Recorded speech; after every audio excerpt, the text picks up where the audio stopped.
My name is Luyu. In my previous life, I was as humble as an ant, striving to please my girlfriend for 7 years and dedicating myself to the company of my senior, naively believing that sincere devotion would yield rewards. Little did I expect the disheartening outcomes of betrayal by my girlfriend, dismissal by my senior, and the ruin of my family. In this life, I am equipped with a life choice system, vowing to embark on a new chapter of existence. My former girlfriend, my previous employer, they could go elsewhere.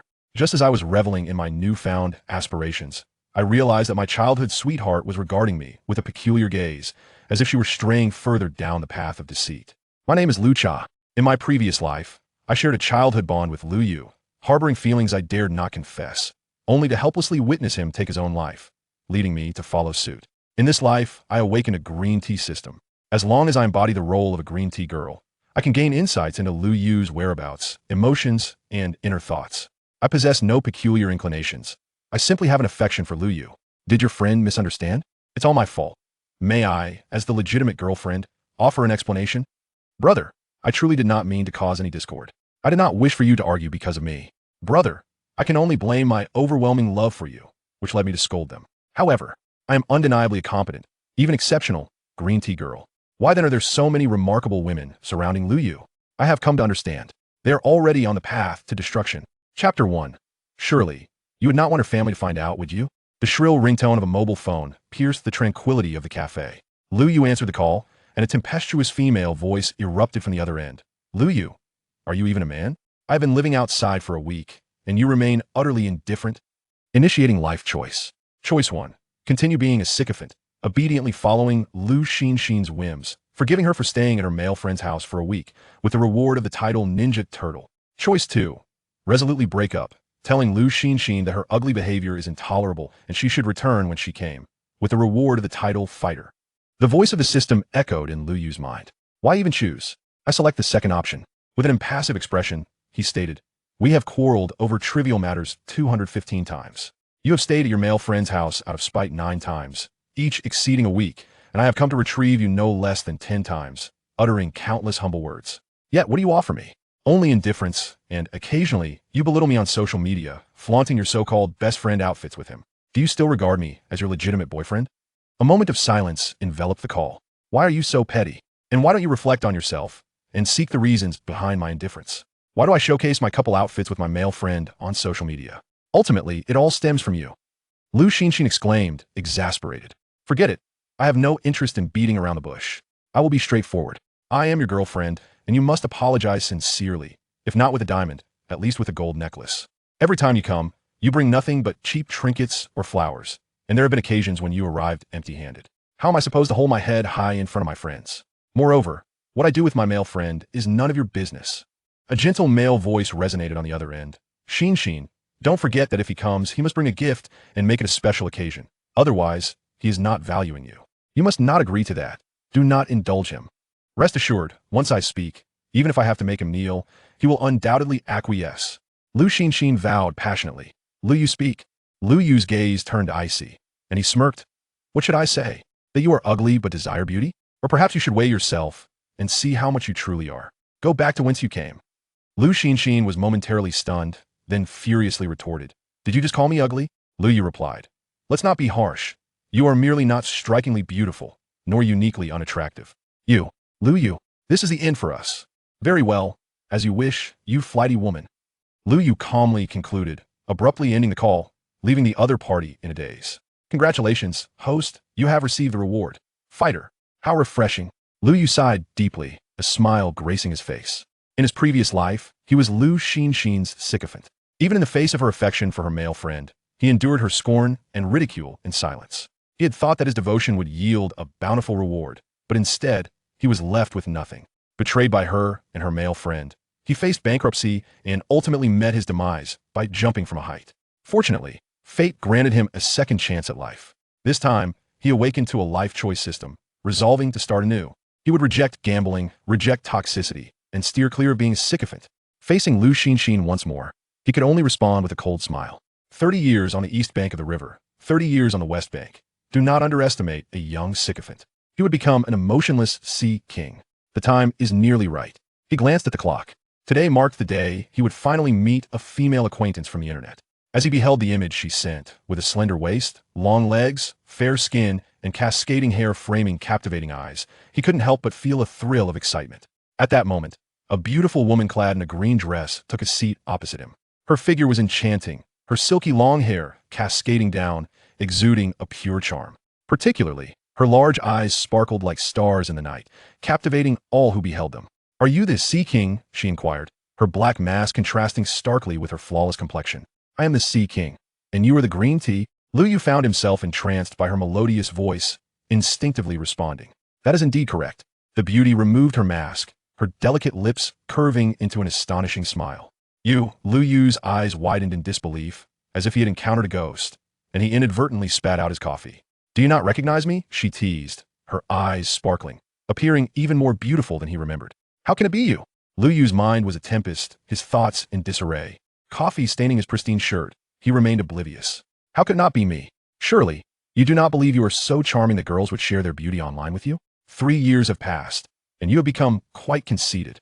The beauty pouted, her gaze bright and innocent, looking at Lu Yu with a hint of vulnerability, her voice soft and seemingly filled with grievance. How utterly absurd. Lu Yu was immediately enveloped in goosebumps. "Lu Cha, please behave normally and refrain from speaking to me in such a tone." Lu Cha, his childhood companion, had grown up alongside him. From kindergarten all the way through to their graduation from university, they had been inseparable. However, after university, Lu Cha, who hailed from a family of affluent capitalists, pursued her postgraduate studies abroad. In contrast, he returned to his hometown, embarking upon a life of toil as a corporate worker. Little did he anticipate that the individual with whom he had been romantically involved online was none other than his childhood friend. Reminded of the saccharine words he had uttered, Lu Yu felt a wave of mortification wash over him.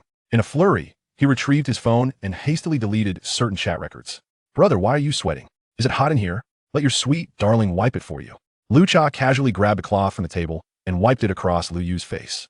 "What are you doing?" Lu Yu exclaimed, instinctively dodging away. "What's the matter? Does brother find me distasteful?" Lu Cha looked utterly dejected, her eyes brimming with unshed tears. "Behave yourself." Lu Yu inhaled deeply, shooting a fierce glare at Lu Cha. "Now, explain the situation to me." He reluctantly accepted the harsh reality before him. "What situation? Sweet sister knows nothing at all. Please don't frighten me, brother." Lu Cha pouted, her voice soft and pleading, her small hands tightly clasped together. Upon hearing the naive title he had unwittingly encouraged her to use, Lu Yu felt a flush of embarrassment. "Be quiet. Oh, if brother forbids me from speaking, then I shall remain silent." Lu Cha lowered her head, cautiously gazing at Lu Yu, and spoke softly. Observing her playful demeanor, reminiscent of a green tea girl returning home, Lu Yu felt his skin prickle with discomfort. "Let's pretend we never met today." With that statement, Lu Yu could no longer remain seated. He stood up, preparing to leave. Lu Cha straightened her posture, a half-smile playing on her lips as she innocently remarked, "I heard from my mother that it seems brother has told his family he absolutely refuses to go on blind dates. Yet, what you are currently engaged in appears quite similar to a blind date, doesn't it? You wouldn't want your family to find out, would you?" Chapter 2. What kind of international joke are you telling? Even if I were to leap from here and meet my demise, I would never heed your advice to partake in blind dates.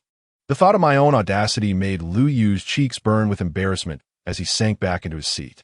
"What exactly do you want from me? I regard you as a childhood sweetheart, yet you perceive me as a fool?" With her bright, innocent eyes sparkling, El Cha innocently inquired, "Brother, what do you mean by that? Your little sweetheart." All right, Lu Yu hastily interrupted, "Act a bit more normally." "I am perfectly normal," El Cha retorted with an air of self-assurance. "Let's not dwell on that." Looking at the charmingly naive El Cha, Lu Yu decided to steer the conversation to more mundane topics, his expression clouded with frustration. "What have you learned abroad? What are your plans upon returning?" "Business administration." El chef responded. "Once I finish my studies, I will inherit my father's enterprise." "Sounds good," Lu Yu replied, pursing his lips, the evils of capitalism. "And how are things with Lu Xin? El Cha's dark eyes swiveled as she asked sweetly. "We broke up," Lu Yu said, taking a sip of his coffee, which was sweetened with sugar. "That's such a shame. How could she not cherish such a wonderful guy like you?" El Cha quickly feigned sorrow, almost letting slip her true feelings but recovering just in time. "Not at all. I consider it a blessing," Lu Yu remarked, casting a curious glance at El Cha, noting how much she had changed in 3 years. 3 days apart, and yet it feels like I'm seeing a new person. A bead of cold sweat trickled down El Cha's smooth forehead as she softly explained, "Moreover, my time abroad exposed me to vastly different customs and lifestyles. Although I struggled to adapt, I persevered, and it's not surprising that I've changed significantly, but I remain the same El Cha." Lu Yu frowned slightly, sensing an undertone of boasting in her words. "All right, it's getting late. If you have something to say, just say it, or I'll be on my way." He truly wished to avoid lingering here any longer, glancing at the time on his phone and promptly rejecting a call from Lu Xinxin, blocking her number altogether. A frivolous woman, he thought. She ought to leave him be. "I have a request, and I wonder if my brother could fulfill it for his little sweetheart," El Cha said, her demeanor shifting to one of feigned innocence, her brows slightly drooping as she spoke in a pitiable tone. A wave of disgust washed over Lu Yu, raising goosebumps on his skin. "Spit it out. Brother, could you possibly be my boyfriend? I really miss you and think about you constantly while abroad." El Cha clasped her hands together, blinking her big eyes, her expression adorably pleading, her voice sweet as honey. "Absolutely not." Lu Yu shot back decisively. "Don't think that just because you've studied abroad, you can make such an international jest. First of all, we are childhood friends, far too familiar with each other to spark any romantic feelings.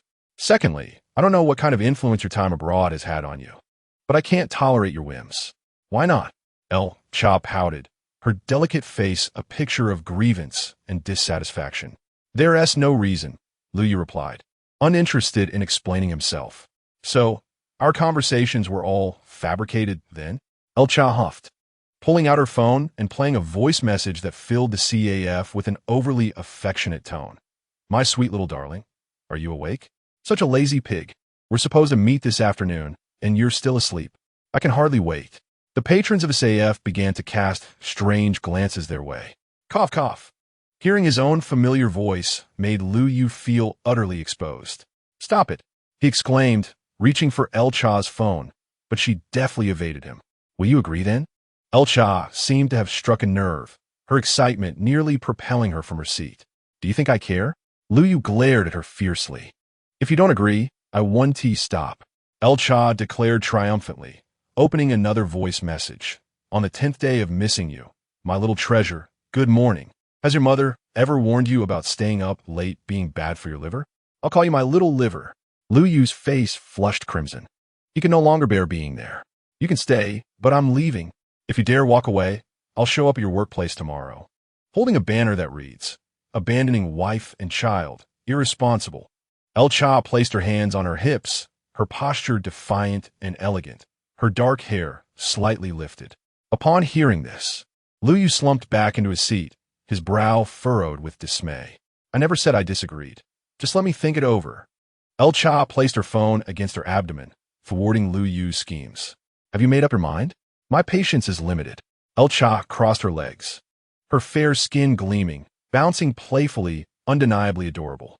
"Actually, El Cha," Lu Yu began, only to be interrupted by the ringing of his phone. He picked it up to find an unknown number. "Hello," he answered. "Lu Yu, are you out of your mind? Why did you block Xinxin's number? Do you truly not wish to be with her? You've gone too far," came the voice of Zhuo Shuai, Lu Xinxin's male friend, from the other end. "Fool," Lu Yu muttered before hanging up and adding that number to his blacklist. Another unfamiliar call came through. "Lu Yu, if you don't come and apologize right now, you'll regret it later. I was blind to ever date you. After our breakup, you'll only find the dregs." Lu Xinxin's frantic voice echoed, loud enough for El Cha to hear. El Cha snatched Lu Yu's phone, a scornful smile creeping across her face. "Do you even think before you speak?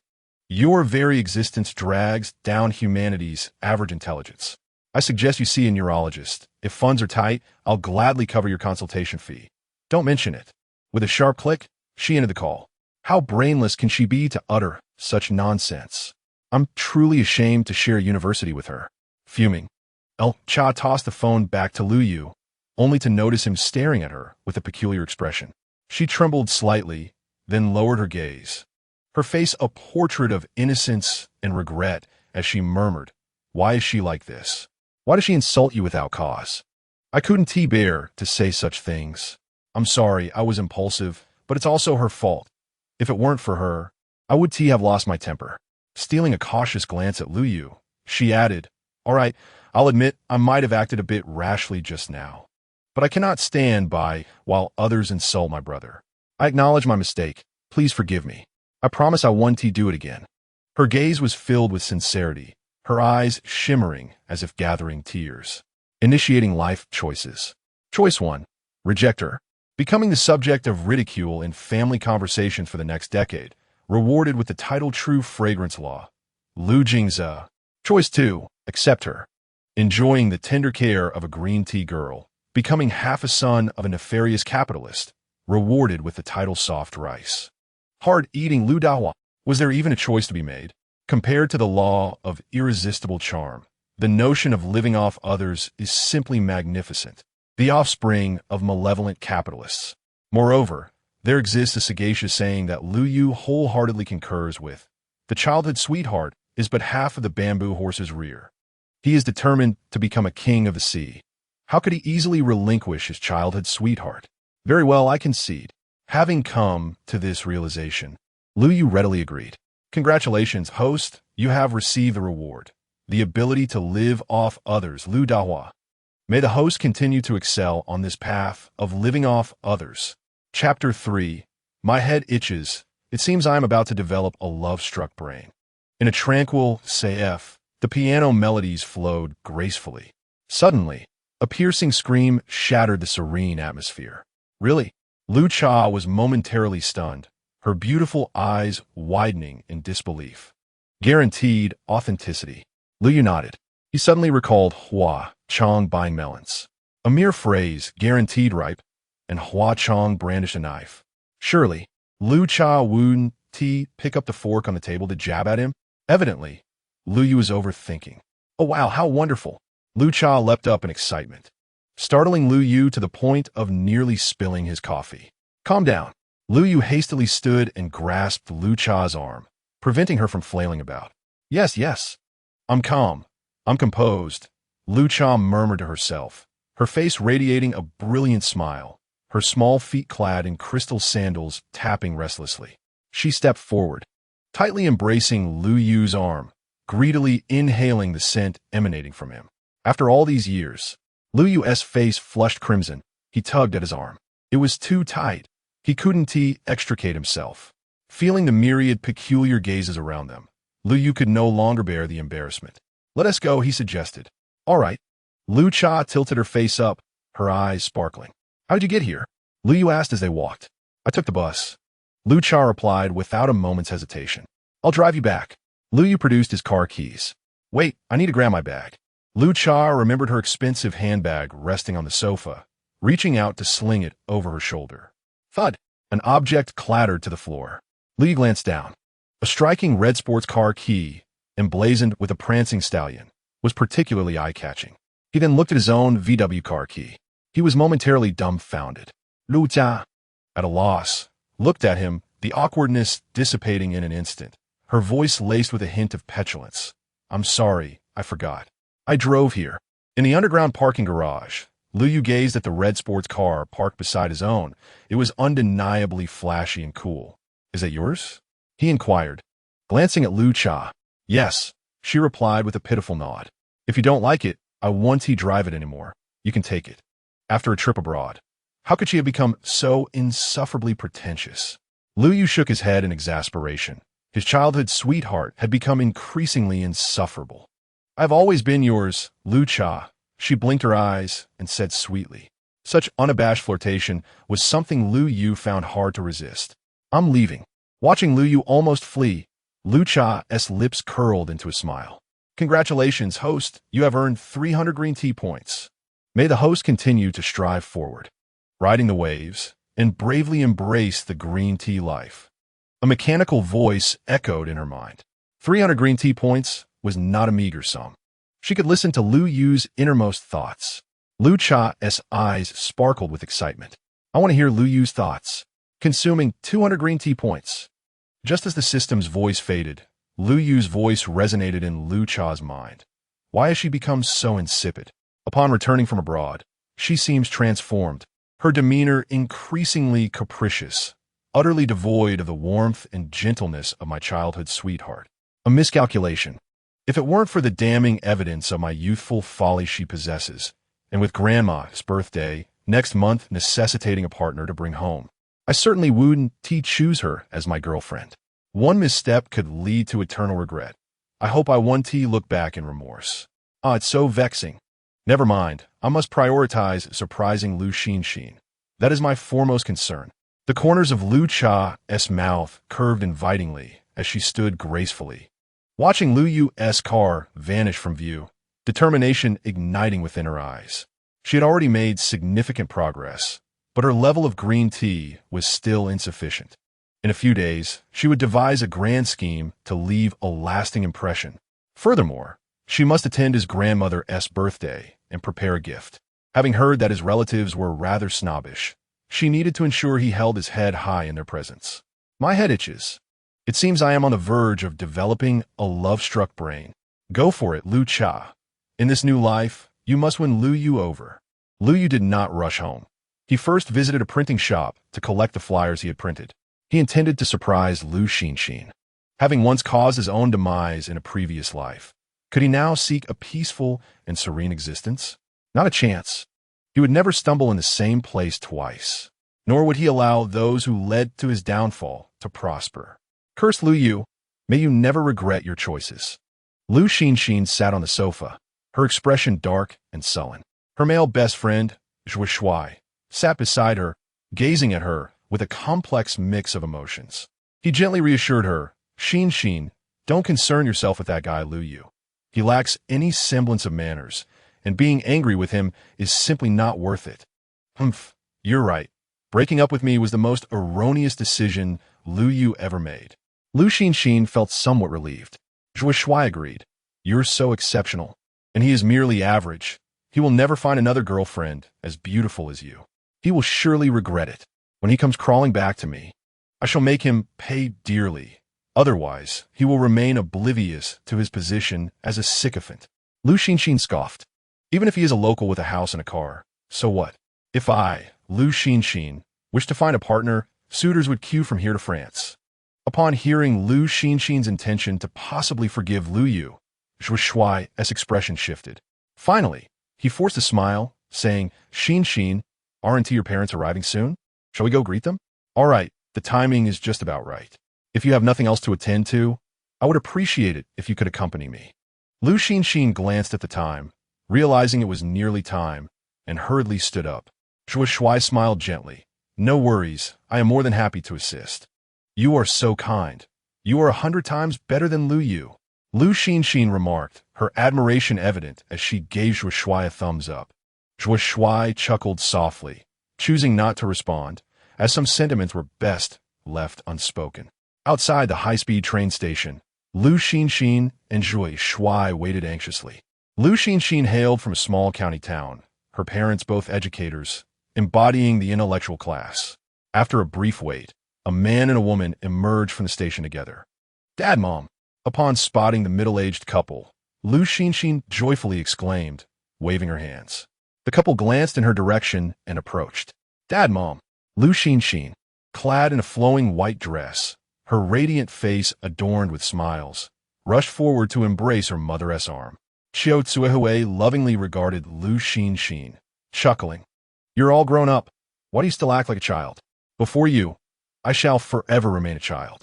Lu Xinxin wore a sweet smile. Hello, uncle and aunt, she greeted. Zhuo Shuai approached, smiling gently and politely. Greetings. Lu Jinxiu adjusted his glasses, perched on the bridge of his nose. Casting a curious glance at Zhuo Shuai, then turned to Lu Xinxin, his eyes filled with confusion, as if silently inquiring, Who is this? This is my friend, Zhuo Shuai. Lu Xinxin introduced. Xiao Tsuehui furrowed her brow and asked, Why isn't Lu Yu accompanying you? Lu Xinxin's expression shifted, and with a cold huff, she replied, There's no need to concern yourself with him. He's throwing a tantrum, and I refuse to have him here. This single remark shifted all responsibility onto Lu Yu. Chapitre 4. Lu Yu est surprise, Liu 500 Rebirth. Outside the high-speed railway station. Have you two had a quarrel? Xiao Tsuehui immediately recognized the discord between the two. What happened? Lu Jinxiu's demeanor became serious as he cast a sidelong glance at Zhuo Shuai, inwardly questioning if this person was involved. Lu Xinxin expressed her dissatisfaction. He seems to have lost his mind, yelling at me and employing emotional coldness. How could Lu Yu behave this way? Xiao Cuihui exclaimed in anger. How did I not notice he was such a person before? Come, we must confront him. I will have a serious talk with him. Please do not rush. Lu Jinxiu interrupted. It's not that simple. Let her finish her account.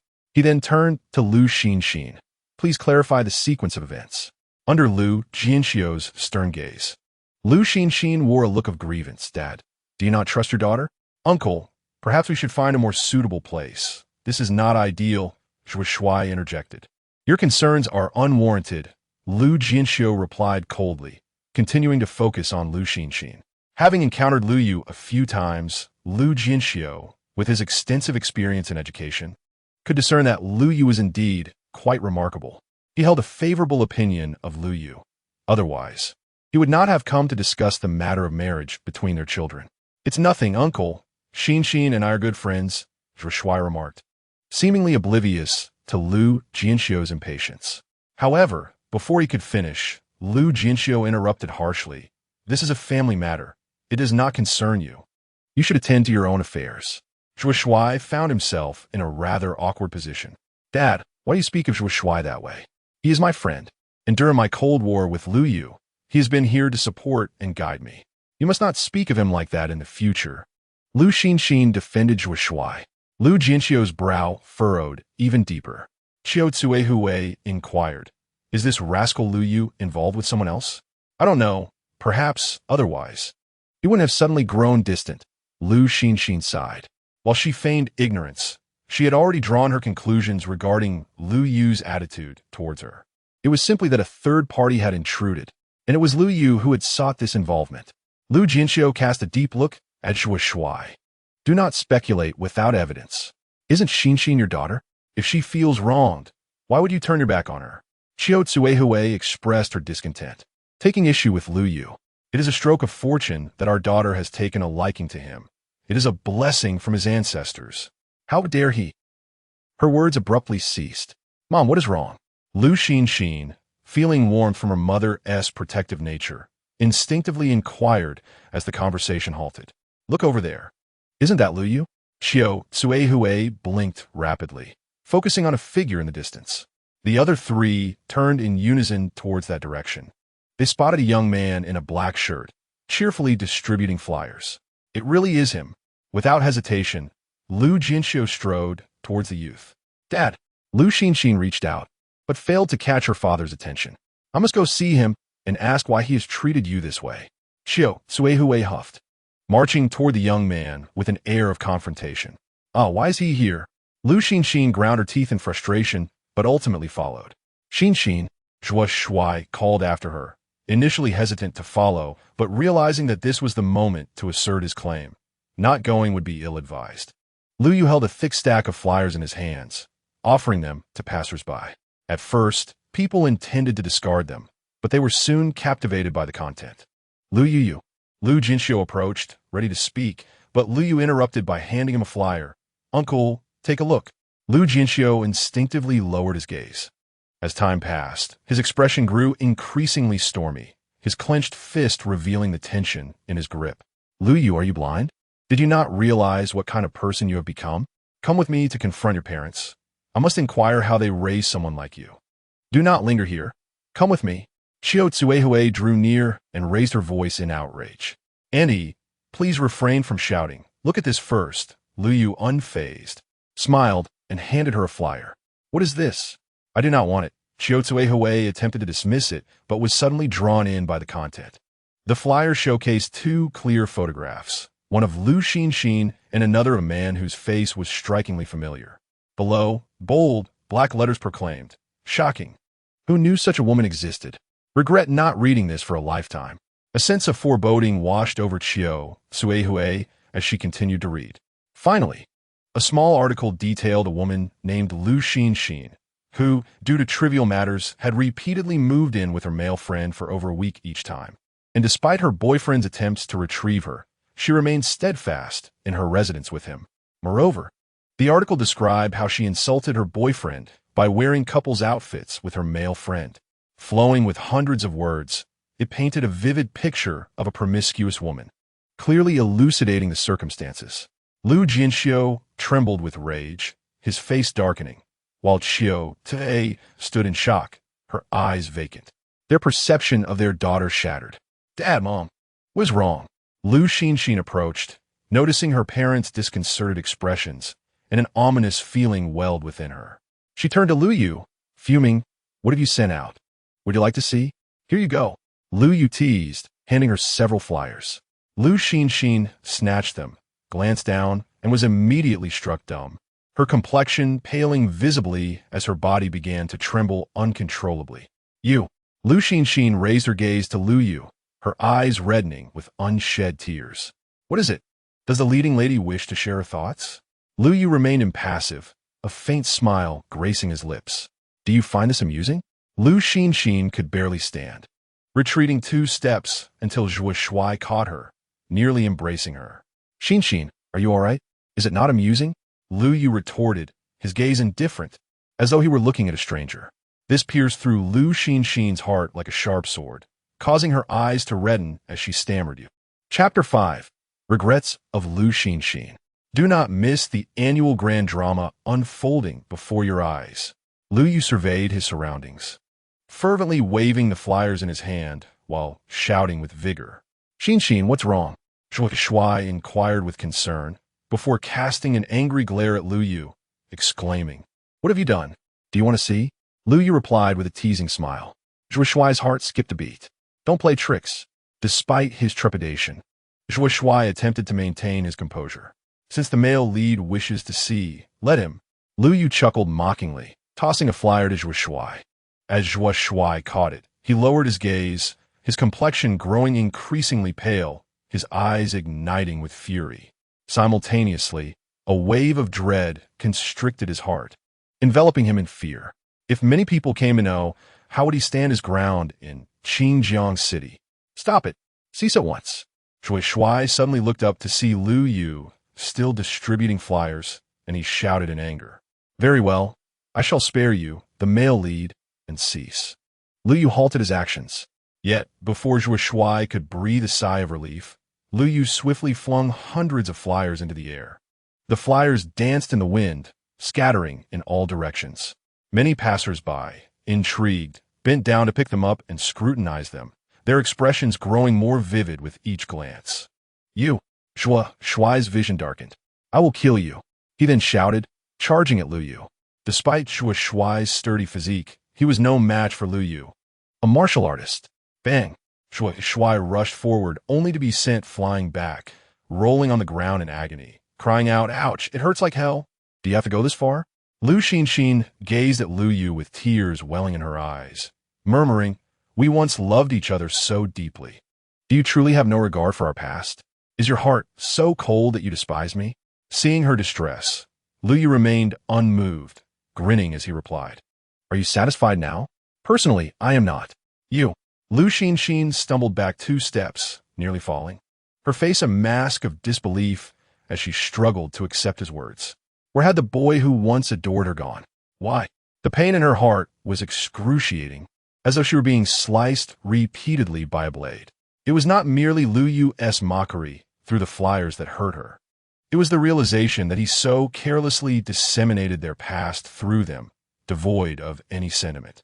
Such icy indifference was the true source of her anguish. "Lu Yu." Suddenly, Lu Jinxiu's deep voice broke through. "I do not know what transpired between you and Xinxin, but your actions undoubtedly drive her to the edge of despair. Do you deem this appropriate?" Lu Yu's gaze swept over him, calmly responding, "You are her father, so it is only natural for you to defend her. If you were not her father and learned of these matters, how would you react? I believe you would understand my actions." Lu Jinxiu fell silent. Qiu Zuihui erupted like a tempest. "Lu Yu, what grievance does Xinxin hold against you? Is it merely her closeness with another man? But she still loves you. How could you do this? You are so heartless and unprincipled. Are you even a man? You have disappointed me greatly." Chuckling, Lu Yu had no desire to engage in a quarrel with this shrewish woman. His objective had been achieved, and it was time for him to leave. Just as he turned, Lu Xinxin's desolate voice echoed. Lu Yu, do you not harbor even a shred of affection for me? She found it unbearable to witness the current scene. Affection? Lu Yu scoffed coldly. You should first inquire within your own heart if you possess any feelings. Otherwise, you are unworthy to question me. With that, he no longer lingered, striding away resolutely. Watching Lu Yu's determined back, Lu Xinxin's complexion turned ashen, her hands clutching her chest as her heart twisted in pain, a torment so intense that it rendered her breathless. How could this be? How could it come to this? How could Lu Yu behave in such a manner? Did he not realize how much this would hurt him as well? Her staying at Zhuo Shuai's home was merely to provoke him. He was not unaware of that. Yet, why did he still choose this path? The more heartless Lu Yu was, the more she suffered. Moreover, she was engulfed by anxiety and regret, nearly unable to breathe. Xinxin, are you all right? Zhuo Shuai approached her. Concern etched on his face. Lu Xinxin's eyes were vacant, as though she had not heard Zhuo Shuai's voice. Lu Jinxiu, however, was seething with rage as he stormed over to Zhuo Shuai, delivering a punch to his face. Bang! Zhuo Shuai cried out in pain, falling backward and spitting blood, accompanied by two of his teeth flying out. Get out of my sight! Lu Jinxiu roared, pointing at Zhuo Shuai, his body trembling with fury. Xiao Cuihui watched coldly, fully aware that the root cause of Lu Yu's and her daughter's plight was this very man before her. She needed not ask. Her daughter's expression revealed that the contents of the flyers were true. Dad, don't hit him.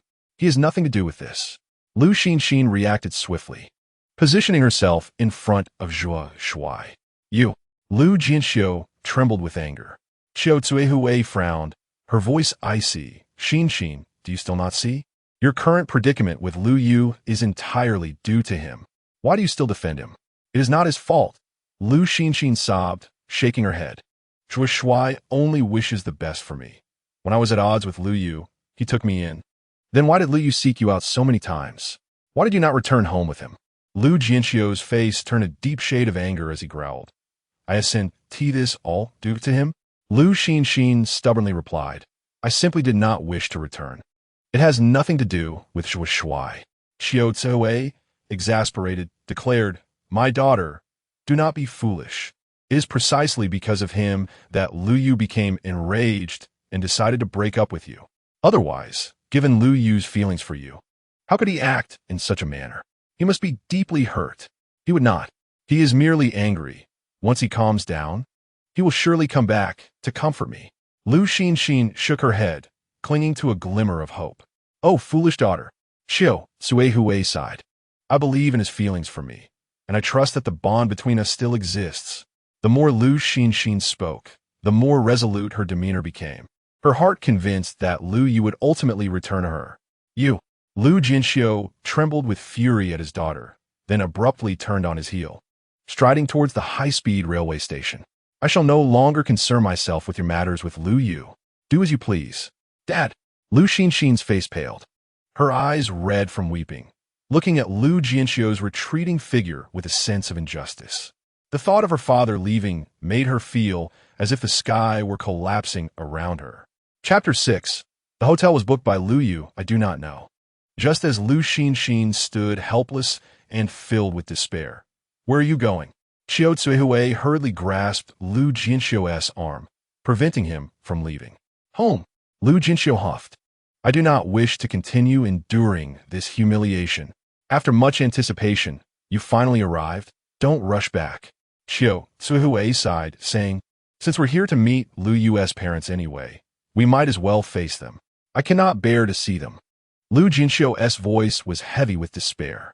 Let us set aside your embarrassment for now and stay here.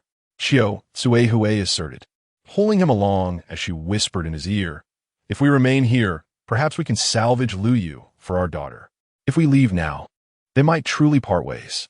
Upon hearing this, Lu Jinxiu, who had been struggling, ceased his resistance. What about the hotel you booked for us? He inquired, turning back to Lu Xinxin. Lu Xinxin, momentarily taken aback, replied foolishly, The hotel was booked by Lu Yu. I don't know. You.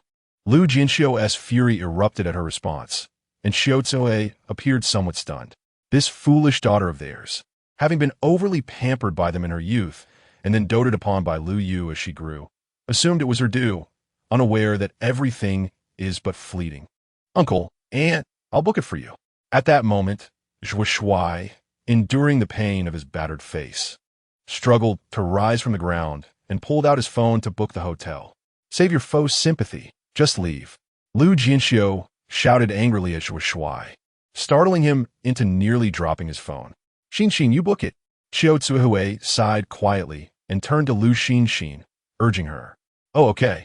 Lu Xin, finally comprehending, took out her phone to begin booking the hotel.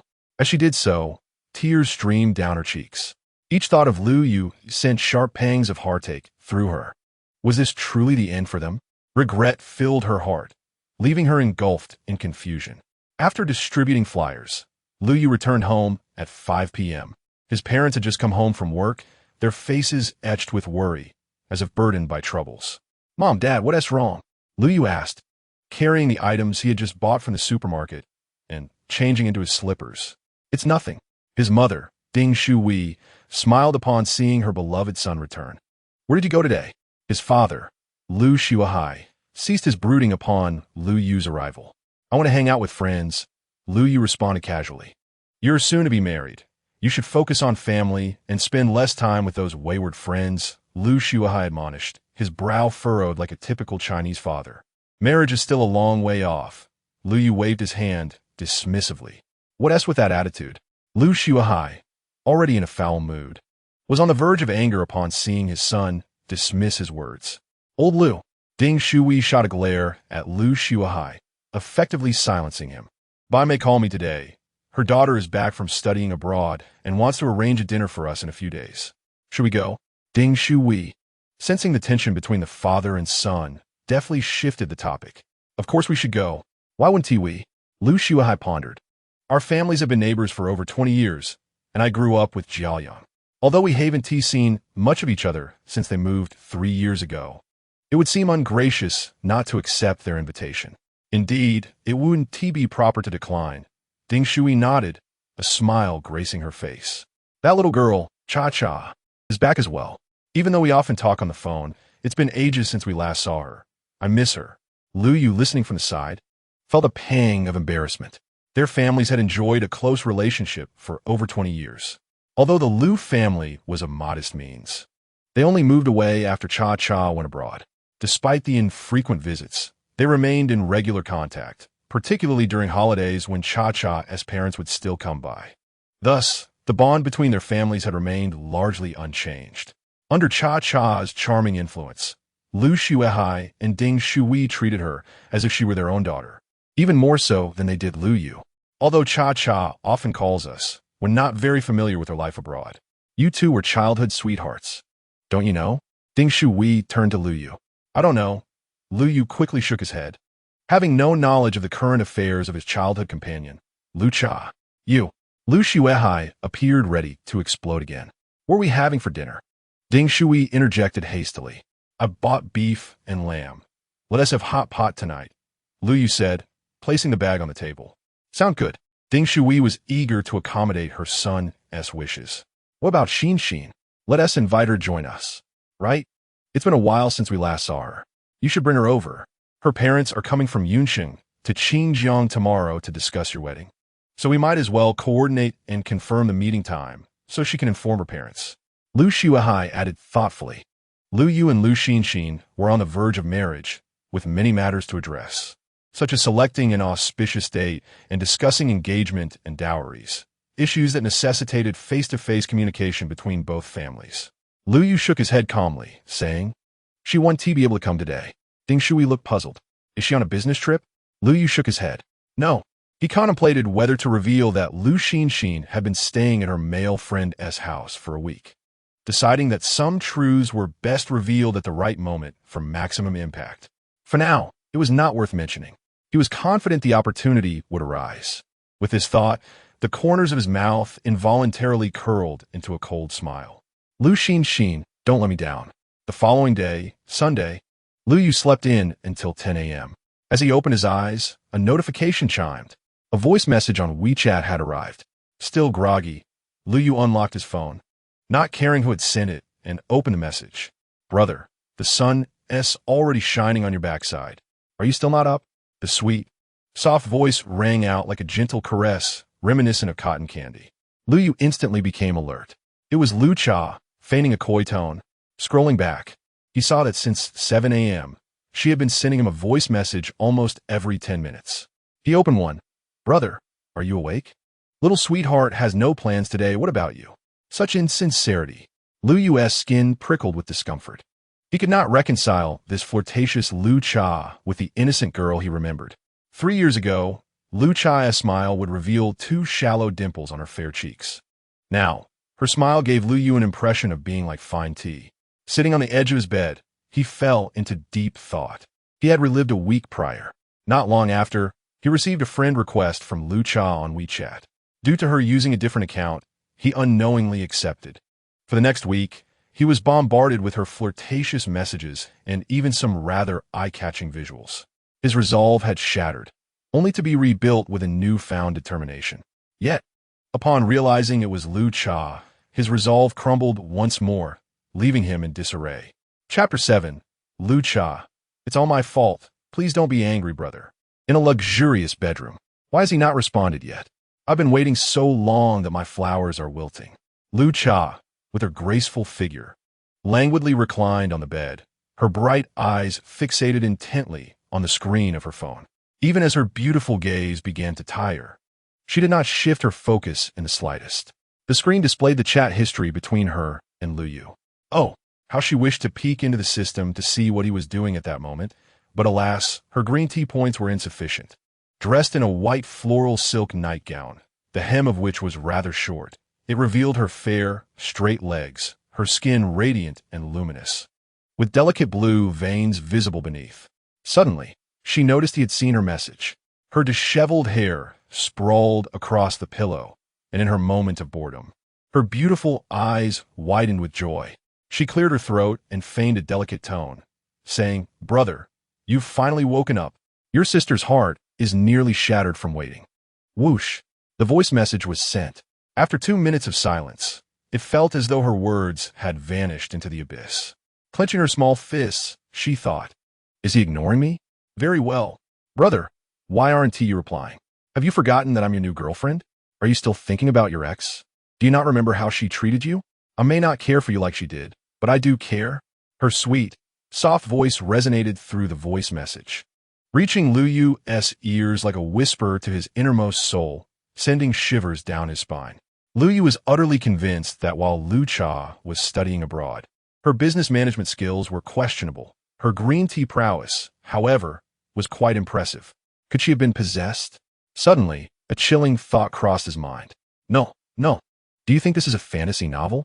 He quickly shook his head, dismissing that absurd notion. I just woke up, he thought, typing those 3 words. Wow, he replied. Lu Cha's face lit up with excitement as she sprang up from the bed, her nightgown twisting and revealing a generous view. Now, how should I respond?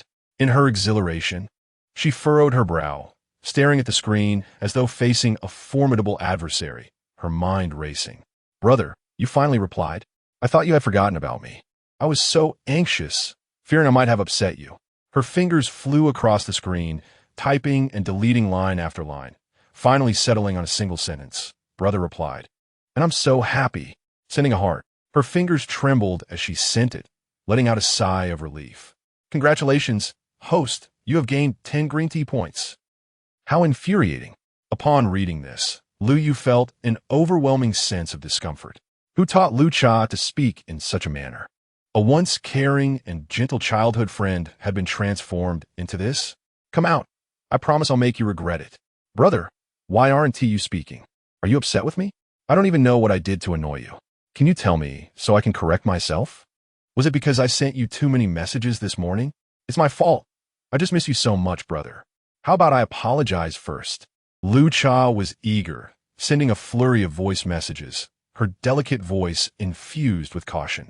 The image of Lu Cha, so tea-like in her demeanor, suddenly appeared in Lu Yu's mind.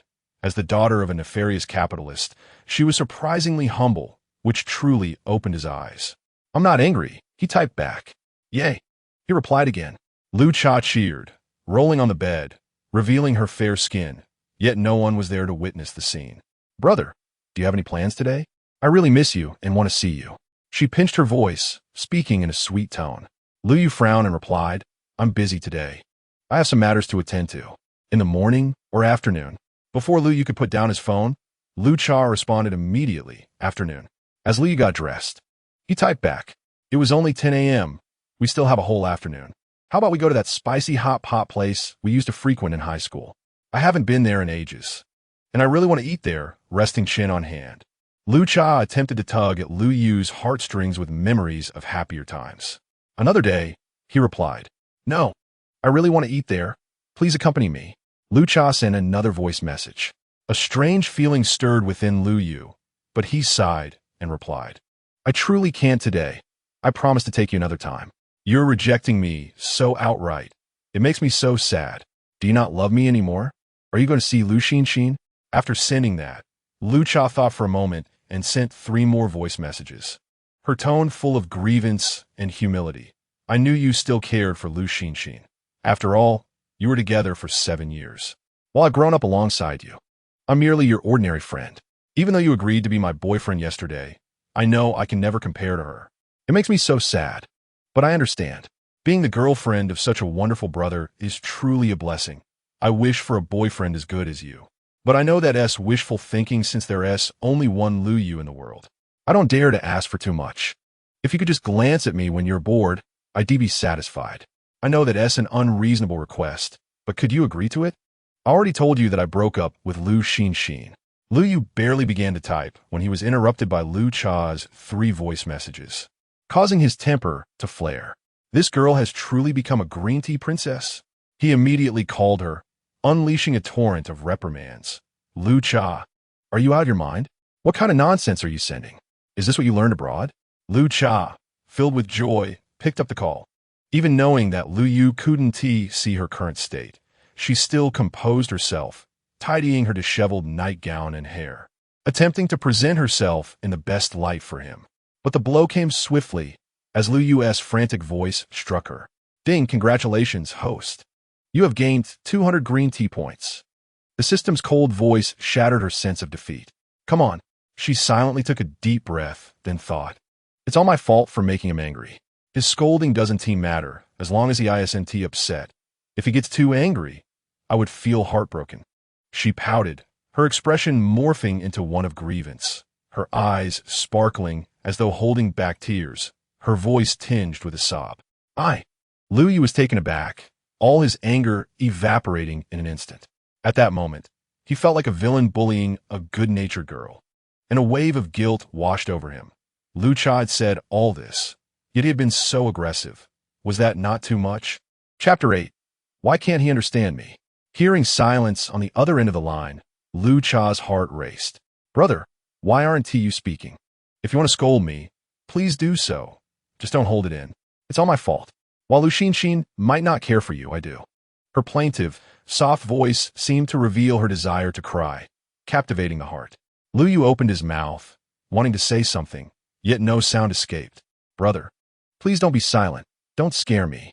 Lu Cha continued in her sweet, delicate manner. El Cha, can you not be so melodramatic? After half a minute, Lu Yu managed to compose himself and calmly remarked, You shouldn't be so overly theatrical. This is hardly like you. It certainly isn't like me. If it were, how could I ever hope to win your heart? El Cha mused internally, yet outwardly she feigned a delicate and aggrieved tone, saying, I have always been the little shadow in your heart. Please don't cast me aside. I promise to be obedient. All right, I won't abandon you. As long as you return to your normal self, Lu Yu said, exasperated by El Cha's antics. Really? El Cha inquired, uncertainty lacing her voice. Absolutely, Lu Yu affirmed resolutely. El Cha, disliking her own affected manner of speech, felt a stir of excitement upon hearing his words. Just as she was grappling with her emotions, a voice echoed in her mind. Congratulations, host. You have gained 100 green tea points. Hope you pursue your dreams without fear of gossip. This voice, like an incantation, solidified el chais wavring resolve. She was determined to embrace the path of the green tea girl, not for any other reason but to take an unconventional approach and capture Lu Yu's heart. But I've always been perfectly normal, El-Cha pouted, her voice sweet and melodious. Lu Yu is utterly a loss. People change, and it has been 3 years. Just look at how I've transformed. In truth, I have remained unchanged. Always waiting for you. El-Cha's words held an unspoken depth, though Lu Yu could only perceive them as romantic confessions. I hope you can gradually revert to the way you were 3 years ago, but for now, you must cease calling me brother or sister. If you don't, I shall ignore you, he stated, left with no choice but to rely on time for change. Understood, brother. Rest assured, I won't call you that anymore. With you by my side, I will surely become the person you wish to see. El good. She lay on her bed, her slender, porcelain legs swinging in the air, betraying her inner excitement. All right, I understand. I'll hang up now, Lu Yu conceded, giving in to El-Cha's whims. So, brother, do you have time to join me for lunch today? El-Cha asked eagerly. There's not enough time today. Let us do tomorrow night instead. Lu Yu thought for a moment. No, I can't wait. I need to see you tonight, El-Cha insisted, her voice bright and playful. Fine, Lu Yu acquiesced. Wonderful. I'm so happy. Upon hearing El-Cha's jubilant cheer, Lu Yu could no longer endure and abruptly ended the call. El-Cha placed her phone on her proudly rising chest, her limbs dancing in the air, her fair skin radiant. A knock resounded. Cha-cha, are you awake? A gentle voice called. Mom, I'm awake, El-Cha replied, rising barefoot to open the door. Before her stood a middle-aged beauty dressed in a white chi-pao with her hair styled in an elegant bun. Her mother, Song Bai Mei. What time is it? Hurry up and get ready. I've made your favorite pumpkin and red date porridge. Song Bai Mei smiled lovingly at her daughter, her voice tender, as she adjusted El-Cha's collar. Okay, I'll get ready, El-Cha replied seriously, knowing her mother's gentle demeanor belied a firm hand. She would never dare to act whimsically in front of her mother. Nodding, Song Bai Mei turned to leave but suddenly added, You should buy a couple of outfits today. Don't wear anything too gaudy. In a few days, we'll visit Lu Yu's family. What? El-Cha's eyes widened in shock. Don't be surprised. Our families are quite close. You Haven T visited Uncle Lu and Aunt Ding during your 3 years abroad. So this is the perfect opportunity, Song Bai Mei explained. No problem, El-Cha said, suppressing her excitement and eagerness, though the brightness in her eyes was impossible to conceal. If you need more money, just let me know, and I'll transfer it to you, Song Bai Mei said before heading downstairs. El-Cha calmly closed her bedroom door. The next moment, a thunderous scream erupted throughout the room. Luckily, the soundproofing of the room was good. Otherwise, the entire villa would have echoed with her outburst. Lu Xinxin lay on her bed, her face pale, her eyes hollow and lifeless, like a puppet devoid of spirit. I'm not like this. I just wanted to provoke you. I still love you. Can't you please not leave me? The more she thought about it, the more distressed she became, filled with regret. Especially when recalling Lu Yu's resolute departure, pain pierced through her heart, leaving her breathless. Finally, summoning her courage, she picked up her phone, opened her contacts, her finger hovering over Lu Yu's name for what felt like an eternity without pressing it. Ding, ding, ding. Just as she was about to call, a phone rang in. It was her best friend. Hey, Xinxin, came the familiar voice as soon as the call connected. Lulu, a wave of grievance surged within her, and Lu Xinxin burst into tears. Xinxin, what is wrong? Speak to me, don't scare me. Hearing her friend's sorrowful cries, Lulu asked anxiously. Lulu, I upset Lu Yu. Lu Xinxin sobbed uncontrollably. Her friend inquired, what happened? What kind of trouble did you two stir up this time? We didn't stir anything up. Lu Xinxin, feeling bolstered by her friend's presence, recounted, a few days ago, we had a fight, and I stayed at Zhuo Shuai's place for a few days. He tried to reach out to me several times, but I didn't pay it any mind. Eventually, he got angry, stopped talking to me, and even aired our issues in front of my parents, threatening to break up. Oh dear. Listening to Lu Xinxin, her friend sighed deeply, realizing that it was indeed Lu Xinxin's antics that had caused this mess. What kind of situation is this? Lu Xinxin sniffled. Zhuo Shuai and I are just good friends, nothing more. Why can't he understand that? Setting aside the facts, doesn't he have any blame in this? Her friend replied, You stayed at Shuai's for a few days and still claim there is nothing else? You expect Lu Yu to understand? You truly are something else. Her friend, being quite clear-headed, found herself speechless after hearing Lu Xinxin's reasoning. If it weren't for the fact that the person on the other end was her close friend, she would have long since expressed her disbelief. Chapter 9, Sunday. Is everyone working overtime except for me? Lu Xinxin's friend, Lu, shared university background with both Lu Xinxin and Lu Yu. Fully aware of Lu Yu's kind character and his deep affection for her friend, no matter how much trouble Lu Xinxin caused in the past, Lu Yu would always forgive her with a smile, silently enduring the pain without revealing it, epitomizing the ideal gentleman. However, this time, it was clear that Lu Xinxin had crossed the line, testing Lu Yu's limits. In her view, Lu Yu's current reaction was entirely justified. Even as a good friend, she couldn't resist saying, "You deserve it." Nevertheless, she felt compelled to comfort Lu Xinxin, hoping to prevent her from making any rash decisions. "You've managed to ruin such a good man. You truly are something else." She shook her head, suppressing her genuine thoughts. Just as she was about to advise Lu Xinxin to end her relationship, she contemplated that it was not the end of the world. She could always embark on a new romance, and Shuai was quite decent as well. As long as she no longer harbored feelings for Lu Yu, it would suffice. Then Lu Xinxin wept, pleading, "I truly do not wish to break up with Lu Yu. I love him dearly. I merely want to provoke him a little. I never genuinely intended to part ways. Lulu, please help me out. I wish to continue my relationship with Lu Yu." Lulu opened her mouth, reluctant to push Lu Yu into the abyss. To be honest, upon hearing that Lu Yu and Lu Xinxin had broken up, she instinctively felt a surge of joy for Lu Yu. Yet, she could not ignore her best friend's desperate plea. Perhaps it was best to let them handle their matters on their own and refrain from meddling in the future. Cleared her throat, she spoke softly, "Xinxin, do not fret. Lu Yu may just be angry at the moment. He does not truly harbor resentment towards you." "Really?" Lu Xinxin was skeptical, yet a glimmer of hope flickered within her. Akin to a drowning person grasping a straw, Lulu inwardly lamented her own complicity, maintaining a serene facade as she continued, "Of course. Just think of how he treated you in the past, and you will understand." Lu Xinxin's eyes brightened as she wiped away her tears, recalling how he had always been compliant, ready to appease her within hours, even after minor quarrels. He had always fulfilled her requests. Lulu forced a smile. "Indeed. His affection for you is profound. He would never abandon you. His previous actions stemmed from a moment of irrational anger. After a couple of days, he will surely come to soothe you." "Yes, he will definitely do that," Lu Xinxin exclaimed with joy, but suddenly her expression darkened, tears welling in her eyes as she lamented, "But I must have really provoked him. Otherwise, he would not have acted this way."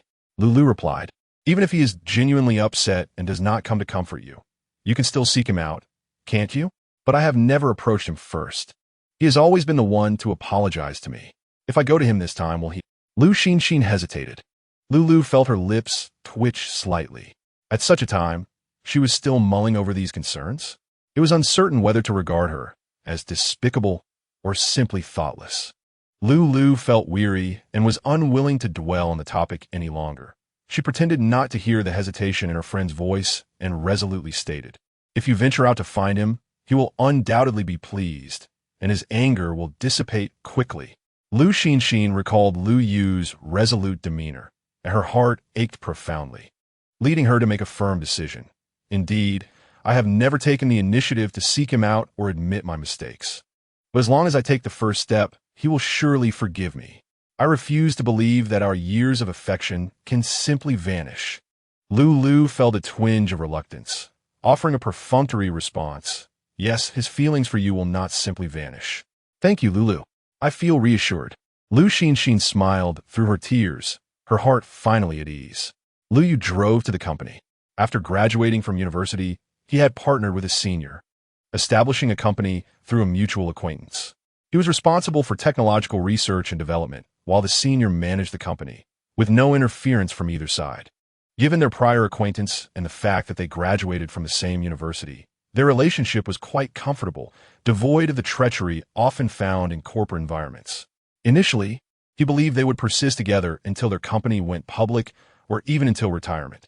However, when the project was completed and the company showed signs of progress, the senior abruptly ousted him, claiming the company for herself.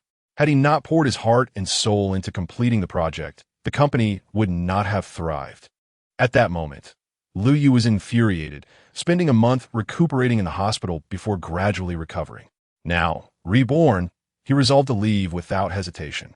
You need not speak. I shall turn the tables and disrupt your plans. No need to wait for the project to conclude. I shall resign immediately before making this decision. He took a week off, citing health issues. In truth, he was contemplating whether to exit voluntarily or devise a means to claim the company for himself. Ultimately, he concluded that there was little worth clinging to in this company. It would be better to exit proactively and seek a new path. Moreover, if the opportunity arose, he would not easily forgive his senior. With these thoughts in mind, Lu Yu entered the elevator and arrived at the company. With just the two of them, the company comprised a mere 10 or so individuals, all hired by his senior. Naturally, the rented space was not large, easily visible in its entirety. To his surprise, he discovered that, apart from himself, all the other employees were present, including his senior, who was diligently working away in a glass cubicle. It was a Sunday. Their company was supposed to observe a 2-day weekend. Upon this realization, he suddenly understood that perhaps he had always been superfluous. No wonder he had been dismissed. A faint smile graced his lips, yet his gaze remained icy. It became apparent that the signs of his impending ousting had been evident all along. Reflecting on the peculiar glances from every employee towards him, he chuckled at himself. Had he not come to the company today, he would have remained oblivious to the true nature of their gazes. Perhaps they regarded him as nothing more than a jester. Upon seeing Lu Yu's unexpected arrival, all eyes widened, and they ceased their tasks. His senior seemed to sense his presence, lifting her gaze to meet Lu Yu's, her expression stiffening. A flicker of panic crossing her features. Lu Yu calmly averted his gaze, while his senior hastily stood up from her seat, appearing flustered as she looked at him. Do not just stare at me. Get back to work, Lu Yu said with a smile, striding to his workstation to gather his belongings. The others, however, did not heed his words, instead continuing to watch him intently. With a soft click, the glass cubicle door swung open, and Duan Yulan approached Lu Yu in her high heels, her face alight with a bright smile. Junior, what brings you here? After a few days apart, she still looked as stunning as ever. Lu Yu raised his gaze, appreciating the way her gray professional suit accentuated her figure, a faint smile gracing his lips. Truly, she was the campus belle. She looked good in anything. Yet, upon seeing the smile on Lu Yu's face, Duan Yulan felt a sudden flutter of anxiety. Chapter 10. I want to resign. Despite being discovered by Lu Yu, Duan Yulan maintained her composure, chuckling, You become quite the smooth talker in my absence. I merely speak the truth, Lu Yu shrugged, continuing to tidy up his workspace. You still haven't answered me, Duan Yulan teased. Lu Yu replied, Oh, I'm just organizing my workstation. What are you organizing your workstation for? Even though you took a week off, this workstation still belongs to you. No one can take it away, Duan Yulan said with a cheerful tone. Seeing that Lu Yu remained unfazed, she felt a bit more at ease. Her words subtly pointed out that he had taken a week off, hence why he had not been called in today. Unfortunately, Lu Yu was not concerned with such matters. At last, Lu Yu finished packing his belongings into his backpack and deleted or transferred all his files from the computer, finally clearing everything. Of course, he did not possess much. As he packed his items, Duan Yulan's heart raced, and she hurriedly asked, What are you planning to do? Lu Yu smiled as he raised his gaze, meeting Duan Yulan's dark eyes, and gently said, Senior, there's something I wish to discuss with you. What is it? Duan Yulan felt an unsettling premonition. I plan to resign, Lu Yu stated matter-of-factly, merely informing her. Boom! This announcement was undoubtedly a thunderclap, reverberating in the hearts of all present. Everyone stood frozen, staring at him in disbelief, questioning their own hearing. It was only upon witnessing Lu Yu's calm and resolute countenance that they regained their senses, gasping in shock as they regarded him. What did you say? Duan Yulan was also taken aback. I had previously advised you, Senior, to maintain a balance between work and well-being. You see, you did not heed my counsel. And now you can hardly comprehend what I am saying, Lu Yu remarked with a teasing smile that concealed a hint of irony. In her state of urgency, Duan Yulan failed to grasp the underlying jest. Come with me. Noticing the peculiar stares from the surrounding employees, she immediately took Lu Yu by the arm and led him to her office. Senior, one should maintain appropriate boundaries between genders, Lu Yu quipped, observing her grip on his wrist, yet his jest fell flat amidst her preoccupation with his resignation. Could it be that he had somehow divined her innermost thoughts? No, he could not possibly know, for she had shared her feelings with no one, unless he had somehow intruded into her dreams. But if he was unaware, did he perhaps perceive that everyone else was working late today without informing him, leading him to feel isolated and prompting his sudden resignation? Duan Yulan's mind raced, leaving her agitated. Once they entered the glass-walled office, the other employees began to whisper among themselves. Why is Lu Yu resigning? Did something happen? Could it be that he felt isolated seeing us all working late and not being notified, which angered him into resigning? It seems unlikely. He doesn't appear particularly upset. Perhaps he is negotiating with Senior Duan, trying to leverage this situation for a raise. True, although he is a partner of Senior Duan, he is essentially working for her. Otherwise, why would we never call him to work overtime on weekends? Ultimately, it is Senior Duan who holds the reins. Exactly. Apart from him, the rest of us form a small group. Senior Duan even specifically instructed us not to let him know. Clearly, she's wary of him and is testing his self-awareness. Inside the glass office, Lu Yu gently released Duan Yulan's delicate hand. She gestured toward the sofa. Please, have a seat. Taking the initiative, she sat down first. Lu Yu followed suit, placing his bag beside him. Junior, what prompted this sudden decision to resign? Duan Yulan inquired, feigning calmness, though her eyes betrayed her inner turmoil. Lu Yu replied nonchalantly, nothing much, just feeling fatigued. Duan Yulan pondered for a moment and said, Is it possible that you felt uncomfortable today since everyone was working late and neglected to inform you? Prompting a resignation? Not all. Lu Yu shook his head. Did he intend to reveal that he was from the future, aware of her rising prospects within the company, and thus deemed him redundant? It's simply that you have been on leave this week due to health issues, so I assumed you needed more time to recuperate. I even planned to visit you this afternoon, he added. Duan Yulan was skeptical, for Lu Yu had seemed perfectly fine prior to today, showing no signs of distress. Lu Yu chuckled. Thank you for your concern, Senior. I'm feeling much better now. Had he known what lay ahead, he might have genuinely believed her. However, considering Duan Yulan's evident worry, he questioned why she had not reached out over the past week to check on him. Thus, the adage holds true, a woman's words are often deceptive. Seeing Lu Yu's disbelief, Duan Yulan sighed inwardly. A gentle smile graced her lips. The company is finally stabilizing, and the cash flow is improving. I've been contemplating a salary increase for everyone, but I'm overwhelmed with work. I could use your assistance, considering our senior-junior relationship. Senor, Yuyist, I'm studying computer science. Expecting me to handle finances is quite the overestimation, Lu Yu laughed heartily. I'm exhausted and would prefer to return home for some well-deserved rest. You're still young, with a bright future ahead, just like our company. There will come a day when it shines brilliantly, Duan Yulan said, her eyes sparkling with hope. In this company, you are the one I trust the most. Please stay and assist me. Once the company thrives, I'll allocate a portion of the shares to you, she pleaded. That is not an option, Lu Yu replied, shaking his head. He glanced at the time. It was already 4 p.m., and he had lingered too long. Ding! A message pinged on his phone. It was from El Cha, 521, Chungwan Avenue, that spicy hot pot place. 521? I love you, he mused, recognizing the romantic connotation directed from a female to a male. This girl certainly delved deep into her studies of relationships. Junior, you. Duan Yulan gazed at him with a pitiful expression, about to plead sweetly for him to stay, when Lu Yu abruptly stood up. Senior, it's getting late. I want to intrude on your work any longer. I must take my leave. Those two words carry significant weight, she implored, drawing closer to him, her eyes shimmering with a hint of desperation, her voice tinged with a touch of sorrow. Lu Yu was resolute in his departure, unable to be swayed. They had previously agreed that if he chose to leave, she would not obstruct him.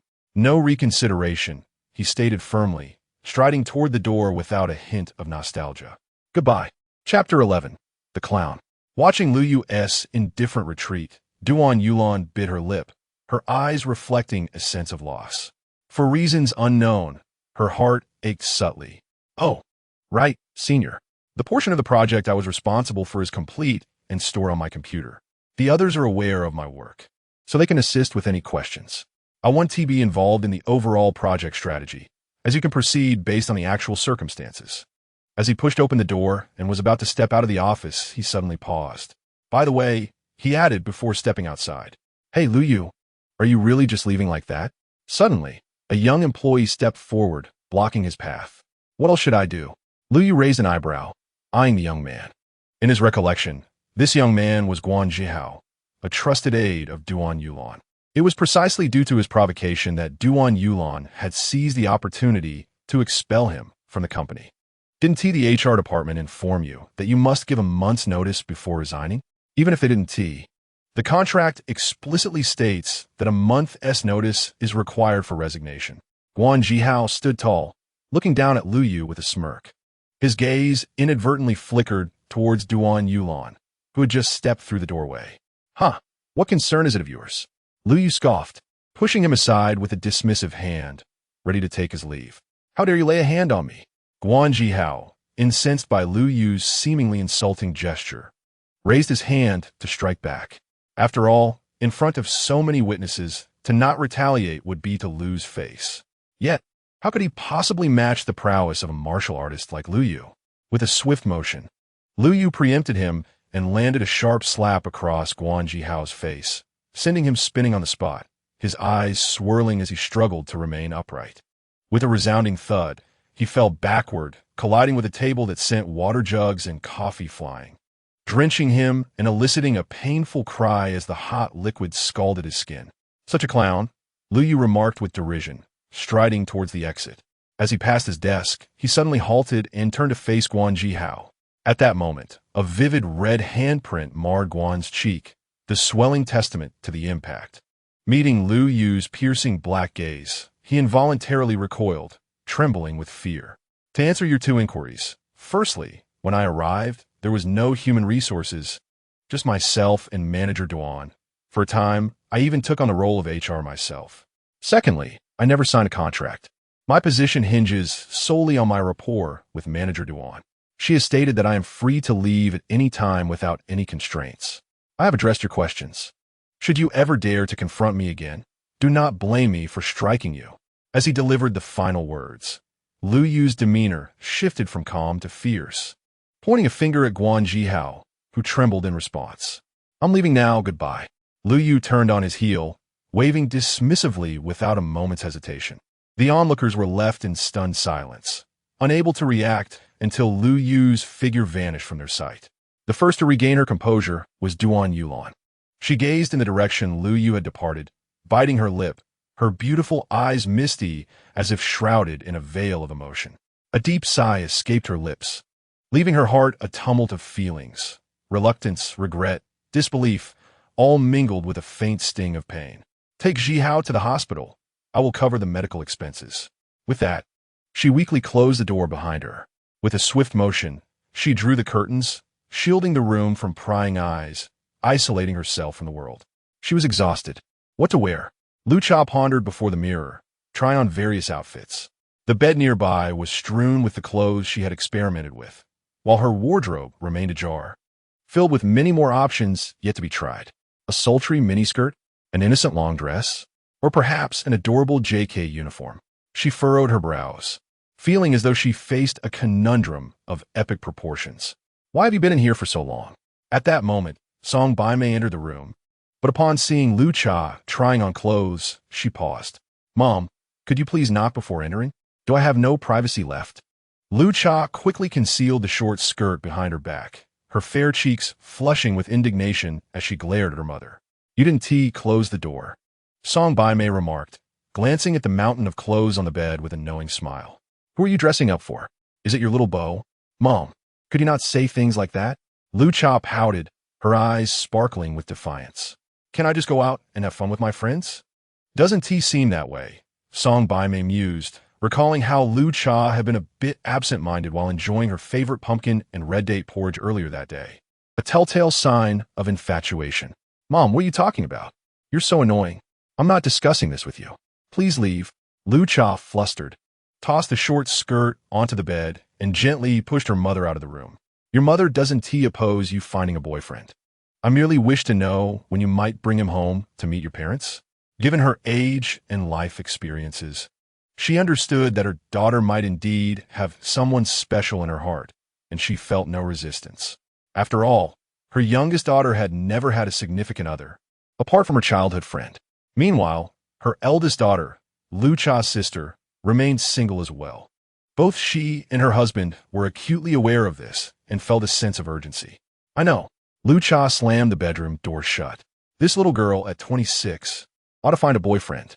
Song Bai Mei chuckled softly and descended the stairs, eager to share this delightful news with her husband. Lu Yu drove to a secluded alley where a pastry shop awaited him. In his memories, Lu Cha's favorite treat was the pumpkin red date cake from this very establishment, a place they had frequented in the past. However, ever since Lu Cha had gone abroad, he had not returned, uncertain if it was still open. He murmured to himself as he entered the alley. After several minutes, he emerged, bag in hand, relieved to find that the shop was still in business. Checking the time, he realized it was already 5 p.m. Oh no, he was going to be late. His expression shifted, and he quickly jumped into his car to leave. Lu Cha despised tardiness, and he certainly did not want to incur her wrath, especially given her delicate, tea-like concern for him. Just thinking about it sent a shiver down his spine. Chapter 12. I like you so much. Lu Yu arrived at the designated meeting spot, finding a place to park before striding towards the nearby spicy hot pot restaurant. Just outside the entrance, a graceful silhouette created a stunning scene. Brother Lu Cha was the first to spot him, her excitement bubbling over as she waved her arms and sprinted towards him, her voice soft and melodious. Today, she wore her hair down, a white checkered shirt paired with a gray pleated skirt, complemented by chic black shoes and knee-high white socks that reach her calves, exuding a pure and adorable charm. Between the hem of her skirt and her socks, a glimpse of her fair skin was visible, pristine as freshly fallen snow, capturing Lu Yu's gaze. Yet, as he beheld the girl rushing towards him, her long hair and skirt billowing in the breeze, her youth and vitality radiated, especially when she looked at him, her bright eyes shimmering with joy, filled entirely with him, leaving no room for anything else. It was a clear expression of her uncontainable happiness. In that moment, he found himself entranced. Moreover, a warmth enveloped him, akin to being embraced by gentle sunlight. Though he had been in a 7-year relationship with Lu Xin, she had never displayed such exuberance towards him. If he were to liken their relationship to a racetrack, he had been sprinting ahead while she leisurely strolled, even remaining stationary at times. In the past, he had been foolishly naive. Now, however, this little green plum was delightful, fulfilling his desires for love. The feeling of being cherished was truly wonderful. In an instant, his perspective seemed to undergo a dramatic transformation. Once again, it felt as though he had been transported back 3 years in time. Oh no, to the days of kindergarten, elementary school, middle school, and even high school. As class ended, he stood outside the school gate, bathed in the evening glow, awaiting the end of the day for Lu Cha so that they could walk home together. This scene was imbued with such warmth that it left Lu Yu somewhat at a loss. Run slowly. Be careful not to trip, he murmured, a smile involuntarily gracing his lips as he opened his arms wide and strode towards his childhood companion. With a resounding thud, Lu Cha barreled into Lu Yu's embrace like a cannonball, her laughter ringing melodiously in the air. A few strands of her hair fluttered, gently brushing against Lu Yu's nose, bringing with it a delightful fragrance akin to that of blooming flowers, tickling his senses as if an invisible hand had tenderly caressed his innermost being. You should take it easy. Your skirt isn't very long, Lu Yu said, glancing down at Lu Cha's charming face, his expression gentle. Don't worry. I'm wearing leggings. I want to expose myself. Lu Cha replied, her gaze meeting Lu Yu's, and her cheeks flushed a deep crimson. Her fair skin, already slightly rosy from her jog, blazed even more under his gaze, reminiscent of someone intoxicated. Why are you staring at me like that? Is there something on my face? She stammered, shyly touching her cheeks, her voice barely above a whisper. Lu Yu chuckled silently, surprised to discover that the seemingly carefree Lu Cha also possessed a hint of shyness. With this thought in mind, he decided to tease her. Let me, he said, slowly extending his hand towards her delicate face. Ah! The moment his fingertip made contact with Lu Cha's cheek, she let out a soft gasp, her eyes glistening with unbidden emotion as she cast a furtive glance at him. She suppressed her embarrassment, eagerly awaiting his next move. Lu Yu felt her supple form, nestled in his embrace, grow even warmer. However, curious glances from passers-by began to converge upon them. Not wishing to continue under such scrutiny, he gently adjusted the airy bang she had styled for their outing. All right, stand up. There's so many people watching, he whispered in her ear. Although Lu Cha was filled with anticipation, she understood that this was not the appropriate moment and reluctantly straightened up from Lu Yu's embrace.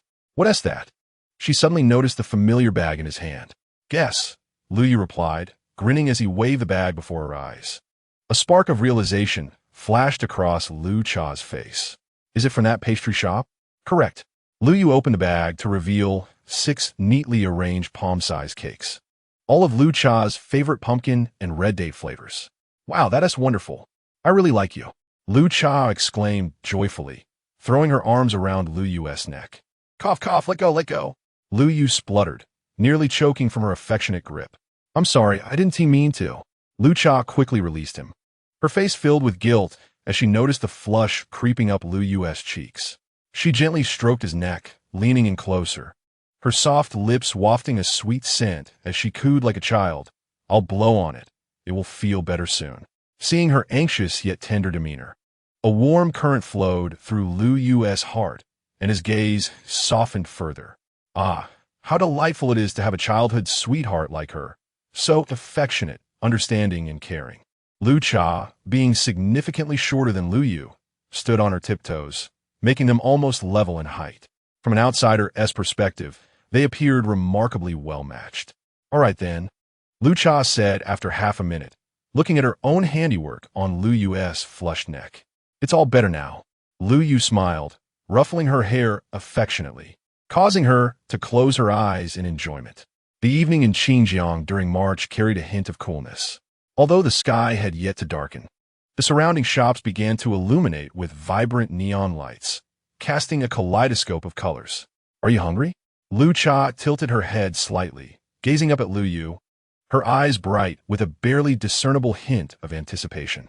Lu Yu caught her gaze and suddenly understood the expectation shimmering in her eyes. I haven't strolled around here in quite a while. Shall we explore? However, Lu Cha hesitated, a shy demeanor overtaking her. Of course, but I'm worried you might get hungry, and that would hurt my heart. Lu Cha, Lu Yu called out suddenly, startling her. She turned to see his serious expression, fear creeping into her heart. What's wrong? She asked, her voice soft and almost childlike. In the future, when we talk, refrain from using brother and sister titles, Lu Yu said, giving her a stern look, though his tone softened as he recognized her endearing nature. Oh, is that all? Lu Cha's heart let out a sigh of relief, joy replacing her earlier unease. Though she was aware that Lu Yu disliked those terms, especially in public, she feigned reluctance, saying, but when I said that a few days ago, you didn't object. In fact, you seemed to enjoy it. Lu Yu instantly recalled his own embarrassing past.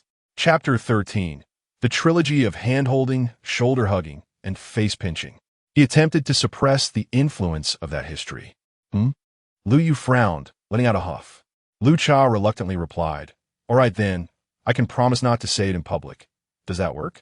Lu Yu was about to respond when Lu Cha interrupted, I've already taken a step back. Why are you still being so persistent? True enough. Let us take our time with this, Lu Yu thought, easily succumbing to Lu Cha's charming demeanor. He readily agreed, but for the sake of his pride, he pretended to say, just try not to say in private either. Lu Cha looked at him with a hidden smile, her eyes brimming with sweetness and affection. Pouting slightly, she whispered, I'll do my best. Shall we go for a stroll? Lu Yu glanced towards the distance, recalling a bustling food street nearby. Absolutely, Lu Cha exclaimed, her excitement palpable as she nestled closer to Lu Yu, wishing to cling to him completely. "Let us go," Lu Yu commanded, sweeping his arm forward as he set off in that direction. Lu Cha followed closely behind, observing how one of Lu Yu's hands carried the bag while the other hung awkwardly at his side. Inspiration struck her, and her cheeks flushed with warmth. Seizing the moment, she encouraged herself, "Don't miss this chance, Lu Cha. Don't be shy, go for it." With newfound determination, she hurriedly stepped forward, nervously clenching and unclenching her small hand, her palm growing clammy. "Here goes," she declared internally, her hand slipping in a Lu Yu's grasp like a slippery eel. Lu Yu felt a jolt run through his body but did not halt his stride, leading them onward. Meanwhile, Lu Cha's mind went blank, her breath hitching as she stood still, paralyzed by the moment. Had Lu Yu not tugged her forward, she would have remained rooted in place. Now, hand in hand, they walked together, their steps synchronized, shoulders occasionally brushing against one another, as if they had been transported back to the intimate closeness of their high school days. Uncertain how much time had passed, Lu Cha gradually regained her composure, though her delicate face remained flushed, more radiant than the evening glow adorning the horizon.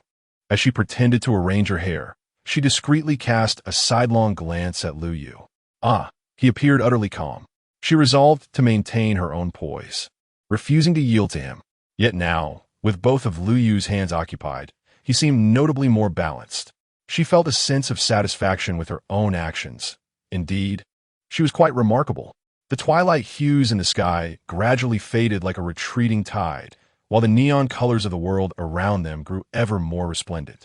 Initially, Lu Cha had been dauntless yet anxious, but soon she found herself captivated by the myriad sights and the tantalizing aromas of the delectable food wafting through the air. She yearned to explore the surroundings, but hesitated to release Lu Yu's hand. After some contemplation, she decided to maintain her grasp. After all, at this moment, she needed his hand more than the culinary delights and scenic vistas. However, as if he sensed her thoughts, Lu Yu deliberately let go of her hand. How infuriating! Lu Cha pouted, her cheeks puffed up in indignation as she watched Lu Yu stroll away to observe a street performer. Though she had once held a keen interest in such performances, Lu Yu's departure left her suddenly disinterested, unsure whether it was his absence or the release of her hand that caused her discontent. Before long, Lu Yu returned, clearly not finished with his exploration. "Was it enjoyable?" she asked, her eyes sparkling as she crossed her arms, inadvertently accentuating her figure. She appeared somewhat vexed, yet her charm was undeniable. "Quite nice," Lu Yu replied, seemingly oblivious to her expression. "I regret not coming here sooner. What a pity." "Oomph." Lu Cha pouted, her large eyes fixated on Lu Yu, trying to convey her displeasure through a fierce stare. Lu Yu, noticing her demeanor, couldn't help but chuckle inwardly, intent on teasing her further. "Come on, let us venture deeper," he declared, leading the way ahead. Seeing Lu Yu not holding her hand, Lu Cha cleared her throat loudly, as if to signal something. "What is the matter? Hurry up. Haven't you eaten?" Lu Yu turned to her, a frown creasing his brow. "I didn't have dinner. I'm starving now. I want to eat." Lu Cha exclaimed, her frustration evident. "But you just said you weren't hungry. It's only been a few minutes. How can you be hungry now?" Lu Yu questioned, bewildered. "I'm hungry now," Lu Cha insisted, her lips protruding in a pout, eager for Lu Yu to notice her irritation and comfort her. "I'm not hungry," Lu Yu shrugged, hands raised in mock innocence. "You." Lu Cha felt utterly wronged and exasperated, on the verge of losing her composure. Her eyes sparkled with unshed tears. Observing her expression, Lu Yu's heart softened. He couldn't bear to see a woman cry. He stepped closer, wrapping an arm around Lu Cha's delicate shoulder, and said, "Then let us go have dinner." With that, he gently turned her to retrace their steps. At that moment, Lu Cha's face turned as crimson as the sun set. The instant Lu Yu embraced her shoulder, warmth flooded through her. This closeness felt far more intimate than mere hand-holding. She lowered her gaze to her toes, her body tense and her steps awkward, revealing her inner turmoil of nervousness and shyness. Yet, she cherished this tender moment under Lu Yu's care. "Just a bit longer, we're almost at that spicy pot place." Lu Yu's words shattered her reverie. Lu Cha raised her eyes and noticed they were indeed close to the restaurant. She bit her lip, her face still flushed, and murmured, suddenly, "I'm not that hungry anymore." Lu Yu paused. "Well, eating is still an option," he said, glancing at her expressionless face. "Are you hungry?" Lu Yu inquired, his gaze fixed on her rosy cheeks. "Not really," she admitted, succumbing to the weight of his intense stare. "You indeed," Lu Yu sighed, tenderly pinching her cheek. Lu Cha was taken aback by his boldness, caught off guard by his affectionate gesture. She gazed up at his smiling face, detecting the mix of exasperation and affection in his eyes. Her heart fluttered, overwhelmed by a wave of both grievance and sweetness. An impulse to cry surged within her, prompting her to quickly lower her head to hide her emotions. Let us continue wandering. There's no rush to eat. Lu Yu released her shoulder. Lu Cha's expression dimmed momentarily, but soon her small hand was enveloped by warmth. She blinked in astonishment as a larger hand intertwined with hers, their fingers interlocking. A smile blossomed on her lips, exquisite and joyful, sparkling with delight. She tightened her grip on his hand, a soft hum escaping her lips, unable to suppress her happiness. Let us go. Chapter 14. I will always be by your side. In the bustling street of snacks, the neon lights shimmered in a kaleidoscope of colors, creating a breathtaking spectacle. Hand in hand, Lu Yu and Lu Cha moved through the throng like two carefree fish, weaving effortlessly among the crowd. Their hands remained clasped, even in the warmth of perspiration, as they resembled a couple in the throes of young love. They both savored the sweetness of their connection, while those around them caught a whiff of their romantic chemistry. During this time, they indulged in a plethora of delicacies from a snack street: crispy pork, flaky bread, grilled cold noodles, and spicy tripe. After traversing the food stalls for an hour, Lu Yu felt somewhat satiated, while Lu Cha was pleasantly full, clutching a cup of milk tea in her hand. "Do you still want to eat that spicy pot?" Lu Yu inquired, a smile gracing his features as he gently wiped a sauce stain from the corner of Lu Cha's mouth with a napkin, earning him her sweet smile in return. "Even though I'm full, I still want to eat the spicy pot. What should I do?" She pouted, clearly conflicted. "Then let us go," Lu Yu proclaimed, leading her back the way they came. "But I've eaten quite a bit tonight, and if I eat more, I might gain weight. What if you stop liking me?" Lu Cha said, her lips forming a reluctant pout. Lu Yu chuckled at Lu Cha's discontent. "What's this again? If you don't like it, we can break up." He shrugged nonchalantly, deliberately provoking her. Lu Cha halted, her brows furrowing as she scrutinized Lu Yu's profile, her sparkling eyes wide with disbelief. Remaining silent, she appeared to be quite upset. "I'm not eating anymore. I want to lose weight," she declared suddenly. Yet Lu Yu countered, "I want to eat. You'll accompany me." Lu Cha swallowed hard, reluctantly conceding, "Fine, I'll watch you eat." Hand in hand, they arrived at the spicy pot restaurant. It was undeniably popular, buzzing with excitement and almost full to capacity. Fortunately, their timing was impeccable. Just as they arrived, a table of patrons finished their meal and departed. "Let us select our ingredients first." Lu Yu initially intended to have Lu Cha take a seat while he selected the ingredients, but Lu Cha insisted on accompanying him. "Aren't you the one who doesn't eat?" Lu Yu inquired with a bemused smile. "How can one choose without tasting? I simply relish the act of selection." "Is that a problem?" Lu Cha declared proudly, her chin slightly raised as she fixed her gaze on Lu Yu. "Very well, I never suggested it was." Lu Yu replied indulgently, affectionately brushing his fingers against the delicate tip of her nose, which flushed a rosy hue, revealing charming dimples on her cheeks. "What are you doing? There's so many people around," she stammered, her voice a sweet melody. After selecting an assortment, they handed it to the waiter and settled into a cozy corner. Without hesitation, Lu Cha squeezed herself against Lu Yu, her petite form pressed closely to him. A few nearby onlookers envied Lu Yu's fortune. "Do restrain yourself," Lu Yu remarked, sensing the piercing gazes laden with an undercurrent of hostility. He cleared his throat, attempting to withdraw his arm from Lu Cha's embrace. "Why are you so anxious? We're a couple now. What's wrong with being close?" Lu Cha, far from retracting, leaned in even closer, her cheeks blooming with a deeper blush as she nestled against him. "Moreover, I find it hard to believe you and Lu were never this intimate." she added with a sudden remark that caught Lu Yu off guard, prompting him to cease his resistance.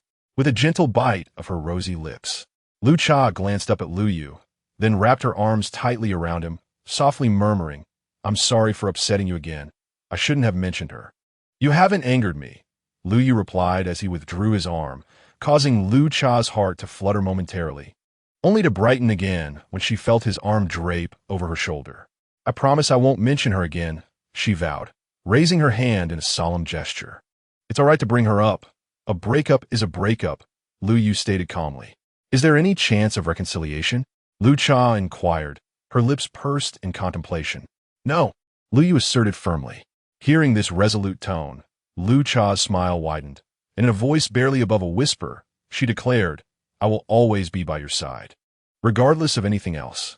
The spicy hot pot arrived, steaming and aromatic. Lu Yu took his first bite, exclaiming, "Ah, the taste is just as I remember. It's so familiar and delicious. It brings back the joyful days of high school. Back then, they often skipped going home after school to indulge in this very dish." Watching Lu Yu relish his meal with sparkling eyes, Lu Cha couldn't help but lick her dry lips. "I must lose weight. I absolutely cannot indulge," she declared, grabbing the milk tea on the table and taking a sip of its icy coolness, which somewhat lessened her cravings. Yet the enticing aroma of the hot pot lingered in her senses, proving irresistibly alluring. At last, she found herself wavering. Just then, a surprised elderly voice broke through. "Is that you two?" Lu Yu and Lu Cha looked up simultaneously to see a middle-aged woman in a server's uniform, holding a cloth, observing them with a warm smile. "May I ask who you are?" Lu Yu felt a sense of familiarity, but couldn't place her. After a moment of contemplation, Lu Cha's eyes brightened as recognition dawned, and she hurriedly reached into her bag. "I believe the last time we saw each other was 7 or 8 years ago, when you both were just kids in your Qingjiang #1 high school uniforms. You frequently came here to eat, and there was even a time you forgot your money." The woman reminisced with a smile. Lu Yu recalled those moments too. They had indeed been frequent visitors, their love for this hot pot making them well known to the staff. There was a time they had forgotten their money, but a kind server had covered for them, and by the time they returned to repay the debt, that server had already left. The middle-aged woman's face gradually blended into that of the memory. "Auntie, it's you." Before Lu Yu could react, Lu Cha stood up, beaming. "We have always remembered how you covered our meal. We came back the next day, only to find you had left. We've never been able to repay that kindness. Don't worry about it. Consider it a treat from me. You two were just so endearing back then." The woman grinned, her heart swelling with joy at seeing the little ones all grown up. "It feels like meeting an old friend." "Auntie, I heard you went back home. Are you back now?" Lu Yu inquired, rising as well. "Yes, I had some matters to attend to back home, but now everything is settled, and I'm back," the woman replied, her gaze softening as she looked at them. "So what about you two now?" Chapter 15. Your charm with men is quite impressive, unlike mine. Upon hearing the middle-aged woman's words, Lu Cha's cheeks flushed. She lowered her head, her dark hair cascading down, slightly tilting her face to sneak a glance at Lu Yu, her eyes shimmering with uncontainable sweetness. "Ha ha, I see what's going on," the woman chuckled knowingly, her smile broadening. "I always thought you two were a perfect match, going to school together, dining together, inseparable." At this, Lu Cha's porcelain-like complexion flushed a deeper shade of pink, radiating beauty. While Lu Yu felt his face heat up, back then, his mind was solely focused on studies. "Annie, let me give you some money." Lu Cha withdrew a crisp bill from her bag, her fingers tightly gripping it. "I can't accept that." The middle-aged woman quickly retreated, waving her hands. "It's been so many years. Consider it a treat for you both."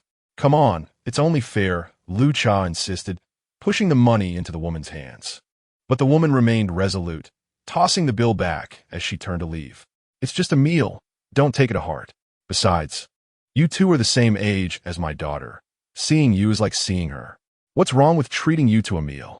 I must get back to work now." With that, she disappeared into another room. "What should we do now?"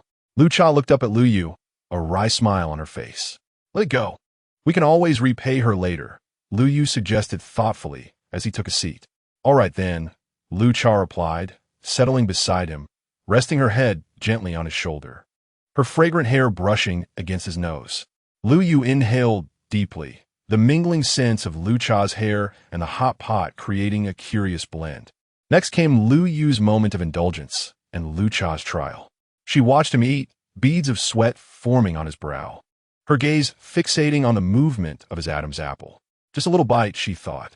I'll start my diet after this meal. It's only one meal. What's the big deal? A myriad of thoughts flooded her mind, as if a mischievous little voice was tempting her within. You must exercise restraint. You cannot eat. What if you gain weight? What if Lu Yu doesn't want you anymore? Can you really let such a trivial matter disrupt the plans you've set since your rebirth? As the sacred light enveloped the surroundings, a little figure spoke with righteous fervor. Soon, two diminutive beings began to quarrel, neither yielding an inch. Wow, this is delicious. Are you sure you don't want some? Lu Yu suddenly interjected, as if imbuing the wicked little character with newfound vigor. In an instant, she sent the virtuous figure flying. I will certainly return. Lu Cha gently swallowed and chimed in with a delicate tone. I want to eat, but I fear gaining weight. Lu Yu turned to her. Actually, I'm not afraid of gaining weight. I simply dread that if I do, you might not like me anymore. Lu Cha continued to speak in her sweet voice, her big eyes sparkling like two luminous black jewels.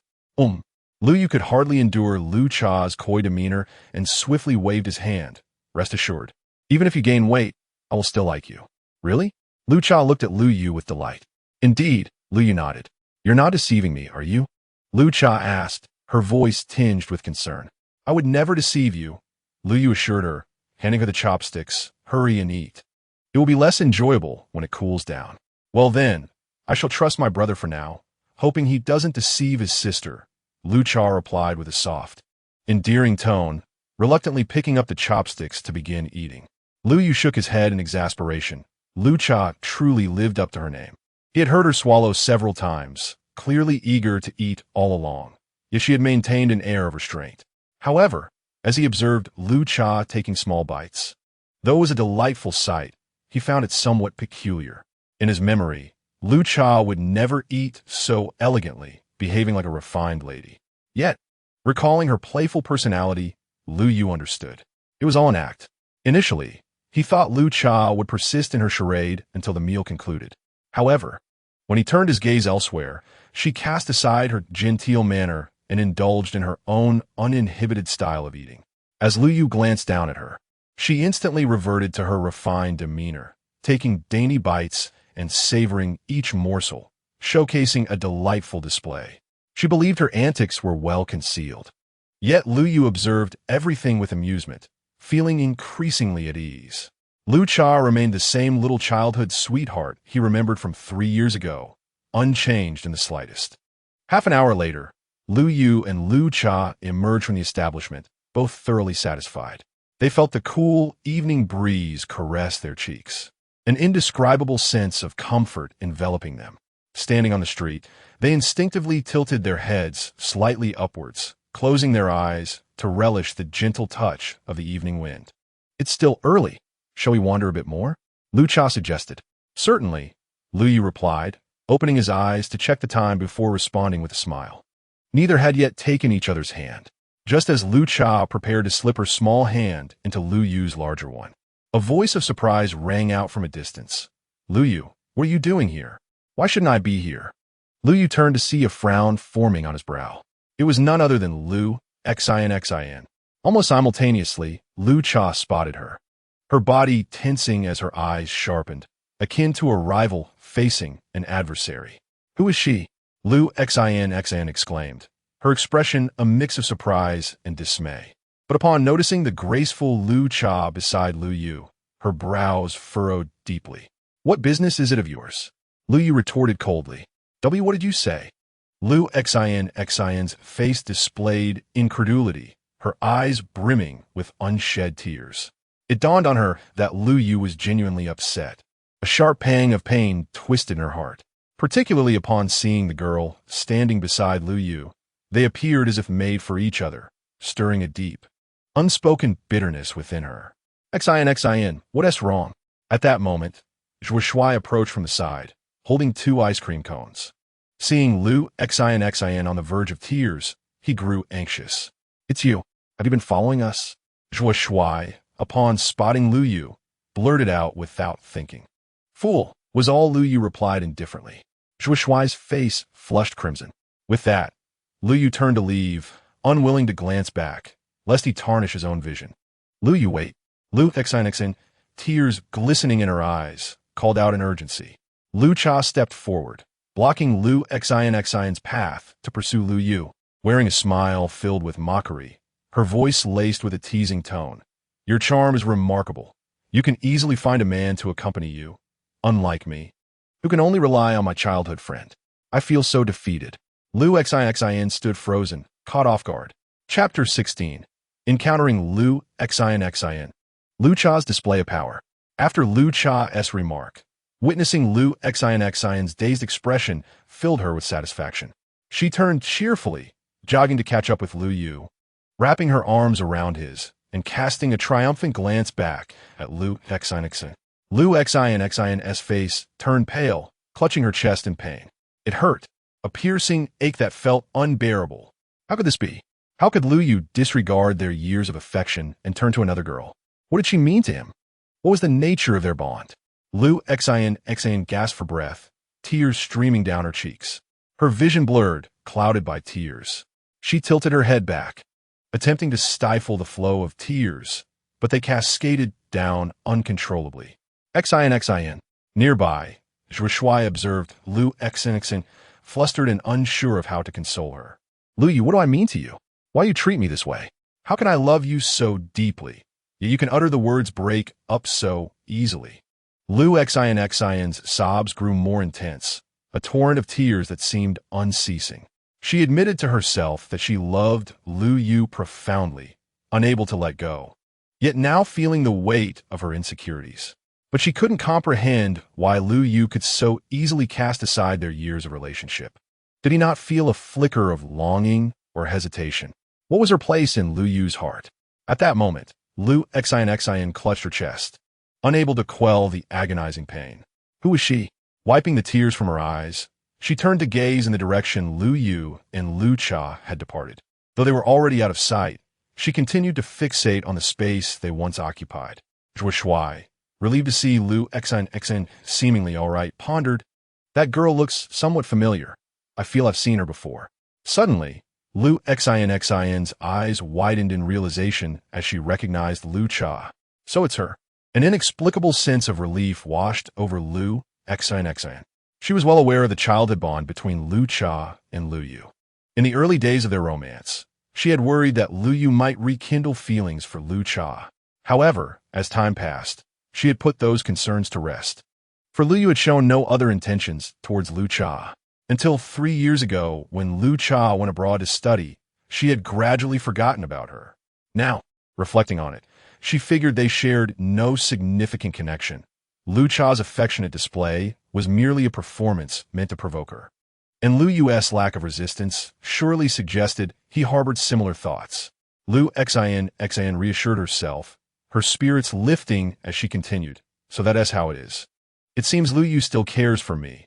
Otherwise, he wouldn't deliberately flaunt his childhood friend in front of me.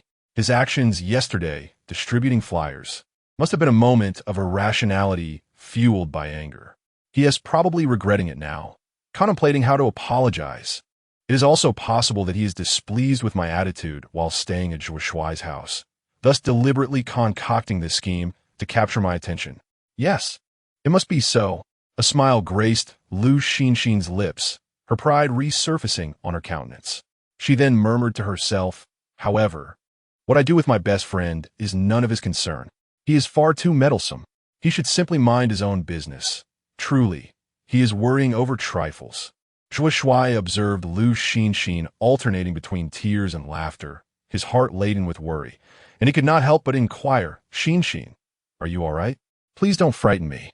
I am fine, Zhuo Shuai. Let us be on our way. Lu Xinxin, proud as a swan, cast a lingering glance in the direction where Lu Yuli had departed, then turned to walk in another direction. Lu Yu, I await your apology. Lu Yu and Lu Cha had unlocked a new posture, hand in hand. They walked in silence through the bustling commercial street. Lu Cha occasionally glanced at Lu Yu, noting the cold severity etched upon his resolute features. Yes, quite handsome, she thought to herself, nodding in approval. Congratulations, host, you have earned 300 green tea points. The system's voice resonated in her mind. Lu Cha's eyes brightened. So much? After some contemplation, she deduced that the system had included her recent interaction with Lu Xinxin in its assessment of green tea behavior. Quite commendable. Her smile blossomed even more radiantly. What is you so joyful, I wonder? Lu Yu's sudden voice interrupted her thoughts. Lu Cha lifted her gaze to find him staring at her quizzically, prompting her to hurriedly shake her head and reply cheerfully, "Oh, it's nothing. You're not pleased because you notice my indifferent demeanor towards Lu Xinxin, are you?" Lu Yu's gaze deepened, scrutinizing Lu Cha, rather than feeling intimidated. She puffed out her chest, her lips quivering as she playfully said, "If I truly thought that, would you be angry, dear brother? I care deeply for you. I cannot bear to see others not cherish you and even cause you harm." Instantly, Lu Yu's icy demeanor melted, and warmth returned to his countenance as a gentle smile resurfaced. "You indeed." He chuckled helplessly, reaching out to gently pinch Lu Cha's smooth cheek, finding the texture delightful. He. Though Lu Cha felt a rush of shyness, she relished the affectionate gesture, nuzzling her head against Lu Yu's shoulder like a well-behaved kitten. "It's getting late. We should head back." Lu Yu glanced at the time. It was already 8 p.m. "Only 8? Lu Cha ziplit veluten. Your parents must be quite trusting to let you out so late by yourself," Lu Yu remarked with a smile. I'm already 26, an adult long over. My parents have complete faith in me. Your information is rather outdated." Lu Cha laughed, snugly wrapping her arms around Lu Yu's, sharing warmth. Hee. I suppose I am a bit behind the times. Watching Lu Cha, who resembled a charming little cat, Lu Yu felt a wave of contentment wash over him. He recalled his 7-year romance with Lu Xinxin and realized he had never experienced such warmth. "Oh, by the way, our families are having a gathering in a couple of days. Did you know about this?" Lu Cha rested her head on Lu Yu's shoulder, suddenly recalling the event. Lu Yu looked down at Lu Cha's captivating eyes, which sparkled like crescent moons, illuminating the night with their brilliance. His heart raced. "Hey, what is wrong with you?" Lu Cha blushed deeply under Lu Yu's gaze, feeling bashful. "I heard my mom mention it earlier," Lu Yu finally responded, his cheeks flushing as he cursed himself for letting his thoughts wander. "You mean that day?" Lu Cha began, her smile sweet and filled with anticipation. Before she could finish, Lu Yu understood her intent and quickly interjected, "Stop.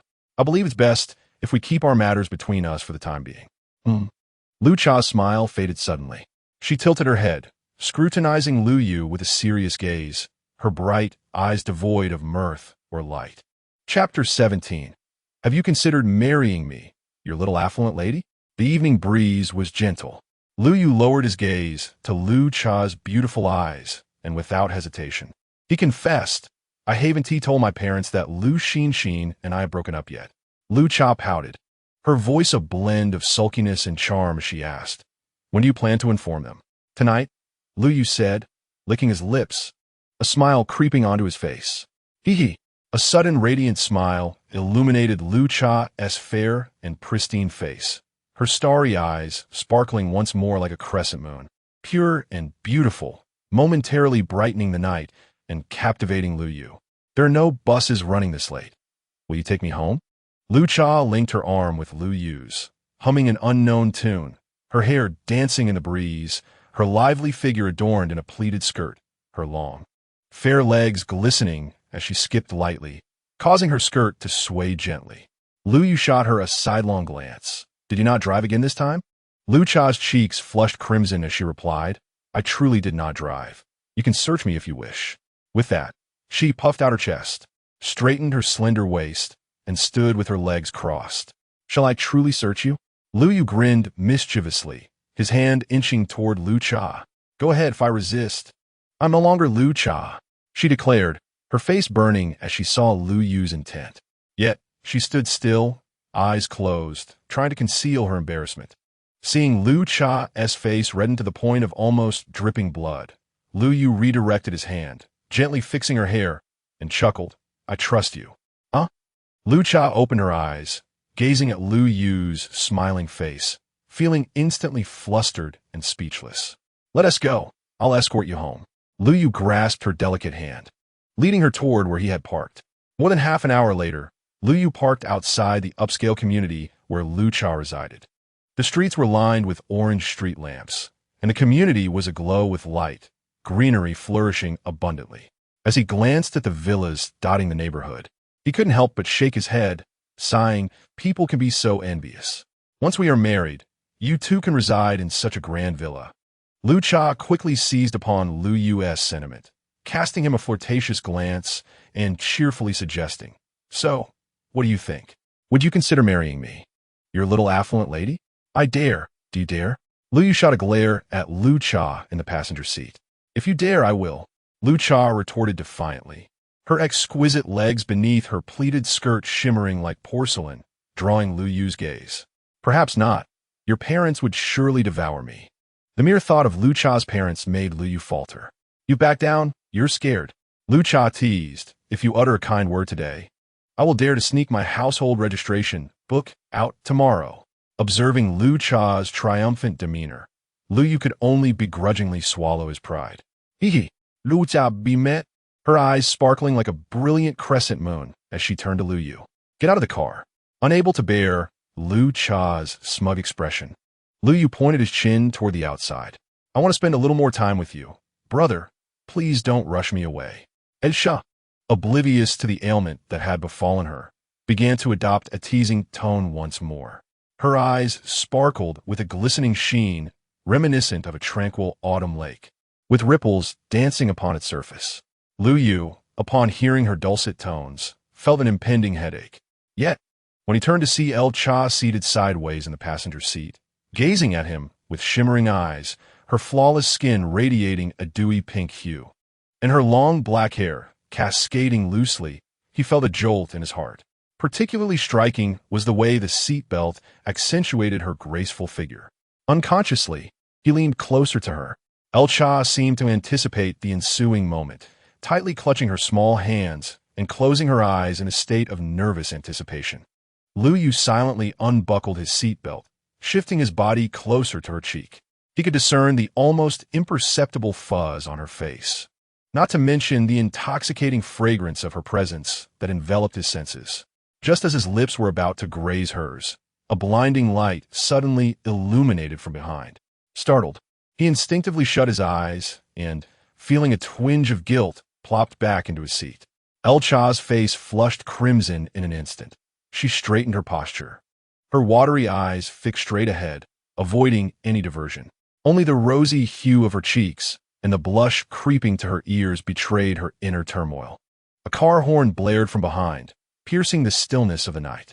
I'm leaving," El Cha murmured softly, hastily attempting to exit the vehicle, only to forget she was still strapped in. This provided Lu Yu with an unanticipated view of her slender form. With a swift motion, El Cha unfastened her seatbelt and pushed the car door open. "Wait, the cake," Lu Yu called out urgently.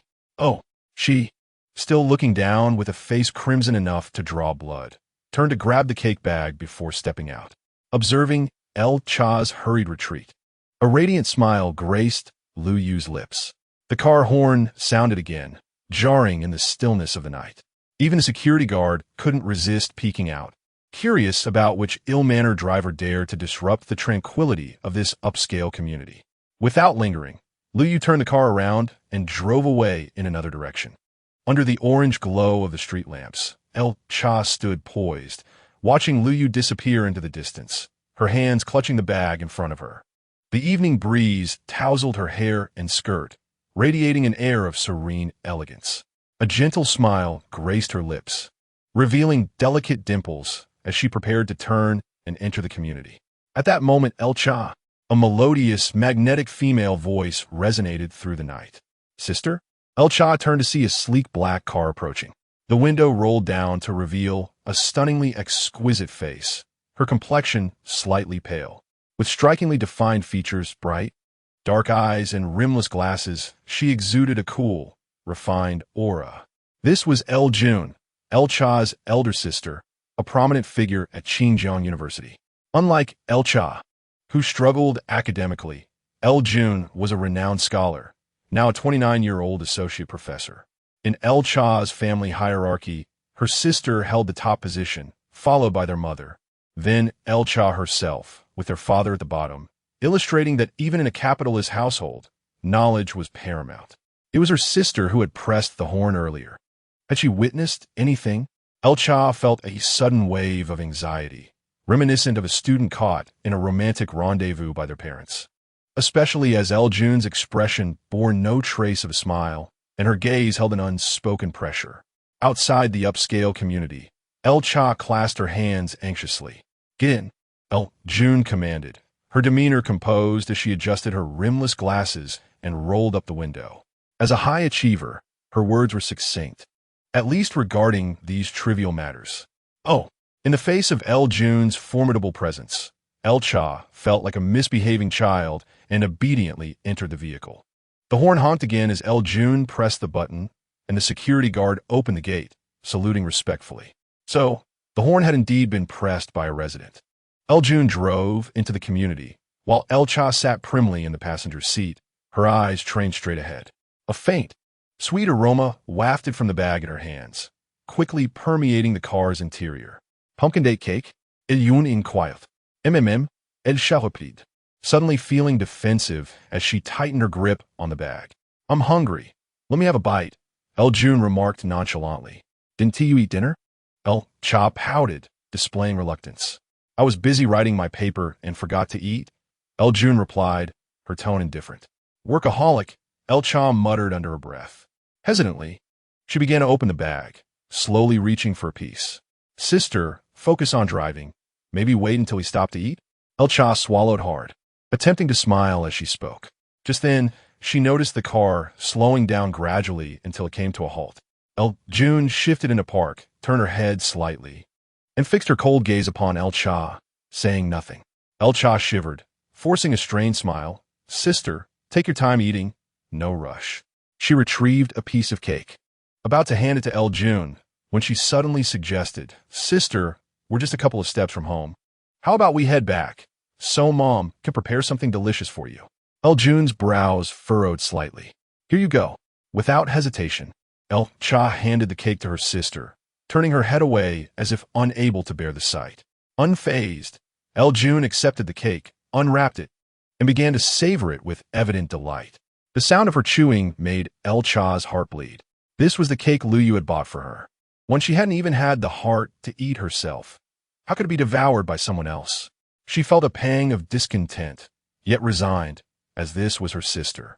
Determined, she clutched the bag tightly, vowing silently that no matter what El Jun said, she would not part with any more.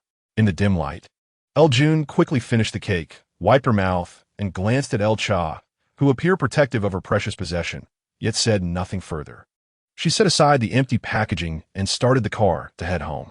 With a sigh of relief, El Cha took it upon herself to pick up the wrappers, intending to find a trash can to dispose of them later. "Was it your friend?" El Jun asked, casting a sidelong glance at El Cha. "Did they come again?" El Cha's heart raced as she feigned calmness. "Yes, a college classmate," she replied. "Male or female?" El Jun inquired. "Why do you ask?" El Cha furrowed her brow. El Jun spoke flatly. "I noticed you two spent quite a while in the car. I was curious about what you were up to."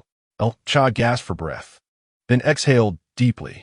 It turned out that El Jun had merely noticed her lingering in the car for a while and had seen nothing of what transpired. It had been a long time since they had last met. A casual chat in the vehicle seemed harmless. Gaining confidence, El Cha began to speak with a newfound calmness.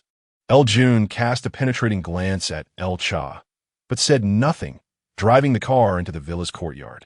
As soon as the vehicle came to a halt, El Cha eagerly exited, her light steps carrying her homeward. El Jun observed her slender silhouette with a murmur to himself. Is this the very reason she chose to return rather than complete her studies? Upon her return, El Cha quickly realized she had become the center of attention within the household. Her parents hovered around her, feigning concern while actually employing intense interrogation tactics. "Who did you go out with tonight? Out this late? Do you even know what time it is?" El Jiaoyang's tone was urgent, his eyes fixated on El Cha. As a father, he was exceedingly protective, especially regarding his daughter's future, resolutely preventing any unsavory characters from approaching his cherished daughter. What are you doing? This is not a company setting. This is our home. Put away your authoritative demeanor. Song Bai-mei shot a disapproving glance at her husband, determined to uphold her status as the matriarch of the family without allowing anyone to challenge her authority. I am concerned for her as well. Fine, you're her mother. You handle the communication while I take a step back. El Jiaoyang chuckled awkwardly, retreating to the sofa, where he clandestinely listened in. El Cha, tell me, who is the boy you spent the evening with? What is his name? Where does he live? How many people are in his family? Song Bai-mei bombarded her with a barrage of questions. El Cha was taken aback. Was this a census? You're right, Mom. El Jiaoyang couldn't help but interject. Oof. You'll find out in due time. I'm tired, off to take a bath and sleep. El Cha huffed, clutching her bag tightly. Her steps light and buoyant as she ascended the stairs, humming a cheerful tune. This girl, El Jiaoyang and Song Bai-mei stood flabbergasted. Just then, they spotted El Jun entering with a briefcase. Jun, did you come back with El Cha? Did you see how she returned? Was she brought back by someone else? El Jiaoyang, ever the lowest in rank within the household, hurried over to El Jun's side, eagerly taking her bag, smiling as he stood by awaiting her to change her shoes, hanging her coat on the rack like a devoted father. Despite his authoritative presence at the office, at home he had to play the role of the dutiful servant to El Jun, especially since he sought information about his younger daughter's romantic endeavors. I didn't TC, El Jun replied coolly, then turned to Song Bai-mei. Mom, I'm hungry. All right, I just made chicken soup tonight. It's warming up for you. Song Bai-mei responded, complying with El Jun's formidable presence as she ventured into the kitchen. Jun, El Jiaoyang was reluctant to yield, following El Jun and inquiring further. The thought of his precious younger daughter potentially being led astray by an unknown boy ignited his fury. Stop asking me. I want to tell you.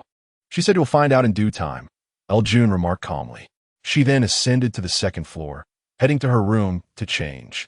El Jiaoyang stood quietly, finally sighing. His eldest daughter possessed a formidable will, while his youngest seemed on the verge of being led astray. He felt an unprecedented gloom enveloping his life. Chapter 19. How to address this. In the opulent villa, Song Bai-mei emerged from the kitchen, carrying the chicken soup, spotting El Jiaoyang sighing in the living room. She rolled her eyes and chided. What are you standing around for? So what if you don't know who the boy is? You'll find out eventually. Why the rush? Find out eventually? El Jiaoyang scoffed, plopping onto the sofa. I fear it may be too late by then. What exactly are you afraid of? Song Bai-mei set the chicken soup on the coffee table and sat beside him. I fear she might be deceived by a bad boy. El Jiaoyang sighed. What constitutes a bad boy? What about a good boy? Besides the usual standards of not smoking or drinking, do you have any additional criteria? Song Bai-mei retorted. El Jiaoyang was left speechless by her questions, finally mumbling, I'm too exhausted. My brain isn't functioning. Let us discuss this another day. All right, let me rephrase my question. Song Bai-mei pondered before asking earnestly. Among the suitable boys you know, who do you think is most appropriate for El Cha? El Jiaoyang paused, stroking his chin as he contemplated, and after 2 minutes, he provided an answer. Lu Yu. Why him? Song Bai-mei inquired with a smile. He has someone we've known since childhood. His character and integrity speak for themselves. I believe he aligns with my expectations for a son-in-law. El Jiaoyang deliberated. Most importantly, it seems that El Cha has a different demeanor around him. Perhaps I'm mistaken, but they grew up together, and if it were meant to be, it would have already happened. Song Bai-mei nodded in agreement. You have a point. Let the children navigate their own affairs. My current task is to get these two to come down for chicken soup. With that, she rose and headed toward the second floor, leaving El Jiaoyang on the sofa, shaking his head and sighing. Don't let me find out who you are, or I will uncover every instance you wet the bed throughout your childhood. Ding dong. Just as Liu arrived home, a message pinged on his phone. He opened it to find a text from El Cha. Are you home? I just finished my shower and am lying in bed. Though it was a voice message. Liu Yu couldn't help but conjure an image of a lotus emerging from the water. I just got home, he replied, then pushed open the door. Tonight, he faced 2 significant confrontations. The first, confessing his resignation, and the second, revealing the end of his relationship. How burdensome. He pinched the bridge of his nose in exasperation. "You're back," Ding Shuhui exclaimed joyfully upon seeing her beloved son. In contrast, Lu Shuai remained aloof, seated on the sofa, engrossed in a football match, his head not even lifting. "I'm back," Liu said as he set his backpack down. "What is in that bag?" Ding Shui asked curiously. Liu placed the items he had purchased on the table and casually replied, "Just some things from work." "Why did you bring them back?" Ding Shui queried, puzzled. Lu Shuai frowned, turning to scrutinize Lu Yu. With a straight face, Lu Yu stated, "I've resigned." "What?" Ding Shui and Lu Shuai exclaimed in shock. "Was your workplace just starting to show promise? You endured through the roughest times, and now that things are stabilizing, you decide to leave?" Ding Shui protested. Lu Shuai slammed the table, retorting, "Don't act foolish. Once you're in a company, it's not like your school days. You can't throw tantrums anymore. You're going to work tomorrow. I've already resigned. Why would I still go to work?" Lu Yu, having changed his shoes, walked in, noticing that I had retrieved all my belongings. "You." Lu Shuai was on the verge of losing his mind over Lu Yu, his blood pressure rising as he pounded the coffee table, unable to articulate any further responses. Ding Shui sighed. "Xiao Yu, you've grown up, nearly on the brink of marriage. Why must you still be so headstrong?" "Mom, your statement is flawed in two respects." Lu Yu stood a short distance away, secretly vigilant, fearing that something might come flying at him any moment. "What is incorrect?" Lu Yu explained patiently. "That company never regarded me as one of their own. They might very well sever ties after I have exhausted myself for them, and once I have fulfilled my duties, they would unceremoniously cast me aside." "Nonsense. That is merely your imagination." Lu Shuai's face turned crimson, his body trembling with rage. "Indeed. Where's your evidence? Furthermore, isn't the owner of that company your senior? Didn't you say she treats you well? Besides, it was a classmate who introduced you to this company. How could there be any issues?" Ding Shui interjected. "Let me provide an example." Lu Yu knew they would find it hard to believe. Truth be told, had he not experienced it in his previous life, how would he have known that the senior who always smiled at him could possess such a ruthless heart? "When I went to retrieve my belongings today, I found everyone at work, and I was the only one absent. Perhaps that was because you took leave a few days ago. Your company might believe you are still unwell, hence they did not notify you." Ding Shui, with her typical good-natured disposition, sought to comfort herself. Lu Yu sighed, "But there is a small group in the company. Everyone else is present except me." "How do you explain that?" "Now the company is gradually marginalizing me. Many projects I am not allowed to touch, and they have appointed a new technical director, reallocating my other positions to others." "What do you say to that?" Ding Shui opened her mouth, but was at a loss for words. "Well, since you have already resigned, it's time to seek new employment." Hearing this, Lu Shuai gradually calmed down. Ding Shui began to scold. "Humph, your classmate and this senior seem unreliable, despite you having put in so much overtime for this company. Losing several pounds in the process, they remain utterly heartless." After a brief pause, as the atmosphere settled, Ding Shui suddenly recalled Lu Yu's words and furrowed her brow. "What is the first aspect that is incorrect? What is the second?" "It pertains to my relationship with Lu Xin. Lu Yu pulled out a chair and sat down. "What has transpired between you and Xin?" Lu Shuai and Ding Shuhui's expressions changed abruptly. Lu Yu let out a bitter laugh and commenced his performance. "In truth, my relationship with her is not as harmonious as you perceive. Setting aside other arguments or conflicts, we had a quarrel this week over a trivial matter, after which she went to stay at a friend's house. This marks the 9th time she has moved in with her friend. It's quite normal for her to stay at her friend's place, especially after an argument. Isn't it typical for young couples to seek solace in friends?" Ding Shui defended Lu Xin, who was about to become her second niece. "But what if I told you her friend is a male? How would you react to that?" With Lu Yu's calm words, the living room fell into an eerie silence. "Who is this man?" Lu Shuai's expression darkened. A university classmate of hers. Someone she is quite close to, referring to each other as best friends, Lu Yu replied with a bitter smile.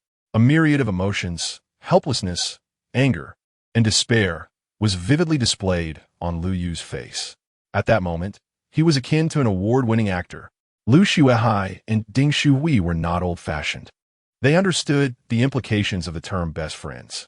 How could a man and a woman be best friends? Ding Shuhui could not restrain a cold snort. How long have they been living together? About a week, Lu Yu answered. This is utterly outrageous. They have dared to bully our family. Lu Xuehai exclaimed angrily, his fists pounding the sofa with a resounding thud. Are her parents coming over these days? Tell them we are no longer proceeding with this marriage and will not meet them. They need not waste their efforts coming here. Ding Shui remarked with a grim expression. They arrived this afternoon, Lu Yu replied.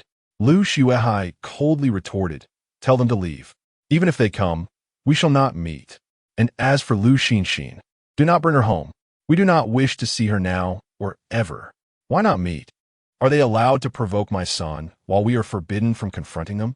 I not only wish to meet, but I also want to hang a banner to publicly denounce them, so the whole world can see their daughter straddling two boats. I want to see if they have the face to continue being teachers. If they cannot even educate their own daughter, how can they be entrusted with teaching students? They are truly leading youth astray. Upon hearing how her son was bullied, Ding Shuhui could no longer sit still. She was even more agitated than Lu Xuehai, determined to confront Lu Xinxin's parents about the kind of daughter they had raised. Lu Yu felt a mix of embarrassment and gratitude as he witnessed his typically kind-hearted mother rarely resorting to such harsh words for his sake. At the same time, he felt a twinge of guilt. At 27 years old, he was still causing his parents concern and anger. Out of sight, out of mind, we shall not meet, Lu Xuehai said, rubbing his temples in frustration. Lu Yu, tell them we cannot afford to associate with them. They should seek another match. Understood. Lu Yu saw that his objective had been achieved and said no more, bowing his head as he returned to his room, leaving behind a dejected profile that tugged at their hearts. This child has always been like this, hiding any difficulties or setbacks to spare us worry. He would never tell us unless absolutely necessary. Ding Shui began to wipe away her tears. Lu Xuehai sighed. Alas, Lu Yu is not young anymore. You should urge him to find a new partner. We cannot afford to have someone like Lu Xinxin. Having her would only make our family a laughingstock. He stood up, uttered those words, and left the living room. Ding Shui looked up, momentarily noticing how much her husband's posture had slumped. The following day, despite it being Monday, Lu Yu indulged in a delightful lie-in. His parents did not summon him. Fortunately, he had turned off his phone alarm the night before. Otherwise, the beautiful start to the week would have turned into a vexatious Monday. Upon waking, he discovered that Lu Cha had sent him more than a dozen messages. I didn't go to work today, so I slept in and just woke up. He sent a voice message. However, after sending it, he realized he had made a grave mistake. Ding dong, ding dong, ding dong. Multiple voice messages came flooding in, resembling a bombardment. As Lu Yu brushed his teeth, he opened the messages. ISN, T today Monday. Why aren't you at work? Did you sleep too late last night and didn't T get up this morning? So you took a leave? Until when are you on leave? I'm quite bored at home. Why not accompany me to stroll through the shops? Are you there? Are you there? Your little darling is in urgent need of your care. Ding dong, ding dong. Listening to Lu Cha's frantic voice messages, Lu Yu hurriedly silenced his phone. If I don't close the door soon, the sound of the doorbell will meld into a melody. After finishing his morning routine, Lu Yu settled in front of his computer. He decided to postpone his job search for a couple of days and instead invest in a couple of stocks. Recalling memories from his previous life, he remembered that a minor bull market was set to emerge in 2 days, albeit limited to a select few stocks. During his time at work, he had overheard colleagues discussing these particular stocks. Their incredulous expressions and exaggerated gestures had left an impression on him. In his past life, although he had been somewhat of a sycophant, his memory was remarkably sharp. Even after several years, he could vividly recall many events. Without a moment's hesitation, he executed his plan, investing his entire savings of 200,000 yuan into the stock market, purchasing solely these few stocks. In just a few days, he would reap the rewards. Now, all he had to do was patiently await his fortune. Lu Yu whistled, glancing at the time. It was already noon. Time to grab a bite.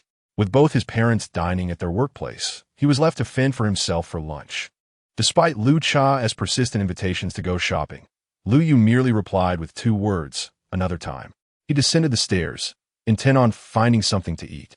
This was an elderly community, over 30 years old, where his parents had originally been assigned their residence. To facilitate Lu Yu's marriage, his family had purchased a new property in the city center. They had initially intended for him to move there after marrying this year, but that now seemed unlikely, unless Lu Yu acquiesced to Lu Cha's statements from the previous night while in the car. However, if he were to agree, why would he remain in this old neighborhood? Wouldn't it be far more delightful to live in a grand villa? Lu Yu stumbled upon a wonton shop by the roadside and ordered a bowl of wontons. Just as he was savoring his meal, a cacophony of angry voices erupted from outside. Are you blind? Didn't you see me splashing water? And yet you dare to come this way. Serves you right for slipping. Get lost, don't block my business. After settling his bill, Lu Yu stepped outside. Not far away, two figures were locked in a confrontation. One was a young girl, not much older than a teenager, sporting a simple outfit, with a backpack slung over her shoulder and a pink suitcase in tow. Despite her plain appearance and unadorned face, her natural beauty was undeniable. Opposite her stood a stout, middle-aged woman, brash and imposing, glaring at the girl as she hurled insults. A crowd had gathered, drawn to the commotion. The girl's face flushed crimson. Her clothes were damp, and she could only accept her misfortune. Are you not convinced? Just look at your rustic appearance. You must be a country bumpkin fresh from the countryside, trying to swindle me. The middle-aged woman spat, seizing the girl and preventing her escape. As the crowd swelled, fear flickered across the girl's face. Lu Yu's eyes widened in shock upon recognizing the girl. Is it really her? Chapter 21. Did I call you a pig and you didn't hear me? On the street, a throng of spectators had gathered. Let me tell you, you're dreaming. Have you looked in a mirror lately? Do you dare to glare at me? The middle-aged woman shouted, her voice dripping with disdain. Do you think I want to have someone bind you up and take you to the police station, accusing you of extortion? Her anger intensified as she continued to berate the girl. The young girl, upon hearing that the woman might genuinely send her to the police, felt a flicker of fear in her eyes.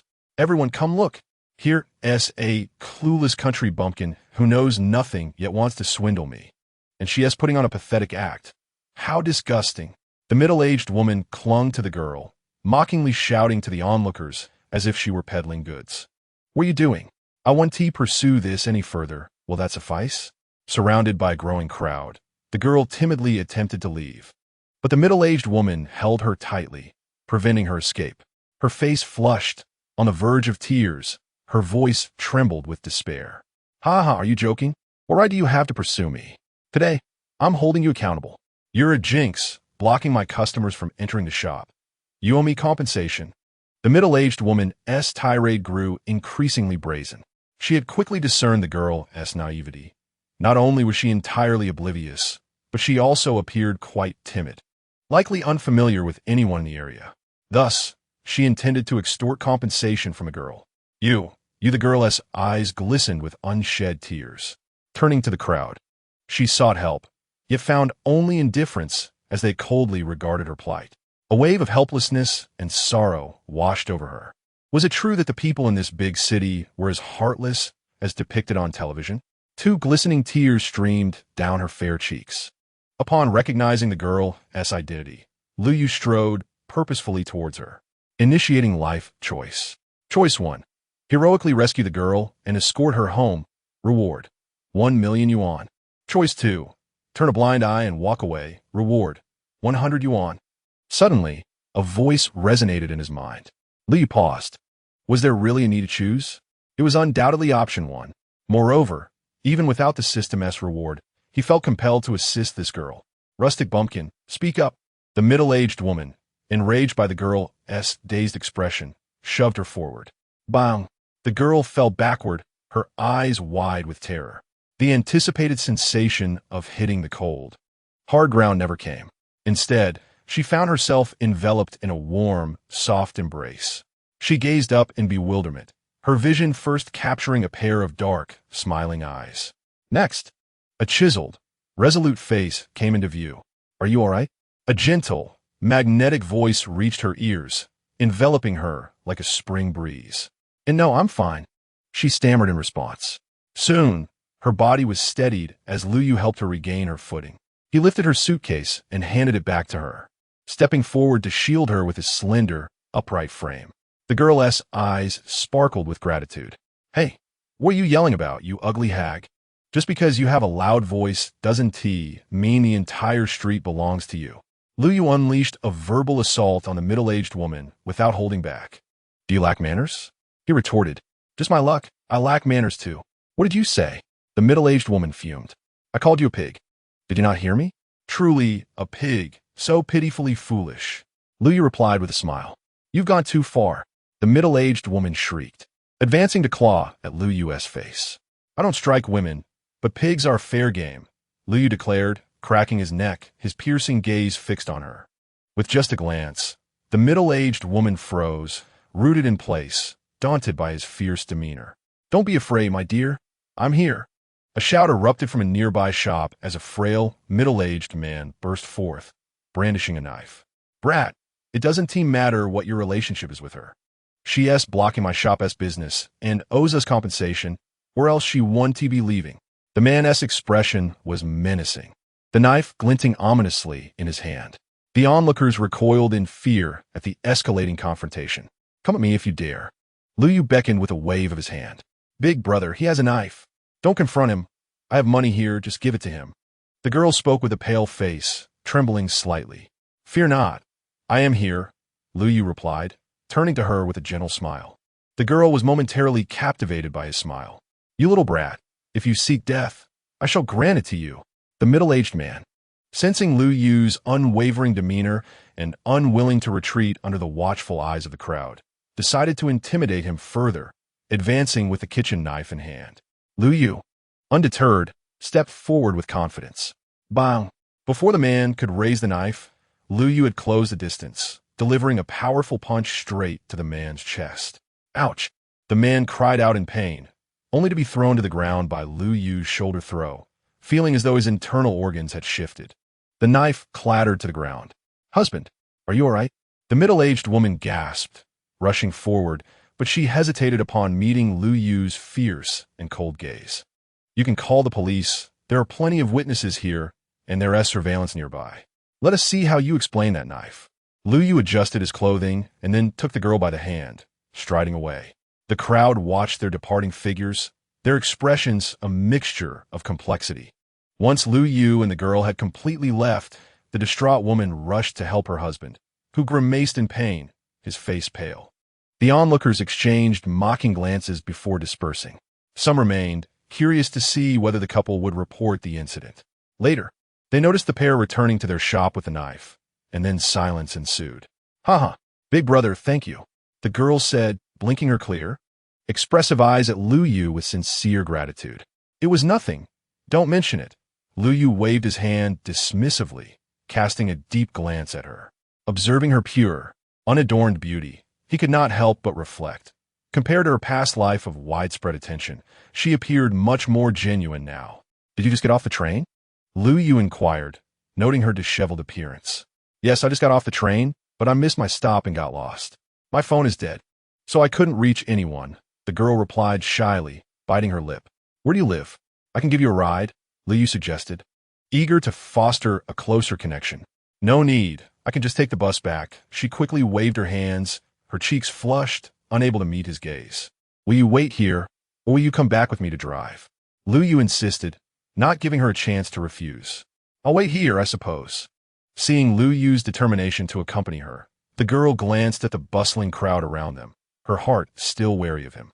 "All right," Lu Yu said no more, turning back to fetch his car keys, and soon returned, driving up to where she stood. "Get in." He exited the vehicle, placing her suitcase in the trunk before driving her to the community she had mentioned. Chapter 22. Returning the girl home. Task reward, 1 million. Half an hour later, Lu Yu parked outside an upscale community. Coincidentally, it was the same high-end neighborhood he had dropped off Lu Cha the previous night. However, considering the girl's background, he was not surprised. "Will you get out here, or do you want me to take you inside?" Lu Yu asked, turning to the girl who sat stiffly in the passenger seat, his smile warm. The sight of the villas clustered within the community, adorned with exquisite greenery and trickling streams, left the girl awestruck. "Please take me inside," she said quietly after a moment of hesitation, glancing at Lu Yu. All right. Lu Yu said nothing more, driving to the gate of the community, rolling down the window to speak with the guard. Sir, could you let us in? We're looking for someone. The guard listened intently, shaking his head. I'm sorry, but you need to call the person inside and have them contact us for entry. Okay. Lu Yu turned to the girl and asked, Is your phone charged? Earlier in the car, he had lent her a charger to power her dead phone. It's good now, I'll call them. The girl took out her phone and dialed a number. Hello, she said, her voice steady. On the other end, an emotional voice responded, meowing. Where are you? We've been so worried since you didn't answer your phone. Lu Yu discreetly plugged his ears. A moment later, he heard the girl quietly say, I'm at the entrance of your community, before hanging up. He glanced at her. She remained silent, her gaze downcast. The girl's delicate profile was strikingly beautiful, though a bit pale from earlier fright. 15 minutes later, a triangular SUV sped out from the community, meowing. As soon as the vehicle halted, the door swung open, and a man and a woman rushed out. The girl bit her lip, silently stepping out of the car and approaching the two middle-aged individuals, embracing them as they expressed their relief and concern. Lu Yu exited the car, sizing up the couple. Indeed, they were the ones. Although the middle-aged man was portly, he emanated an air of authority, while the woman appeared remarkably well-preserved, as if time had scarcely touched her. Both were visibly emotional upon seeing the girl, with the woman's eyes reddening with tears and the man trembling with excitement. Only the girl remained composed, silently accepting the emotional support they offered. Congratulations to the host for receiving a reward. 1 million cash. The system's voice echoed in his mind. Simultaneously, his phone buzzed with a text message from the bank confirming the transfer. Lu Yu smiled as he opened the trunk and gently retrieved the girl's pink suitcase. Without uttering a word, he drove away from the scene. Once the couple's emotional reunion with the girl had subsided, she turned to introduce Lu Yu, only to realize he had already left, leaving only her pink suitcase behind. Her gaze dimmed, a sense of loss enveloping her heart. Meowing, let us head home. I'll have the property management check who brought you here, so we can properly thank him. The middle-aged woman tenderly took the girl's hand, leading her back to the car. The middle-aged man took her backpack and the suitcase, helping her inside the vehicle. The driver made a U-turn and re-entered the community. Upon returning home, Lu Yu invested the entire 1 million he had just earned into the stock market, preparing for a significant harvest. In the afternoon, he received a call from Ding Shui, urging him to prepare for a gathering with Lu Cha's family that evening. So eager? He wondered, scratching his head. Ding. Suddenly, a WeChat message arrived. Lu Yu didn't even need to glance at it to know it was from Lu Cha. Sure enough, upon opening his phone, he found a voice message from her. Brother, that's wonderful. We're meeting again tonight, yay? Her teasing tone, soft and childlike, sent shivers down his spine. Felt a shiver run down his spine. All right, I understand. Just prepare well, and don't embarrass yourself tonight. He sent a voice message in reply. A few seconds later, he received a cheerful response. Brother, please don't worry. I will definitely dress up nicely and won't bring you any shame. The sweet, honeyed tone of El Cha's voice was soft and endearing, yet made Lu Yu shake his head disapprovingly. Before long, Lu Yu's parents returned home from work. Mom, Dad, you two are home quite early today. Lu Yu observed the hurried demeanor of his parents and couldn't help but inquire, is there no work at the office? We applied for leave to visit our old neighbors tonight. Ding Shui replied while changing her shoes. Oh, Lu Yu responded casually and prepared to head to his room. What are you doing? Suddenly, he was called back by Lu Shuahai. Going to take a nap? Lu Yu turned back. Nope. Have you seen the time? Quickly tidy yourself up. Look at your disheveled appearance. Lu Shuahai exclaimed, eyeing Lu Yu's hair, which resembled a bird's nest. Exactly. Go back to your room and spruce yourself up. You are going to see your childhood sweetheart tonight, Ding Shui added. I saw her just last night, and we were almost about to kiss. How much more do I need to dress up? Lu Yu shook his head, reluctantly agreeing fine. In a luxurious villa, Song Baimei sat on the sofa and called her eldest daughter. June, finish work early tonight. We'll meet at 7 p.m. for dinner at the Reunification Hotel with Lu Yu's family. After receiving a concise affirmation on the other end, she hung up with satisfaction. El Cha, what have you been doing cooped up in your room all day? Come out and get some fresh air. She turned her gaze to the second floor and called out. After a prolonged silence, she decided to ascend the stairs without knocking, directly entering El Cha's room. The first sight that greeted her was a mountain of assorted clothing piled on the bed, creating a rather impressive spectacle. El Cha stood before the mirror in a white silk nightgown, gesturing with various outfits. "Mom, why didn't you knock before coming in?"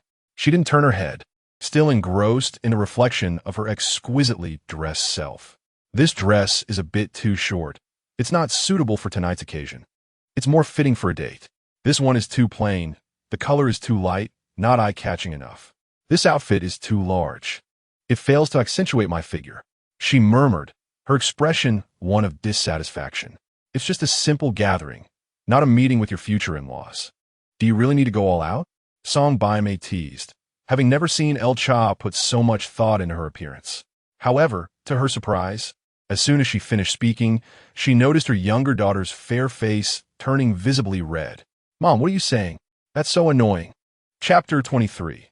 The dinner with El Cha's family at 6:45 p.m., Liu drove his parents to the Reunification Hotel. This establishment might not be a 5-star hotel, but it surely seemed to reach the standards of a 3-star venue. Its grand palace-like architecture, adorned with golden lights under the night sky, exuded an impressive aura. I now realized that it was indeed a wise decision for the LS and Bai-mei to leave their jobs and venture into business. Ding Shui exclaimed, gazing in awe at the hotel. "You weren't saying that back then," Lu Shuahai retorted, rolling his eyes. "That was my short-sightedness, failing to keep pace with the times. Can I not regret it now?" Ding Shui lightly tapped Lu Shuahai, noting their audacity compared to his cautious nature. All right, it's almost time. Let us head inside." On the 9th floor, in the old neighbor's hall, Lu Yu smiled at the young and beautiful hostess. "Lu Yu?" To his surprise, the hostess responded with a question. "That's me," Lu Yu replied, momentarily taken aback. "Please follow me." The hostess's fair face broke into a charming smile as she gracefully led them through the hotel. "How did you know my name?" Lu Yu asked, puzzled. "The manager informed me," the hostess replied with a radiant smile. Lu Yu quickly understood. It appeared that El Cha's family had significant connections, even knowing the hotel owner. The lobby of the hotel was opulent, bustling with people. Men donned suits, embodying the image of successful individuals, while women in evening gowns resembled elegant socialites attending a high-class soiree. Lu Shuahai and Ding Shui followed the hostess, marveling at their surroundings. Although they were not accustomed to such scenes, they held their composure. Upon reaching the 9th floor and exiting the elevator, Lu Yu and his parents were taken aback. "Jiayong? Bai-mei?" Lu Shuahai and Ding Shui exclaimed with heightened emotions. Lu Yu's eyes widened in surprise. He had not anticipated that El Jiayong and Song Bai-mei would be waiting for them at the elevator. Of course, El Jun and El Cha stood behind them. Upon seeing Lu Yu emerge from the elevator, El Cha playfully winked at him, her cheeks forming delightful dimples. "What you two doing? Is this necessary?" Lu Shuahai and Ding Shui stepped forward, warmly grasping El Jiayong and Song Bai-mei's hands, a clear display of intimacy. "Ha! We originally planned to wait for you in the lobby, but then we thought it better to wait at the elevator. The lobby manager called me to inform that esteemed guests had arrived, so we came over. You wouldn't hold it against us, would you?" El Jiayong and Song Bai-mei were all smiles upon seeing their old neighbors, clearly delighted. "How could we hold it against you? If anything, we should blame you for being so courteous." Ding Shui and Song Bai-mei embraced, their smiles radiant. Laughter erupted among the group. "Is this Yun? Jia Jia?" Ding Shui released Song Bai-mei and turned her attention to the 2 young women behind her. El Jun stepped forward with a gentle smile. "Hello, Uncle Lu, Aunt Ding." She wore a white blouse paired with a gray plaid blazer and a black long skirt, her legs elegantly clad in black stockings and shining shoes, exuding the aura of a sophisticated woman. Having become a university professor, Jun's demeanor had significantly transformed. She now carried an air of intellectual grace, yet remained as beautiful as ever. "It's been a while since we heard from you. We couldn't tell how much you had changed just from your voice," Ding Shui remarked. Smiling, El Jun, typically reserved and somewhat aloof, merely smiled in response, her gaze resting on Lu Yu, her dark eyes seemingly concealing unspoken emotions. In turn, Lu Yu beamed at her with the bright smile of a cheerful neighbor. El Cha, with her sweet smile, took a couple of steps forward, affectionately linking her arm with Ding Shuhui's, greeting them in a charming tone. Uncle Lu, Aunt Ding, it's been so long. Dressed in a white knitted sweater and a black long skirt, with dainty white shoes, she radiated youthful vibrancy and a sense of fashion. Oh my, Cha-Cha has returned from abroad? You become even more beautiful and taller. It seems life abroad has treated you well. Ding Shui, her face alight with surprise, gently placed her hands on Lu Cha's fragrant shoulders, scrutinizing her with sparkling eyes. While she harbored affection for Lu Jun as well, her bond with this childhood companion of her son was distinctly closer. In her youth, with her parents engrossed in their business ventures, they scarcely had time to tend to her. Thus, she grew up under Ding Shuhui's nurturing care, with her meals and transportation duties managed by Lu Shuai. Even during parent-teacher meetings, when Lu Cha's parents were unavailable, Lu Shuai would attend on behalf of Lu Yu, while Ding Shui would represent Lu Cha. Moreover, she concealed Lu Cha's less-than-stellar academic performance, deceitfully claiming that the teacher lauded Lu Cha at the meeting. One can only imagine the depth of their relationship. Consequently, despite Lu Cha residing abroad and not returning home for 3 years, their phone conversations remained uninterrupted. It could be said that, owing to the intertwining of their families and the camaraderie between Lu Cha and both Lu Shuai and Ding Shui, Lu Yu's home could easily be regarded as Lu Cha's second abode. It's me, Aunt Ding. I'm back, Lu Cha exclaimed in a playful tone, playfully shaking Ding Shuhui's arm. This behavior, seen as somewhat spoiled by Lu Yu, was perceived by Ding Shuhui as endearing, akin to that of her own daughter, which only heightened her joy. It's wonderful that you're back. You must have faced numerous challenges abroad, but now you're here, she said, her eyes glistening with unshed tears, genuinely feeling for Lu Cha. Aunt Ding, please don't cry. I'm perfectly fine, and my life abroad has been quite manageable. Aside from some communication hurdles, Lu Cha hurriedly wiped away Ding Shuhui's tears, smiling to reassure her. Let us not dwell on tears today. It's a day of joy, and there is no reason for such a display. Seizing the moment, Lu Shuai interjected, returning the earlier reproach of cowardice back to Ding Shui. What do you know? Ding Shui shot a glare at Lu Shuai. Weren't you also worried that Cha-Cha wouldn't adapt to the local cuisine abroad? Contemplating sending her local delicacies via express delivery? I was merely voicing a thought, Lu Shuai replied awkwardly, scratching his nose and lapsing into silence. According to the law of conservation of smiles, a smile cannot vanish into thin air, but can indeed be transferred. Lu Cha's smile grew ever more radiant as she turned to Lu Shuai and said, Thank you, Uncle Lu, for your concern. There are times I truly crave local specialties, but alas, no one has sent any my way. Upon hearing this, Lu Shuai reacted with renewed vigor, directing a pointed look at Ding Shui. Did you hear that? Meanwhile, Lu Jiaoyang and Song Bai Mei expressed their concern for Lu Yu.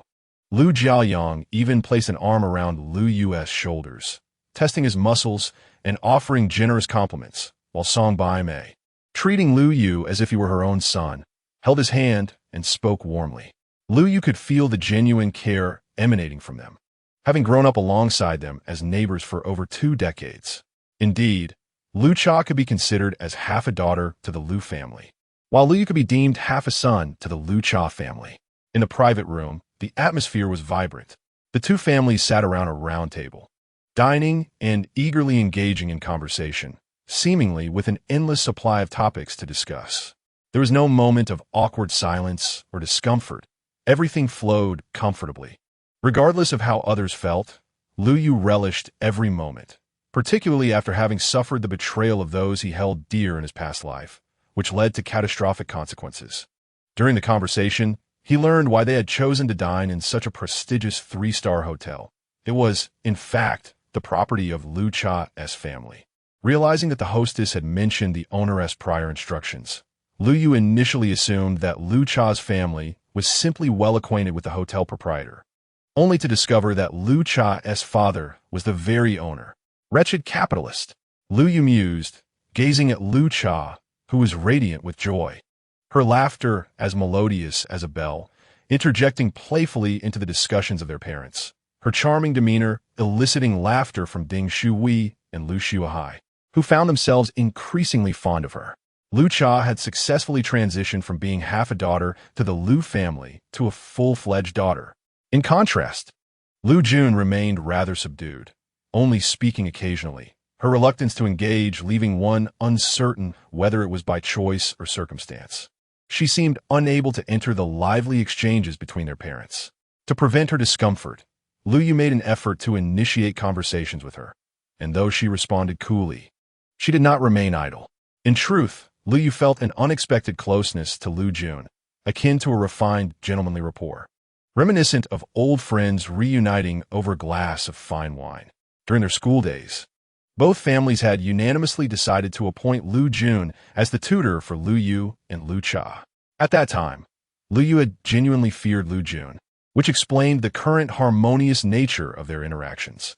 Furthermore, with Lu Yu present, Lu Cha felt less intimidated by Lu Jun, frequently swapping between conversations with her parents and chatting with Lu Yu and Lu Jun, observing the three youngsters laughing and conversing.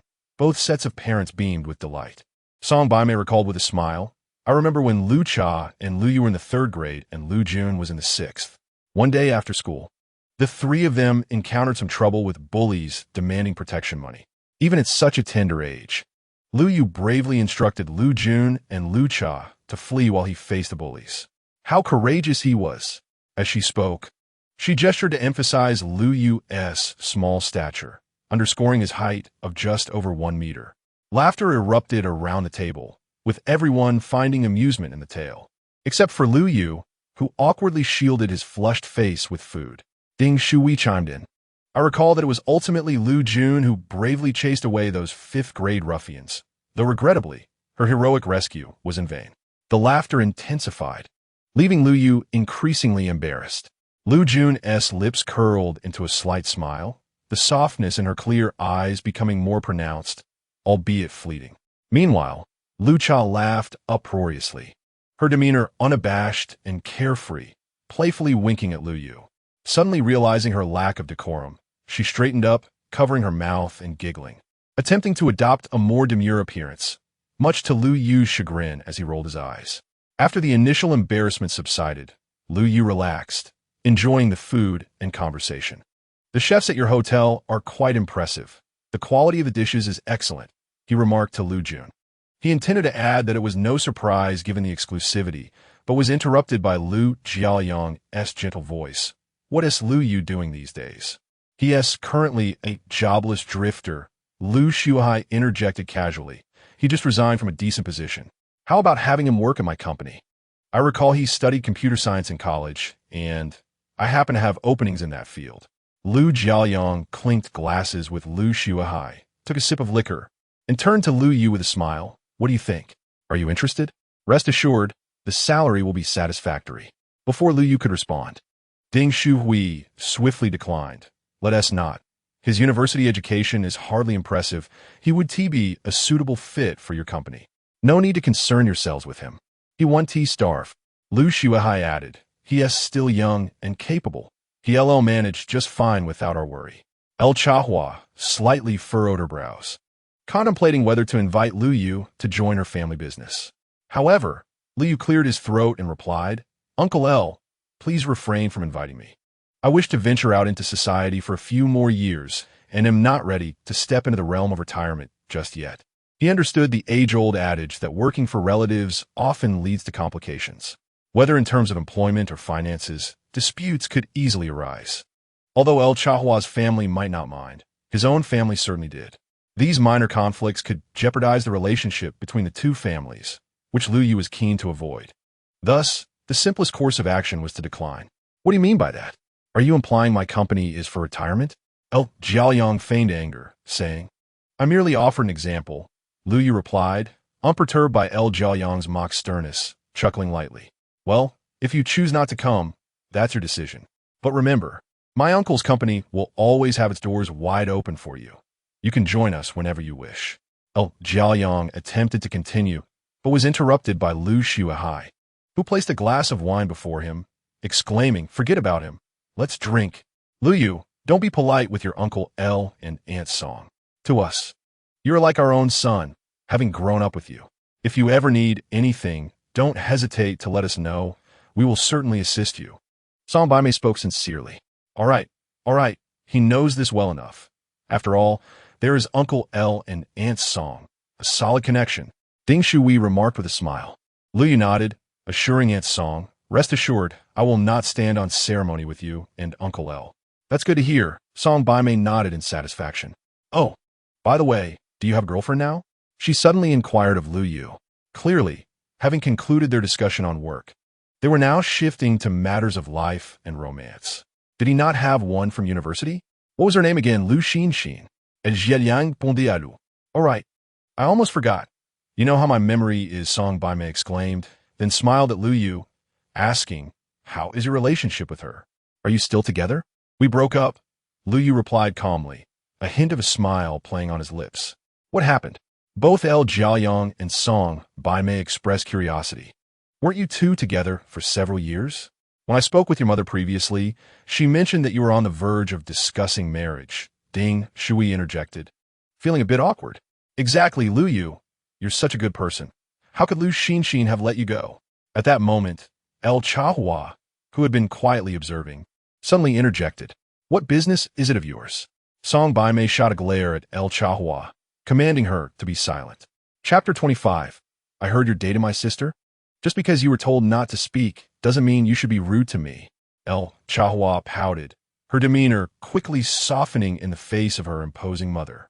Song Baimei shot a warning look at El Chahua before turning her attention back to Lu Yu, her expression brimming with warmth. At that moment, Lu Yu couldn't help but marvel internally at how women could effortlessly change their expressions. What is the situation with you and Lu Xin?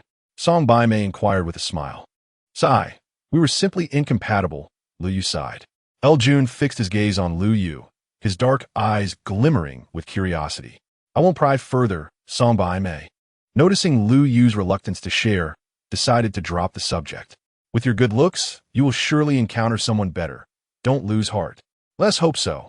Lu Yu feigned a dramatic sigh, casting a glance at El Chahua.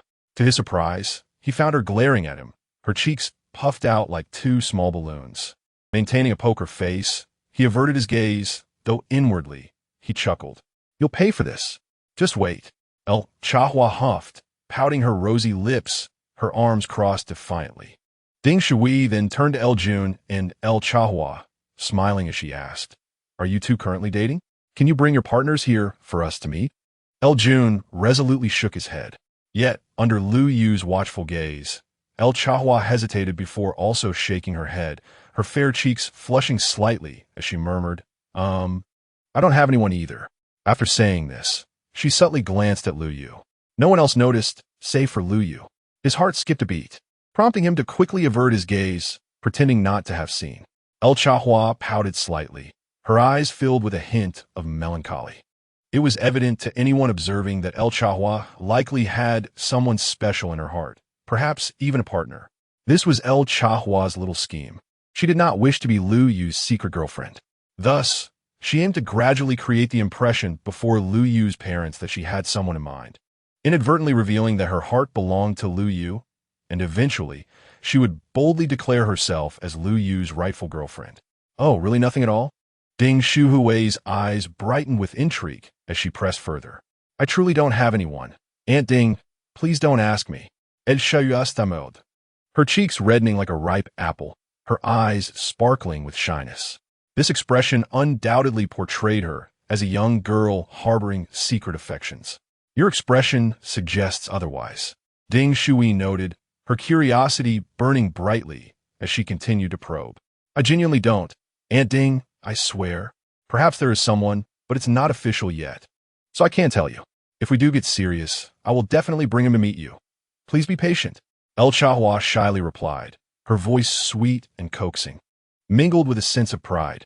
Yet to Lu Yu's ears, it sounded excessively flirtatious. I need to use the restroom, he declared, unable to endure the conversation any longer as he stood and exited the private room. El Jun watched Lu Yu's retreating figure, contemplating for a moment before also rising to her feet. Where are you going? Song Bai Mei inquired, regarding her with curiosity. To the restroom, El Jun replied calmly. Look at your sister. She's on the verge of finding a partner. And what about you? You haven't even caught a glimpse of one. You need to step up your game. Song Bai Mei chastised, exasperated. Ding Shui gently added, Jun, as a teacher at Qingjiang University, you must meet many outstanding young men. You should broaden your horizons. There's bound to be someone who meets your criteria. I understand. El Jun nodded faintly before leaving the room. Sighing, Song Bai Mei wore a troubled expression. Don't worry. When the time is right, it will happen soon, Ding Shui reassured her. Let us hope so, Song Bai Mei agreed. Yet her features still bore an unshakable gloom. Outside the room, Liu Yu had just finished in the restroom when he encountered El Jun Jie. Liu Yu greeted her with a smile and a nod, intending to bypass her and re-enter the room. Suddenly, an arm like iron barred his path. Jie, what is the matter? Liu Yu halted, turning to her with a puzzled expression.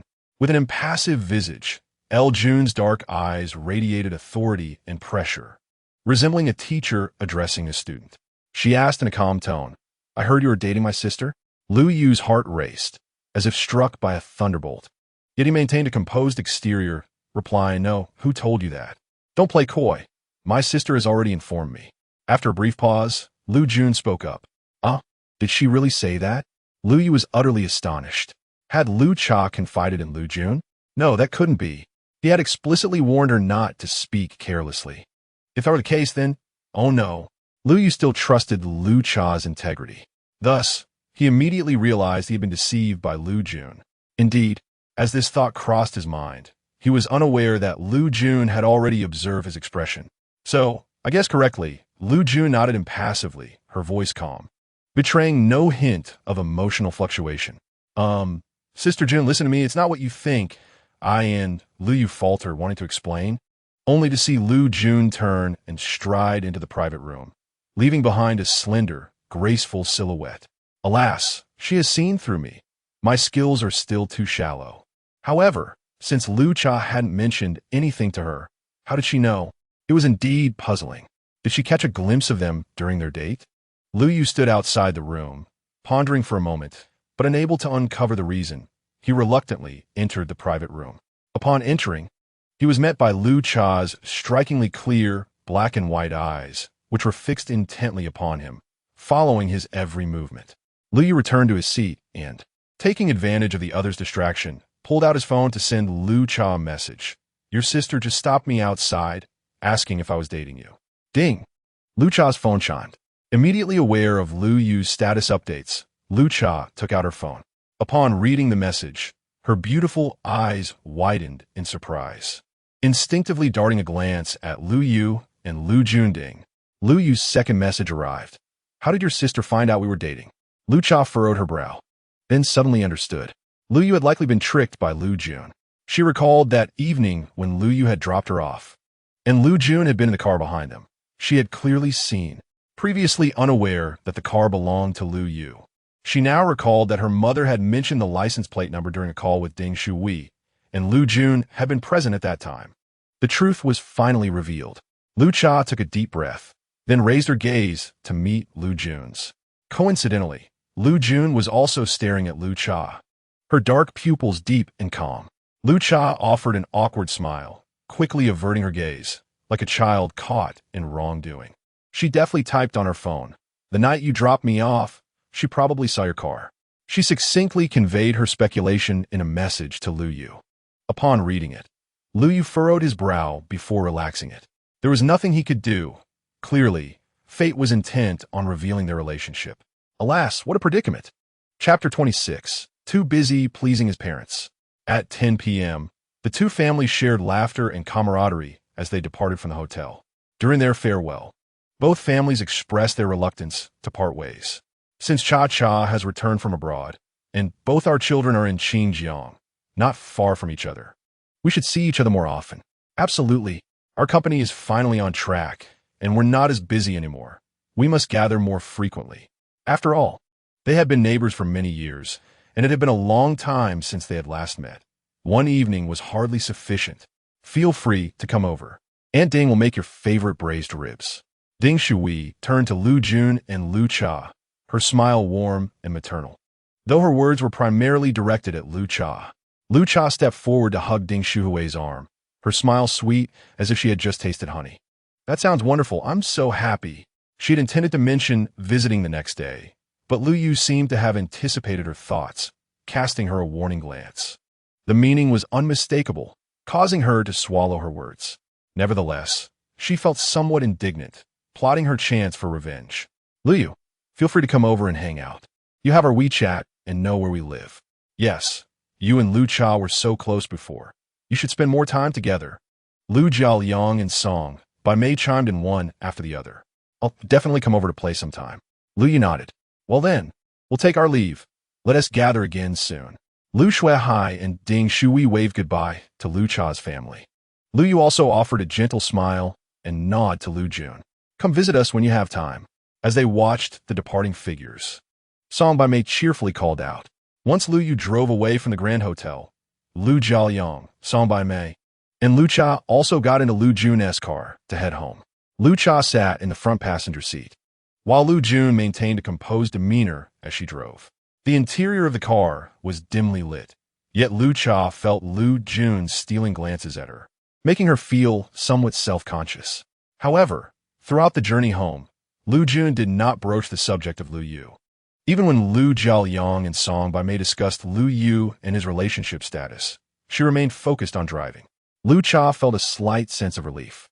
Upon arriving home, the family was too weary to engage further and retreated to their respective rooms to rest. After Lu Cha finished her shower, she lay on her bed, preparing to message Lu Yu. Knock, knock. A gentle rapping at the door interrupted her. Who is it? Lu Cha slipped on her slippers and opened the door, only to find Lu Jun standing there. Her heart skipped a beat as she feigned calmness. Sister, what brings you here so late? Am I not allowed to check on you? Lu Jun pushed past Lu Cha and walked straight into the room. Sister, aren't you working tomorrow? If you stay up late, will you have the energy? Lu Cha pouted slightly. Reluctantly, she closed the door behind her and followed Lu Jun into the room. It felt as though it were her own room, as Lu Jun sat on the sofa, legs crossed, her gaze fixed intensely upon Lu Cha.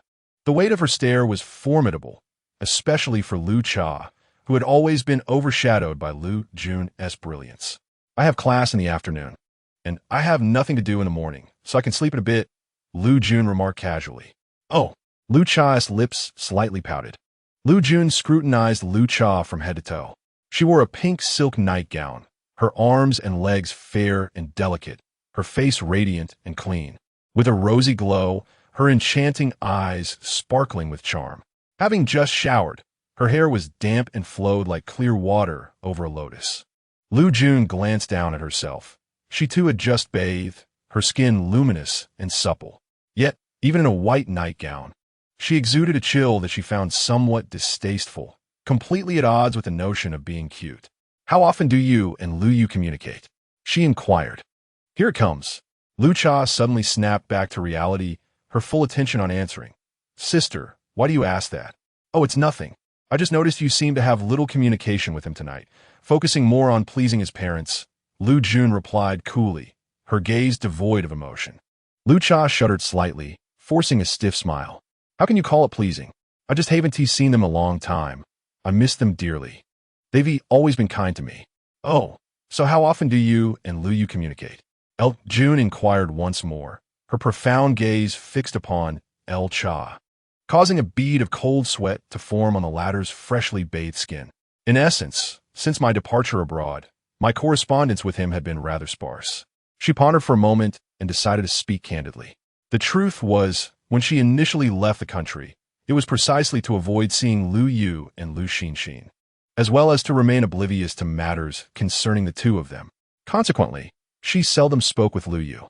Conversely, during the early days of her overseas journey, Lu Yu persistently called her, but she, disheartened, responded with a cool demeanor. This gradual withdrawal led to a dwindling of their communication, although she had previously regretted this estrangement. Some relationships, once faded, cannot be revived. However, upon her rebirth and subsequent proactive approach, she felt that her bond with Lu Yu was poised to revert to their former childhood companionship. Oh, il yun autot. A single syllable that left El Cha feeling utterly uncertain, unaware of El Jun's intent. Sister, what do you mean by that? After contemplating, she resolved that rather than remaining in a state of anxious passivity, it would be far better to take the initiative and perhaps turn the tide in her favor. After all, what was there between her and Lu Yu? She was indeed Lu Yu's legitimate girlfriend. There was nothing scandalous about that. At worst, she could disregard Lu Yu's opinions and simply lay her cards on the table, testing who could truly thwart her. I'm not implying anything. It's getting late, so you should rest early. Just as El Cha prepared for a decisive confrontation with El Jun, the latter's seemingly casual remark shattered the mental fortifications El Cha had painstakingly constructed. As she watched El Jun's departing figure, El Cha opened her mouth, her expression tinged with bitterness. Oh, dear sister, could you please refrain from playing with my emotions? I was all set to be forthright, and now you choose not to say anything? Are you toying with me? Oh, right. Just as El Jun was about to open the door, she abruptly halted her steps. There are some matters I want to speak lightly of. You must discern for yourself, but do not keep it from Mom and Dad for too long. With that, she exited without a backward glance, leaving El Cha staring blankly in the direction of El Jun's departure, her gaze lingering long after. A few days later, though their parents said nothing, Lu Yu, having lain idle at home for several days, grew increasingly restless.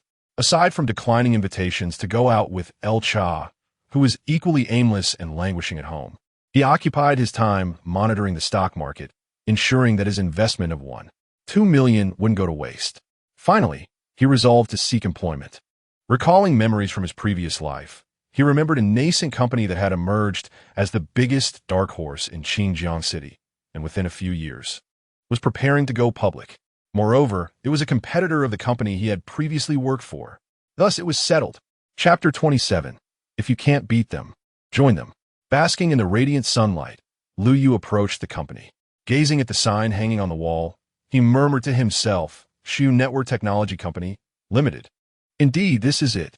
He stepped inside. May I help you? A girl tidying up the room looked up, her expression one of curiosity as she regarded Lu Yu. I'm here to apply for a position. Are you hiring?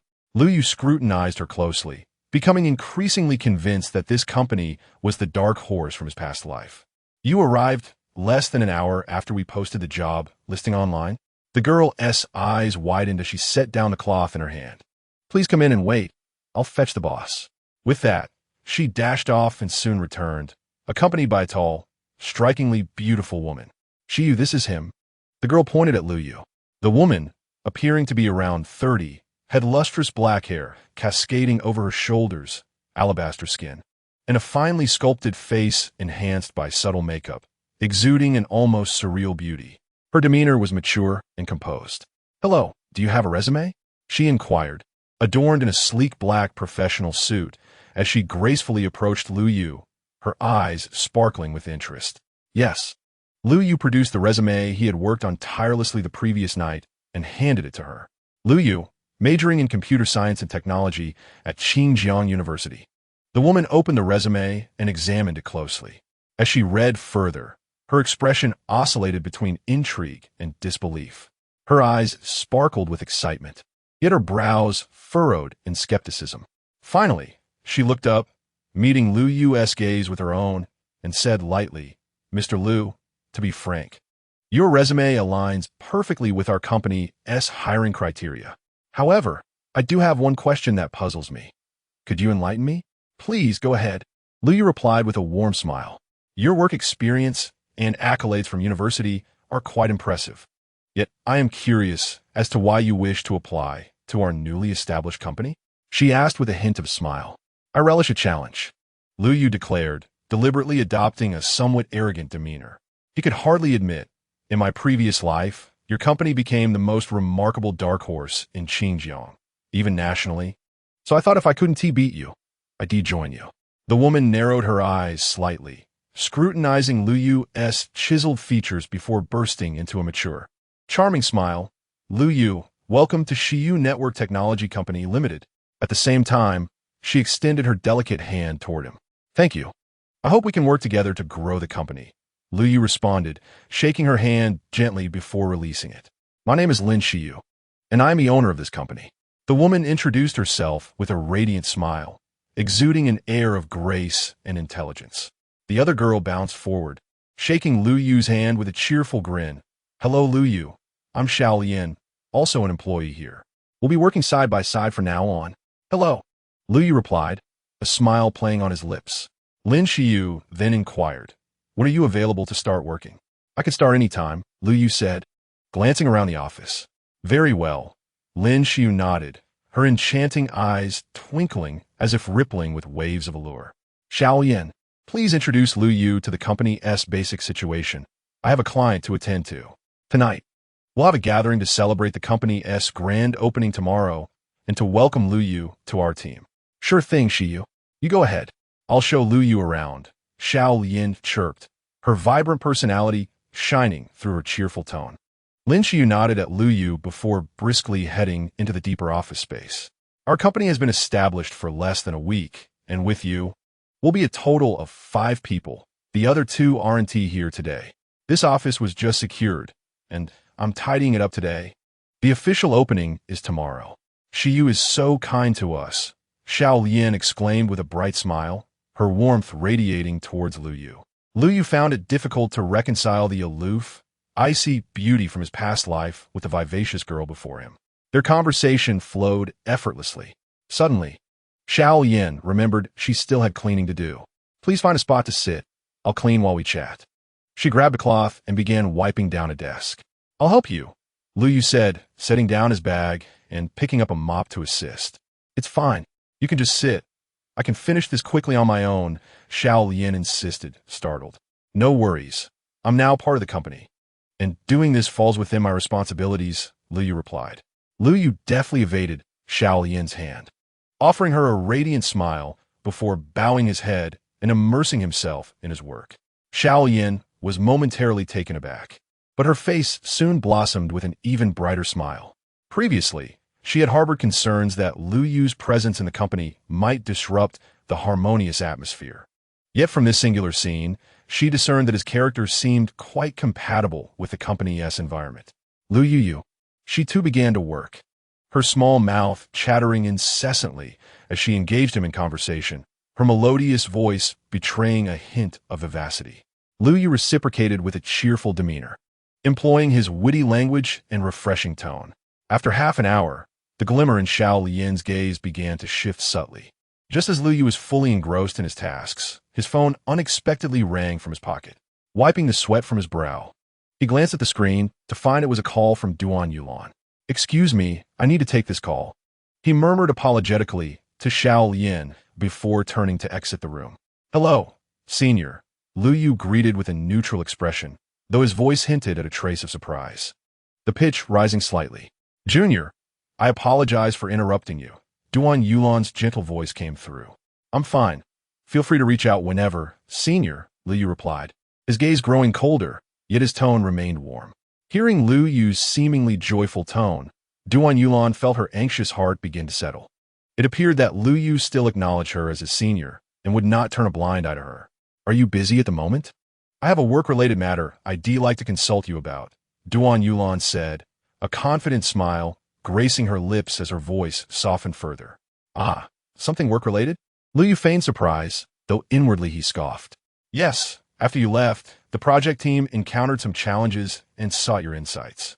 Given your exceptional background from Xinjiang University and your familiarity with the project, Duan Yulan beamed. The project faced insurmountable difficulties, and only Lu Yu could provide a solution, which was why she had set aside her pride to reach out to him. However, the next moment, the smile on her fair face froze as Lu Yu replied nonchalantly, I'm sorry, senior, but I'm afraid I cannot assist you with work-related matters. Chapter 28. Lu Yu's Revenge, Duan Yulan's Regret. With Lu Yu's words of helplessness hanging in the air, Duan Yulan's complexion paled instantly, leaving her utterly stunned. How could he say such a thing? First came disbelief. If the project failed, the company would too. Then, a shroud of despair enveloped her. Listening to the almost inaudible breaths on the other end of the line, Lu Yu couldn't help but chuckle softly. What's this? Duan Yulan bit her lip, forcing a smile, but the tremor in her voice was unmistakable. Senior, it's not that I refuse to help. I've completed my responsibilities regarding the project. The remaining tasks fall to others, and I have no knowledge of them. Nor should I intervene. Liu Yu maintained his cheerful demeanor, adding, I believe if you all put in some extra hours to delve into the project, this minor inconvenience shouldn't hinder you. Duan Yulan's expression darkened.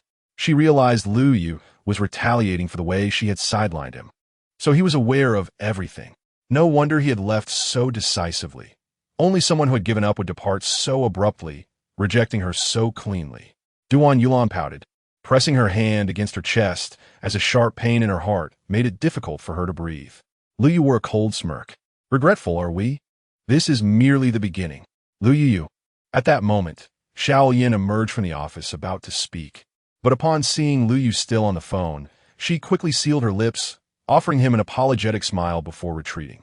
All right, senior, my colleague is calling for me. I must hang up now. Let's chat later, Liu Yu said, preparing to disconnect the call. Have you found your next job? Duan Yulan's eyes inexplicably glistened, the anguish in her heart becoming more pronounced. Yes, I can't just lie at home and starve, can I?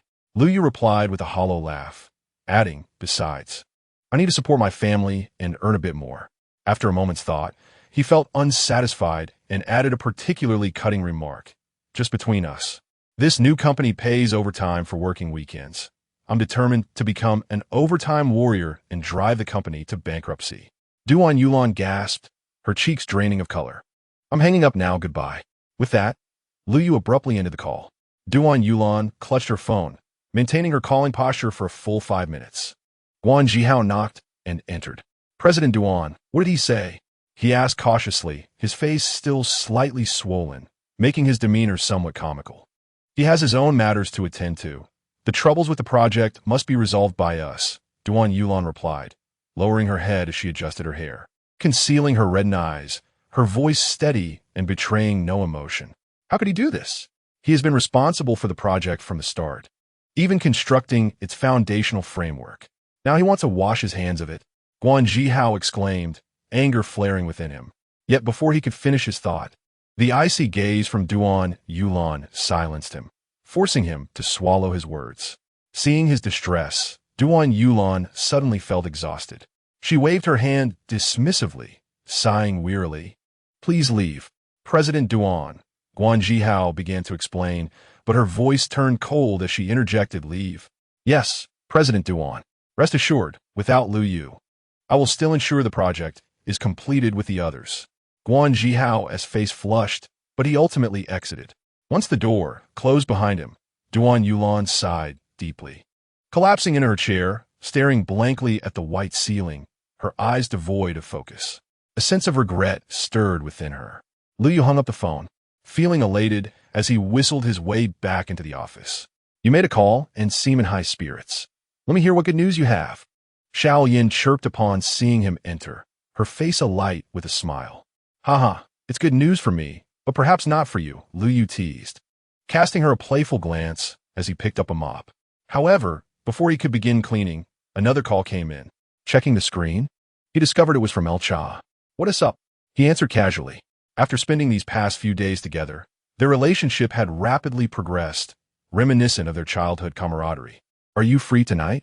I'd like to go enjoy the sea breeze. El Cha's sweet voice chimed. Didn't we just go to the beach the other night? Liu Yu frowned. That was just a brief stop. I didn't get enough of it, El Cha pouted playfully, imagining her adorable, pouty face. Liu Yu couldn't help but smile slightly. I can't tonight. I have a dinner gathering with my new colleagues. Ah, you started a new company? El Cha exclaimed in surprise, then sweetly added, wherever you go, I want to follow. What do you intend to do there? Liu Yu's lips twitched slightly. The company I just joined is newly established and does not align with your field of study. You should obediently heed your parents' arrangements and refrain from meddling. No, I won't listen to them. I want to be with you. Please don't reject me, or my heart will shatter. El Cha rolled on the bed, her soft voice brimming with grievance, beginning to act petulantly. El Cha, behave yourself. Liu was at a loss for words. Then tell me about your new company. I want to join you. El Cha pouted playfully. Be good. I want to share for now. Liu Yu's lips involuntarily curled upward, his tone softening. All right then. El Cha's voice fell, but I truly wish to accompany you. Fine. I'll check the time tonight. If it's early enough, I'll take you for a stroll by the seaside. Lu Yu could hardly resist El Cha's charm. Wonderful. El Cha exclaimed joyfully. I love you so much, brother Yu. You. Lu Yu shook his head, chuckling silently, and ended the call. Your significant other? Xiao Yin, listening from a distance, could only make an educated guess upon seeing Lu Yu's aunt smile. Yes, quite clingy. Lu Yu stuffed his phone into his pocket and picked up a mop. You two share a great bond. It's evident that you are in the throes of romance. How lovely, Xiao Yin remarked, tinged with envy. Pretty good. Lu Yu smiled modestly, choosing not to elaborate. He was inherently kind and not adept at flaunting affection in front of others. The trio bantered and laughed, working until noon. Lin Xiyu concluded her communication with a client and emerged from her office, her radiant smile illuminating the room as she joined them in tidying up. Subsequently, the three ventured out for a bite. Upon returning, they entered the conference room to discuss the company's current status and future development direction. Lu Yu understood this was Lin Shiyu's informal interview of sorts, so he infused insights from his previous life's knowledge of the company's evolution into their conversation. To his surprise, upon hearing his thoughts, the graceful and intelligent Lin Xiyu appeared exhilarated, as if she had found a kindred spirit. Chapter 29. A Reunion. El Cha and Duan Yulan had both arrived. Lu Yu spoke with confidence, his face radiating a glow of self-assurance. The more Lin Xiyu listened, the more delighted she became, ultimately grasping Lu Yu's hand in excitement and exclaiming, Your ideas are excellent, remarkably similar to my own. Lu Yu chuckled inwardly. This was merely the future direction of the company, which he had simply reiterated. This is just my humble opinion. The final decisions rest with you. General Manager Lin. Lu Yu's smile remained calm as he gently withdrew his hand. Apologies, I lost my composure. Lin Xiyu, realizing her actions, quickly released his hand, her fair cheeks flushing with embarrassment. Your thoughts indeed align with my initial vision for the company. After a moment's reflection, she could not hide her amusement and continued. And please, no need to call me General Manager. If you don't mind, you can call me Sister Xiyu, just like Xiao Yin. All right, Sister Xiyu. Lu Yu responded without hesitation. The smile on Lin Xiyu's face grew increasingly enchanting, and she finally remarked, I can't believe my luck in meeting you. Encountering someone on the same wavelength is quite rare. She nearly uttered the words, kindred spirit, but reconsidered for appropriateness. At 6:00 p.m., Lin Xiyu drove Xiao Lian away from the company, while Lu Yu followed in his car. Half an hour later, the three arrived at the Grand Reunion Hotel. Gazing at the hotel's opulent golden sign, Lu Yu felt a slight twitch at the corner of his eye. How is it again that El Cha's father owns the Grand Reunion Hotel? Surely, I won't run into her here? Suddenly, a spark of insight flashed in his mind. No, it shouldn't be. He quickly shook his head, dismissing the thought. Lu Yu, what is wrong? Xiao Yin inquired, noticing Lu Yu's wry smile. Oh, nothing. Lu Yu smiled back. Let us head inside. They're probably waiting for us. Lin Xiyu, embodying the essence of a gentle and intelligent older sister, smiled warmly. She wore a black OL suit, her shapely legs elegantly clad in nude stockings, and her silver high heel sparkled. An aura of maturity and sophistication enveloped her. Drawing glances from passers-by, Lu Yu and Xiao Yin followed her into the hotel lobby. 5th floor, towards the future private room. Lin Xiyu instructed the welcoming hostess. Please follow me, the hostess replied with a slight bow, cheerfully ushering them into the elevator. Throughout this process, the hostess stole a few glances at Lu Yu, feeling an inexplicable familiarity. Upon reaching the 5th floor, the hostess gently opened the door to the private room before retreating. Sister Xiyu, the young man and woman seated on the room's sofa, quickly rose. Apologies for keeping you waiting, Lin Xiyu said with a gracious smile. Her warmth extended to everyone. We just arrived too, the young man replied, while the young woman's gaze lingered on Lu Yu, curiously appraising him. Let me introduce everyone. Lin Xiyu stepped aside to reveal Lu Yu. This is Lu Yu, our new colleague who just joined today. And this is Song Jilan and Chao Lanlan, who also joined the company just a couple of days ago. Hello. Hello, Lu Yu. Hello, Lu Yu. I'm Chao Lanlan. The trio exchanged friendly greetings. Now, let us not linger here. Come sit down, it's time to eat. Lin Xiyu, seeing that everyone had made introductions, waved them over to the dining table. I'll take care of it.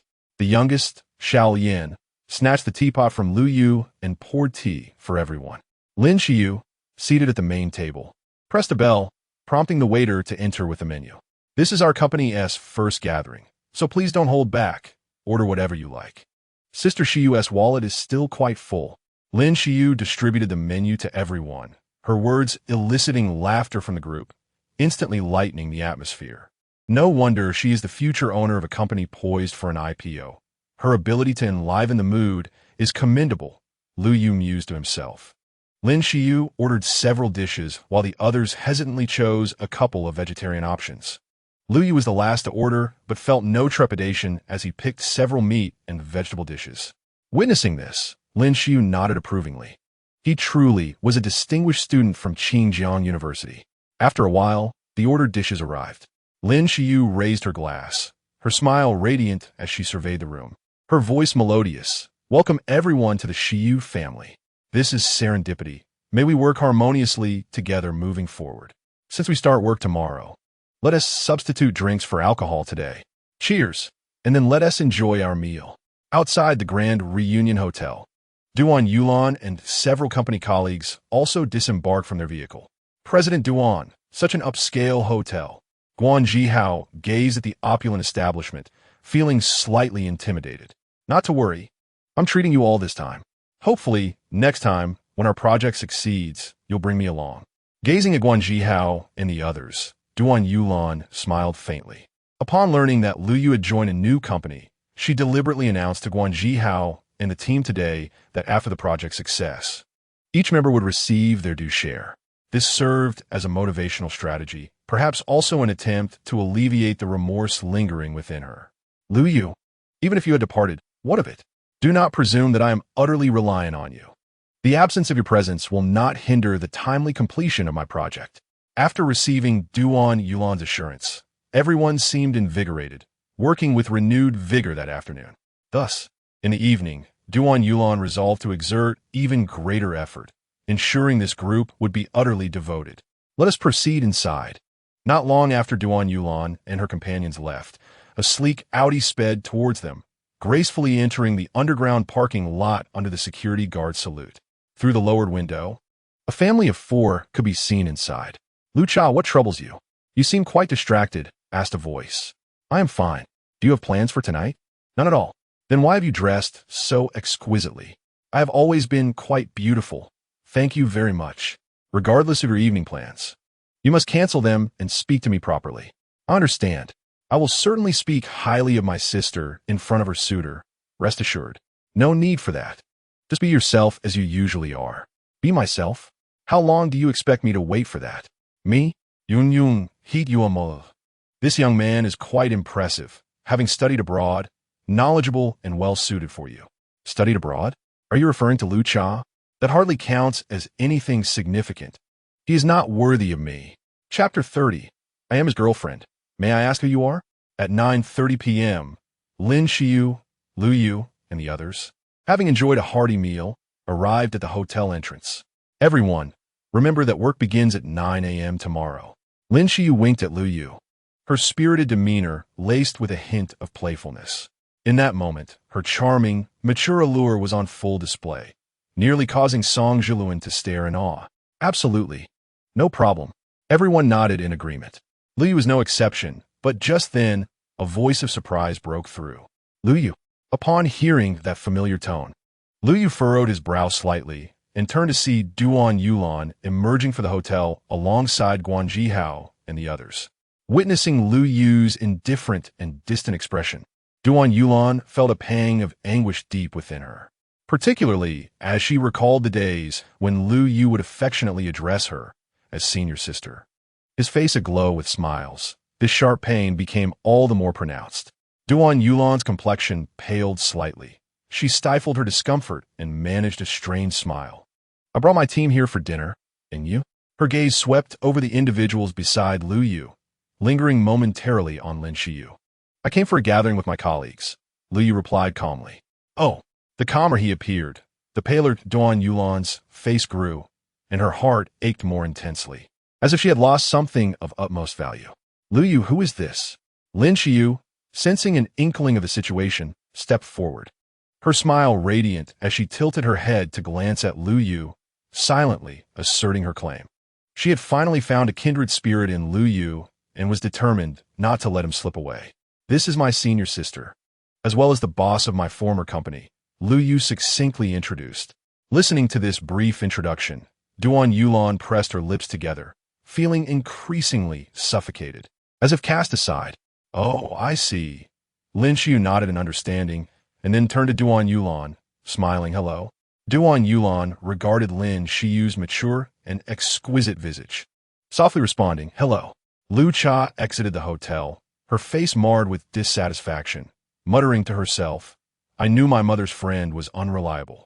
She introduced a suitor utterly unworthy of my sister. I shall find a way to sabotage this. She wondered when Lu Yu would conclude his business. As it was nearly 10 p.m., ding, her phone chimed. She pulled out to see a WeChat message from Lu Jun. Come back, it's over. The 4 words conveyed Lu Jun's impatience. I knew it. She surely disapproves, Lu Cha thought triumphantly, but suddenly her eyes widened in disbelief. Her voice trailed off as a sour sensation began to brew in her chest, igniting feelings of irritation and jealousy. No wonder she never called me. It turns out there are so many beautiful women around him. She spat out her envious words, her pink lips curling in discontent. Striding in her high heels, she marched over briskly. Senior sister, it is getting late. We should take our leave, Lu Yu remarked, glancing at the time, then smiling at Duan Yulan. Duan Yulan clearly had something she wished to convey to Lu Yu, yet seeing Lin Xiu lurking nearby, she was compelled to hold back. All right then, we must depart. Work awaits us tomorrow. Lin Xiu beamed as she patted Lu Yu's shoulder, gently nudging his arm to synchronize their movements. Duan Yulan observed this detail, her heart finally unable to bear the weight of her pain. Lu Yu, wait. She called out to him. Senior sister, is there something you need? Lu Yu halted and turned, a smile gracing his lips, radiant as ever. Yet the detachment in his gaze was unmistakable, intensifying the ache in Duan Yulan's heart. I would like to speak with you privately. If that is agreeable, Duan Yulan said, her lips pressed tightly together, struggling to voice her request. You.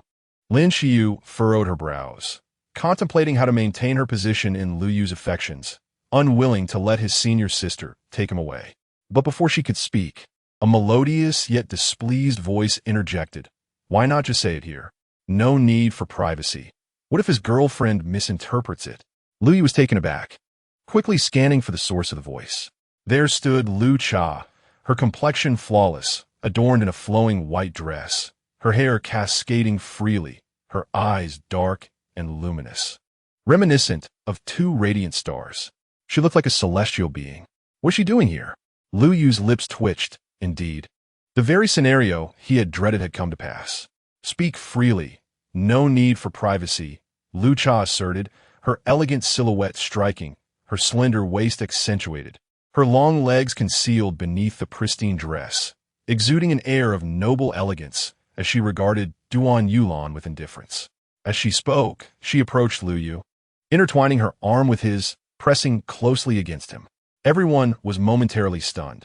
Lu Yu stood frozen, acutely aware of the warmth and softness beside him. Yet he dare not move. Lu Yu, who is she? Lin Xiu, witnessing Lu Cha's actions, was momentarily taken aback. At that moment, Lu Cha's ire and jealousy flared towards all the beautiful women surrounding Lu Yu, and she directed her piercing gaze at Lin Xiu, her voice icy and sharp. I am his girlfriend. May I ask, who are you? Lin Xiu, regaining her composure, covered her mouth and giggled. Oh, do not misunderstand. I am your boyfriend's boss, and we just met today. There is no other relationship. As she spoke, she sidestepped, creating distance between herself and Lu Yu. As Lu Cha beheld her actions, the icy demeanor on her face softened somewhat. And who might you be? Lu Cha turned to stare at Duan Yulan, articulating each word with precision. Duan Yulan, however, was momentarily rendered speechless by the formidable presence of Lu Cha. Lu Yu tilted his head slightly, observing Lu Cha, who resembled an irate little lion, a faint smile creeping onto his lips. It was the first time he had witnessed Lu Cha so enraged, momentarily leading him to mistakenly think she was Lu Jun. Speak up. What do you wish to discuss with my boyfriend in private? Perhaps you should allow me, the legitimate girlfriend, to listen in, Lu Cha insisted, nearly placing her hands on her hips as she glared at Duan Yulan. And no, it's nothing, just a work-related conversation. Duan Yulan stammered, hastily adding with a forced smile, since you, Lu Yu, have found a new job, I wish you smooth sailing and great success. Thank you, senior. Lu Yu nodded, a light chuckle escaping him. It's getting late. I should take my leave. With that, Duan Yulan swiftly turned away. Her head bowed as she hurriedly walked towards the distance. Guanji Hao and the others remained silent throughout, following Duan Yulan's departure. Don't forget to be at work by 9 a.m. tomorrow. No absences are permitted on the first day, Lin Shi remarked, noticing her rival's exit, her own interest waning, especially with Lu Yu's stunning girlfriend watching closely nearby. Chapter 31. I'm going out to have some fun, so don't worry. With Duan Yulan and Lin Shi gone, the vast hotel entrance felt suddenly desolate, illuminated solely by the vibrant hues of the neon lights. Lu Yu expressionlessly withdrew his arm from Lu Cha's embrace. Initially, Lu Cha had been fuming, akin to an angry little lion. Yet, upon seeing the solemnity in Lu Yu's gaze, she too was taken aback, standing obediently by his side, her head bowed, silent as if she had erred. Lu Yu scrutinized Lu Cha. The evening breeze gently rustled her pristine skirt, revealing a slender calf as white and delicate as jade. His gaze took on a peculiar quality as he examined her closely, then feigned seriousness, speaking in a low tone. What brings you here? I was with my parents and sister looking at a potential match. Lu Cha paused before responding. Whose match? Lu Yu furrowed his brows, his voice tinged with impatience. My sister's, Lu Cha murmured, her head lowered in a whisper, feeling somewhat regretful. She had played a trick, deliberately withholding clarity to gauge Lu Yu's reaction. To her surprise, not only did she fail to extract any information, but the pressure from him only intensified, leaving her feeling overwhelmed. Oh, Lu Yu responded nonchalantly, deepening Lu Cha's sense of vexation. She blinked her beautiful eyes, her dark pupils swirling with mischief as a plan formed in her mind. What are you doing here? She feigned a pitiful tone, lowering her head, summoning her courage as she slowly extended 2 fingers to gently tug at the hem of Lu Yu's shirt. Such a gesture could hardly escape Lu Yu's notice. However, he chose not to dwell on it, stating, I just started at my new company today. The boss, to celebrate the company's establishment and welcome me, brought a few employees out for dinner. After this, he fell silent. Yet, Lu Cha's heart felt as if it were being tickled by a playful kitten, yearning to hear what she most desired, which Lu Yu had yet to articulate. Eventually, she lifted her gaze to meet his, then lowered it again, her voice soft and innocent. And who is that other girl? The other girl? Lu Yu blinked in surprise, soon realizing Lu Cha referred to Duan Yulan. She is my senior. You should know this. 3 years ago, after I graduated from university, I started a business with her. Oh, I see, so it's her. Lu Cha finally comprehended. She had learned of Lu Yu's entrepreneurial intentions just before she left the country 3 years ago, and back then, she had harbored a tinge of jealousy. Now, the truth was laid bare before her. Simultaneously, her heart swelled with joy, not only because Duan Yulan was Lu Yu's senior, but also due to Lu Yu's patient and meticulous explanation, as though he feared she might not understand. This feeling of being valued by Lu Yu was something she truly cherished and delighted in. Oh, I thought she was some wicked woman, which is why I couldn't help but approach. Yuan hold it against me, will you? Lu Cha resumed her act of feigned pouting, her voice delicate and pleading. Meanwhile, she noticed Lu Yu dismissing her little antics, emboldening her further. Her fingers, which had initially gripped the hem of Lu Yu's shirt, multiplied to 3, then 4, and finally 5, until both hands clutched at the fabric. Moreover, her petite figure gradually leaned closer to Lu Yu, nearly draping herself over him. Lu Yu contemplated urging Lu Cha to cease her performance, yet he found himself ensnared in her tender embrace, unsure of how to proceed. After mulling it over, He reasoned that since she was indeed his legitimate girlfriend, what harm could there be? With that thought in mind, he grew bolder, wrapping his arm around Lu Cha's slender waist, pulling her into his embrace. Lu Cha's face flushed a rosy hue, two faint dimples appearing as she nestled into Lu Yu's arms, shy yet elated. Beneath the tranquil glow of the neon lights, the two shared a moment of intimacy, savoring this fleeting warmth. Suddenly, a shrill phone ring shattered the serene atmosphere. "Who is it? How annoying. Please turn it off," Lu Cha murmured. Her eyes shut as she leaned against Lu Yu's chest, listening to the rhythm of his heartbeat, only to be interrupted by the ringing, which left her somewhat irked. "It's your phone." Lu Yu opened his eyes. Mine? Lu Cha quickly extricated herself from Lu Yu's embrace, glancing at him, only to meet his teasing, dark eyes. Her cheeks flushed a deep crimson. "Just answer it," Lu Yu urged, finding her adorableness irresistible, and he couldn't help but pinch her pert nose, prompting her to pout. Lu Cha, feeling dissatisfied, fished her phone out and answered, "Hello? Lu Cha, where are you? Hurry back." Lu Jun's cold, calm voice suddenly erupted in her ear. Lu Cha shivered at the sound, recalling the unfinished business she needed to attend to. I'll be right back." Lu Jun hung up the call. "Wait for me. I'll be back shortly." Lu Cha looked at Lu Yu with a hint of embarrassment. Lu Yu checked the time and said, "It's already 10 o'clock. You should head back. I'll go home too." "No way. You said you would stay and watch the sea with me. You can't leave." "I'll be back very quickly." Lu Cha urgently grasped Lu Yu's arm, pouting and pleading playfully. "You." Lu Yu felt his heart soften at Lu Cha's demeanor, and just as he was about to concede, her eyes suddenly sparkled with an idea. Lu Yu was puzzled. "Are you driving?" Lu Cha inquired, looking at Lu Yu. "Yes, in the underground parking lot," Lu Yu replied with a nod. "Then let us go. We need to get the car." Lu Cha tugged at Lu Yu, leading him toward the underground garage. "What exactly are you planning?" Lu Yu asked, bemused. "You'll find out soon enough," Lu Cha replied, her voice bright and melodious. Before long, the two had entered Lu Yu's car. Under the guidance of El Cha, Lu Yu drove the car to the ground and parked at some distance from the hotel entrance. From this vantage point, they could clearly observe the scene outside the hotel. El Cha dialed her mother's number. "Mom, I'm outside the hotel. Please come and rescue me." Without waiting for a response, she abruptly hung up and turned off her phone. Lu Yu was taken aback, his eyes widened in astonishment. What was this maneuver? "Just wait and see," El Cha declared confidently, patting her heaving chest.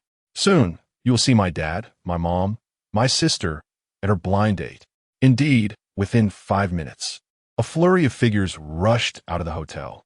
They were frantically searching, calling out, and directing hotel staff to help find someone.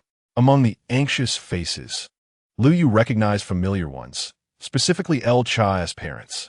In contrast, El Cha's sister remained remarkably composed, standing at the entrance with a calm expression.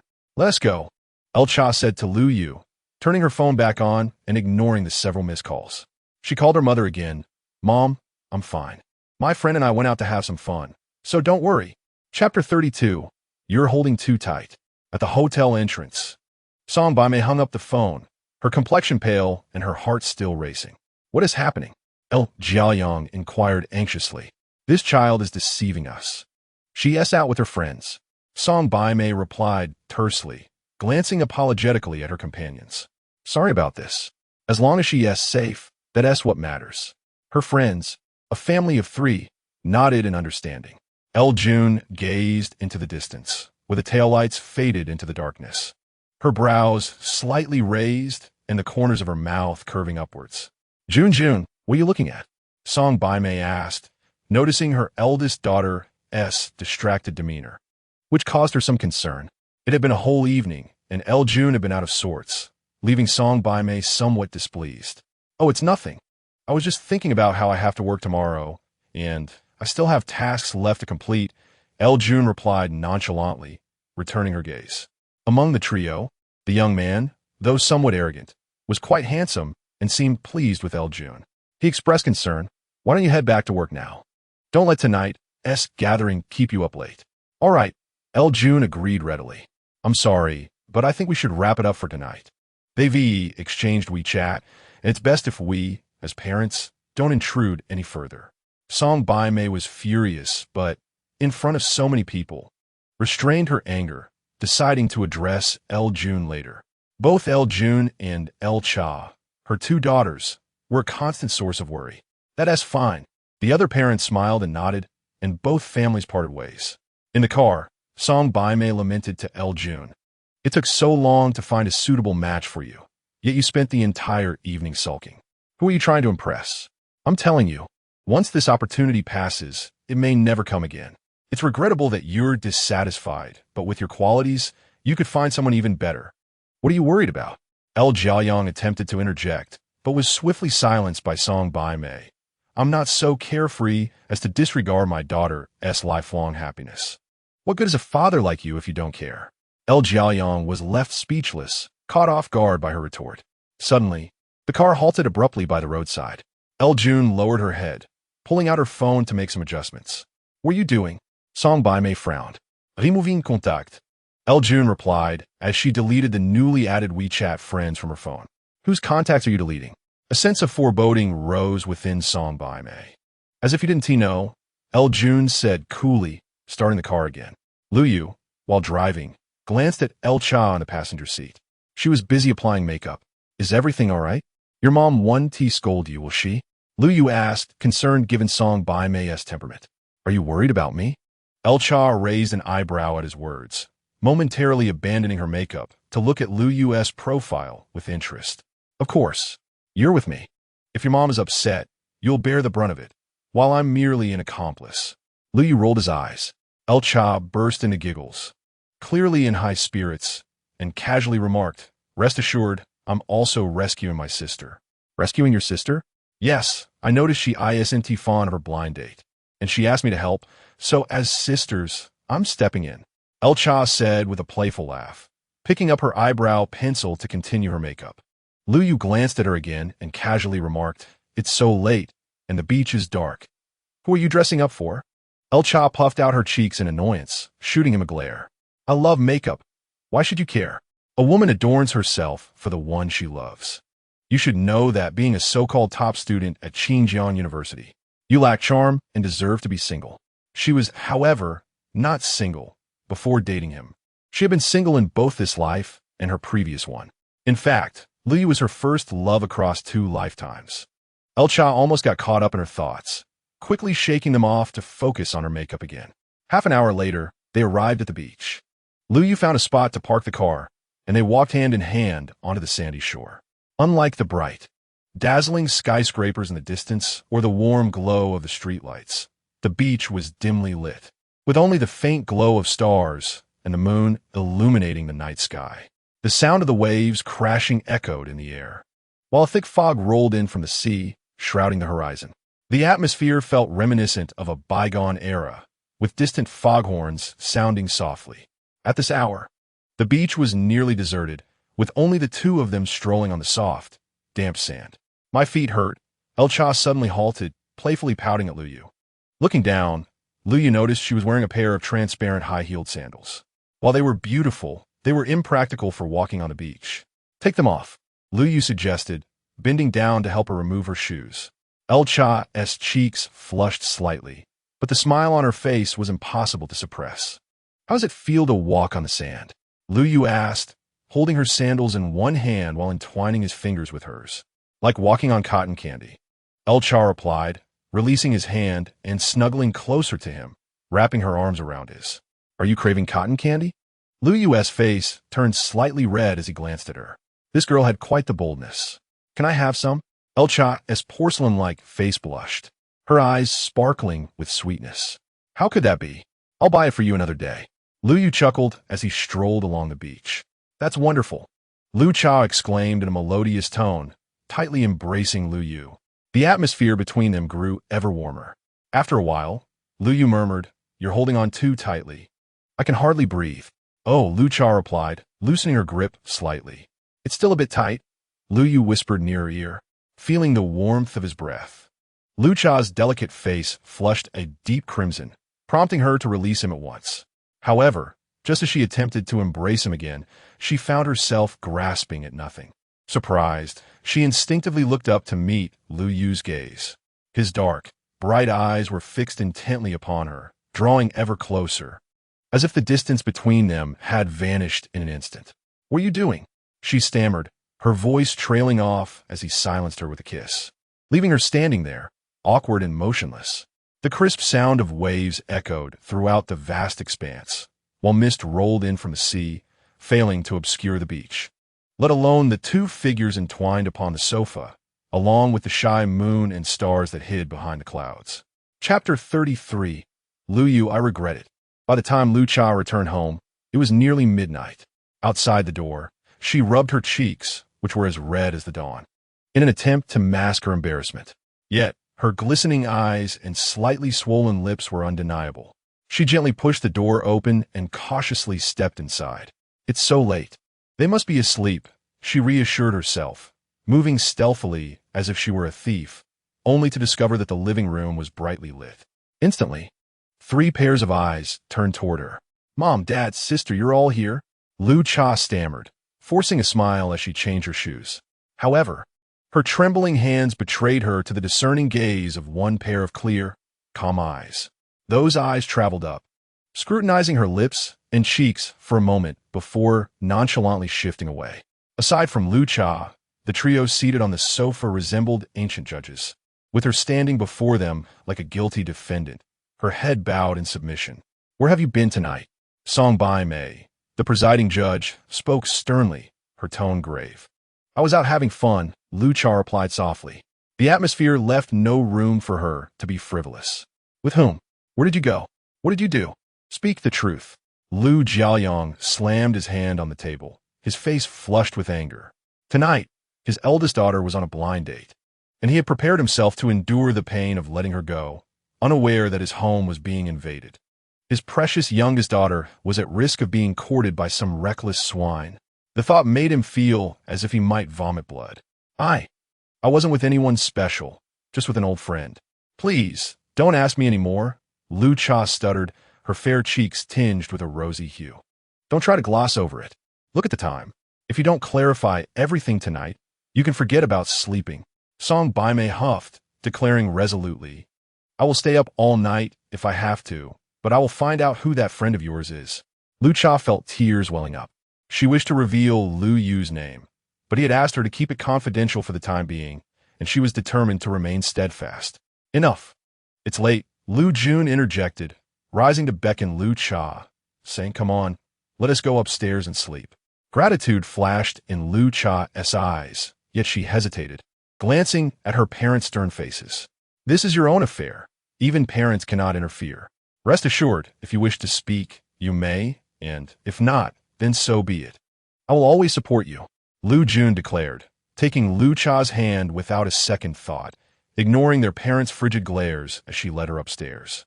"Sister, thank you." At the corner of the second floor, Lu Cha looked at Lu Jun with sparkling eyes, deeply moved by their sisterly bond. "You helped me out of trouble, and I'll help you out of yours. We're even now," Lu Jun calmly stated before turning to enter her room, closing the door behind her. Lu Cha stood there like a statue, ultimately letting out a soft sigh.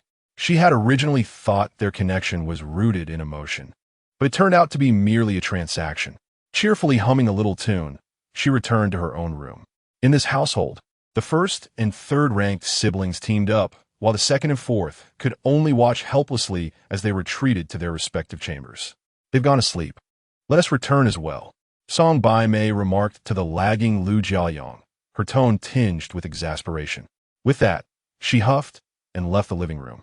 "Who can outmatch the eldest?" Lu Jiaoyong muttered, trailing behind Song Bai Mei.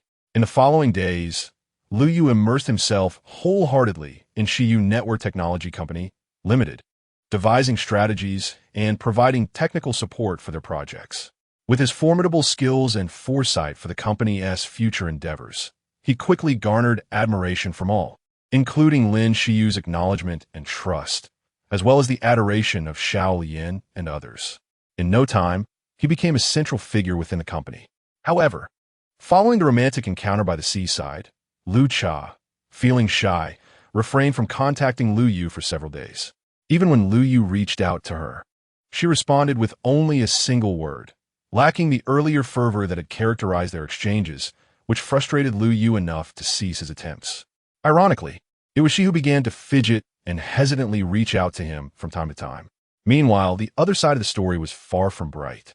The project's challenges remained unresolved, and as it progressed, complications only multiplied. For those like Guan Jihao who had joined midway, the difficulties of the project proved overwhelming. Lacking familiarity with the underlying framework, they could only modify and improve upon the existing structure, which led to an increasing number of issues. When they found themselves in an impasse, they had no choice but to seek help from Duan Yulan. After listening to their grievances, Duan Yulan sat behind her desk, her complexion pale and her gaze hollow. After a long silence, she finally sighed softly, "Please leave for now. I need to think about how to address this matter. If it truly cannot be resolved, then we shall proceed as you suggested, either reconstructing the framework or expending considerable resources to recruit talent from other companies." Understood. Guan Jihao and the others replied, their faces filled with shame as they exited. Duan Yulan retrieved her phone, opened Lu Yu's contact page, and hovered her finger over the green dial button, summoning all her strength, yet she found herself unable to press it. In the end, she did not make the call. "Lu Yu, I regret it," she murmured to herself. The office fell into a profound silence. Apart from Duan Yulan's discontent, Lu Xinxin was also suffering, particularly under the pressure from her parents. "Mom, Dad, please don't leave. Stay here a few more days." Lu Xinxin's eyes were red as she blocked her parents' path. "Look at the trouble you've caused. I've called Lu Yu's parents countless times, and not a single one of them has answered." Lu Jinxiu scolded Lu Xinxin. "We're leaving." Xiao Sihui sighed, unable to contain her frustration. During their time in Xinjiang, they had reached out to each other numerous times and sent countless messages, all of which had seemingly vanished into oblivion. It was evident that Lu Yu's parents were no longer interested in maintaining any connection with them. Considering that Lu Yu's family is quite well off as a local resident, he represents the best possible choice for Lu Xinxin. In the future, it would be nearly impossible for her to find someone like him. Unexpectedly, Lu Xinxin fails to appreciate this and remains entangled with her male friend, disregarding all advice and remaining obstinately unrepentant. Since that is the case, they have grown weary and choose to disengage. Lu Xinxin can do as she pleases. The consequences she faces are entirely of her own making. "No, Mom, please don't leave. I'll call Lu Yu right now." With tears streaming down her face, Lu Xinxin feels abandoned, like a forlorn child. "You've grown up. We can no longer manage your affairs. It's up to you now." Xiao Zihui shakes off Lu Xinxin's grip, followed by a silent Lu Jinxiu, who leaves with a grim expression. "Why, don't leave me." Lu Xinxin sits by the bed, crying helplessly. Then, she retrieves her phone and, using the newly acquired number, dials the number she has longed for, her voice choked with sobs. "Lu Yu, I regret it. Can you forgive me?" Chapter 34. Lu Yu, what does it matter to me? When Lu Yu received Lu Xinxin's call, he was busily engaged in his work. His fingers danced over the keyboard with finesse. Spotting an unknown number, he had no inclination to linger and promptly hung up. Yet the phone continued to ring incessantly. Reluctantly, Lu Yu answered. "Hello." His gaze remained fixed on the screen as he responded absent-mindedly. "Lu Yu, I regret it. Can you forgive me?" The voice on the other end was tinged with tears. Lu Yu furrowed his brow, recognizing the voice belonged to Lu Xinxin. What could this fickle woman possibly want now? Hadn't he made his disdain for her abundantly clear? "Lu Yu, please say something. Don't ignore me." Lu Xinxin, hearing the silence on the other end, felt her heart twist painfully, struggling to breathe. "Forgive you," Lu Yu muttered angrily before hanging up and blocking her number. Lu Xinxin was left in shock. The Lu Yu who had always been so accommodating towards her had suddenly become a stranger, cold and unfeeling, as if their years of companionship were nothing but a cruel joke. "It's all my fault. It's all my fault. I truly realize my mistakes now, Lu Yu. Will you please forgive me?" Tears streamed from her eyes, her face as pale as a ghost, as she fell into a daze, murmuring to herself. "Xinxin, what is wrong?" At that moment, Shuai rushed in from outside, alarmed by Lu Xinxin's despondent demeanor. "Shuai, Lu Yu truly doesn't want me anymore. He has left me. Have I truly erred?" Lu Xinxin raised her tear-streaked face, Her eyes clouded with sorrow as she gazed at Shuai. How could you be at fault? It is Lu Yu who has erred. Yes, it is all his fault.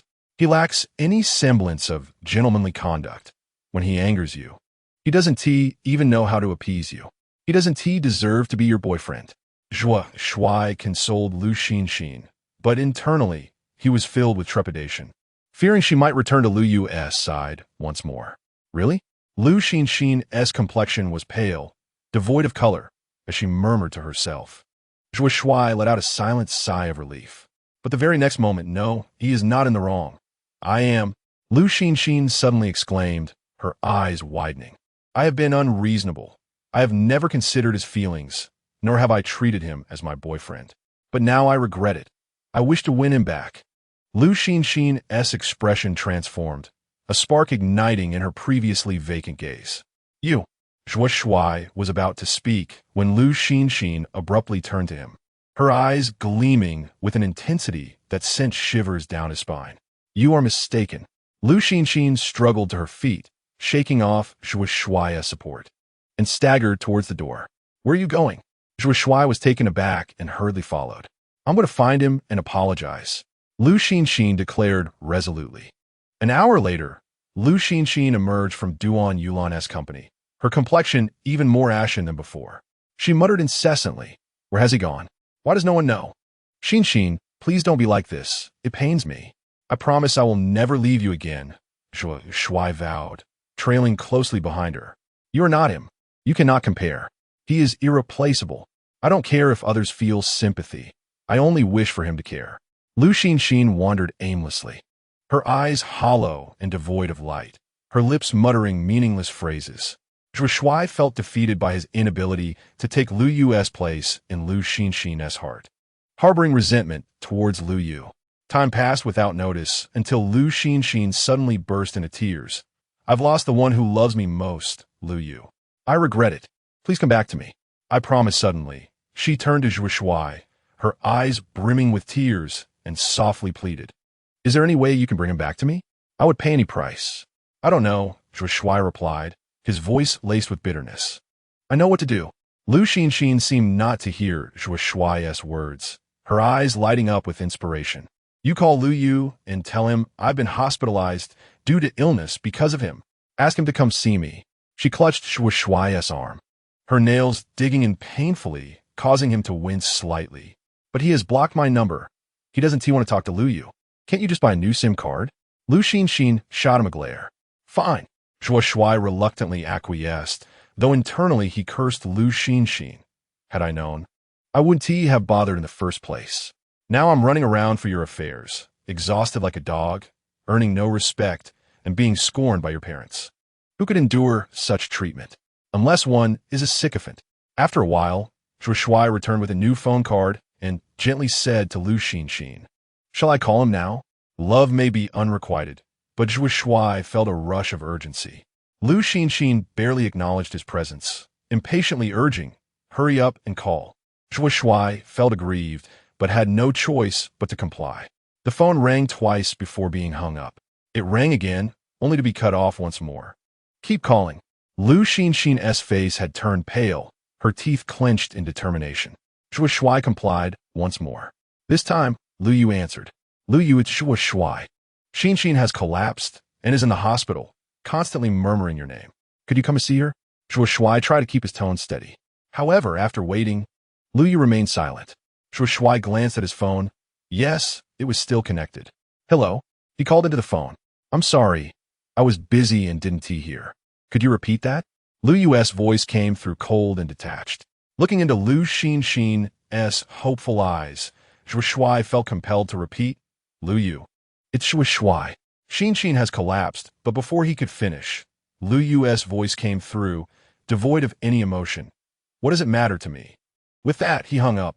The harsh beeping of the dial tone echoed in Shuai's ears as he lowered his phone, turning to look at Lu Xinxin. Lu Xinxin's face was as pale as death, tears streaming down her cheeks, her pupils devoid of focus, as she repeatedly murmured, What should I do? He truly doesn't want me anymore. I've lost him. It's all my fault, sob sob. Xinxin, do not be disheartened.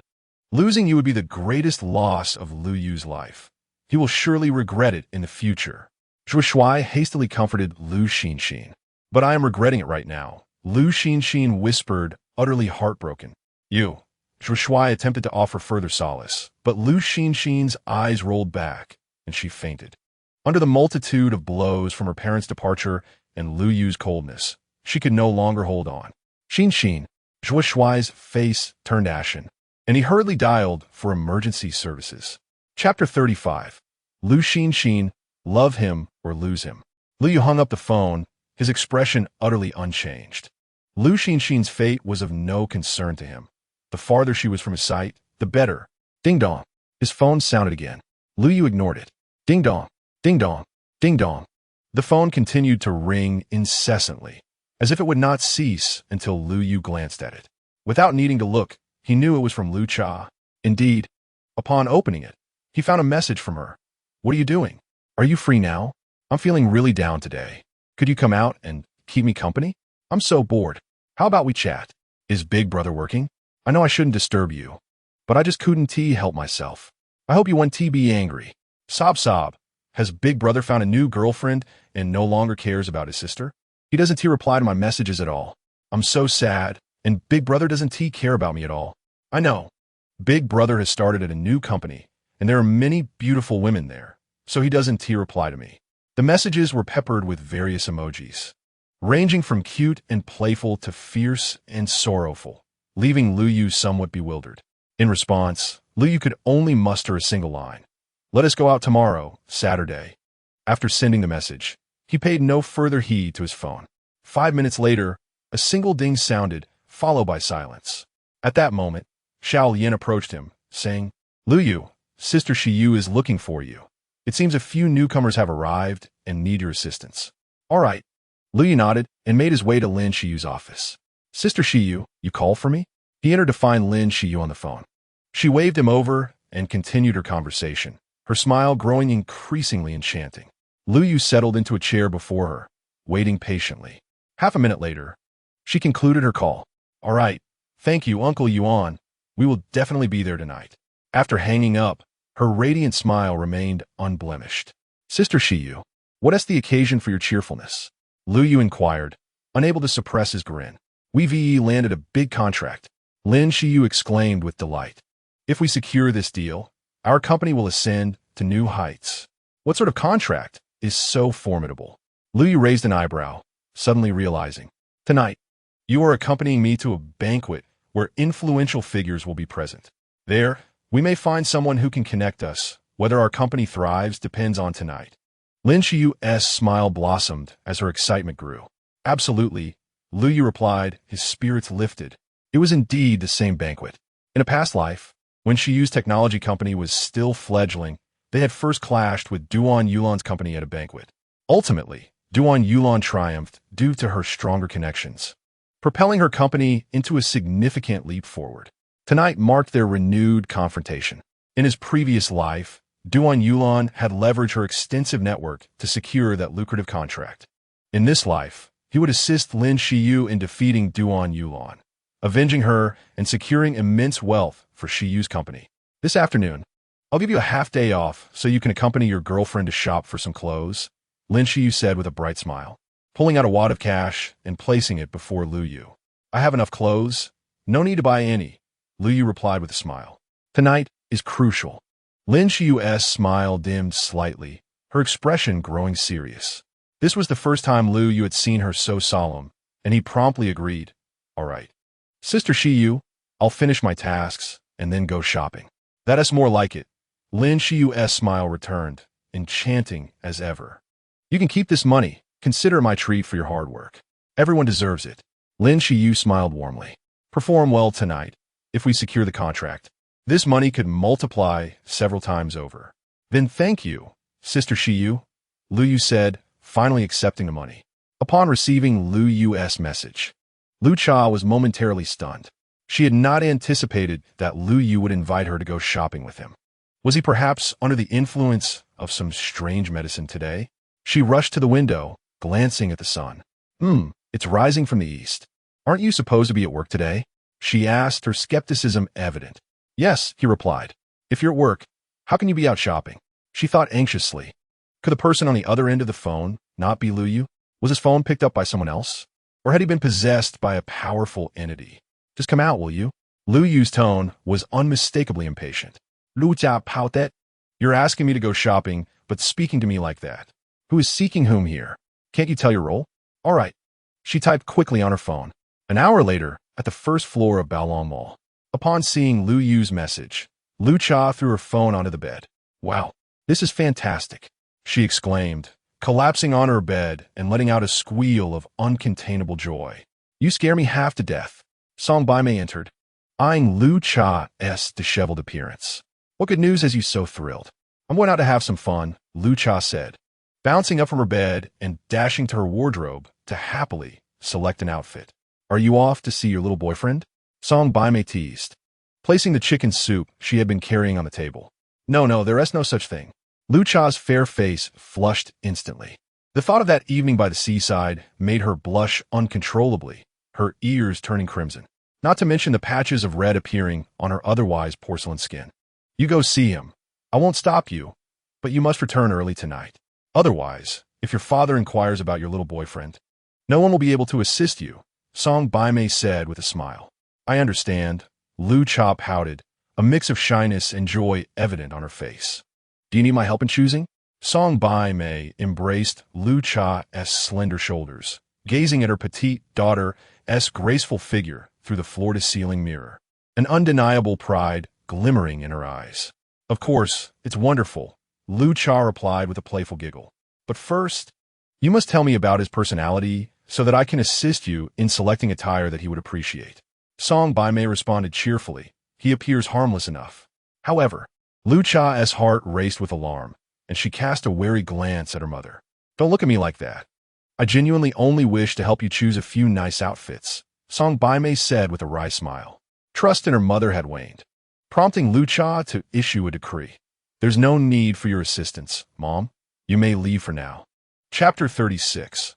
The sweetness of milk tea. Once Lu Cha had adorned herself beautifully and arrived at the Baolong shopping mall, Lu Yu was already waiting there. She hurriedly trotted over, her face displaying a sense of grievance. Standing before Lu Yu, she clutched the hem of his shirt tightly, lowering her head and softly murmuring, I'm so sorry for being late. There was no traffic on the road, and although I was eager to see you, I wanted to leave you with a good impression, so I took longer to prepare. You weren't waiting too anxiously, were you? I didn't mean to keep you. It's all right. I'm not angry, Lu Yu interjected, raising his hand to interrupt her flow of words. Thank you for not being upset with me, Lu Cha said, her eyes sparkling as she looked up at him, her cheeks faintly flushed, her voice soft and almost endearing. At that moment, Lu Yu was admiring Lu Cha, and the more he looked, the brighter his gaze became. Her clear eyes shone like black jewels, her long eyebrows gracefully arched, her lips a soft pink, her nose delicately sculpted, and her chin pointed, all contributing to her exquisitely structured face. Her silky hair cascaded over her fragrant shoulders, with bangs gently grazing her brows. Her skin luminous and snow-white. Her slender, tall figure radiated a bone-like beauty, and her curves were perfectly balanced, neither too thin nor too plump. She wore a milk-white dress adorned with pink flowers, paired with crystal sandals that accentuated her delicate form. Is this milk tea for me? Lu Cha felt her cheeks warm under Lu Yu's scrutinizing gaze, yet she bravely met his eyes. It's for you, Lu Yu replied, handing her the milk tea. Thank you, and I apologize for making you wait, Lu Cha responded graciously, exuding poise. However, Lu Yu found himself struggling to withstand the tone of her voice. He shot her a look, intending to speak, but she had already inserted the straw into the drink and taken a sip.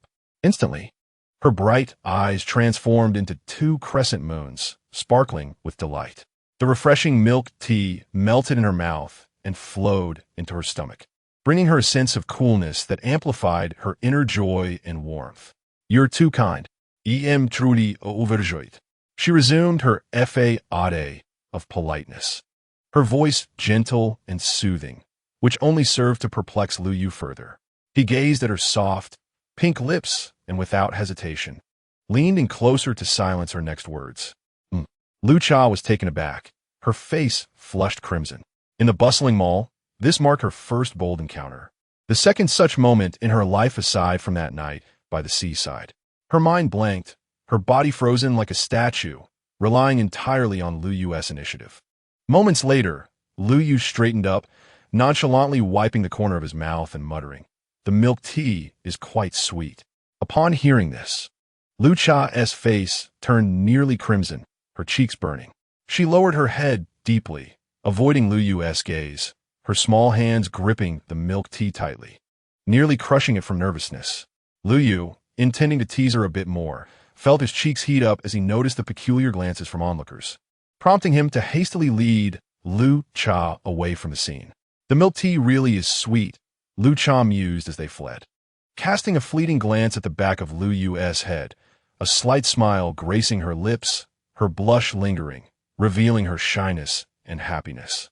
Finally, they arrived on another street, where Lu Cha continued to lower her head, her hair cascading to obscure her rosy cheeks, her demeanor endearing. It seemed as though she had blossomed in an instant. Lu Yu felt his heart race and quickly diverted his gaze, changing the subject. "This afternoon, the company granted me a half-day off to buy some clothes." "Why?" "Lu Cha in quit gasu, setli zeliet." "I have to attend a soiree tonight to discuss a project," Lu Yu explained. "Oh, I see," Lu Cha replied softly. "Let us go. You're well-versed in style. Help me choose an outfit." Lu Yu smiled, taking Lu Cha's hand as they walked ahead. "I'm not as knowledgeable as you think. After all, I haven't attended such gatherings." Lu Cha, her cheeks flushed, playfully retorted, trailing obediently behind Lu Yu while stealing glances at him. As Lu Yu had anticipated, it wasn't long before Lu Cha regained her composure, shedding her earlier shyness and embracing the spirited enthusiasm of shopping. She guided Lu Yu through the various boutiques, diligently selecting items with even greater zeal than he. Eventually, Lu Yu felt exhausted, while Lu Cha remained animated, her bright eyes sparkling, her long, fair legs moving energetically, seemingly unaware of fatigue. "Have you made your selections?" Lu Yu sighed, observing Lu Cha still eagerly perusing clothes as he sat on a bench in the store. A mature female attendant nearby chuckled softly, noting Lu Yu's weariness juxtaposed with Lu Cha's exuberance. Such scenes were commonplace for her, a typical male predicament. Her laughter, albeit brief, caught Lu Yu's attention, and though his gaze was calm, Lu Cha sensed it and her smile vanished in an instant, her expression shifting rapidly. She placed the few suits she had been considering aside and turned to Lu Yu, stating, "Let us go. We should check out another store." Lu Yu furrowed his brow. "I think these clothes are quite suitable for tonight's occasion." "They're not appealing," Lu Cha insisted, her small face taut with determination as she turned away. Exiting the store, Lu Yu had no choice but to offer a resigned smile to the attendant before hastening to follow Lu Cha. "What's wrong with you?" Lu Cha moved swiftly, leaving Lu Yu trailing behind. He quickened his pace to catch up. "I'm fine," she replied expressionlessly, her steps unwavering. "Just look at that frown on your face. It's obvious you have something on your mind." Lu Yu remarked in confusion. "If something's bothering you, speak up. If not, let us continue shopping. It's nearly time for me to take you home before heading to the soiree." Lu Cha halted in her tracks, glaring at Lu Yu with an expression of exasperation. This oblivious man. No wonder he is seen as a sycophant by Lu Xinxin. Ugh. Lu Xinxin is unworthy of being compared to Lu Yu. El Cha's expression fluctuated between brightness and gloom, her clear eyes shimmering with intricate emotions. As Lu Yu observed her countenance, a sudden clarity dawned upon him. He realized that he had overlooked the myriad of subtle feelings that came with her being his girlfriend. Chapter 37. There is something on your lip. Faced with El Cha's sudden shift in demeanor, Lu Yu couldn't help but chuckle at his own folly after comprehending the situation. Previously, if Lu Xinxin had displayed such an expression, he would have certainly discerned the reason behind it. Yet, now, confronted with El Cha, he found himself at a loss as to what could have prompted her abrupt change. Ultimately, he had unconsciously relegated El Cha to the role of a little shadow trailing behind him, entirely disregarding the fact that she was, indeed, his girlfriend now. It appeared that he truly needed to amend this perception. After careful contemplation, he finally grasped the reason for El Cha's sudden mood swing. With a smile, he reached out to pat her head gently, inquiring, "Are you perhaps feeling a twinge of jealousy?" "Jealous? What would I be jealous about? I'm not jealous." El-Cha's face instantly flushed with an uncharacteristic awkwardness as she hurriedly denied it. "Not jealous, you say?" Lu Yu chuckled softly, pinching her cheek. He had to admit, El-Cha's complexion was remarkably smooth and fair, a delight to touch. "I'm not jealous at all." El-Cha pushed his hand away, crossing her arms and glaring at him with wide eyes, her expression brimming with indignation. It was as if she were silently pleading, "Come on, soothe me, and I shall no longer be upset." All right, you're not jealous. I must have misjudged." Lu Yu replied with a grin. "I was just about to explain why I glanced at that waitress, but since you insist, I shall refrain from doing so." "Forget it. Go ahead and explain." "I'll reluctantly listen," El-Cha retorted, her irritation rekindled. "Let us not make you uncomfortable. I won't say anything more. Let us move on. I need to find an outfit for tonight's gathering." Lu Yu shook his head, attempting to lead El-Cha forward. El-Cha, however, pulled away from his grasp, displaying her petulance. "You must explain first. Once you do, I'll accompany you." Lu Yu yearned to tease her further, but upon glancing at the time, he realized they were indeed running short. "Allow me to provide you with an example, and you will understand. Imagine you're seated here, and suddenly, a slight commotion occurs nearby. Wouldn't you instinctively turn your head to see what is happening?" El-Cha stroked her pristine chin, her clear gaze scrutinizing Lu Yu's eyes. He returned her gaze with utmost sincerity. After a brief moment, she huffed, "I'll temporarily take your word for it, but don't let it happen again." Her tone shifted to one of playful defiance as she averted her head, the tips of her black hair dancing in the air. "All right, no problem." Lu Yu promptly took El-Cha's hand, guiding her onward. They had been shopping for over an hour without finding a suitable outfit. The inefficiency was alarming. What if they missed the banquet? Would Lin Xiu not be furious with him? His own desire for revenge against Duan Yulan would remain unfulfilled. The thought alone was suffocating. Thus, swift action was imperative. El-Cha observed Lu Yu's anxious profile, pouting slightly as she murmured, "I'm sorry, I just like you too much, which is why I felt jealousy over something trivial. Please forgive me, don't be mad. If it helps your heart feel better, you can scold me a bit. I can endure any grievances. Congratulations, host has gained 100 green tea points." Lu Yu's lips twitched slightly. Her words were laced with a teasing quality. All right, I'm not upset with you," he assured her. "But your primary task right now is to help me find an outfit suitable for tonight's banquet. You have half an hour. I promise to accomplish it." El-Cha saluted him playfully. Then, she took the lead, dragging Lu Yu along for shopping spree. Women indeed exude unparalleled vigor when it comes to shopping. The internet had not lied. Lu Yu watched El-Cha's spirited demeanor with a mixture of amusement and exasperation. Over half an hour later, Lu Yu and El-Cha emerged from the mall, laden with shopping bags. However, El-Cha was still a touch irked. "Don't be upset. I merely didn't have you pay this time. Next time, you can foot the bill." Lu Yu laughed as he placed their purchases into the trunk. "Then why didn't you let me pay now?" El-Cha retorted, her tone exasperated. "If you want me to be happy, return the clothes and let us buy them again, but this time, I'll cover the cost." Lu Yu, at a loss for words at El-Cha's insistence, replied, "Haven't I mentioned that she gave me 3,000 yuan? Shouldn't I spend this money? Xiu, you call her so affectionately. Why don't you address me with such intimacy?" El-Cha's irritation flared further at the mention of the name. "What should I call you then? Cha-Cha, sister, or little L?" Lu Yu responded while starting the car. "You can call me sister, and I might just agree." El-Cha pouted in the passenger seat. Her cheeks puffed up in indignation, though her dark eyes sparkled with mischief. "Are you looking for trouble?" Lu Yu shot her a glance before returning his gaze to the road, unaware of El-Cha sticking her tongue out at him. "Buckle your seatbelt," Lu Yu instructed. El-Cha remained unyielding. Lu Yu furrowed his brow, shifting closer to her. Upon his proximity, El-Cha's face flushed crimson, radiating warmth. What are you doing?" "Just helping you with your seatbelt." Lu Yu leaned over her. Though a distance still remained between them, they could feel the warmth emanating from one another. Lu Yu's face turned slightly pink, unlike El-Cha's, which had turned as red as a ripe peach. As he withdrew, Lu Yu's gaze fell on El Cha's delicate lips, stirring a peculiar sensation within him. Just then, El Cha felt a fleeting brush of his lips, a gentle caress. After Lu Yu resumed his position in the driver's seat, El Cha's complexion had turned a shade deeper, her eyes glistening with unspoken emotions. Casting a shy glance at him, her gaze rippling like a tranquil spring. Don't misunderstand.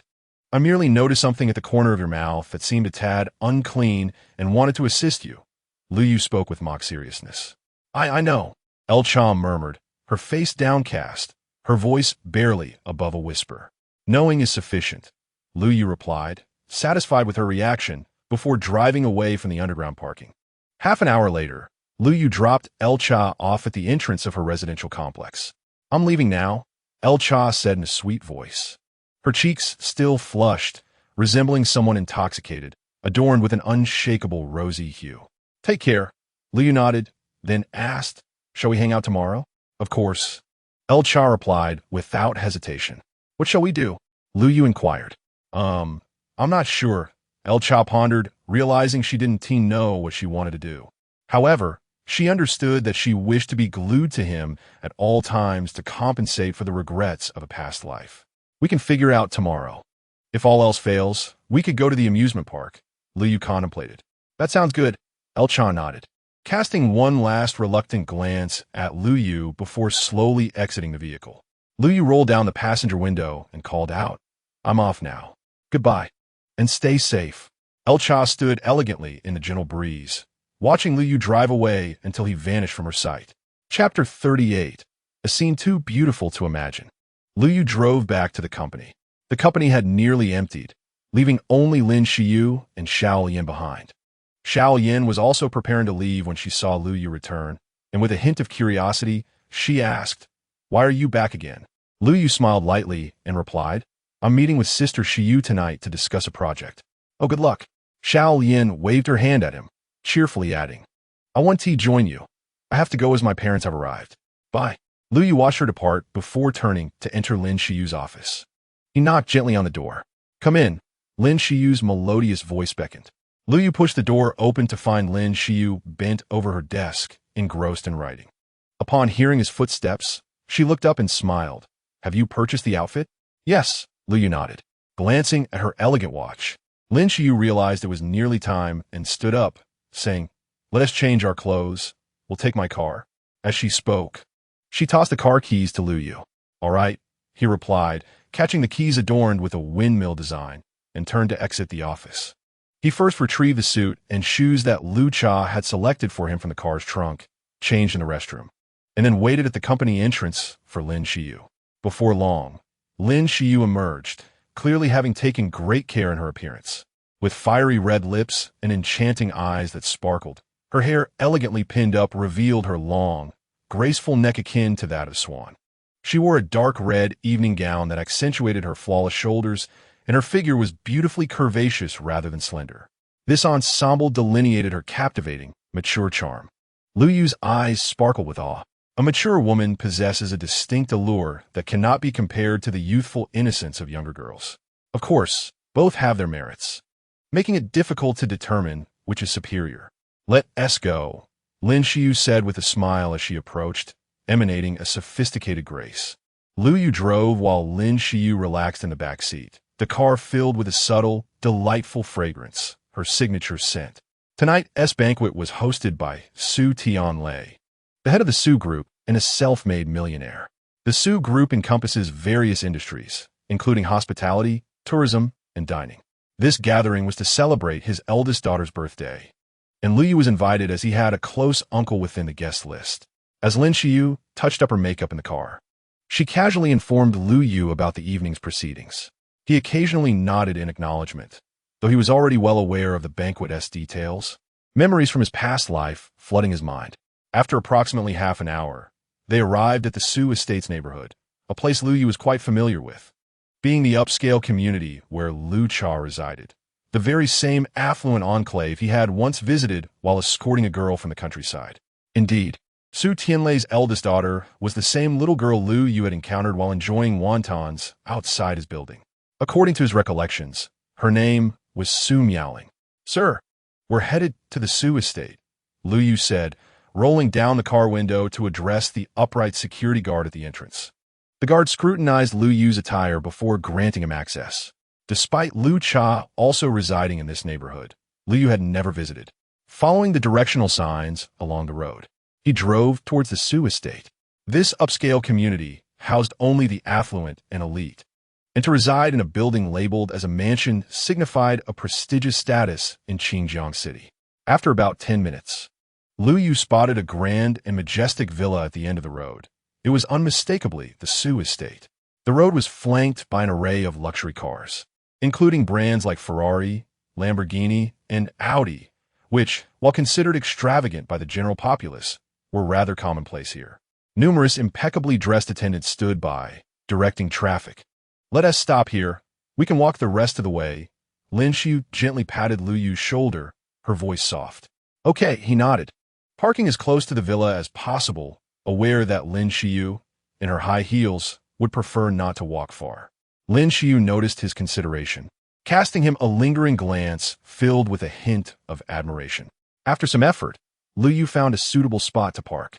He opened the car door and extended his arm for Lin Xiu to hold as they proceeded towards the villa.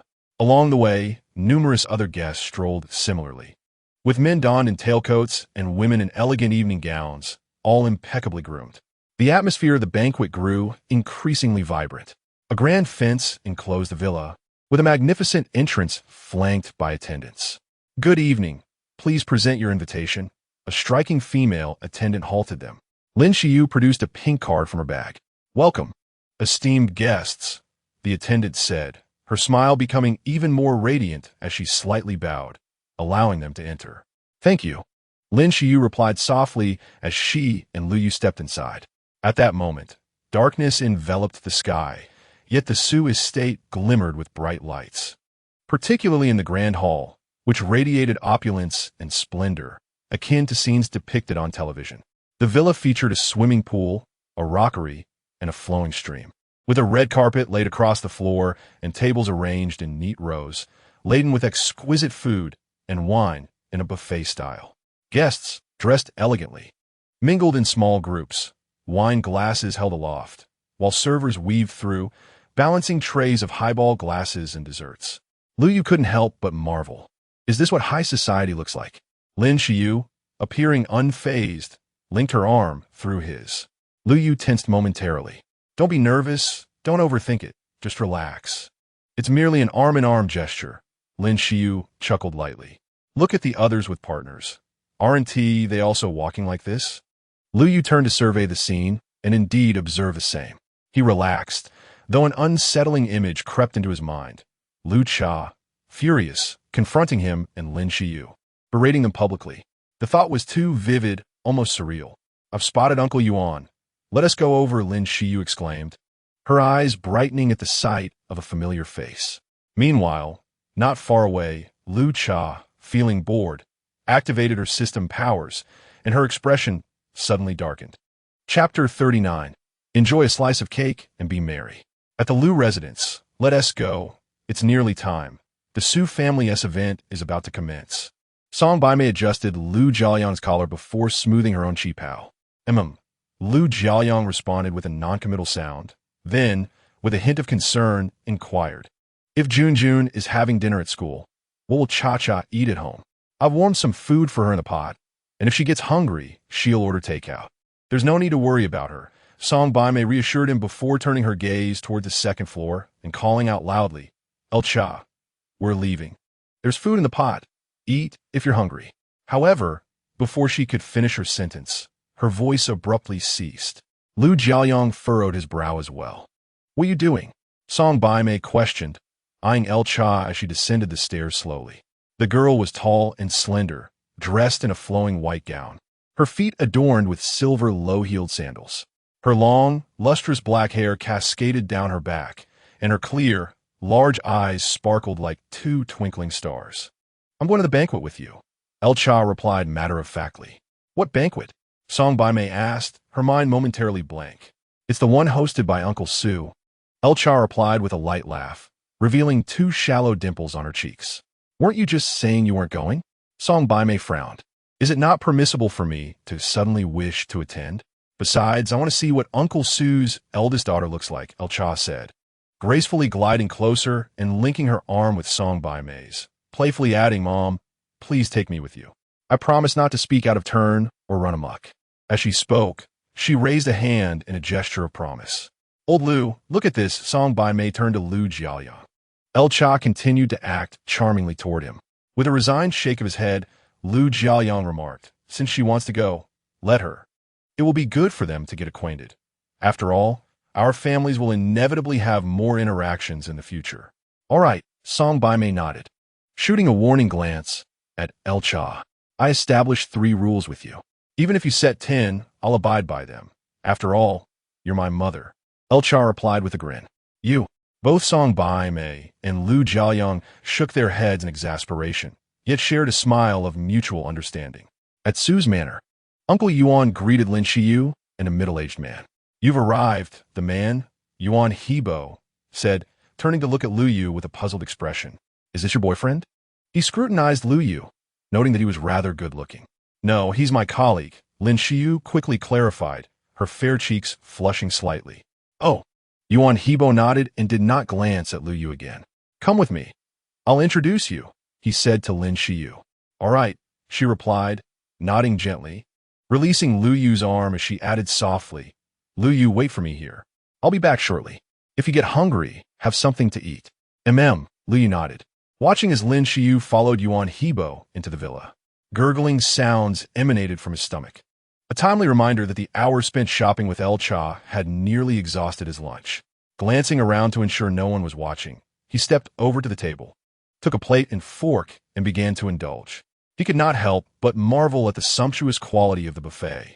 Even a simple slice of cake was comparable to those sold for hundreds outside. Truly, the wealthy know how to indulge, Lu Yu mused as he ate. Suddenly, he recalled that it was about time to reap the rewards from his investments in the stock market. Lu Yu, what are you doing here? A sudden voice of skepticism interrupted his thoughts. Turning to see Guan Zhihao, Lu Yu raised an eyebrow. Why does it concern you? This is a banquet hosted by the Su Group. Do you have an invitation? I suppose you snuck in, didn't you? Guan Zhihao frowned, still harboring some psychological shadow from their past encounters. But knowing he couldn't act recklessly here, he relaxed slightly. Can you shut your mouth? Lu Yu glared at him in disdain. Can you survive a minute without talking? You. Guan Zhihao's expression darkened. I recall your family is from the countryside. Have you ever been to such an event? Lu Yu scoffed, glancing at his attire. It's apparent you've never been, or else your outfit wouldn't be so tacky. Guan Zhihao's face flushed crimson, his fists clenched in anger as he shot Lu Yu a venomous glare before turning to leave. Fool! Lu Yu chuckled softly as he watched his retreating figure. Before long, the banquet commenced. With the villa crowded, Lu Yu found himself unable to squeeze inside. So he feasted heartily in the courtyard, blissfully unaware that El-Cha and her parents had also arrived. Mom, Dad, you go inside. It's too stuffy in there. I won't be going in, El-Cha said, freeing herself from her mother's arm and darting away before Song Bai Mei could respond. That troublesome girl. I wonder what she's up to here. Song Bai Mei rolled her eyes. She's still young. Let her explore for a bit, Lu Jiaoyang said as he straightened his tie and took Song Bai Mei's hand, leading her into the villa's grand hall. Although Lu Yu could not enter, he could hear the lively sounds and applause emanating from within. Half an hour later, the guests began to disperse, retreating to the courtyard. At that moment, Lin Shiyu reappeared by Lu Yu's side. How'd it go? Lu Yu asked, noticing her worried expression, which confirmed his suspicions that she had encountered some challenges. It seems the opportunity is quite slim this time. Many large companies have set their sights on the cultural tourism projects under the Su Group, Lin Shiyu lamented. Though we are not the main competitors, merely seeking the scraps, I've noticed several smaller firms vying for the same projects. Among them, Yulon Technology is our biggest rival, and their intermediary has closer ties to the Su Group than ours. Upon hearing the name Yulon Technology, a cold glimmer flickered in Lu Yu's eyes.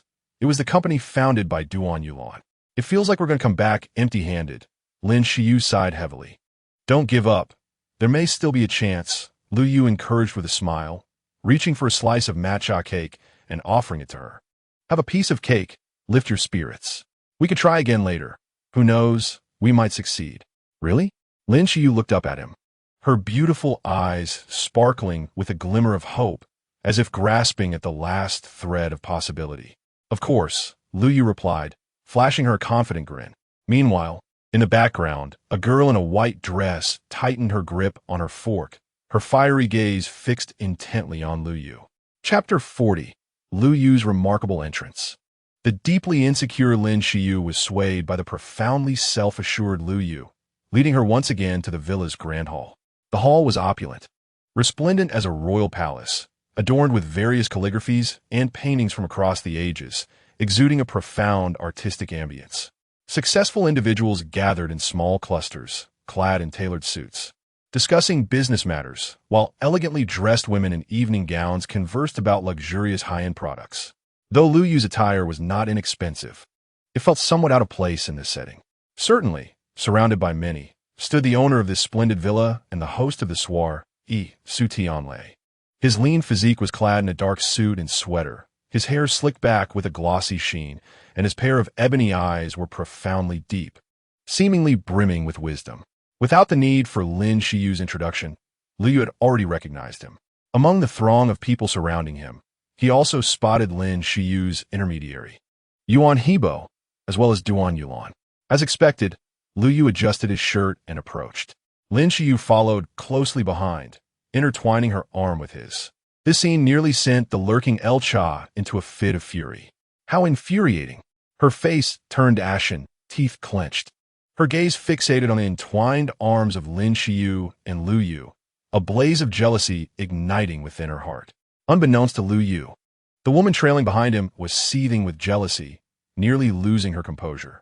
Su Tianlei stood there, beaming, surrounded by individuals seeking his assistance to forge business partnerships.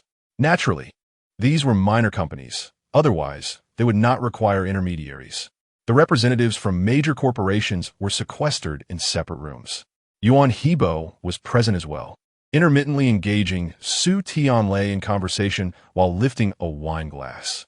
Su Tianlei, the head of the Su group and a self-made man, greeted everyone with a warm smile, showing no condescension towards their status. Uncle Yuan, Lin Xiyu said as she and Lu Yu squeezed in a crowd. Yuan Hebo glanced at Lu Yu and then turned to Lin Xiyu with a hint of reproach, whispering, "Why did you bring him along? We were hoping to secure the project." Lin Xiyu pursed her lips. Your chances are slim. It's better to refrain from making a fool of yourselves." Yuan Hebo sighed. Lin Xiyu looked at Lu Yu helplessly. A smile teased the corners of Lu Yu's mouth. Some things can never be accomplished without an attempt. Yuan Hebo furrowed his brow, displeased with Lu Yu's insolence, and impatiently retorted, "Then you give it a try." With that, he stepped back, making it clear that he no longer wished to assist Lin Xiyu in making connections. "Mr. Su, good day." Lu Yu stepped forward, taking Yuan Hebo's place. Su Tianlei cast a glance at Lu Yu, then offered him a faint smile, about to shift his gaze away. However, his body trembled, and he froze in place. Lu Yu? At that moment, Duan Yulan also recognized Lu Yu, her beautiful eyes widening in surprise. "Hello, senior." Lu Yu greeted her with a smile that was both distant and polite. His forced grin pierced Duan Yulan's heart. Had they truly become so estranged in just a few days? "Old Yuan, is this your companion?" The middle-aged man, facilitating the introductions beside Duan Yulan, turned to Yuan Hebo. "I brought him, but I cannot assist with what he intends to do." Yuan Hebo shrugged, clearly indifferent. Lin Xiyu bit her lip, her gaze inevitably drawn to Lu Yu. He was her only glimmer of hope, although she understood that Lu Yu's involvement would likely not alter the outcome. Sigh. She silently sighed. Duan Yulan looked at Lu Yu with a hint of pity. She hadn't anticipated that after joining the new company, his status would be even lower than before, leaving her to wonder what he sought by leaving his previous position. As she pondered this, her spirits lifted. She would find an opportunity to speak with Lu Yu after the event, and perhaps win him back. "So that's how it is, haha. Old Yuan, you possess a fair amount of self-awareness." The middle-aged man chuckled, then turned to Lu Yu with a teasing tone. "Young man, you truly ought to learn from us older folks. After all, we've consumed more salt than you've eaten rice." Before he could finish, his voice abruptly ceased. Duan Yulan's eyes widened in astonishment. Lin Xiyu shuddered, gazing at Lu Yu's profile, her eyes sparkling with surprise. Meanwhile, Yuan Hebo and the others stood dumbfounded, unable to comprehend the scene unfolding before them. Su Tianlei, trembling, grasped Lu Yu's hand, his expression betraying uncontainable excitement. Yu, the usually composed Su Tianlei, unfazed even when signing billion-yuan contracts, could not maintain his usual demeanor in front of Lu Yu. "Mr. Su, good day," Lu Yu replied, his expression unchanging, neither subservient nor arrogant, as he shook Su Tianlei's hand. "Wonderful, wonderful, I am well." Su Tianlei's excitement was almost unparalleled, leaving everyone utterly astonished. Without further ado, he led Lu Yu away from the crowd, heading straight for the second floor. Everyone, understanding the unspoken cue, refrained from following. After all, the second floor was a private area for the Su family and not open to the public. However, this did not suppress the collective curiosity. Who was this young man? It appeared he shared an undisclosed relationship with Su Tianlei, but what sort of connection could elicit such fervor from the typically composed Su? Could he be the long-lost son? Perhaps even a love child? A murmur of speculation rippled through the crowd. Yet, some keen observers turned their attention to Lin Shiyu, having noticed her intimate arm-linking with Lu Yu. "Shiyu, what is your colleague's background?" Yuan Hebo inquired, stepping beside Lin Shiyu, his tone imbued with curiosity. "I'm not certain," Lin Shiyu replied, her brow furrowing slightly, a wry smile gracing her lips. Yet, internally, she couldn't help but sigh. Indeed, Lu Yu is extraordinary in his endeavors. Meanwhile, the middle-aged man accompanying Duan Yulan felt a surge of anxiety, recalling how he had just arrogantly lectured Lu Yu. How embarrassing! The peculiar gazes from those around him made him wish to flee. Duan Yulan, on the other hand, remained transfixed, her eyes glued to the second floor, lost in thought. In contrast, El Cha, hidden among the crowd, caressed her smooth, fair chin, her eyes gleaming with a cunning light reminiscent of a little fox. Everyone was curious about Lu Yu's identity, unaware that he had no actual acquaintance with Su Tianlei. Their only connection was the little girl. At the innermost room on the second floor, knock, knock. Su Tianlei brought Lu Yu to the door and gently tapped twice. Meowing, "Guess who I brought?" Faint voices of conversation could be heard from within the room. Half a minute later, with a click, the door swung open, revealing a slender figure in a white dress. In the next instant, this figure trembled, her eyes reddening as she fixated on Lu Yu, unable to blink. Chapter 41. Who else, besides me, would deem him exceptional? As the door opened, the graceful young woman inside froze.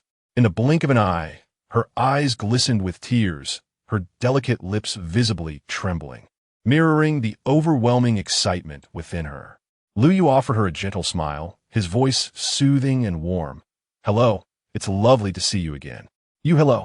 Su Mi A Ling, clad in a white dress, resembled a snow-white princess, her porcelain complexion radiant and her attire exquisitely refined.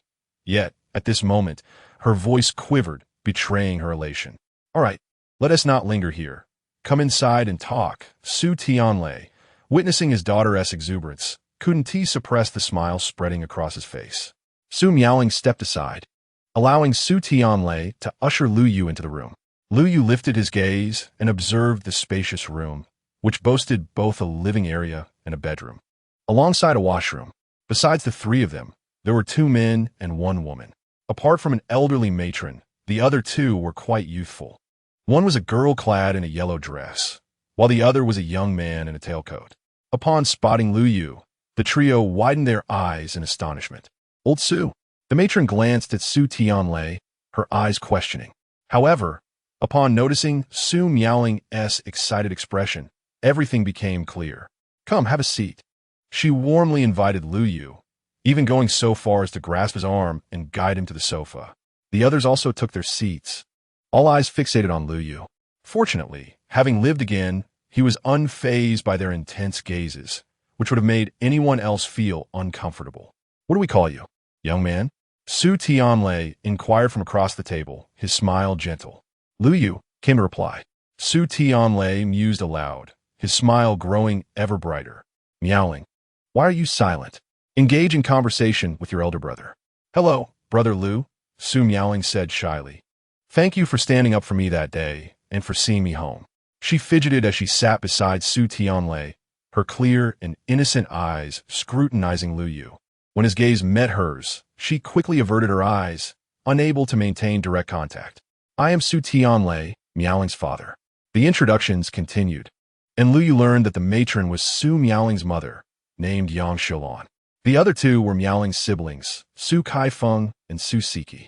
Thank you for bringing Miaoling back a few days ago. We were quite worried otherwise, Yang Xiaolan said cheerfully as she seated herself beside Lu Yu. She was adorned in gold and silver, exuding an air of nobility. Although time had left its mark on her face, it could not conceal the beauty she possessed in her youth, which had evidently borne the three siblings. It was a mere act of kindness, Lu Yu responded modestly. You left in quite a hurry that day, and we hadn't the chance to express our gratitude. After reviewing the surveillance footage, we managed to locate you.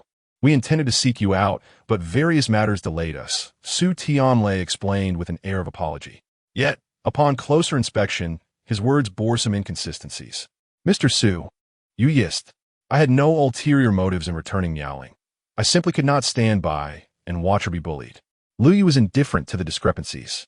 Firstly, it was unexpected for Su Tianlei, the chairman of the Su group, to offer an explanation. Others might have been taken aback. Secondly, Lu Yu had little personal connection to them. Were it not for his desire to collaborate, he would not have attended this gathering.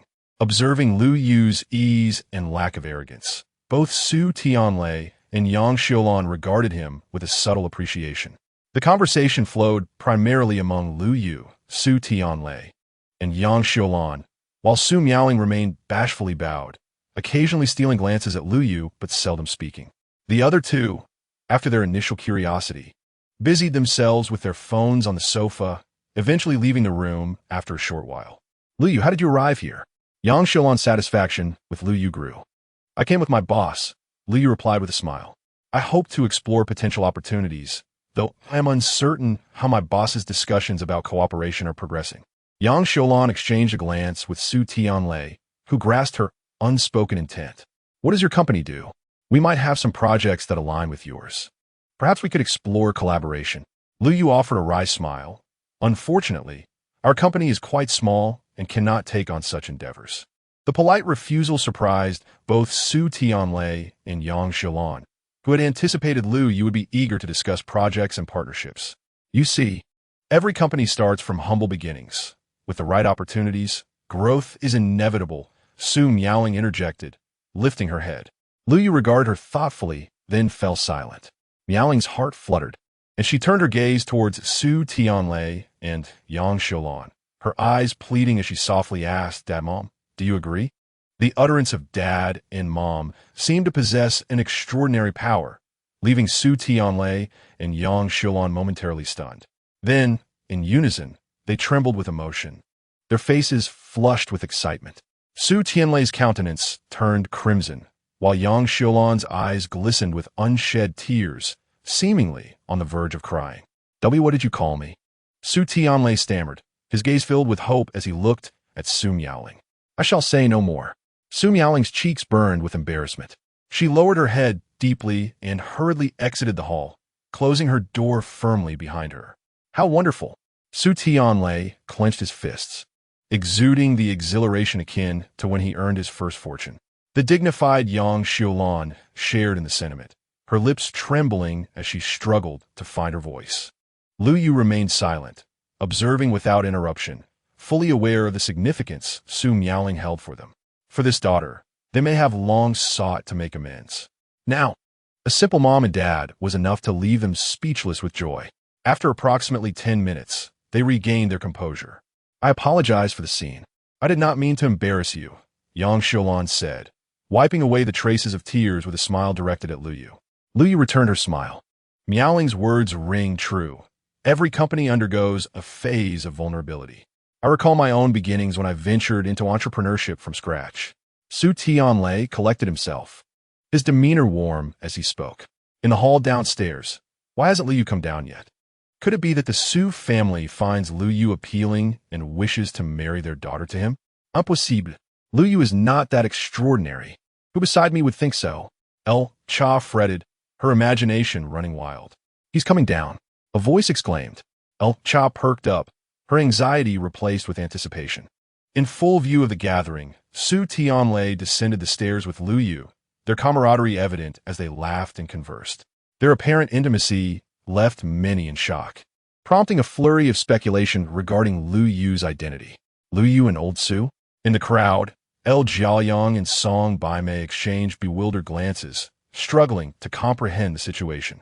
Despite their familiarity with one another, they found themselves at a loss. Amidst Lin Shiyu's hopeful gaze, Lu Yu approached her, a radiant smile gracing his lips. What humble smile, El-Cha thought with indignation, itching to rush forward. Hello, Ms. Lin, I am Su Tianlei, Su Tianlei said, releasing his hold on Lu Yu's shoulder to extend his hand toward Lin Shiyu. Hello, Mr. Su, Lin Shiyu said, taken aback as she shook his hand. I just had a conversation with Lu Yu and discovered that our businesses have complementary aspects. Would you be interested in discussing potential collaboration? Su Tianlei inquired with a smile. Lin Shiyu blinked in surprise, turning to Lu Yu. Upon receiving his encouraging nod, she eagerly replied, I would love to. Excellent. Let us arrange a time to discuss further. Su Tianlei beckoned, and a middle-aged man approached. Mr. Lin, please come this way. The man guided Lin Shiyu to a nearby area. Go ahead. After receiving a nod from Lu Yu, Lin Shiyu followed. Mr. Su, what about our earlier discussion? At that moment, a middle-aged man beside Duan Yulan stepped forward, displaying a sycophantic smile. Duan Yulan trailed behind, turning to fix her gaze on Lu Yu, forcing a smile that seemed somewhat ingratiating. Junior Yu. However, before she could finish her sentence, Lu Yu turned to leave. Uncle Su, I see someone I know, so I'll head over first. Uncle Su was a title Su Tianlei insisted Lu Yu use, claiming that any other form of address felt too distant. Upon noticing Lu Yu's demeanor, Su Tianlei immediately understood. Their previous conversation had merely been casual. It was not to be taken to heart. He patted the middle-aged man's shoulder and smiled faintly. Of course, we welcome all cooperation. If you're genuinely interested in collaborating, please discuss it with our company's partnership department. As long as the conditions are right, we can certainly work together. After saying this, without waiting for the middle-aged man's displeasure to surface, he turned to walk towards Lu Yu. Duan Yulan's expression was similarly unappealing as she gazed at Lu Yu's clean and decisive figure, an impulse to cry out of grievance welling up within her, especially when she recalled how a project she had nearly secured was snatched away. Her heart felt as if it were bleeding. Simultaneously, she was filled with regret. If it weren't for Lu Yu's unexpected interference, the Su Group's project would have been hers. Yet, this junior who had left her company had caused her well-cooked duck to fly away. Reflecting on her manipulative tactics towards Lu Yu, which had never regarded him as an ally, she realized it was this very attitude that drove him to resign and deliver such a heavy blow to her today. To claim she felt no regret or heartache would be a lie. If only time could be rewritten. Duan Yulan's gaze became dreamy. Uncle Lu, Aunt Song, what brings you here? Lu Yu spotted Lu Jiaoyang and Song Baimei and hurried over to greet them. We live nearby, and I'm a partner of the host of this banquet. Lu Jiaoyang replied with a smile. I didn't expect you to have such a good relationship with old Su. Song Baimei chimed in, also smiling. What a coincidence, Lu Yu replied sheepishly. Old Lu Baimei. At that moment, Su Tianlei also approached. Old Su, this banquet is quite spectacular, Lu Jiaoyang remarked while clinking glasses with Su Tianlei. Ha ha, it's thanks to all you old friends and partners for your support. Otherwise, it wouldn't be so lively. Su Tianlei humbly responded, though his smiling face revealed his pride. You also know him? Su Tianlei glanced at Lu Yu. Before we moved here, his family and ours were neighbors. We had a close relationship, having watched him grow up. He is like a son to us. Song Baimei openly expressed her fondness for Lu Yu in front of others. Lu Jiaoyang nodded in agreement. To call him like a son is not an exaggeration. Wouldn't you agree? Lu Yu laughed, of course. Ha ha. Lu Jiaoyang and Song Baimei were pleased to learn they were all family. Su Tianlei's expression shifted to realization. Indeed, but how did you two come to know each other? Lu Jiaoyang inquired, curious about the relationship between Lu Yu and Su Tianlei. After all, he knew them separately, but together they were a mystery. It's like this, Su Tianlei began, recounting how Lu Yu brought his daughter back and quietly left until they finally met. Oh, Lu Jiaoyang and Song Baimei finally understood. Lu Yu has always been warm-hearted and eager to help. Song Baimei began to praise him again, leaving Lu Yu feeling somewhat bashful. Dad, Mom, Uncle Sue.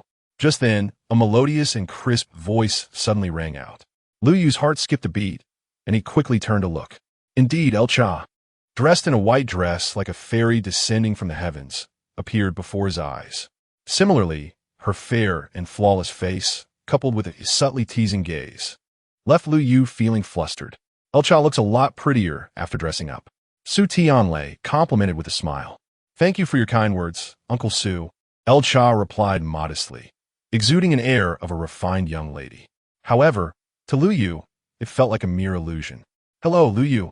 El Cha smiled sweetly at him, her gaze gentle and alluring. Yet, Lu Yu could not shake off the feeling of an underlying intensity in her eyes. El Cha, Lu Yu replied with a smile. The two exchanged pleasantries in a somewhat superficial manner. All right, you kids chat. We'll leave the adults to their conversation. El Jiaoyang waved his hand. I'll let Miaoling and Siki come down to join you. Su Tianlei pondered for a moment and added, El Cha, you can take Lu Yu to our home. It's a good opportunity for him to familiarize himself with the route so he can visit often in the future. Before leaving, Song Baimei addressed El Cha and Lu Yu. Sure, El Cha nodded. Then, she smiled brightly at Lu Yu, let me take you to our home for a visit. Maybe another time. I still need to wait for the company boss, Lu Yu replied, sensing the mischievousness in her fox-like smile, feeling a sense of foreboding. Come on, my mom already said so. Do you really want to refuse? El Cha insisted, forcibly leading Lu Yu away from the banquet. Chapter 43. I'm hurt and need comfort from someone. On a night at the juncture of spring and summer, the weather was pleasantly cool. Lu Yu and El Cha walked side by side on the deserted road, their shoulders brushing but not holding hands. The air around them filled with a faint fragrance. The atmosphere between them was somewhat awkward, with neither daring to speak.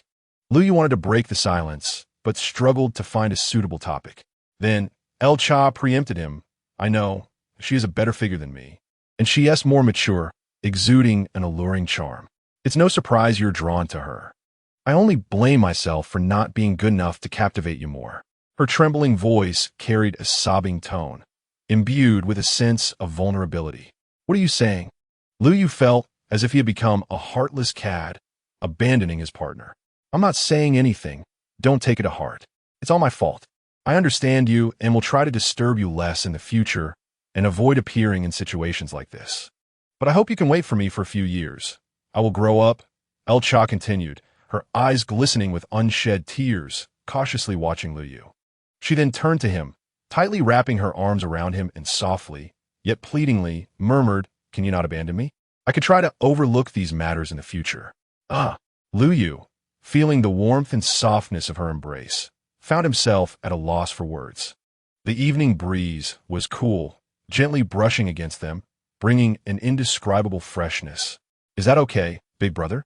El Cha raised her head to gaze at Lu Yu with a playful demeanor, her voice soft and alluring, yet her expression bore an air of pleading vulnerability. Lu Yu looked down at El Cha's bright, enchanting eyes, reminiscent of twinkling stars against the night sky, and after a moment of surprise, he lowered his gaze. El Cha's delicate form tensed, her hands gripping the fabric of Lu Yu's shirt on his back, her palms unwittingly damp with sweat. Subsequently, her beautiful eyes slowly closed, her rosy cheeks flushed with embarrassment. Half an hour later, the two strolled hand in hand to El Cha's home. Throughout the journey, El Cha refrained from mentioning Lu Yu's connection with Lin Xiyu, her face flushed, occasionally casting furtive glances at Lu Yu, her eyes shimmering with sweet ripples of affection. Is this your home? Lu Yu inquired, gazing at the grand and opulent villa, complete with a yard as large as a basketball court, where several luxury cars were parked. He swallowed hard, realizing El Cha's family was wealthy, but he had not fathomed the extent of their riches. Indeed, El Cha nodded, her clear eyes darting around, secretly exhaling a sigh of relief. Thankfully, El Jun had not yet returned. For now, the house belonged to just the two of them. La la la. El Cha hummed a nameless tune as she led Lu Yu inside, swiping her card to unlock the door, and they proceeded into the house. The living room on the first floor was spacious and bright, adorned with exquisite mahogany furniture and several pieces of calligraphy and paintings that clearly bore the mark of masterful artisans. "I'll take a look around," Lu Yu said, releasing El Cha's hand to explore the first floor. The kitchen, guest rooms, bathrooms, gym, and study were all present. It was indeed vast. "I'll show you my room," El Cha said eagerly, pulling him upstairs. The second floor boasted numerous rooms. She opened her bedroom door and invited Lu Yu inside. The dominant theme of El Cha's room was a delicate pink. The walls were white, the bed was pink, the wardrobe was pink, and even the sofa, coffee table, door handles, and desk were all adorned in soft shades of pink. It was an entire world painted in pink hues. Lu Yu cast a curious glance at El Cha. "Why is your room so pink when you present yourself as so green tea? Why are you looking at me like that?" El Cha's face suddenly flushed, and she dared not meet Lu Yu's gaze, her graceful figure tensing slightly. Clearly, her thoughts had wandered astray. However, Lu Yu had already crossed that line earlier, and his current thoughts were rather mild. El Cha's room featured both a bathroom and a balcony. On the balcony, there seemed to be a few articles of clothing hanging. Dresses and intimate wear, all faintly pink. Don't look." El Cha's face turned crimson as she hurriedly extended her hand to shield Lu Yu's eyes, attempting to prevent him from peeking. Her frantic demeanor tempted Lu Yu to tease her further. "What could possibly be on the balcony that I shouldn't see? I must take a look," he said, pretending to pull her hand away. Stop. El Cha's face burned with embarrassment. Her eyes filled with shyness as her body pressed urgently against Lu Yu. Yet, she did not anticipate that Lu Yu was not steady at that moment. And as she collided with him, he stumbled backward. Ouch! Fortunately, the ground was covered with a luxurious, soft carpet, and while Lu Yu landed without serious injury, he winced slightly from the discomfort. "Are you okay?" El Cha, held in Lu Yu's embrace, did not feel a trace of pain herself. Seeing El Cha's anxious expression, Lu Yu blinked and grinned. "I'm a bit sore. What does it hurt? Let me see." Upon hearing this, El Cha's face paled in panic as she hurried to climb off Lu Yu. But at that moment, a strong arm encircled her slender waist, preventing her from leaving. "What are you doing?" El Cha's voice grew softer, her face increasingly flushed, and she finally lowered her head, unable to meet Lu Yu's playful gaze. At that moment, she realized Lu Yu had feigned his discomfort. "I'm indeed feeling a bit sore from your collision and require some consolation from someone," Lu Yu whispered gently in El Cha's ear, tightening his hold around her, though she offered no resistance, her body soft and pliant. "How can I console you?" El Cha murmured softly, unable to lift her head, her face ablaze with shyness. "What do you think?" Lu Yu replied with a smirk, his voice tinged with mischief. I don't know. Just rest a bit, and you'll be fine. No need for consolation," El Cha pouted, responding in a shy whisper. "Someone must take responsibility for their actions," Lu Yu mused lightly, urging her to look up. He now understood that despite El Cha's usual boldness in moments like these, she was merely a petite woman in need of his initiative. "Oh," El Cha emitted a soft sound, fidgeting but obediently raising her head. Soon, a shadow loomed over them, swiftly drawing near. El Cha's eyes widened, and then she quickly squinted until they finally closed completely. Her trembling, delicate body gradually steadied, her cheeks flushed, yet she surrendered entirely to the moment. Time slipped away, and eventually, the sound of footsteps echoed from the staircase. It struck like thunder, and both of them immediately reacted. El Cha instinctively scrambled off Lu Yu, deeply bowing her head to smooth the wrinkles of her white dress. Lu Yu did the same, rising from the floor and standing still to tidy himself. The footsteps grew louder until they ceased at the entrance of El Cha's room. "Who's there?" Lu Yu questioned, casting a wary glance at El Cha's crimson face. Before she could respond, the door swung open. Chapter 44. El Jun returns, almost catching them. The door creaked open, and an icy aura, reminiscent of a millennia of frost, swept over them, causing the temperature to plummet. A strikingly beautiful face appeared before them. "Sister?" El Cha's eyes widened, her face a mixture of shame and pallor. Yet, internally, she felt a wave of relief. Her sister had long been aware of her relationship with Lu Yu. It was their parents' discovery that would be truly disastrous. Thus, Being caught by El Jun was a stroke of fortune amidst misfortune. Jun Jia, Lu Yu addressed her as well. What are you two doing here? El Jun, adorned with golden-rimmed glasses, her clear and piercing gaze surveying them, instilled an unspoken pressure upon them. Her eyes lingered on El Cha's flushed and alluring visage, as well as her slightly swollen lips, amplifying the clarity in her gaze. And not much. I was just showing Lu Yu around our home since it's his first visit, El Cha said softly, her eyes lowered, unable to meet El Jun's penetrating gaze. Then why is he here? El Jun, with her long, dark hair cascading elegantly, her tall and graceful figure clad in a gray checker business suit, paired with a white blouse and a knee-length skirt that accentuated her slender legs, appeared every bit the urban sophisticate. He, El Shastameld, nearly shrinking into a quivering quail from fear. Realizing El Cha could not handle El Jun alone, Lu Yu decided to step in. Jun Jia, here's the situation. El Shu and Song Yi took El Cha to attend a gala hosted by the chairman of the Su group, and I happened to accompany my boss to the same event. After we encountered each other, El Shu and Song Yi asked El Cha to show me around the house. Oh, El Jun's eyes sparkled with a piercing clarity as she fixed her gaze upon Lu Yu for a brief moment, emitting a soft, contemplative sound. This intensity left Lu Yu feeling somewhat alarmed and unsettled. He could not fathom the source of El Jun's formidable presence. Could it be the aura cultivated through her dedication to teaching and nurturing? El Jun then turned her attention to El Cha, who promptly lowered her head, adopting a demeanor of indifference, as if she were oblivious to the situation. El Jun furrowed her brow slightly, maintaining a stoic expression as she remarked, Your parents instructed you to show Lu Yu around the house, not to confine him to your room where a lone man and woman are secluded together. Understanding her implication, El Cha acquiesced, saying, I understand. I'll take him downstairs right away. El Jun cast a final, penetrating glance at the two before turning away. Once she departed, both Lu Yu and El Cha exhaled in unison, relieved. Lu Yu instinctively reached behind him to wipe away the perspiration that had formed. When did your sister become so imposing? He quietly inquired of El Cha. She's always been this way, El Cha replied, pouting slightly. Now you comprehend the trials I have endured throughout my life. Lu Yu's lips twitched slightly in response.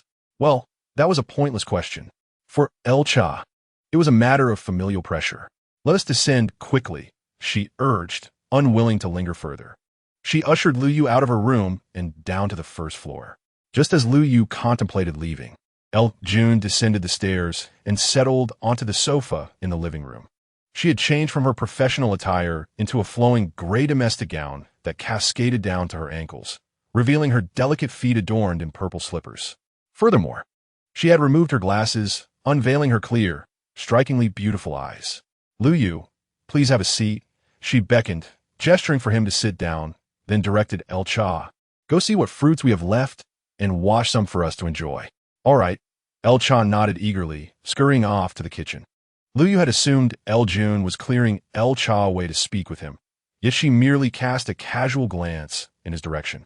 Listening to the sounds of running water from the kitchen, Lu Yu suddenly sensed a palpable awkwardness in the atmosphere and attempted to break the silence. Sister Jun, did you just finish work?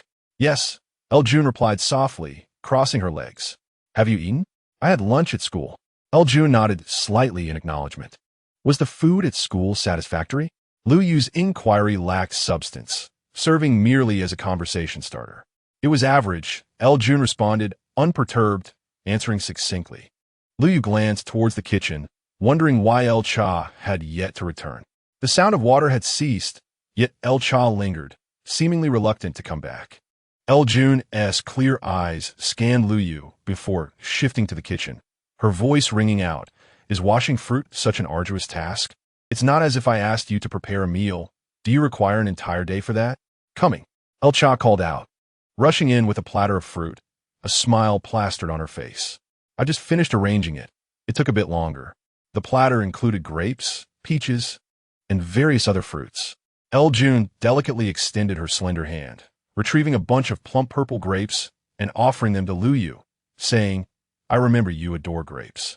Thank you, Sister Jun, Lu Yu replied, taken aback by her thoughtfulness. He had not anticipated that El Jun would remember such a small detail about his preferences. El Cha, witnessing this, pouted slightly, having intended to present the grapes herself, but her sister had beaten her to it. "They're quite sweet," Lu Yu remarked, popping a grape into his mouth, his expression brightening instantly. "This is for my mom." El Jun's eyes softened, a hint of a warm smile lurking within their depths as she observed Lu Yu. As El Jun's attention remained focused on Lu Yu, El Cha felt a mix of relief and jealousy, her emotions a tumultuous blend.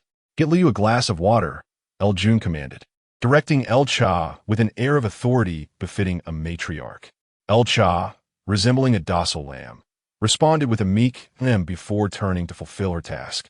Noticing El Cha's distressed demeanor, Lu Yu could not help but interject, "Sister Jun, El Cha, there's no need to trouble yourselves. I could sit here for a while and then leave." El Cha paused in her tracks. However, El Jun gently chided, "Water must be served. It is the most basic of courtesies. Moreover, if we do not cultivate her ability to serve now, what will her future in-laws think when she is married? Will they allow her to live as a pampered princess, dependent on others for everything?" Lu Yu felt that El Jun's perspective was somewhat far-reaching and sensed an underlying implication in her words. El Cha stood with her back to them, seemingly indifferent, yet secretly straining to listen. Or do you believe her future in-laws would permit such behavior? El Jun's lips curled into a subtle smile, her bright eyes intently fixed on Lu Yu, a teasing glint present. Lu Yu quickly grasped her intent and glanced between El Jun and El Cha, responding, "I believe my parents would likely be quite lenient towards their future daughter-in-law. I'll go get the water," El Cha suddenly exclaimed, her tone lightening with a hint of liveliness, reminiscent of her lively hair. Watching her bounce away, Lu Yu couldn't help but smile slightly. El Jun cast a brief glance at the two before lowering her gaze, her eyes flickering with thoughts unknown. Moments later, El Cha returned with a glass of water for Lu Yu. With a mere glance, El Jun prompted El Cha to pour her a glass as well. After taking a sip, El Jun expressed her approval, warm, quite pleasant. El Cha settled across from Lu Yu, while El Jun occupied the adjacent seat. The three shared an uncomfortable silence, the atmosphere thick with tension. Lu Yu seized the opportunity to sip his water in an attempt to alleviate the awkwardness. Suddenly, Lu Yu's phone rang, breaking the stillness. "Excuse me, I need to take this call," he said with an apologetic smile, rising to answer. The cheerful voice of Lin Shiyu filled the air. "Lu Yu, where are you?" "I'm ready." "Okay, I'll be right there," Lu Yu replied before hanging up, secretly relieved to escape the discomfort. "My boss has finished her meeting. I need to go pick her up," he announced to El Jun and El Cha with a smile. "All right, do come by again," El Jun said, rising to reveal her elegant, statuesque figure. El Cha quickly stood as well, saying, "I'll walk you out." "No need. You stay here and rest. I'll see him out." El Jun interjected with a glance that halted El Cha in her tracks, then proceeded towards the door. Lu Yu exchanged a sympathetic smile with El Cha, silently communicating, "I'll call you later."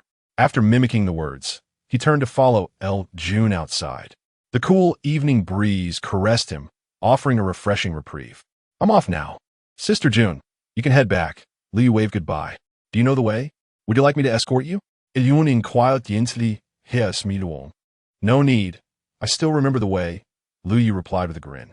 "Very well. Take care," she responded, her demeanor softening as she watched him depart. Lu Jun gently waved her hand, a smile of intellectual restraint gracing her lips. This stood in stark contrast to her earlier demeanor at home, which had been marked by a tranquil simplicity. It was as if she illuminated the dim surroundings. Lu Yu momentarily froze, then nodded slightly before turning to leave. As Lu Jun watched his silhouette intermittently appearing beneath the streetlights, it gradually receded until it vanished from sight. A fleeting thought crossed her mind, and her lips curled into a subtle smile. She turned back towards the villa. Her sudden, silent arrival startled Lu Cha, who was absorbed in her phone. "Who are you texting?" Lu Jun asked casually, nearly scaring Lu Cha out of her wits. "And nothing," Lu Cha stammered, hastily shutting off her screen to conceal her conversation with Lu Yu. She then began tidying up the cups on the coffee table. "Let me clean up, sis. You've been working all day, so take a good rest." Indeed, being diligent has its merits, Lu Jun commented approvingly before heading upstairs. I'll take a shower first. Call me if you need anything. As Lu Yu arrived at the Su family's villa, he spotted a graceful figure standing at the entrance. The evening breeze gently tousled her long hair and skirt. Sister Shiyu, Lu Yu called out as he approached. Lu Yu, Lin Shi replied, her face unable to hide her delight, her smile broadening as she spoke in a soft, cheerful tone. How'd it go? Lu Yu stood beside her, grinning widely. You already know the answer, he said, feigning ignorance. Lin Shi playfully rolled her eyes at him, linking her arm with his. Sister Shiyu this. Lu Yu glanced down at her delicate hand. Thanks to you tonight, I'm quite relieved.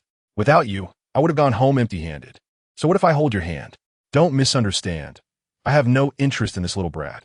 I'm just very happy right now. Lin Shi said with a lively tone, as if they were engaged in casual banter. And what extent did your conversation reach? Lu Yu, no longer preoccupied, strolled alongside her. We talked a bit. We haven't delved into specifics yet, but I plan to visit him another day, Lin Shi said with a bright smile.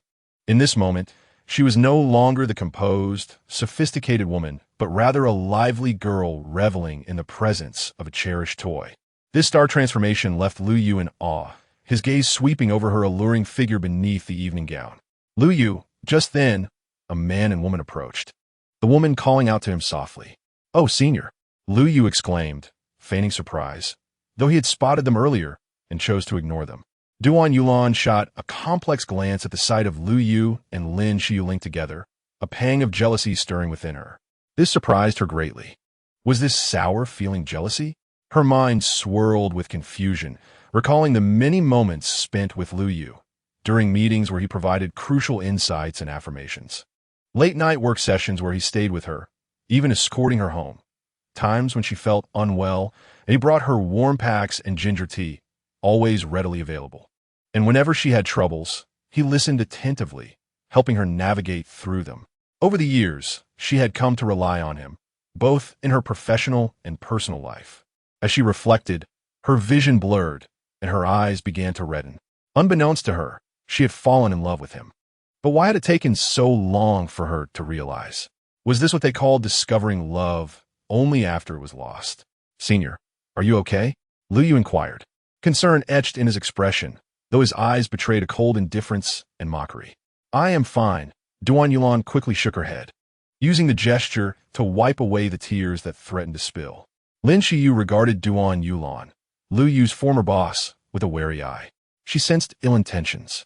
There was no way she would allow Lu Yu to be swayed by Duan Yulan now. Lu Yu, I had a bit to drink and feel dizzy. Could you take me home?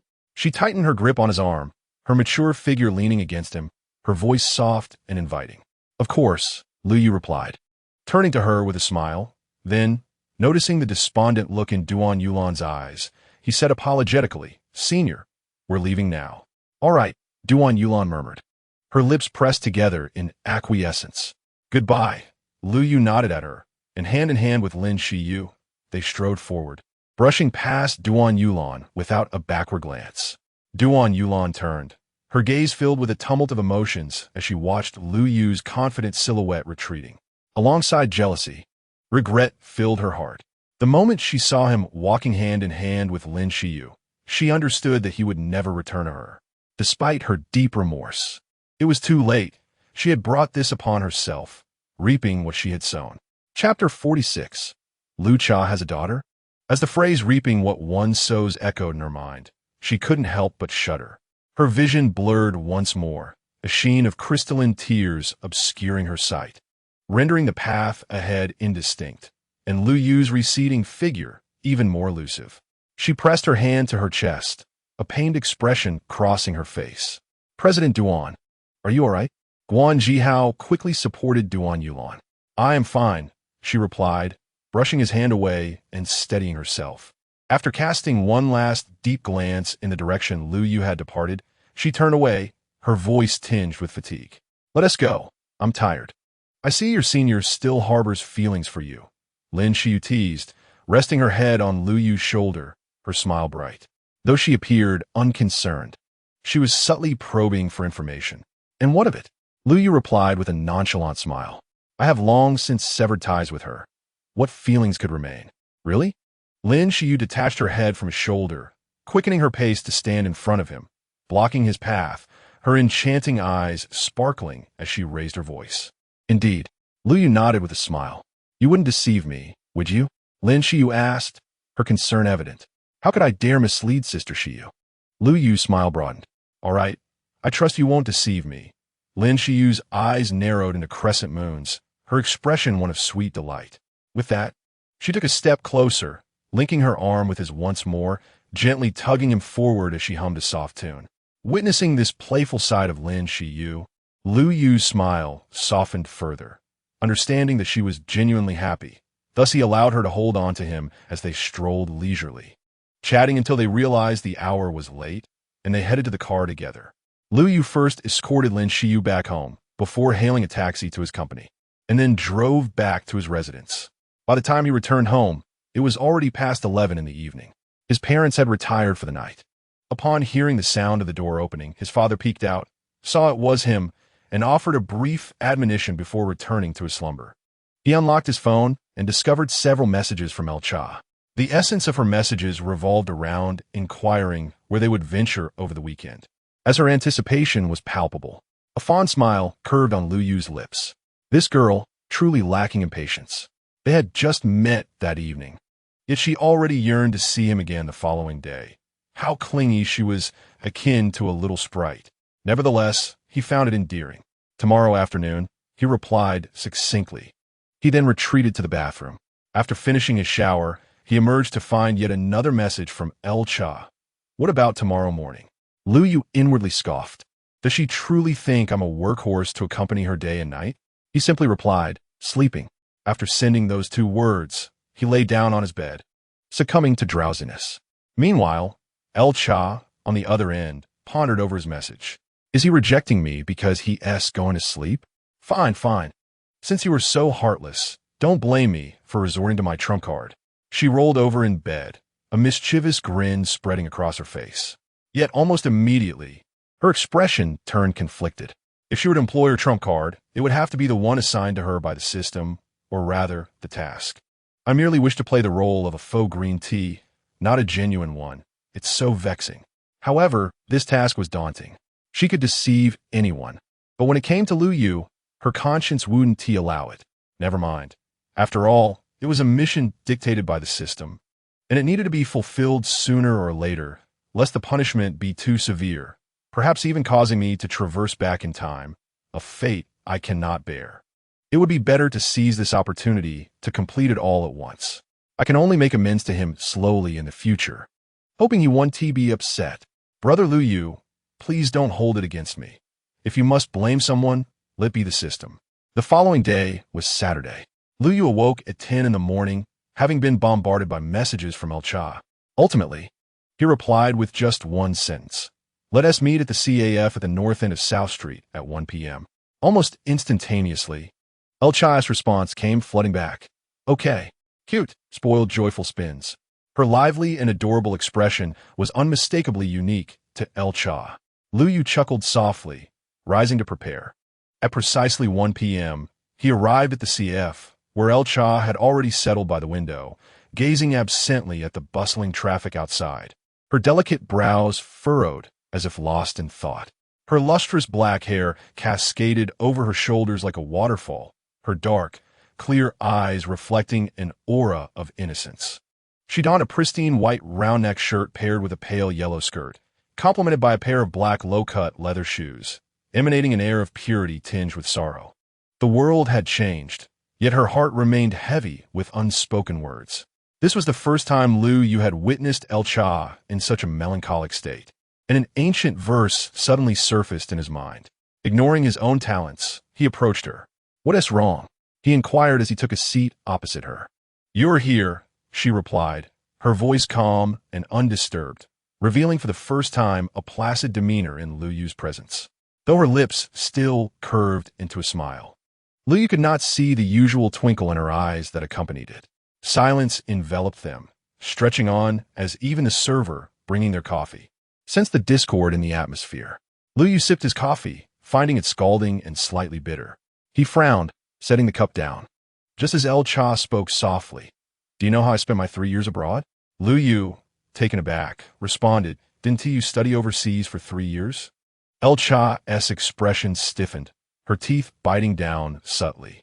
Finally, she replied nonchalantly, "I met a wonderful man abroad. I have a child." Lu Yu's heart sank, his brows knitting together. "Adopted?" he ventured. El Cha's face remained impassive. "What do you think?" Leaning back, Lu Yu scrutinized her closely before shaking his head. "I don't believe so." El Cha narrowed her eyes, stating, "Believe it or not, this is the truth. I simply didn't want to disclose this while our feelings were deepening, as it would be unfair to you." "And the child's father?" "Deceased." Lu Yu pondered for a moment, then asked, "Is the child with you now?" "In Xinjiang," El Cha replied softly. "I know you might find it hard to accept, but I was all alone overseas, with no one to talk to, no one to accompany me shopping. I sought companionship, yet whatever the reason, it's a mistake I made alone. I would ask you to bear it with me, because I can't bear to."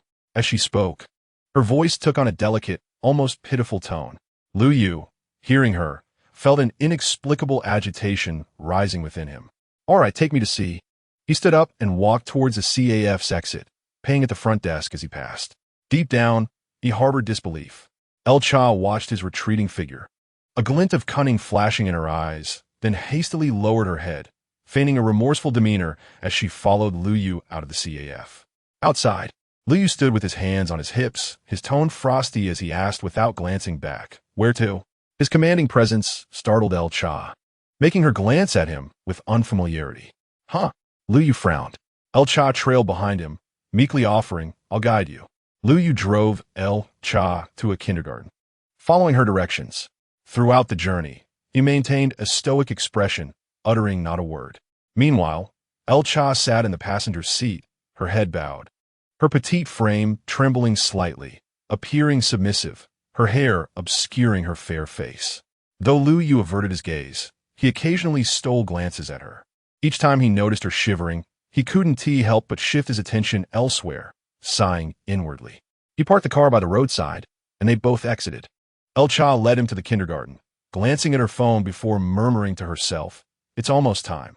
A throng of people, men, women, and children, had gathered outside the kindergarten, waiting to pick up their little ones.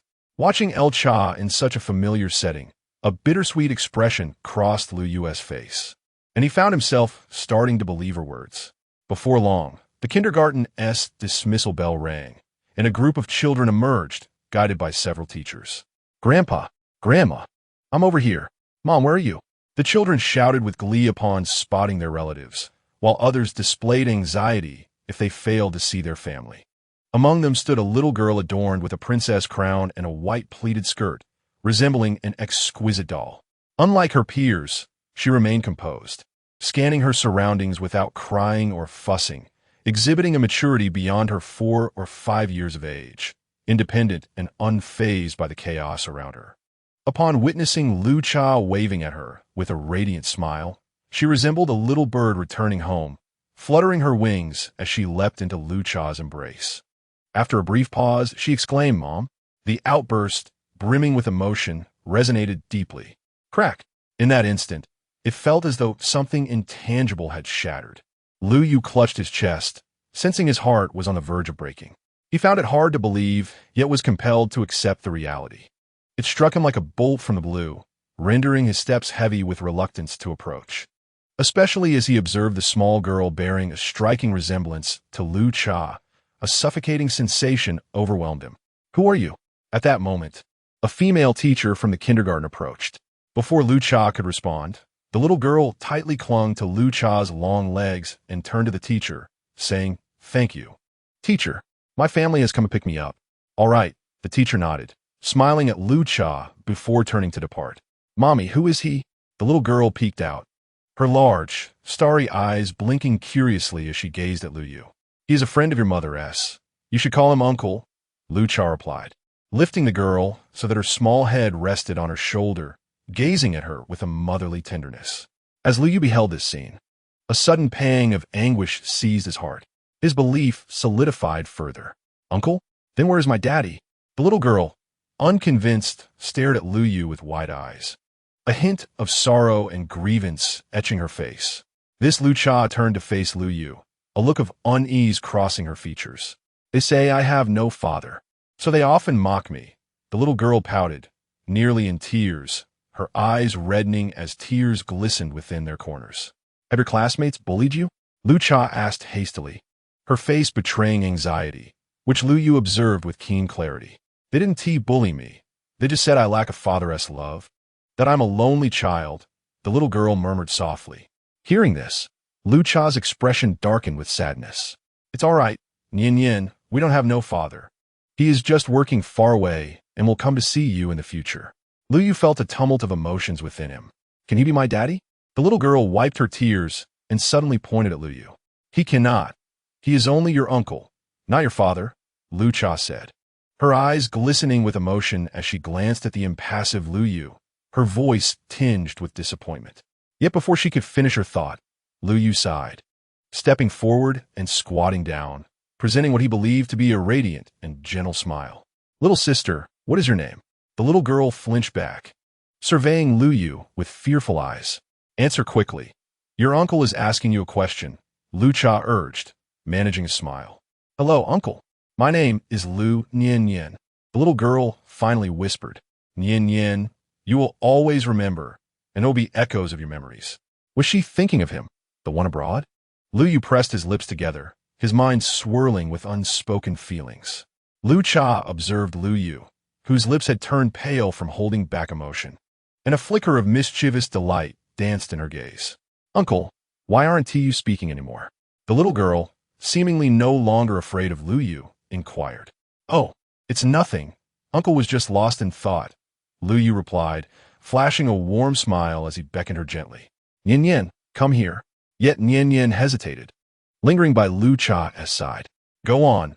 Uncle is calling you, Lu Cha encouraged, her gaze nurturing as she gently nudged her forward. Observing Lu Cha's affectionate demeanor, Lu Yu felt an unbearable ache within him, one that nearly suffocated him. Indeed, Lu Cha had been alone abroad for 3 years, devoid of friends or anyone to confide in. How could she endure such solitude? It was clear she sought comfort in him from afar.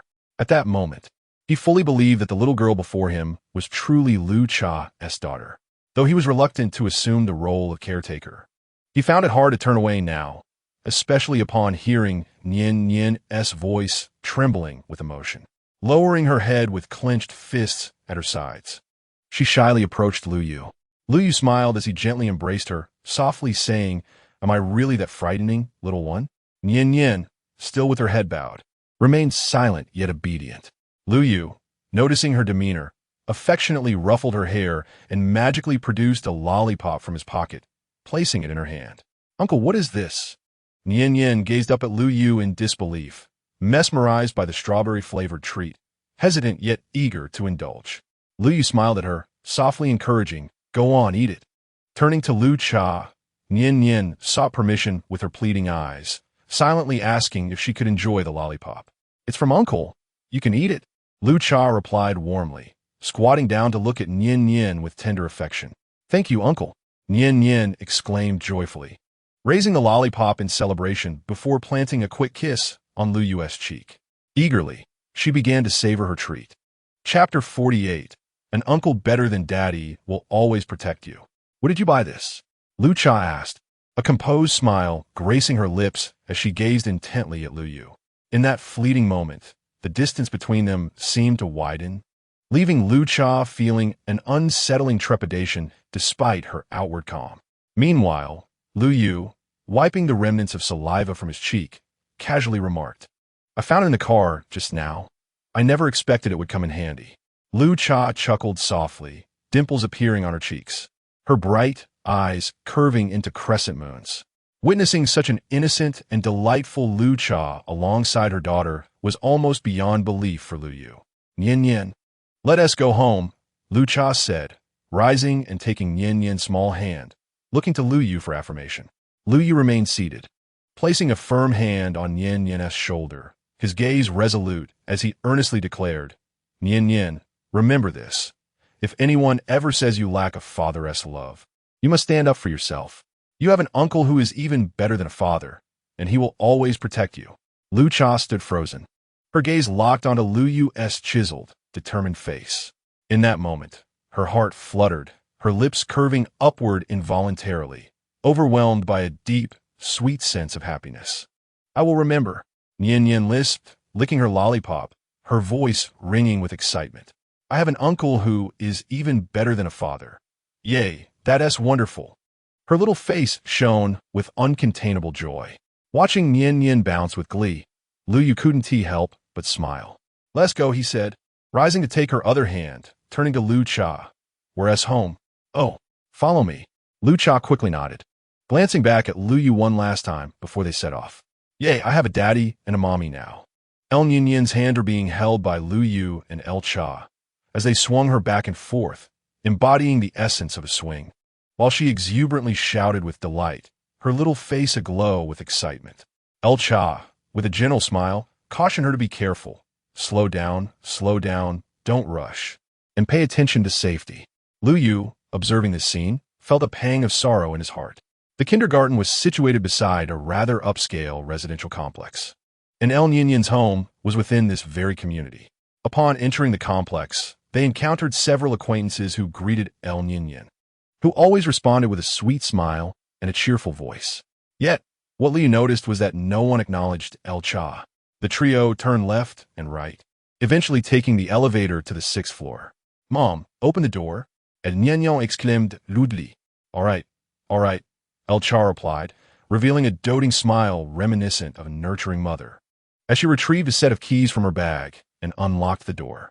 Gulmin, no sooner had she spoken than El Nian Nian dashed inside, carelessly tossing her shoes aside in the process. You, El Cha chided playfully as she entered, picking up the shoes and placing them on the rack. Lu Yu followed suit, surveying the surroundings. Aside from El Nian Nian's clothes and shoes, the only other items present were a few pieces belonging to women, presumably El Cha's. He stepped further inside. Come in. No need to take off your shoes. We don't have any men's slippers here. El Cha changed her shoes and turned to Lu Yu with a gentle smile. Lu Yu paused momentarily, then fell silent, stepping inside quietly. He scanned the room, noting that it was quite spacious, a 3-bedroom apartment, warmly decorated. The living room was particularly large, with a luxurious carpet that looked impeccably clean. Yet El Nian Nian's toys, dolls and small cars, were scattered about, suggesting that it was seldom tidied. El Nian Nian had already settled in front of the sofa, engrossed in playing with her dolls, and turned to beckon Lu Yu. Uncle, come play with me. You go ahead and play first, Lu Yu replied with a smile. Okay, El Nian Nian said without lifting her head. Is there usually no one here? Lu Yu turned to El Cha, who was bending down to tidy up. El Cha glanced at him and quickly averted her gaze, softly stating, aside from me, there is also a nanny who mainly looks after Nian Nian. As I don't come here often, Lu Yu frowned and asked, do your parents know about this? I haven't told them. El Cha pouted, sounding like a child. You don't inform them of such an important matter? You've really gone too far. Lu Yu's temper flared at this, and he stepped closer, glaring at El Cha. Don't bully my mom. At that moment, El Nian Nian rushed over, placing herself protectively between them to prevent Lu Yu from approaching El Cha. It was then that Lu Yu realized his misstep, taking a step back, hands on his hips, turning to gaze out the window, inhaling deeply to calm his agitated emotions. It's all right, Nian Nian, don't be afraid. It's your mom's fault. She made a mistake and upset your uncle. But he means well. He cares for your mom the most. El Cha softly reassured El Nian Nian, her voice tinged with a whimper, as if the whole world had cast her aside, leaving only Lu Yu to care for her. Is that true? El Nian Nian, skeptical, raised an eyebrow. Of course. Your Uncle Lu treats Mommy the best. Your mommy also sees him as her strongest support. Don't worry. Your Uncle Lu will soon no longer be angry. El Cha gently replied, occasionally sneaking glances at Lu Yu, her expression one of vulnerability and a desire for approval. All right, why are you saying all this to the child? Lu Yu, having regained his composure, approached and shot a glance at El Cha, his tone seemingly reproachful, yet imbued with tenderness. He lifted El Nian Nian into his arms and said softly, Nian Nian, let us go. Uncle will play with you. Really? El Nian Nian exclaimed with delight. It's been so long since someone played with me. Lu Yu felt a tightening in his throat, nearly moved to tears, and quickly added from now on. Uncle will always play with you. El Cha, hearing this, eagerly inquired, "You really will play with her in the future?" Lu Yu, unable to resist the gleam of anticipation in El Cha's eyes, could only respond with a calm smile, "Of course. I, Lu Yu, keep my promises." Yet, the faint smile he wore was devoid of the previous indulgent warmth. Both Lu Yu and El Cha sensed an insurmountable chasm had formed between them. El Cha felt a deep ache, and Lu Yu was similarly affected. However, he was making an effort to accept this reality. While he was certain his parents would absolutely disapprove of him having a daughter without being married, he believed things would sort themselves out in due course. Ultimately, he could not bear to see El Cha's frail and pitiful demeanor. He needed time to process it all. Chapter 49. There's no free lunch in the world. In a vast, seemingly empty room, El Cha could only respond with a low Lu Yu, choosing to ignore El Cha's despondency. Turned away with a smile to join El Ninian in play, leaving El Cha behind, gazing forlornly at Lu Yu's retreating figure, her heart a tumult of emotions. Should she continue? She feared provoking Lu Yu further. Perhaps it was best to take things one step at a time. Watching Lu Yu and El Ninian play joyfully, El Cha couldn't help but let a smile tug at her lips. Gradually, she made her way over, sitting on the sofa, quietly observing them as they frolicked. As she watched, her mind began to wander. Someday, she and Lu Yu would have their own little baby, and they would live happily and carefree. Lost in thoughts of a bright future, El Cha slowly closed her eyes. Before long, her breathing became calm and steady. "Wow, Ninian, you're amazing," Lu Yu exclaimed, watching as El Ninian constructed a tall building out of blocks, gently patting her little head. Flattered by Uncle's praise, El Ninian joyfully climbed up and hugged Lu Yu, giving him a playful peck. "You keep playing," Lu Yu said, then turned to face El Cha, quietly watching El Ninian, his smile gradually fading. El Cha's features were striking, her beauty exquisite. Her skin was fair, and even without makeup, she was stunning. Especially now, as she lay on her side, resting her head on her arm, her beautiful eyes closed, lips gently pursed, she resembled a sleeping beauty from a fairy tale. Lu Yu gently tucked a strand of her hair behind her ear, revealing her porcelain-like face. "Uncle, I'm hungry," El Ninian chimed in, approaching and patting her little tummy. "Pouting. All right, then let us go eat something delicious," Lu Yu replied, retracting his gaze and affectionately stroking El Ninian's cheek as he prepared to stand. "What do you want to eat?" "I want to eat Peking duck." El Ninian thought carefully before clapping her hands in excitement. "Great, then let us go eat." Lu Yu laughed, genuinely fond of the little girl, treating her as if she were his own kin. Just then, El Ninian bit her finger, looking conflicted as she said, "But my mom said not to eat anything from strangers. Am I considered a stranger?"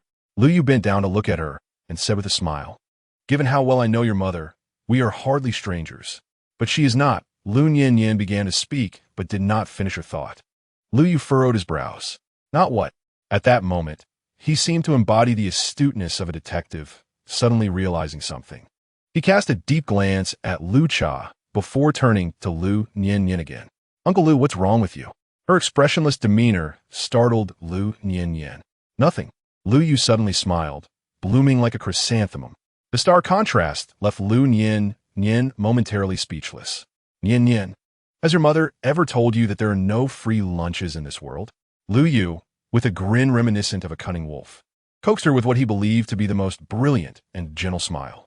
Lu Ninian pondered for a moment, her eyes lighting up. "I think my dad has said something like that." "Your dad?" Lu Yu's eyes sparkled like two miniature suns, as if he had discovered a new world. "Though I, Uncle Lu, am not a stranger. If I treat you to roast duck, shouldn't you repay me?" He simply sat cross-legged on the ground, facing Lu Ninian directly. Lu Ninian furrowed her little brows, contemplating for a long time before reluctantly nodding. "A good child knows to be grateful." Lu Yu chuckled, ruffling Lu Ninian's hair gently. Lu Ninian looked at him warily, tightening her embrace around her Winnie the Pooh. Seeing this, Lu Yu could not help but chuckle. "I have no intention of taking your bear." Lu Ninian quickly turned, clutching her doll tightly. "I don't want your doll." "Oh no, I don't want your toys." Lu Yu smiled helplessly. "In fact, if you tell the truth, I could take you to the mall to buy toys." "Really?"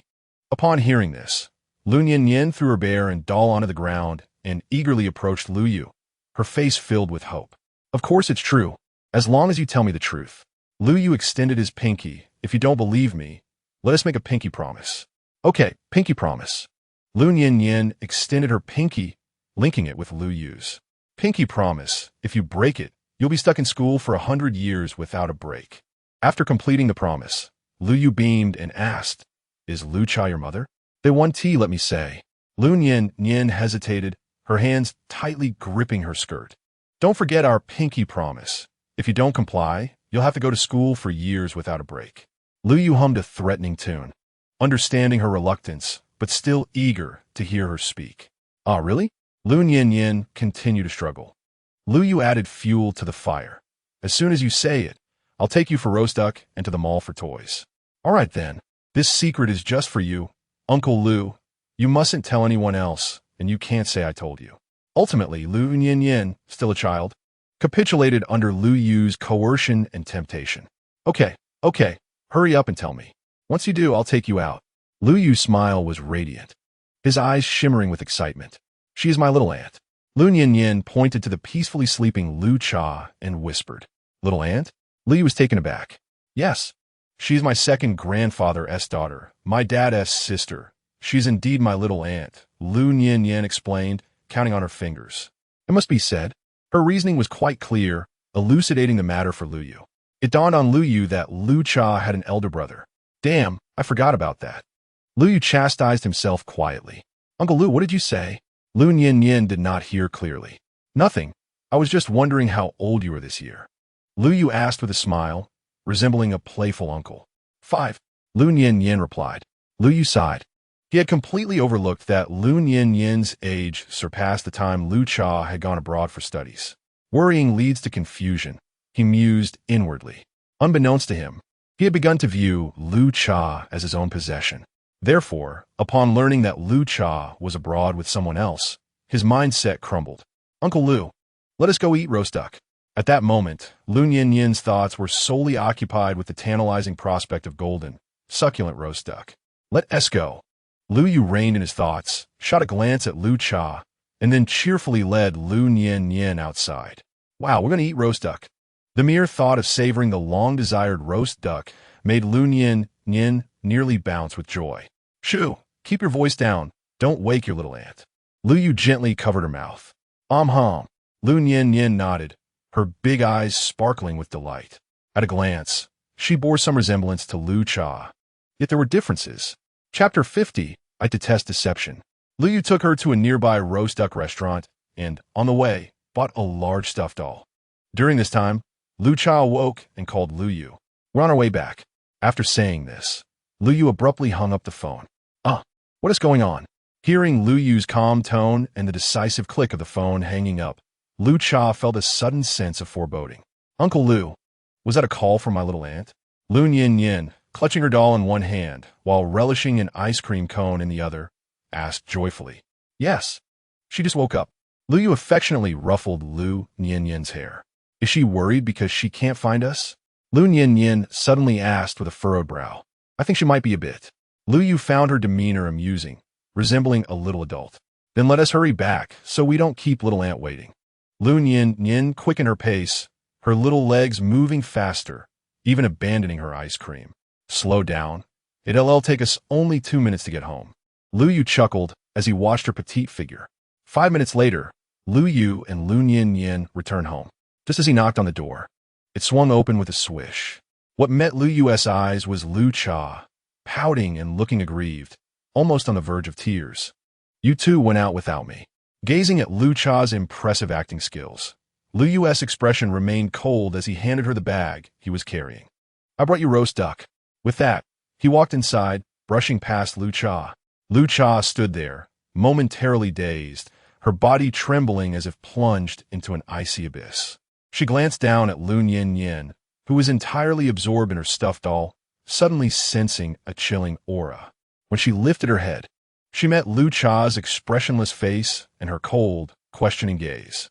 Lu Yin shivered involuntarily, lowered her head, and dashed into her room, slamming the door shut behind her. Upon witnessing this, Lu Cha felt an icy chill in her heart. She swallowed hard and then closed the door behind her, proceeding to the living room. On the sofa, Lu Yu lounged casually, his head bowed as he played with his phone. Lu Cha approached Lu Yu like a child caught in wrongdoing, hesitating as she stood before him. Her hands were clasped tightly in front of her, her head bowed deeply, stealing furtive glances at Lu Yu, only to quickly avert her gaze, fearful of being discovered. After a while, she remained there, and Lu Yu, unhurried, lifted his eyes to regard her, casually remarking, "Do you not enjoy roast duck?" I do love it." Lu Cha mumbled, pouting slightly. "Then why aren't you eating?" Lu Yu inquired, his brow furrowing slightly. Oh hot, okay, Lu Cha hat's die Ziepli." But all she did was place the roast duck bag on the coffee table, continuing to stand obediently. Noticing Lu Yu's impassive demeanor as he fiddled with his phone, Lu Cha seemed to muster her resolve and timidly spoke. "Lu Yu, there is something I wish to confess to you." "Oh." Lu Yu raised an eyebrow, setting down his phone and fixing her with a gaze that was both amused and inscrutable. "I deceived you."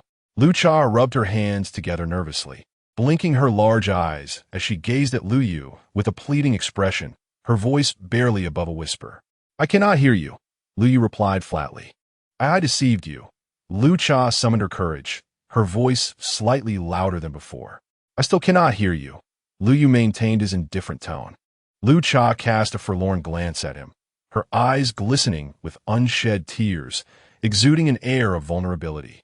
Lu Yu merely lowered his gaze, as if he had not seen her at all. Realizing he was ignoring her, Lu Cha dared to raise her voice. "I deceived you, and I apologize." A slight smirk tugged at Lu Yu's lips. "What did you deceive me about?" "Well, in truth, Nian Nian is not my daughter. She is my cousin's child." Lu Cha stammered, her words slow and hesitant. "Oh." Lu Yu's sole response was a nonchalant utterance. This simple "oh" left Lu Cha perplexed, unable to decipher Lu Yu's thoughts from his expression. She began tentatively, but Lu Yu interrupted. "I detest deceit." Seeing Lu Yu's impassive visage, Lu Cha quietly echoed, "I too abhor being deceived." Lu Yu scrutinized her, an enigmatic smile in his eyes, while Lu Cha shrank back, unable to meet his gaze. The silence that ensued thickened the atmosphere. Lu Cha bit her lip, fully aware that this was not the opportune moment to speak, yet her voice trembled as she implored. "I'm sorry, it's my fault. I cared too much about you, wanting to see if you truly loved me. Scold me if you must. As long as you're not angry, I can bear it. Ultimately, I am still envious of Lu Xin, jealous of how she has captured all your affection, which has made me feel insecure and compelled to test you. I was wrong. Please forgive me, sob. Lu Yu's eyes involuntarily twitched. Yet Lu Cha seemed oblivious to the growing displeasure on his face, continuing her soft, affected speech. "You can scold or hit me. I wouldn't mind, as long as you don't abandon me. I know I've upset you, so I want to make excuses. It's all my fault." She appeared increasingly engrossed in her own words, spurred on by the incessant internal voice of the system that ignited her boundless green tea potential. "Congratulations, host. You have earned 100 green tea points. Congratulations, host. You have gained 200 green tea points. You are truly remarkable. This system admires you greatly and hopes you continue to excel. Congratulations, host. You have acquired 300 green tea points. May you grow and thrive, achieving even greater brilliance. Host, you are incredible, having earned another 100 green tea points." In a short span, her newly acquired green tea points approached 1,000. Lu Cha felt a mix of satisfaction and trepidation. Satisfaction from the points, and fear of whether Lu Yu would become angry. Yet, the allure of the green tea points was almost magical, compelling her to persist, utterly disregarding Lu Yu's increasingly stormy expression. Bang! Lu Yu slammed his hand down on the sofa, producing a thunderous sound that startled Lu Cha into silence. It dawned on her that Lu Yu's eyes blazed with fury. "Lu Yu," she began, but the ashen look on his face silenced her as he rose abruptly and left without a word. Panic surged through Lu Cha. She had not anticipated losing control of the situation. She rushed to Lu Yu, wrapping her arms around his neck and clinging tightly. "I was wrong. I truly understand my mistake. Please don't be angry, I beg you." She held on to him firmly, her lips protruding in a pitiful pout, her demeanor utterly submissive. Let go. Lu Yu's expression was as cold as ice. Chapter 51. Will you dare not do this again in the future? Faced with Lu Cha's pleading, Lu Yu had, in fact, forgiven her almost immediately. After all, who could resist such a girlfriend who humbly lowered herself, adorably pleading for forgiveness? Yet, he maintained a facade of sternness, responding coolly, "Release me. I want tea." Lu Cha was genuinely frightened, clinging to Lu Yu with all her might. As she whimpered for forgiveness, her voice was sweetly innocent. "I truly made a mistake. Please forgive me. Want tea? I promise I won't dare again." As she spoke, her eyes began to shimmer with unshed tears. "Let go." Lu Yu attempted to pry her arms away, but she held on too tightly for him to succeed. "I want tea, let go unless you promise to forgive me." Lu Cha pouted, her voice soft and childlike. "Are you setting conditions for me?" Lu Yu shot her a sidelong glance. Seeing Lu Yu utter a few more words, Lu Cha's expression brightened, and she sweetly pleaded, "I'm not setting conditions. I know I was wrong, and I wouldn't dare. I just hope so much for your forgiveness. Have you forgiven me yet? Is it really that simple?" Lu Yu scoffed. "What do you want then? I'll let you punish me. Just please forgive me. I promise I won't dare again." Lu Cha tightened her embrace, leaning her small face close to Lu Yu's, sweetly pleading. "How shall I punish you?" Lu Yu's brow furrowed slightly. "Anything you desire.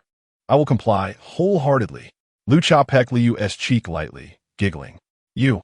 Lu Yu felt a spark of irritation at her antics, promptly lifting her up and carrying her to the sofa. "What are you doing?" Lu Cha's face flushed, her eyes shimmering with unshed emotion, reminiscent of a tranquil spring. "Didn't you say that any punishment was acceptable?" Lu Yu chuckled, his hand brushing against Lu Cha's cheek, revealing a mischievous grin. "Anything you wish." Lu Cha's face turned a deep crimson, her spring-like eyes unable to meet Lu Yu's gaze, overwhelmed by shyness. In the end, she simply closed her eyes, fully accepting whatever punishment Lu Yu had in store. Lu Yu chuckled, seating himself on the sofa, flipping Lu Cha over so that she faced down. He then commenced her punishment. "Will you dare to deceive me again?" he demanded. "Speak." "No, I won't dare." After a brief span of time, Lu Cha sat on the sofa, her face flushed, nestling into Lu Yu's embrace, her head resting against his chest as she felt the rhythm of his strong heartbeat, her own heart racing in response. "Will you dare to deceive me again?" Lu Yu leaned down slightly, glancing at the bashful Lu Cha. "I truly won't dare."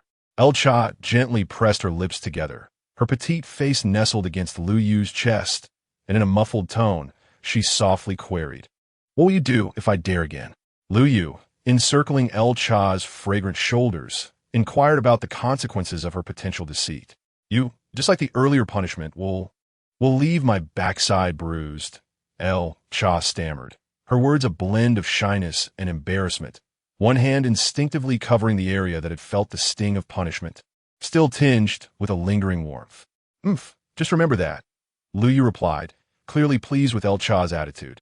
Hum. She nodded softly, falling into a comfortable silence, relishing the warmth and tranquility of the moment. Although Lu Yu found satisfaction in El Cha's demeanor, he harbored a sense of dissatisfaction with the current situation. El Cha's delicate frame quivered slightly, yet she offered no resistance. Her cheeks flushed with increasing embarrassment. "Does your stomach hurt?" Lu Yu inquired suddenly.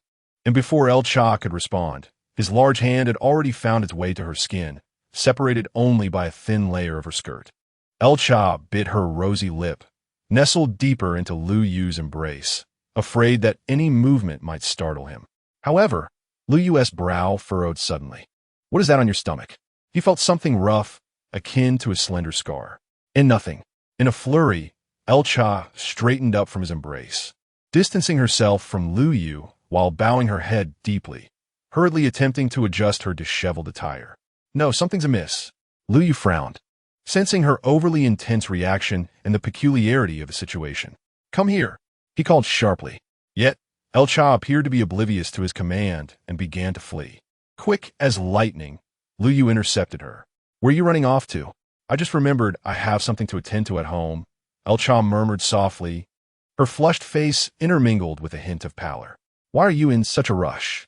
Lu Yu observed her flustered demeanor, his curiosity intensifying about the scar on her stomach. In the next moment, his eyes widened in shock, as if struck by a bolt of lightning. Could it be? His heart trembled.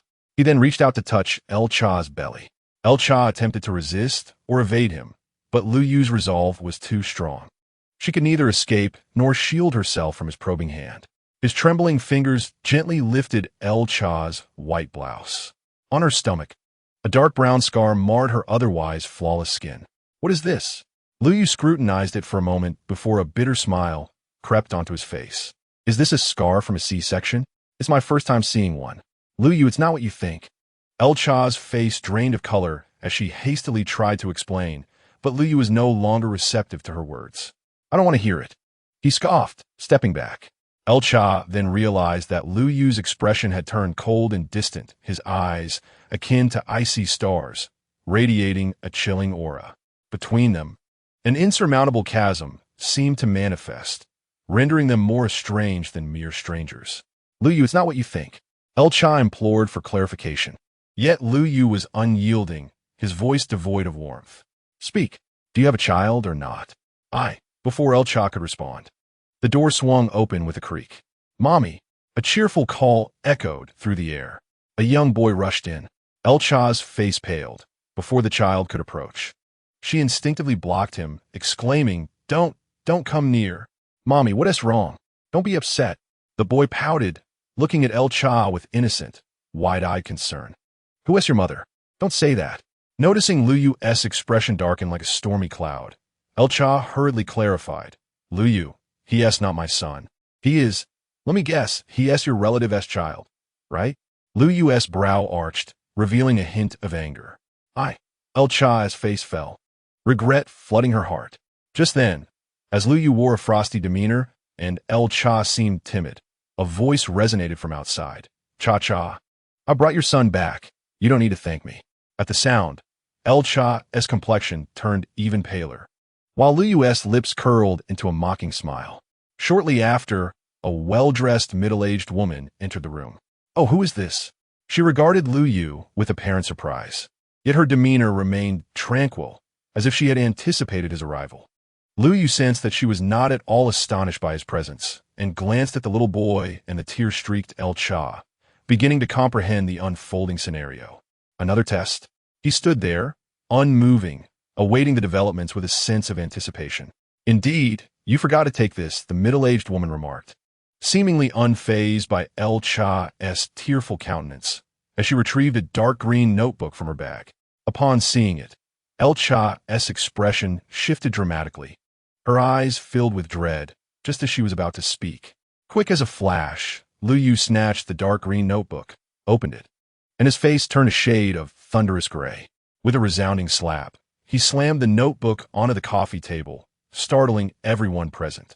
The boy was so frightened that he burst into tears, rushing into the embrace of the middle-aged woman, sobbing uncontrollably. "What are you doing to me?" The middle-aged woman's voice faltered as she glared at Lu Yu, demanding, "Cha-cha, who is he, and why?"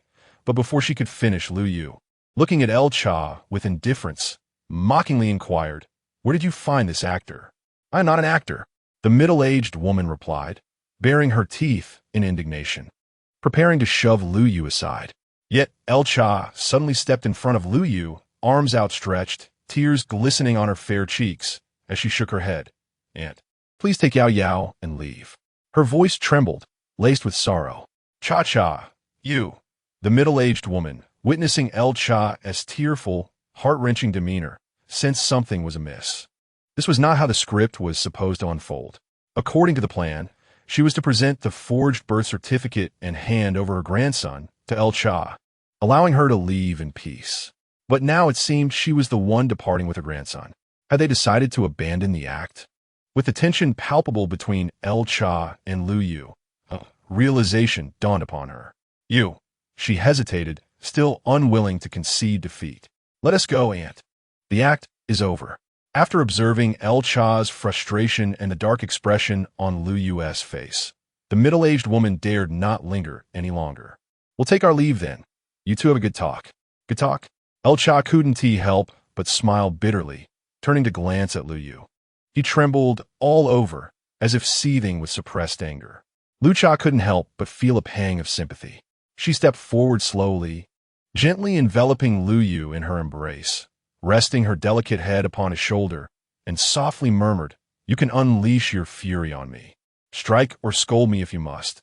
Just don't bottle it up for your health's sake. I cannot bear to witness you in such distress." This utterance, though meant to soothe, ignited the powder keg within Lu Yu. He abruptly pushed Lu Cha away, causing her to stumble, nearly losing her balance. His gaze bore into her, teeth clenched, as he contemplated questioning her about the farcical antics of the day. Were they a test of his patience or mere trifles to pass the time? Or did she simply find him an easy target for mockery? Yet, in the end, the words remained unspoken. With a cold snort, he turned and strode towards the door. Seeing this, Lu Cha hurried after him, but barely took 2 steps before twisting her ankle. "Ouch!" she exclaimed, collapsing onto the ground. Nevertheless, she suppressed the intense pain, determined to rise and catch up with Lu Yu to apologize and clarify her intentions. However, at that moment, Lu Yu glanced back at her, his expression frigid and terrifying, devoid of any emotional fluctuation. That icy gaze shattered Lu Cha's heart. She slumped weakly to the ground, her complexion pale and devoid of color, her eyes hollow and devoid of light, losing all sense of focus. Without pausing, Lu Yu exited the room, disappearing from her sight. "I was wrong, truly wrong." Lu Cha pouted before bursting into tears, sobbing like a child. Time passed, though she could not tell how long. A set of footsteps approached slowly. Lu Cha's tear-filled eyes widened in surprise, her face lighting up with joy, only for that elation to swiftly dissipate as she looked up. Lu Yin. It was Lu Yin, who had come out of her room upon hearing the commotion. "Don't cry, Annie," Lu Yin said, awkwardly bending down to dab at Lu Cha's tears with a tissue. "Yin, I'm fine. Annie won't cry anymore." Lu Cha forced a pained smile, reaching out to stroke Lu Yin's cherubic face. Though she spoke those words, the tears continued to flow, soon soaking the tissue in Yin's hand, failing to quell the endless remorse within her heart. "Auntie is lying," Lu Yin said, her voice laced with concern, as she hurriedly turned to fetch more tissues from her room. When she returned, however, she noticed another presence in the room. She blinked in thought and cautiously retreated, gently closing the door behind her. "Why are you back?" Lu Cha gazed up, tears streaming down her face as she looked at the face that haunted her thoughts. Lu Yu stood above her, expressionless, a bag in hand. He bent down and lifted Lu Cha effortlessly, placing her upon the sofa.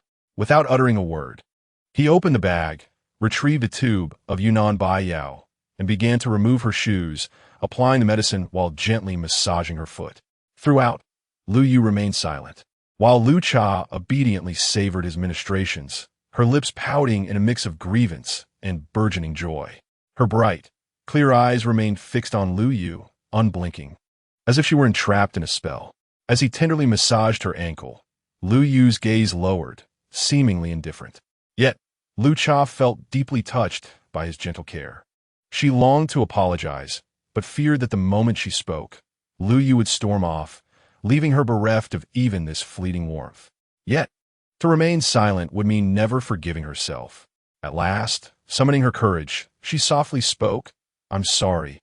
I should not have deceived you, nor should I have involved others. For whatever reasons, it was my fault. I should not have lied to you.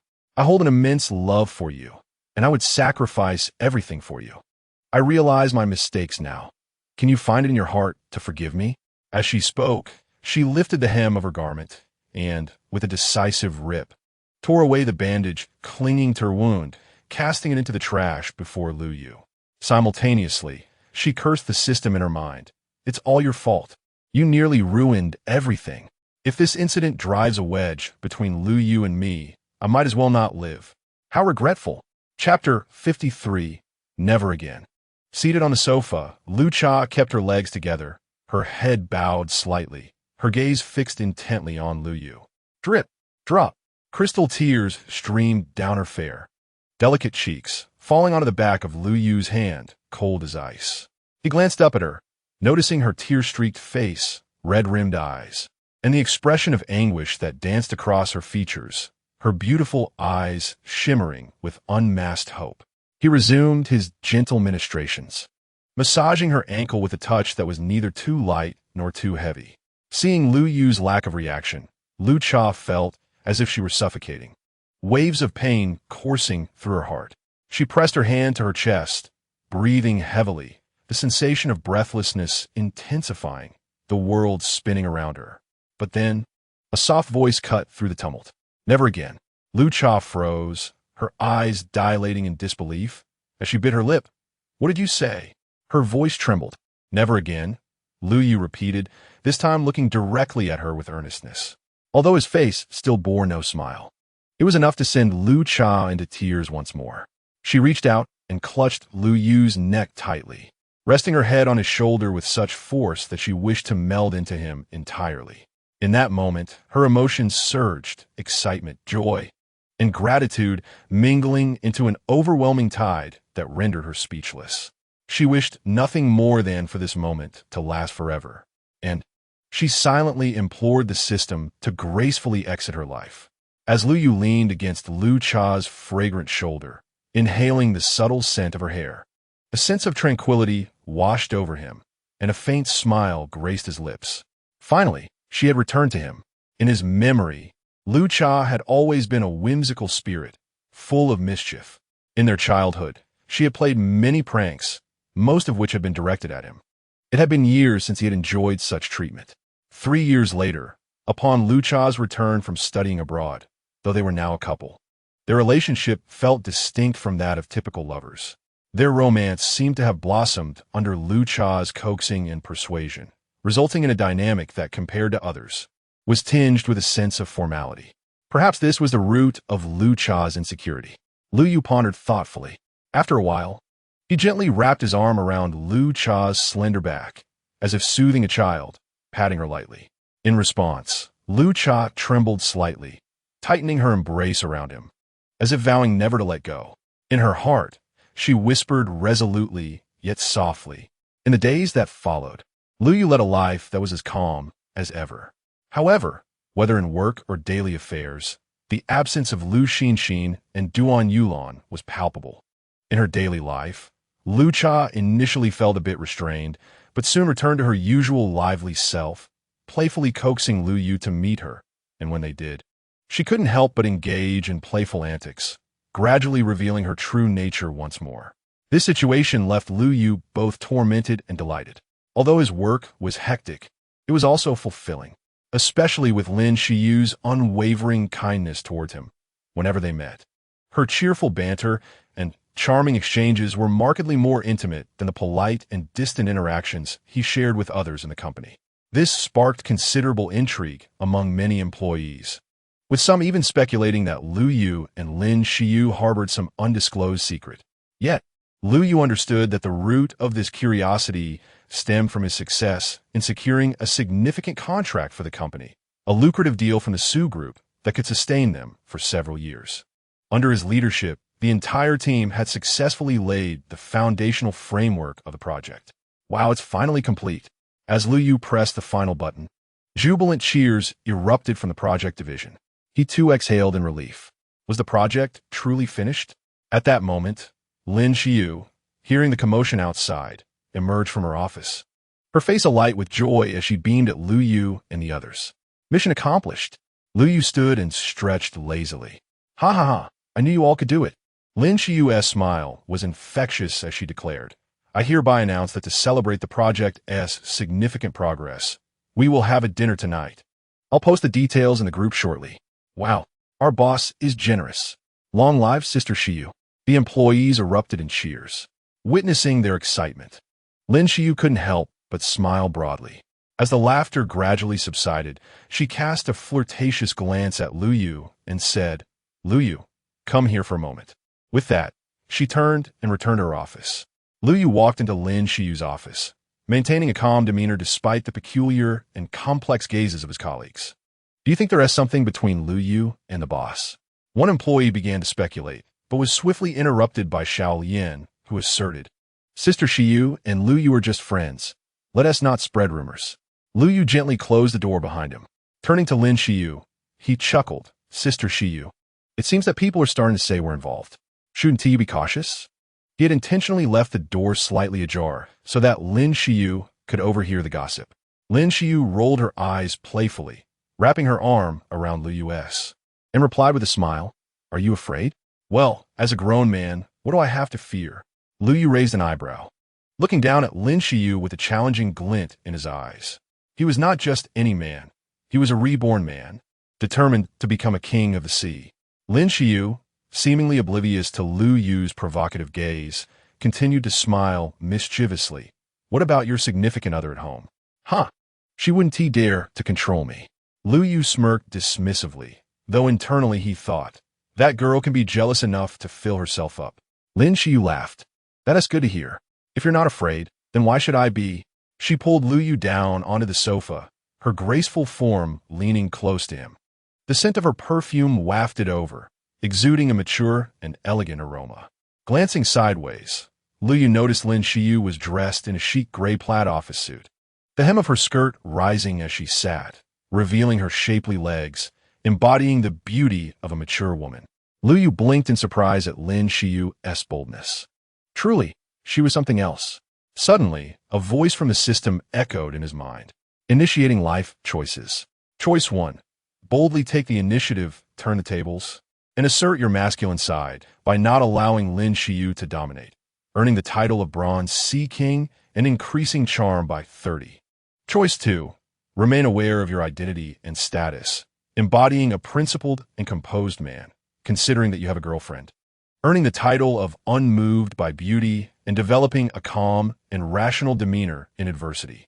Was there even a choice? Chapter 54 Lin Shiyu's pure manipulation of emotions. A faint smile crept across Lu Yu's lips. Who does she think she is looking down on? I choose the second option. Without hesitation, Lu Yu decided. System, congratulations to the host for receiving the reward. Unmoved by beauty. May the host continue to defy their initial vow for a lifetime. Facing the system's unyielding mockery, Lu Yu remained unfazed. That trivial system. What does it know? He was well aware of Lin Shiyu's feelings towards him. If he dared to overstep, she might just turn against him. He still wished to lean on her as a source of support. Would he forsake his promising future for a fleeting attraction? He must be out of his mind. Noticing Lu Yu sitting upright, appearing like an obedient child, Lin Shiyu's eyes sparkled with a hint of playful charm. She withdrew her arm, but then ruffled Lu Yu's hair affectionately, like an older sister, and said, Why are you so tense? Relax, I won T-Bite. Of course. I believe you won T-Bite, but I'm concerned about the rumors in our company that might devour me. Lu Yu chuckled. Are you worried about that? Lin Shiyu shifted slightly, creating distance between them, crossing her legs, and poured him a glass of water. I'm a man, and I have a girlfriend who trusts me. Thus, I'm not afraid. But I do worry about how it might affect you, Sister Shiyu, being such a stunning beauty. Unless you also have a very trusting boyfriend. Ha! Lu Yu accepted the glass, grinning nonchalantly. Are you trying to pry into my personal affairs? What is your motive? Speak up quickly. Are you trying to pursue your Sister Shiyu? Lin Shiyu eyed him suspiciously. I have no ulterior motive. I'm merely concerned about you, Lu Yu replied with a sigh. Your concern doesn't seem genuine, Lin Shiyu smirked. Well then, I won't ask anymore, Lu Yu said decisively. You're giving up that easily? That is quite hasty. Lin Shiyu retorted with a playful glare. Lu Yu responded, Only silence can absolve my suspicions. Your suspicions are quite substantial. Silence alone won't clear them, Lin Shiyu insisted. Fine, I'll be honest with you. I'm currently Sister Shiyu. Please don't say it. I can't bear to hear it, Lu Yu interjected. Just because you don't want to hear it doesn't mean I want to speak, Lin Shiyu shot him a glare. Are you my superior, or am I yours? You are the superior, Lu Yu conceded. Then you should listen attentively. I've finally mustered the courage to share this, and you can't refuse to listen. All right, I'm all ears, Lu Yu feigned surrender, ready to listen intently. I'm currently single. After Lin Shiyu spoke, a profound silence enveloped the office. That is it?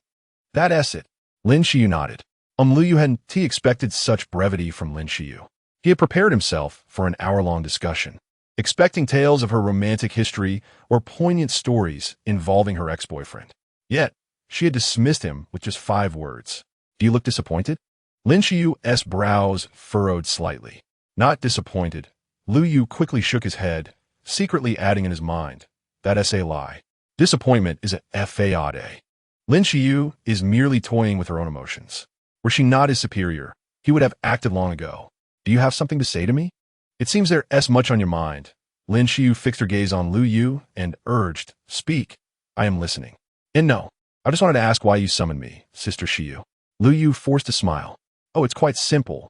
This afternoon, I have a detailed discussion regarding collaboration with a subsidiary of the Su Group, and you shall accompany me, Lin Shiyu stated, her demeanor shifting to one of decorum and seriousness. She handed Lu Yu 2 folders, saying, take these and review the collaboration details over lunch. Understood, Lu Yu replied. Accepting the folders, Lin Shiyu's eyebrows arched playfully. Just as she was about to tease Lu Yu further, a phone call abruptly darkened her expression. I must take my leave, Lu Yu mouthed to Lin Shiyu before exiting the office. Once Lu Yu had departed, Lin Shiyu's countenance grew more troubled. She pressed her lips together, her eyes glistening with unshed tears, yearning to voice her thoughts, but ultimately, all that escaped her lips was a sigh. In the afternoon, Lu Yu drove Lin Shiyu towards the Su Group's subsidiary. By midday, Lu Yu had thoroughly familiarized himself with the collaborative project. Alongside Lin Shiyu was her secretary, Xiao Yan.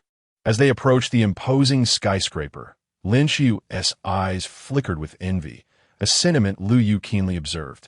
With a gentle smile, he leaned closer and whispered in her ear, Sister Shiyu, I am certain you will achieve such heights. Hearing this, Lin Shiyu turned to face Lu Yu, her bright eyes reflecting his radiant smile. In the next moment, she averted her gaze, slightly bowing her head, and softly murmured, thank you. Unbeknownst to her, a blush crept across her cheeks, her heart racing faster than ever before.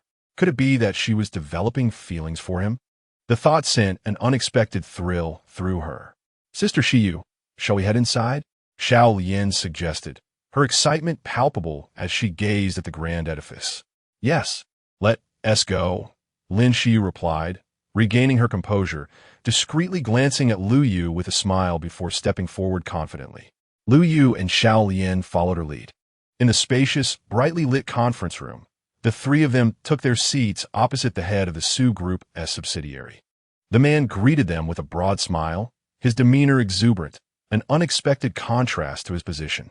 Managerly, it's like this, Lin Shiyu began, her tone both warm and poised.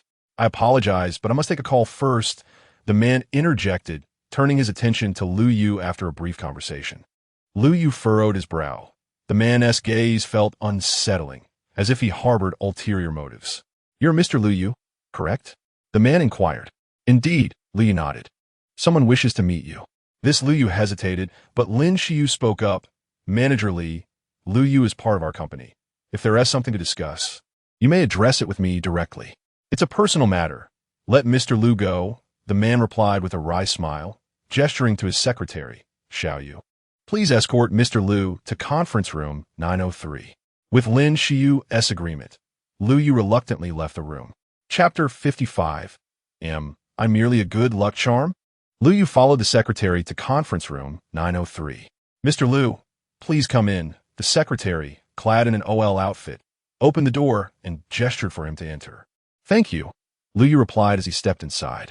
The secretary kindly closed the door behind him.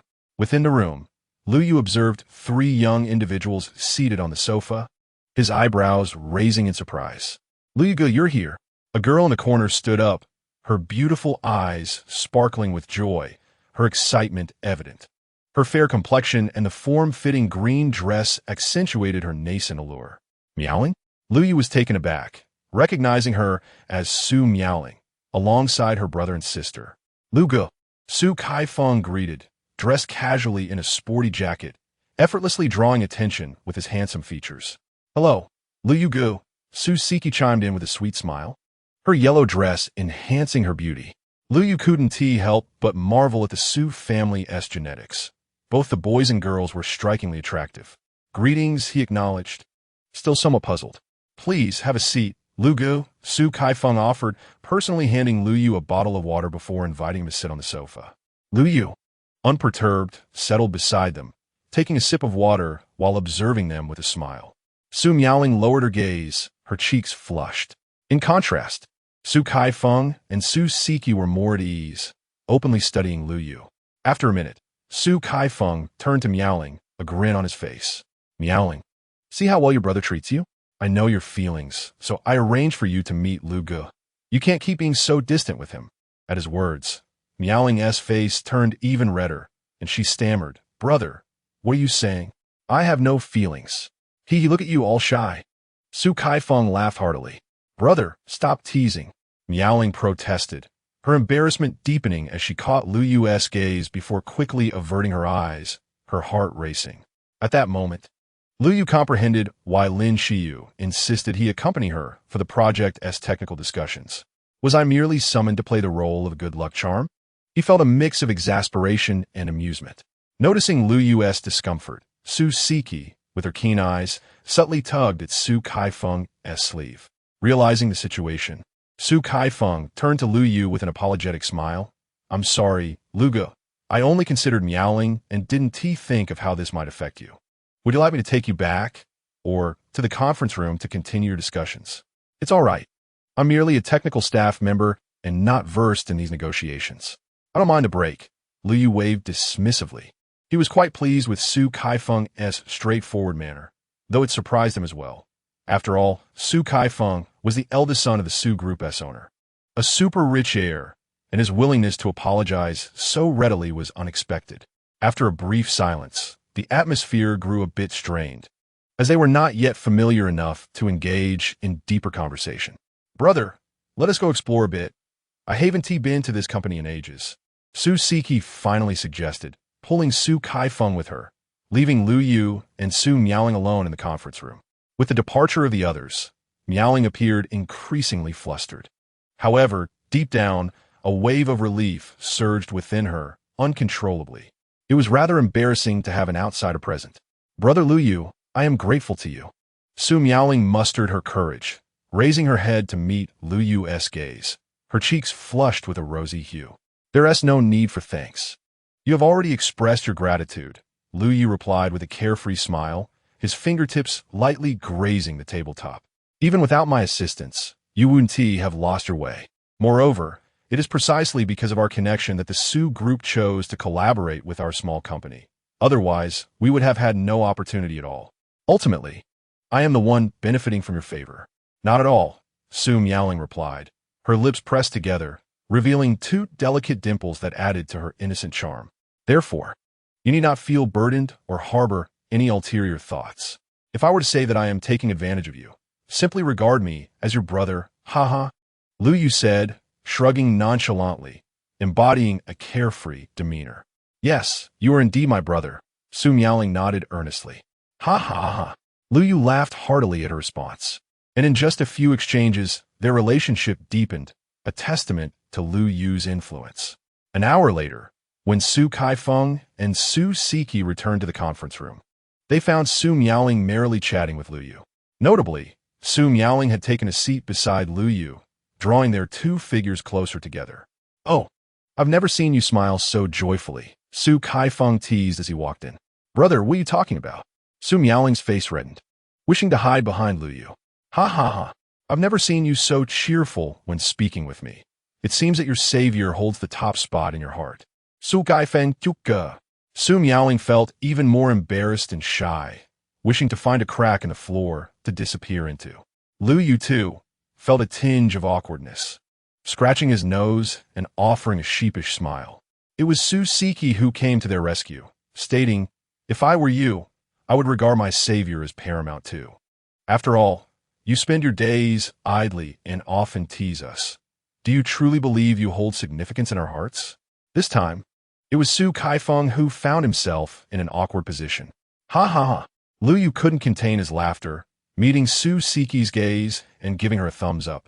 Su Miaoling's lips curved into a smile, her eyes sparkling as she cast a lingering glance at Su Siki. The four young individuals gathered together, sharing lively banter and enjoying a delightful atmosphere. My boss is calling for me. I must take my leave. It was only when Lin Shiyu called Lu Yu that he stood up, unable to contain his smile as he bid farewell. Yes, yes, next time.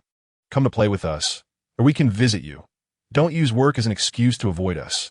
Su Kaifeng and the others expressed their reluctance. How could that be? Lu Yu replied with a smile, waving his hand as he prepared to turn and leave. Goodbye, brother Lu Yu, Su Siki said simply, waving with a cheerful smile. The title Brother Lu Yu originated from Su Miaoling. She found it fitting and continued to use it. Farewell, brother Lu Yu. Su Miaoling felt an overwhelming sense of reluctance, as if watching a family member depart. To her, Lu Yu was more than just a savior. He was the first person in this city who had shown her kindness. His significance was beyond ordinary. Chapter 56. I refuse to endure humiliation. Upon descending the stairs, Lu Yu met with Lin Shiyu and Xiao Lian in the parking lot. How'd it go? Lu Yu asked with a smile. Thanks to your guidance, everything went smoothly.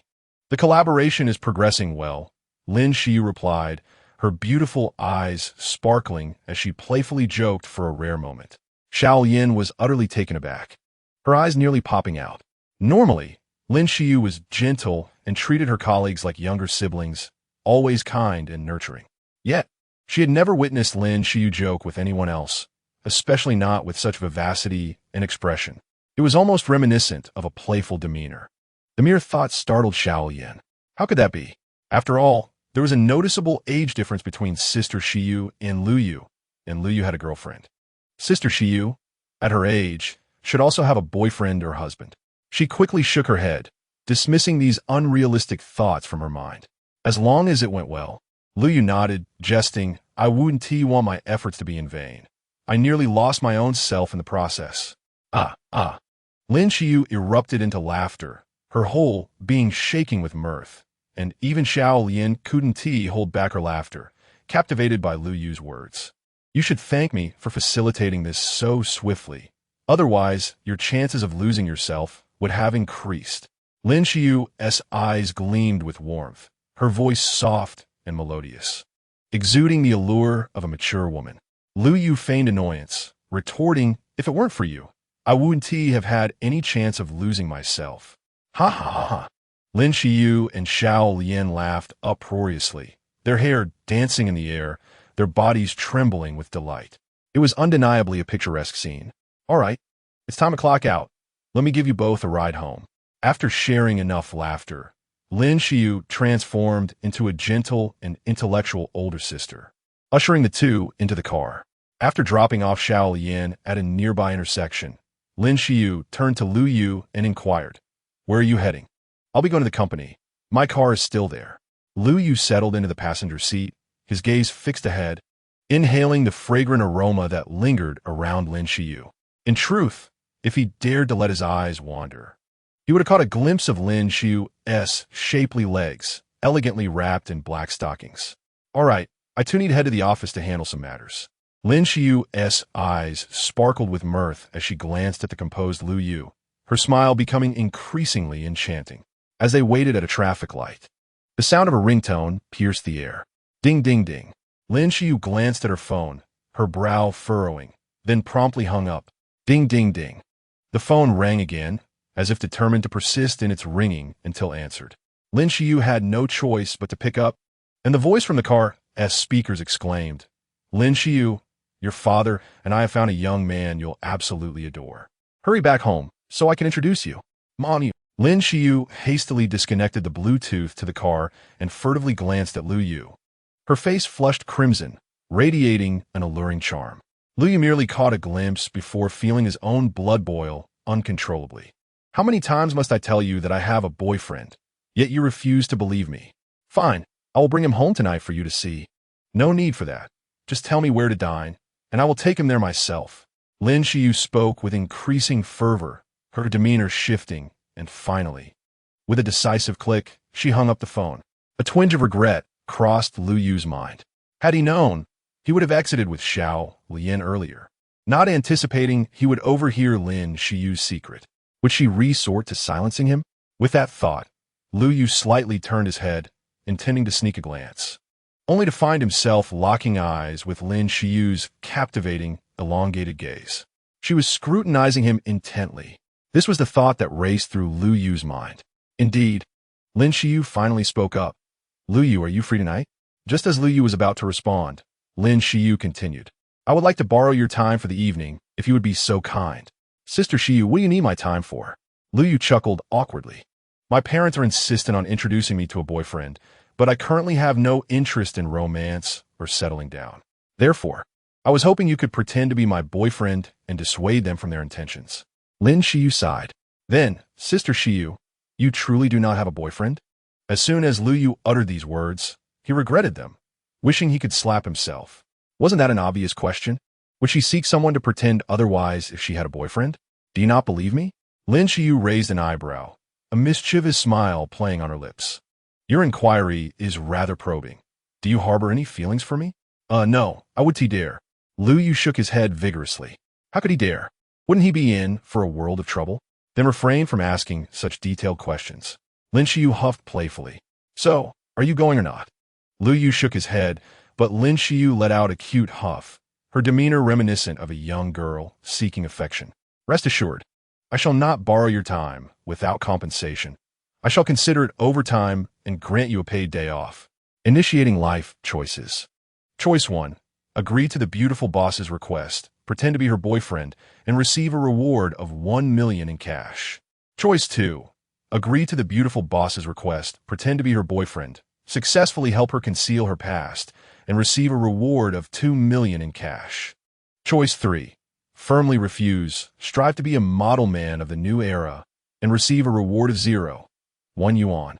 1 yuan? That's not worth a beggar's time. I refuse to be insulted. I choose to agree.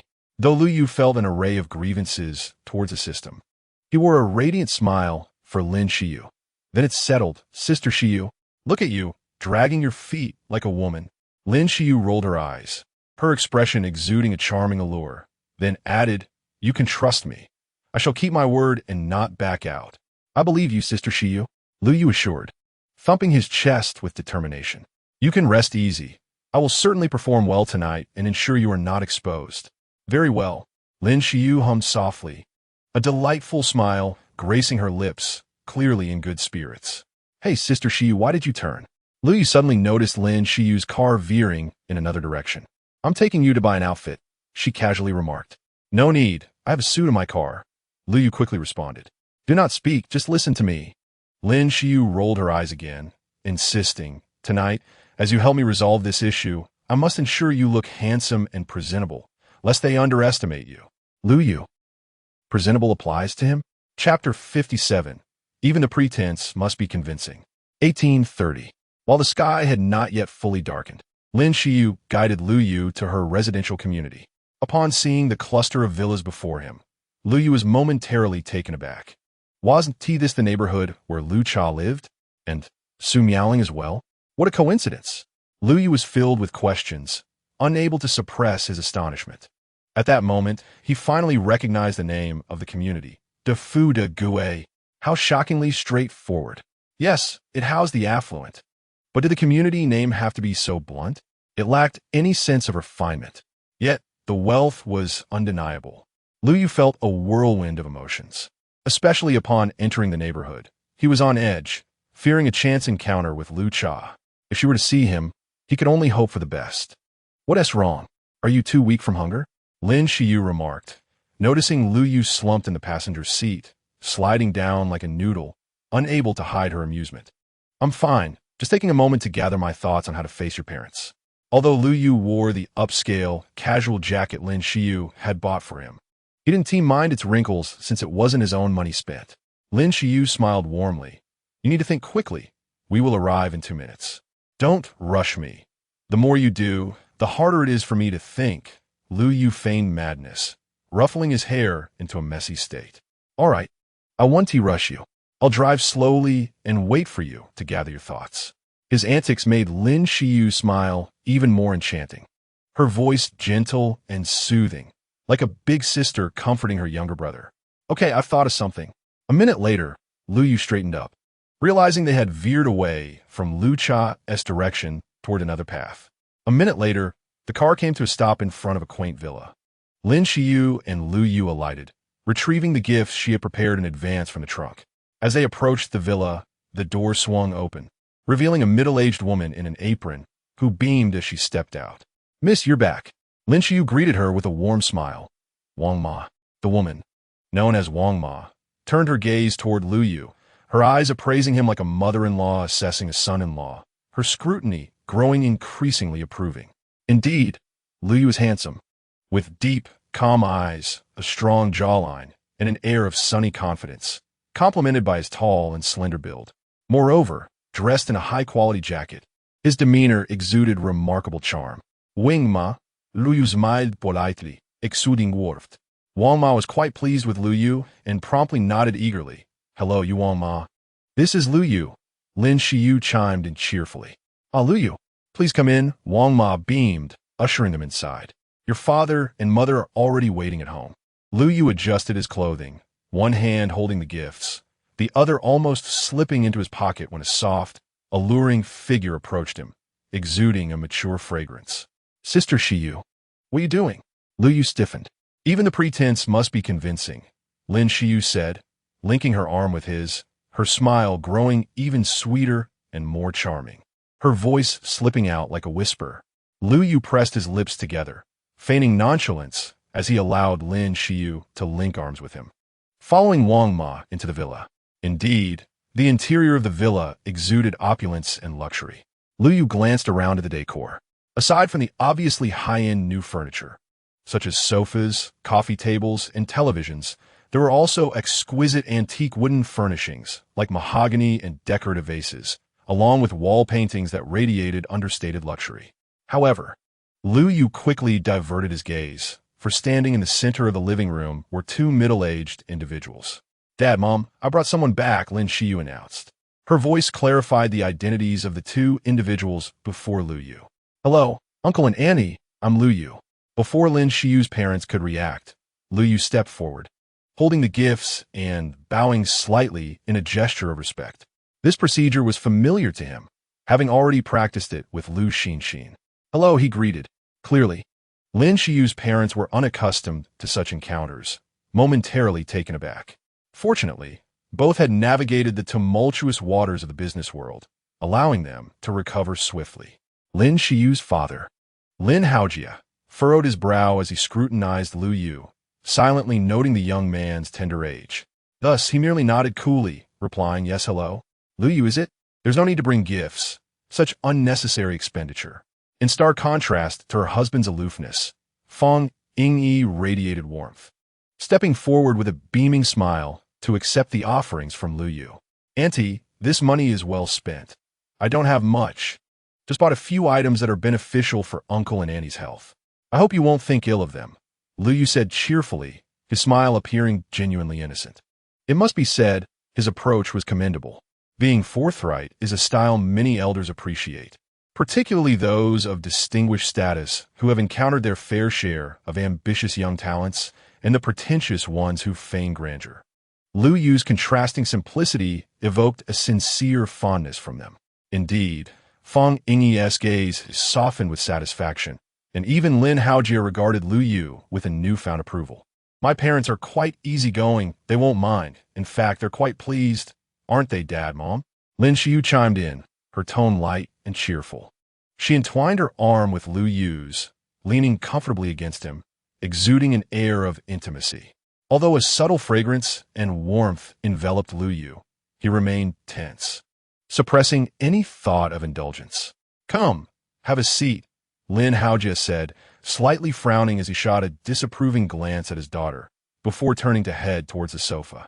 Lu Yu, feeling a wave of relief, quickly disentangled himself from Lin Xiyu's embrace and followed Lin Haojia.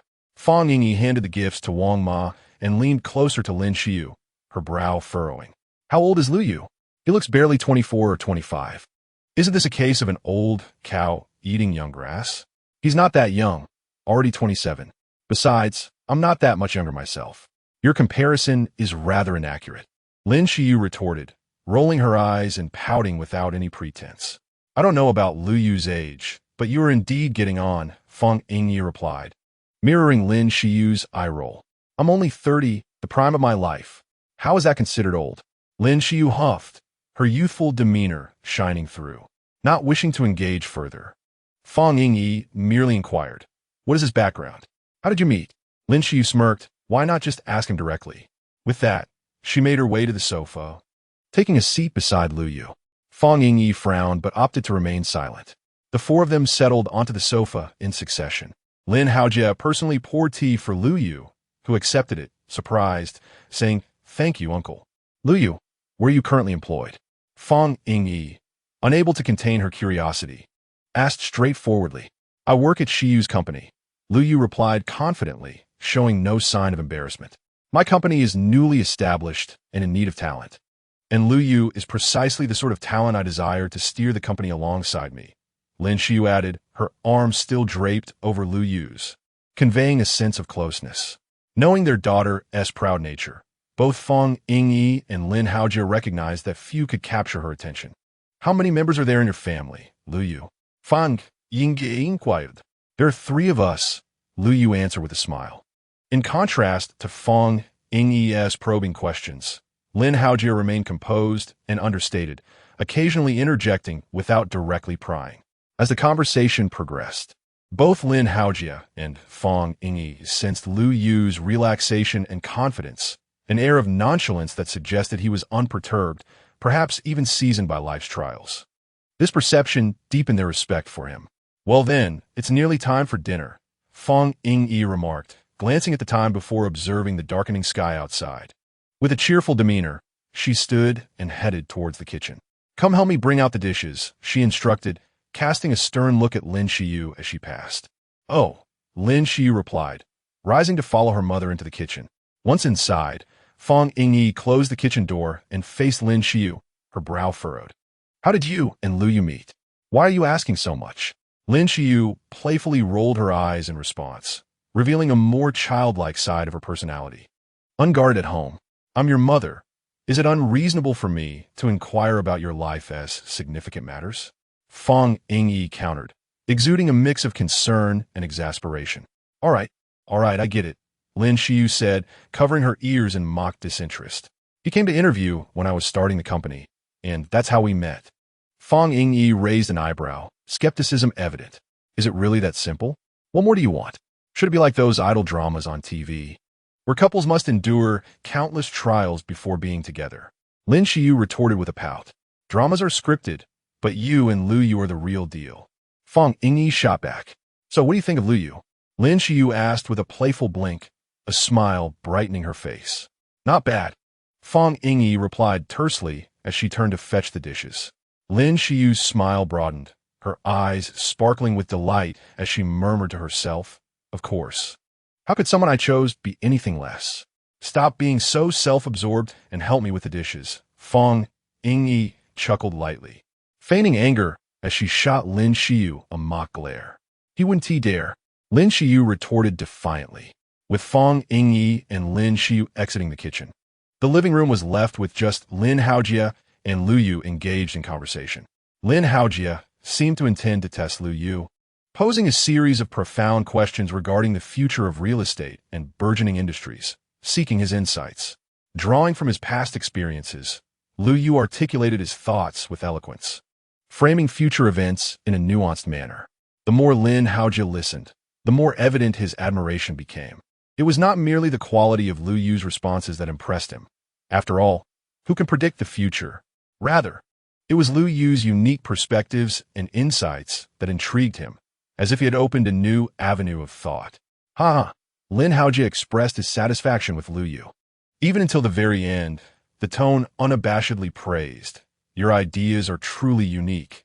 It is no wonder you graduated from Tsinghua University, as many of your thoughts are remarkably innovative. You two should stop chatting there and wash your hands for dinner."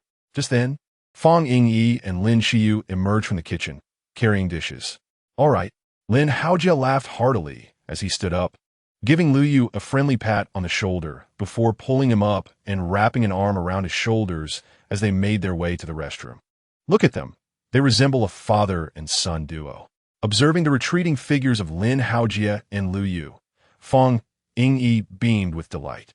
fully aware of her husband's satisfaction with this prospective son-in-law.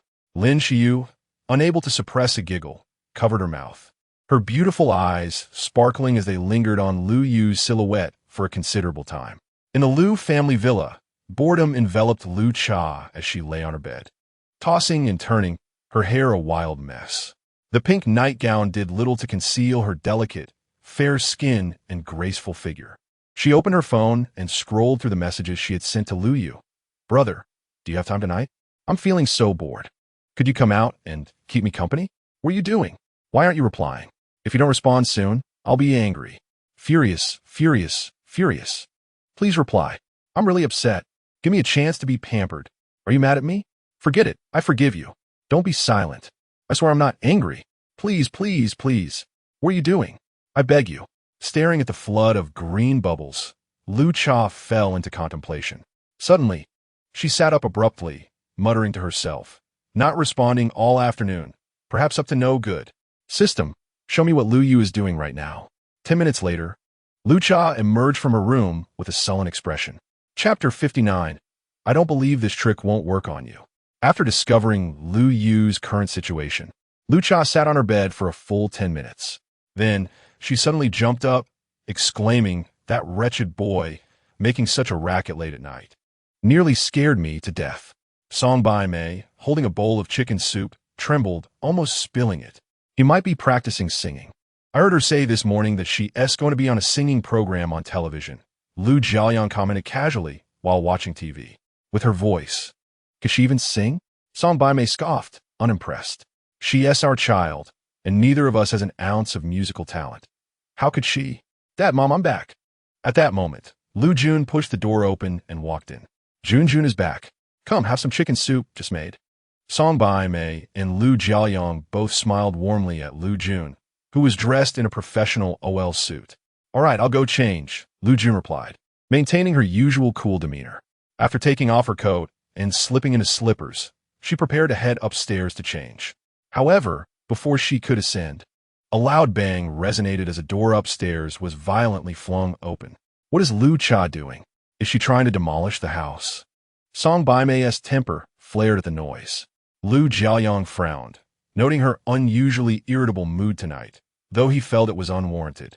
Before he could finish his thought, Lu Cha stormed down the stairs, her small face darkened, her gaze icy, exuding an intense aura. Dad, Mom, sister, I'm going out for a bit. She tossed this remark over her shoulder without pausing, donning her slippers as she strode out. What's wrong with her? Has she taken something? Song Bai Mei frowned in confusion. Lu Jiaoyang was equally puzzled. What's going on? Who upset her? Lu Jun, not heading upstairs, turned and walked towards the door. Jun, where are you going? Song Bai Mei called out urgently. I'm going to check on her. Lu Jun replied before exiting. Moment later, Lu Yun returned. Where's she? Song Bai Mei asked, concern evident in her voice. I didn't find her. Lu Jun shook her head. What is that child doing? Song Bai Mei scolded anxiously. She leaves without a word. So willful, always making us worry. Don't worry, she is not a child anymore. Although Lu Jiaoyang felt some concern, as the head of the family, he maintained a calm facade, reassuring. As parents, we should allow her the opportunity to make her own decisions. After all, we cannot control every aspect of her life. Song Bai Mei understood this well, but she sighed. When she returns, just watch me not give her a good talking to. Standing beneath the orange streetlight, Lu Cha gazed hesitantly at the nearby villa. Should I just barge in and berate that shameless woman, scolding her for trying to lure Lu Yu despite knowing he has a beautiful and intelligent girlfriend?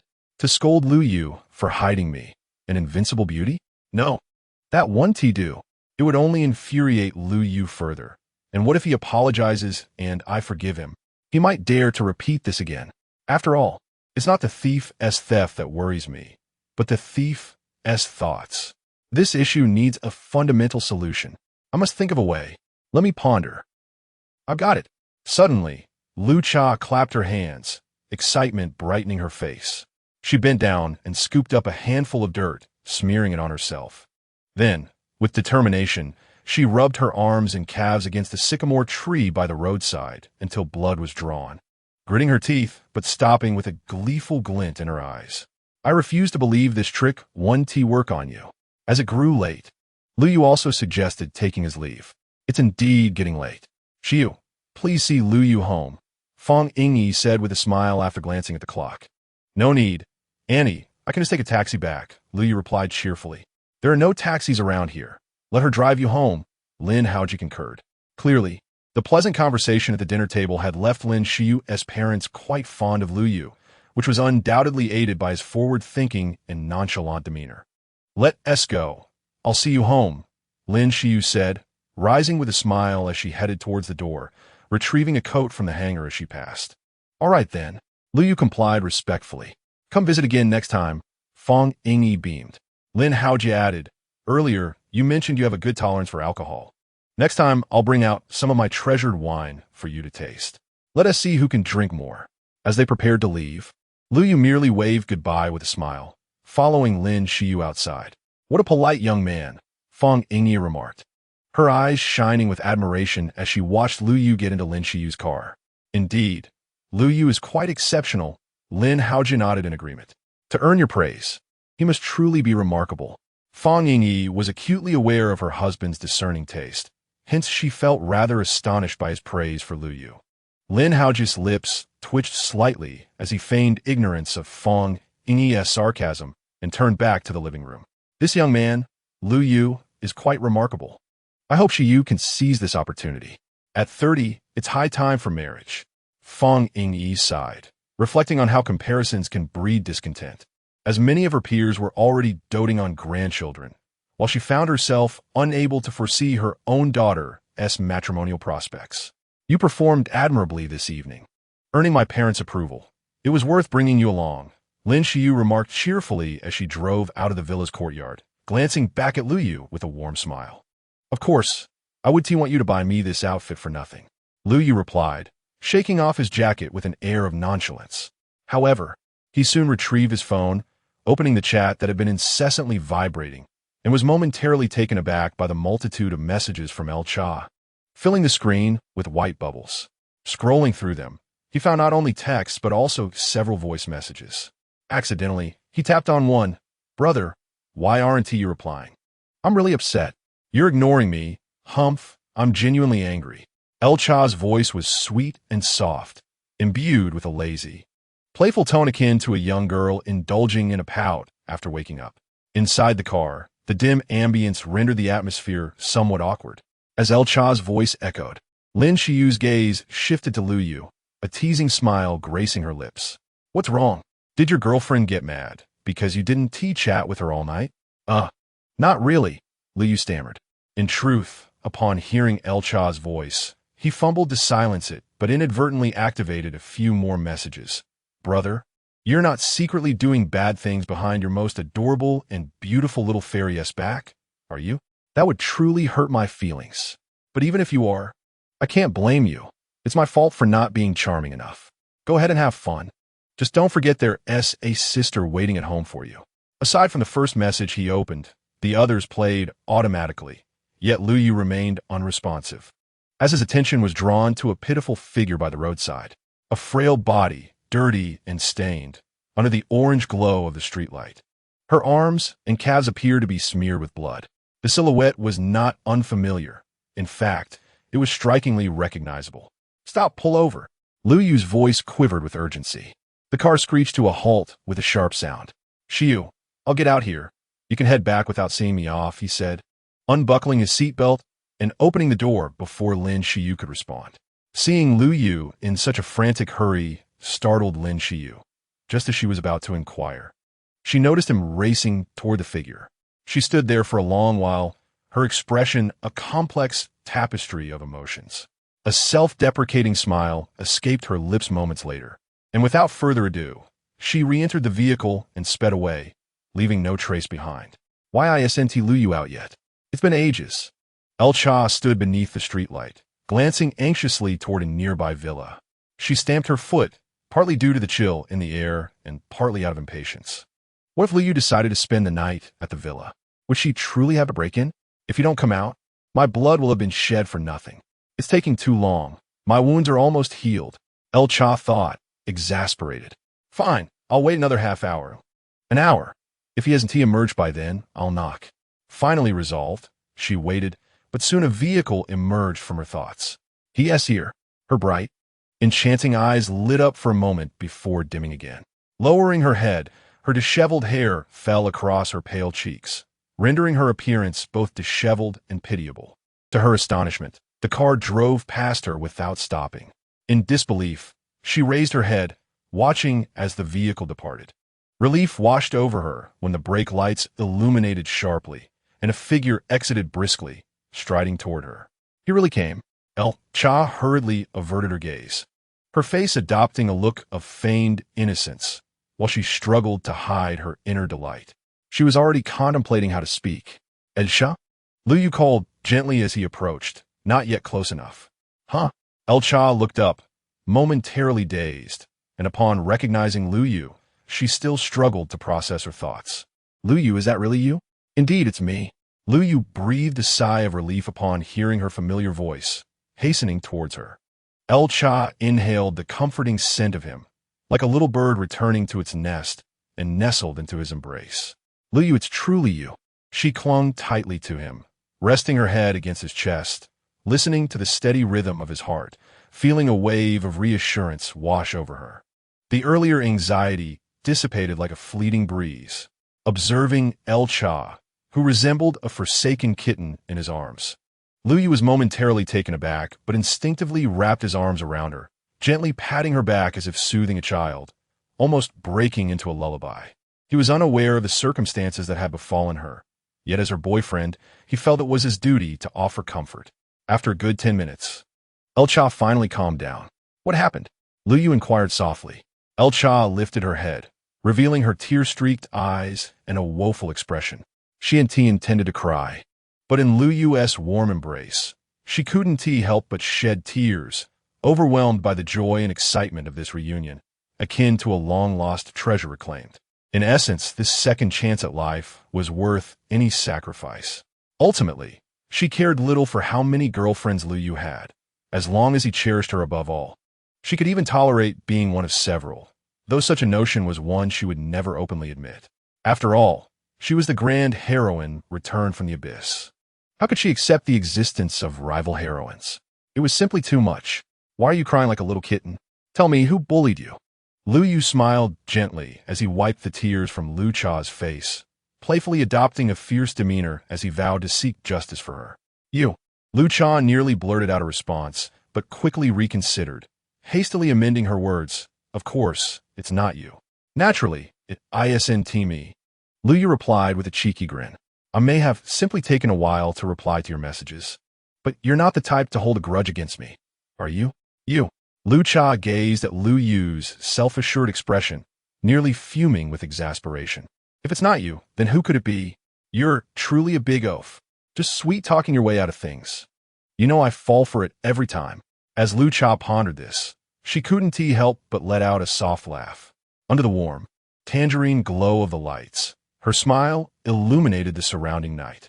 Lu Yu found himself momentarily entranced by her radiance. Under the spell of Lu Yu's gaze, Lu Cha felt her cheeks flush, and she shyly stammered. What are you staring at? Lu Yu leaned in slowly, his voice low and rich with masculine allure. What do you think a fool likes to gaze upon? Chapter 61. The accursed competitive spirit resurfaces. Beneath the tangerine streetlight, Lu Cha nestled in Lu Yu's embrace as they strolled leisurely, embodying an utterly ordinary couple. Lu Yu removed his jacket and draped it over Lu Cha, a gentle warmth coursing through her. She lifted her head, casting a sweet glance at Lu Yu, then burrowed her soft, delicate frame further into his embrace, as if to dispel the chill that enveloped her. Lu Yu tightened his hold around her, and the two remained silent, each waiting for the other to speak. After about 10 minutes, Lu Cha suddenly recognized the villa before them. Oh no, it was her home. Panic surged through her. She couldn't venture any closer. If her parents discovered her here, she'd be in serious trouble. Oblivious to her internal turmoil, Lu Yu continued onward. Although Lu Cha yearned to introduce Lu Yu to her parents as her boyfriend, she understood that this was not the right moment. Lu Yu, don't go any further. She suddenly halted, her voice sweet and melodious, spilling forth from her rosy lips. She lifted her gaze to meet his, her clear, sparkling eyes resembling two shining obsidian stones. Radiant and captivating. Lu Yu, caught off guard by her sudden display of softness and innocence, momentarily lost his composure. Lu Yu, she called, noticing his mesmerized gaze. Her cheeks flushed with a deeper shade of pink, and she instinctively opened her mouth to speak, but nearly exposed her true voice. Luckily, she quickly adapted, allowing her words to emerge in a soft, bashful tone. "Oh, what is the matter?" Lu Yu, as if awakening from a dream, snapped back to reality. "Why you?" Lu Cha realized she needed to gather her courage, and her face turned crimson as she lowered her head, her timid voice barely above a whisper. "Didn't Tiwi just, a moment ago? Why the sudden change in expression?" "Oh, I was just a little distracted," Lu Yu stammered, his cheeks flushing with embarrassment as he sought to rectify his earlier lapse. Lu Cha didn't press further, aware that both knew the reason behind the awkwardness. Discussing it would only detract from the beauty of the moment. "So what brings you here?" Lu Yu took the initiative, turning the tables on her. "I want to know why you're here first." Lu Cha hesitated, still unsure about revealing everything to Lu Yu, and countered with a question of her own. "I'll ask you first." Lu Yu shot her a playful glare. The moon tonight is so round and beautiful like a jade plate," she said whimsically, pointing towards the sky. However, halfway through, she paused, realizing the moon was indeed radiant but resembled more of a crescent than a plate. "The crescent moon hangs high in the night sky," she murmured. Lu Yu glanced at the crescent above, suddenly reminded of a song he had heard before. "Hee. Lu Cha responded with a polite yet awkward smile. The sight of her characteristic awkward grin flooded him with nostalgic memories. In their childhood, Lu Cha had been quite mischievous, getting into all sorts of trouble, yet rarely facing consequences, all thanks to her devoted scapegoat. But he was no pushover either. Little Lu Cha couldn't easily manipulate him. He recalled the time her mother's feather duster broke over his back, and he couldn't help but reveal her antics. In those moments, Lu Cha would flash that trademark awkward smile before making a hasty exit. Soon after, her mother would be the one to take action. The next day, Lu Cha would wait at home with her little backpack, her hands clasped behind her back, covering her small behind. Whenever he playfully poked her, she would wince and chase after him, ultimately ending in tears, needing his comfort. Remembering those times brought a smile to his lips. Reflecting on their childhood, he felt a wave of warmth wash over him, dispelling any lingering frustration, his furrowed brow easing. Of course, this was also due to Lu Cha's gentle hand reaching out to smooth away his frown. "How are you feeling now?" Lu Cha tilted her head, a cheerful grin lighting her face. "Much better, but no changing the subject."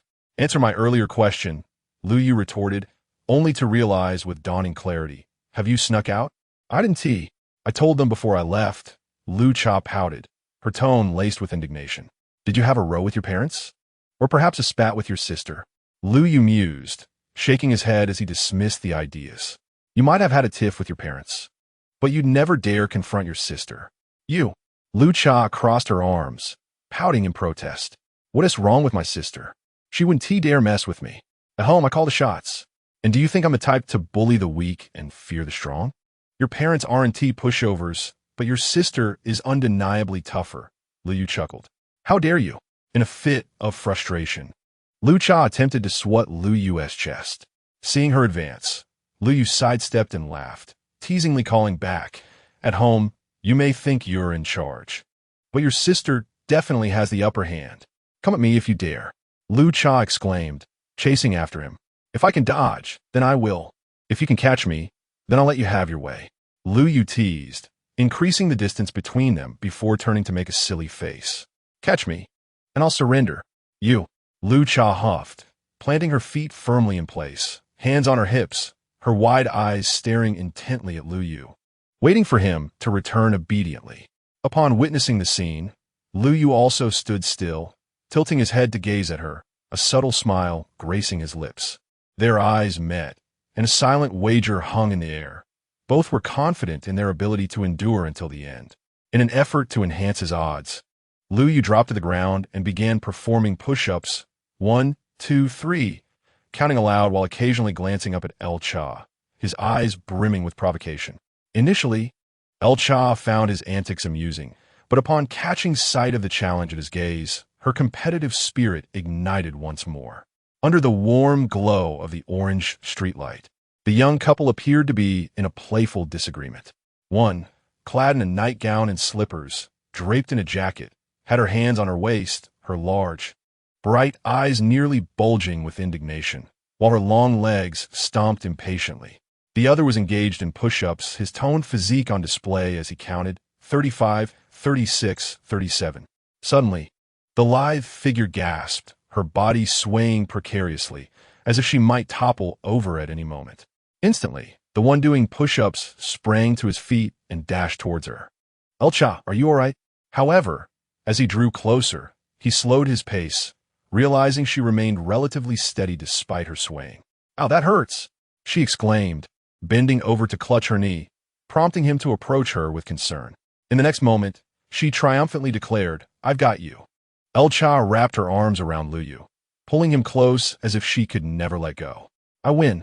Lu Yu, rendered speechless, lowered his gaze to her radiant, smiling face, ultimately shaking his head in a resigned yet amused manner. What, you're not satisfied? She queried, tilting her chin upward like a victorious little kitten, her face aglow with delight. All right, I concede. Lu Yu intended to protest, but was met with the sight of scrapes and bruises adorning El Cha's arms and knees. His resolve softened, and he couldn't bring himself to say otherwise. You know your place, she teased with a playful huff, her voice soft and innocent, brimming with excitement. I'll take you home, he suggested, feeling her cool temperature and reluctant to let her suffer from the chill. He affectionately brushed his fingers against her nose, speaking softly. I'm not going home, El Cha replied deliberately, adding with a pout, I told him I was going out tonight, so there's no way I'm going back. Then where will you go? It's nearly 10 o'clock, Lu Yu inquired, glancing at his phone. I don't know, and I don't care. I'm sticking with you tonight. El Cha blinked her eyes like a star twinkling, her voice resolute. Sticking with me? Lu Yu tilted his head, intrigued. Yes, it means wherever you go, I go. She clarified. If I go home, will you come with me? He asked with a teasing glint in his eyes. You. El Cha's cheeks flushed instantly, her eyes shimmering with shyness, as if she wished to disappear into the ground.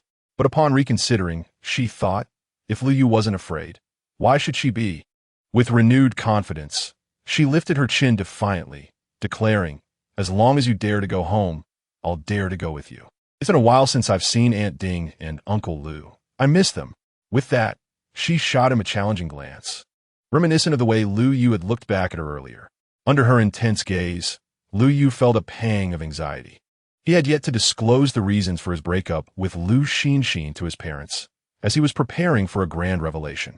Would revealing his relationship with El Cha at this juncture lead them to believe he was at fault? Such an outcome would diminish the impact of his planned revelation concerning Lu Xinxin. Thus, he resolved firmly, absolutely not. All right, you win. I'll take you to a hotel, he conceded, shaking his head with a fond smile as he ruffled El Cha's hair. See, I knew you wouldn't dare, El Cha responded, a hint of disappointment flickering in her eyes. She wished Lu Yu would take her home, as that would unambiguously indicate to his parents that there was something special between them. Unfortunately, that was not to be. However, her spirits quickly lifted at the thought of spending the night in a hotel with Lu Yu, envisioning the possibility of shared moments. As she contemplated this, her cheeks flushed once again, more vibrant and warm than before, as if she might burst into flames. With shy yet eager eyes, she stole a glance at Lu Yu, the depths of her gaze filled with anticipation. What's wrong? Are you cold? Lu Yu, oblivious to her inner musings, noticed her suddenly flushed face and assumed she was chilly. I'm fine, El Cha replied, quickly averting her gaze, her eyes shimmering with unshed tears. Lu Yu reached out to touch her forehead, finding her temperature normal, which eased his concern. Can you walk?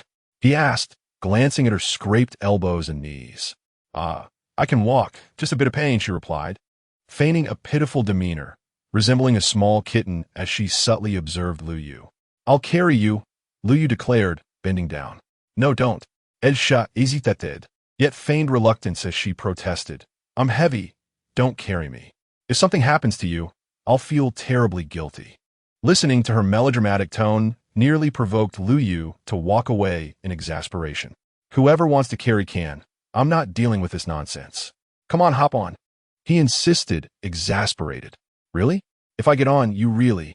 El Cha hesitated, wanting to test the waters further. But before she could finish her sentence, Lu Yu had already scooped her up by her slender legs. Hurry up. The instant they made contact, El Cha shivered, her face instantly turning a deep crimson, the blush spreading to her ears. She anticipated his sudden action, which, while shocking, filled her with joy amidst her embarrassment. Then I won't hold back, she whispered, leaning fully against Lu Yu's back, wrapping her arms around his neck and resting her head on his shoulder. Her eyes half closed, she inhaled deeply, greedily savoring the scent of him. Once Lu Yu's initial surprise faded, he found himself at ease, his mind clear of distractions. He exerted a gentle force with both hands, lifting Lu Cha slightly upwards before effortlessly rising to his feet, steadily advancing towards the warm glow of the orange street lamp. Thus, they commenced their journey. Chapter 63. Taking Lu Cha home. Beneath the street lamp, Lu Yu carried Lu Cha upon his back.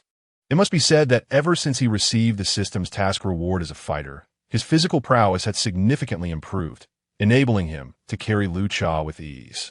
Of course, this was also attributed to Lu Cha's compliance. Since she had nestled against Lu Yu's back, she had fallen silent, wholly immersing herself in her current role. She clung tightly to his neck, greedily inhaling his scent and savoring the broadness of his back. Lu Yu summoned a taxi using his phone. While waiting at the entrance, the security guard fixed him with a peculiar gaze, as if he were an oddity. Lu Yu glanced down at his attire, perfectly normal. He then considered Lu Cha. Despite wearing a nightgown, appeared rather modest, akin to a typical long dress. Everything seemed in order. He breathed a sigh of relief. Suddenly, a thought struck him. Hey, did you bring your ID? Lu Yu jostled his back slightly to rouse the entranced Lu Cha from her reverie. I didn't bring it, she frowned, her delicate brows knitting together as if reproaching him for disturbing her rest. Yet she obediently shook her head. How can we go to a hotel without it? Lu Yu sighed. Lu Cha pondered over an idle drama she had watched online and replied, let us find a small inn that doesn't require an ID. That sounds like a shady place. Lu Yu's lips twitched slightly. Who cares what kind of place it is as long as we can stay?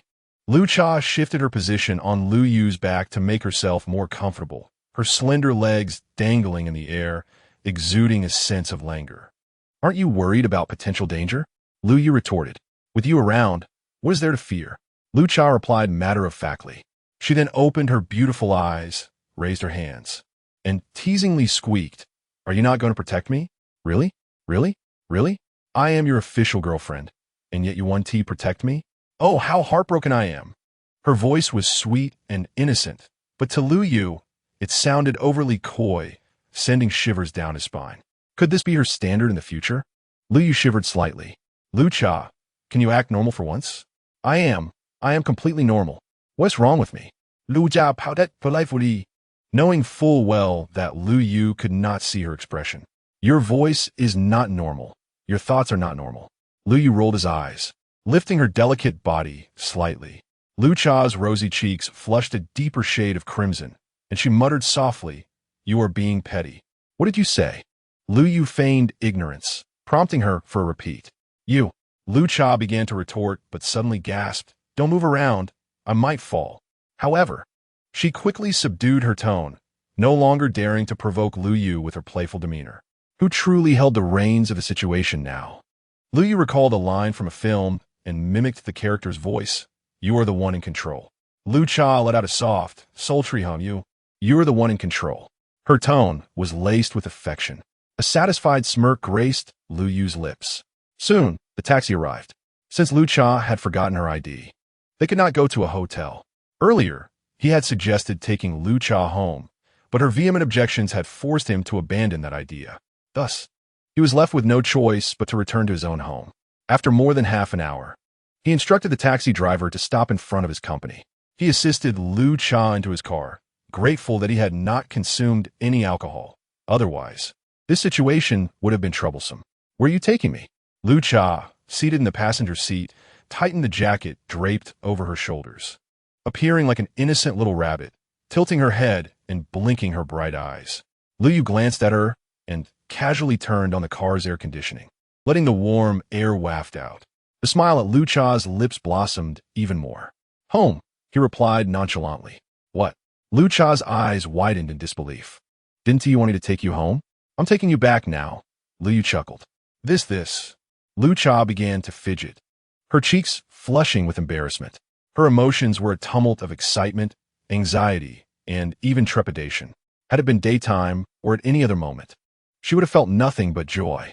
But now, clad in a nightgown and so late at night, she had deliberately dirted her clothes to create a pitiable appearance. Even leaving bloodstains on her skin, it was all too disheveled. Lu Yu's parents were not naive. They might very well surmise the truth. Am I to meet the in-laws? Under different circumstances, she would not have minded. She could have dressed beautifully, confidently dazzling Lu Yu's parents. But presently, she felt too disheveled, far too embarrassed to face them, especially in the capacity of a daughter-in-law. In an instant, her mind conjured numerous scenarios, such as, Lu Yu's mother. Where did this beggar come from? How did she end up at my house? Her.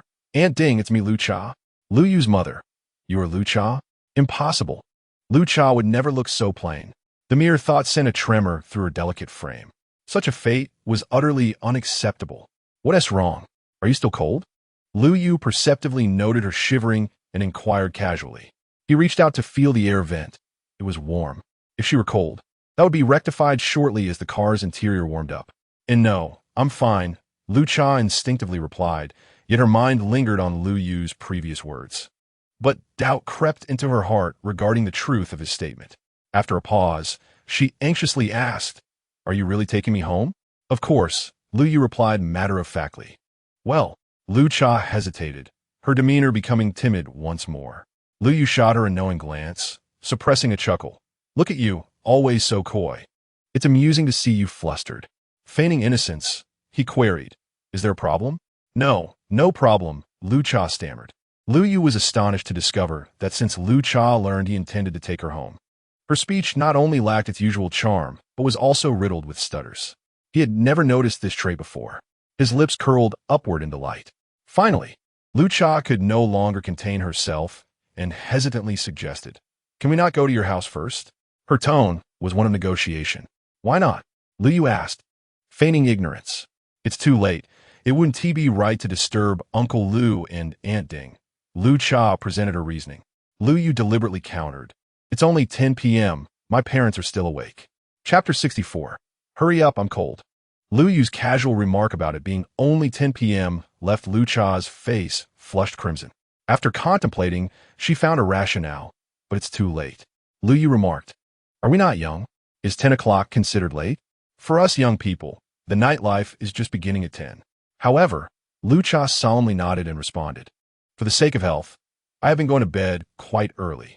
In my household, I am the first to retire for the night. To avoid going to Lu Yu's home, Lu Cha began to fabricate excuses. Oh, Lu Yu replied, but did not elaborate further. Feeling a surge of anxiety, Lu Cha timidly inquired, What does that O signify? Nothing of consequence, Lu Yu replied casually. Nervously wringing her hands, Lu Cha cautiously suggested, Perhaps you could drive me home? It's rather late, and my parents do not permit me to stay out. It is late, Lu Yu declared, steering the car directly into a nearby residential complex. Where are we? Lu Cha pressed her face against the window, gazing curiously at the towering buildings shrouded in night. This is my home, Lu Yu stated nonchalantly as he parked in front of a tall edifice. Get out. He unbuckled his seatbelt and exited the vehicle.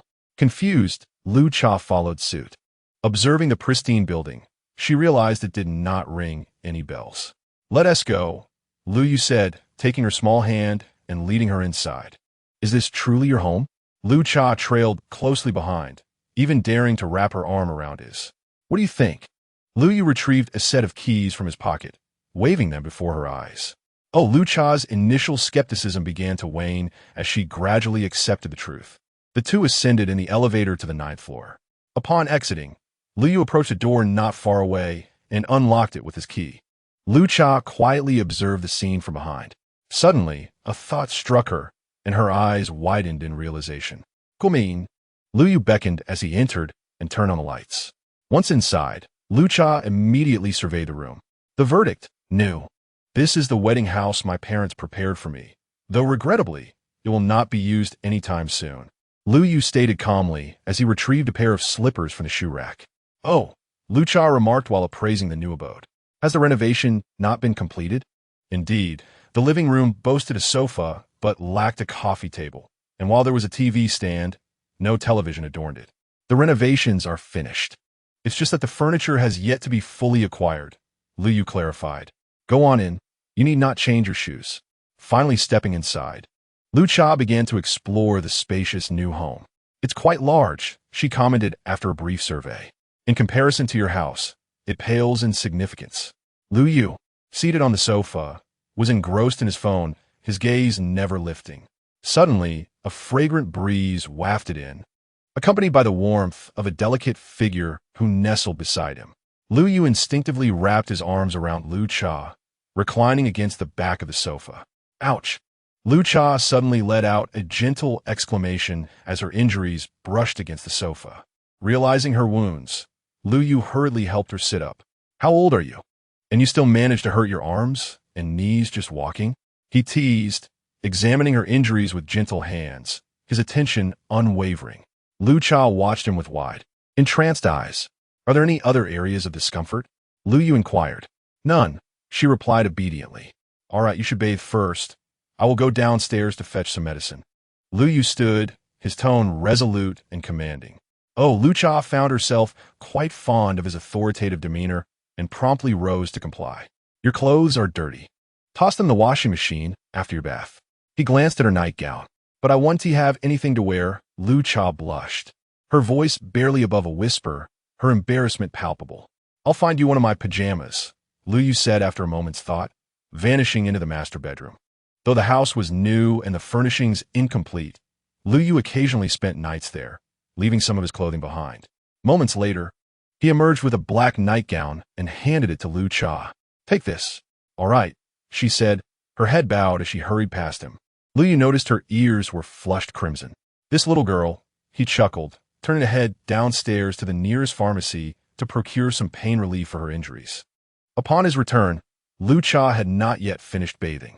He remained unhurried, crossing his legs as he sat on the sofa, engrossed in his phone. After a few more minutes, the sound of water ceased. The bathroom door creaked open, and Lu Cha emerged, her eyes sparkling and her cheeks flushed, her damp hair cascading like a water lily.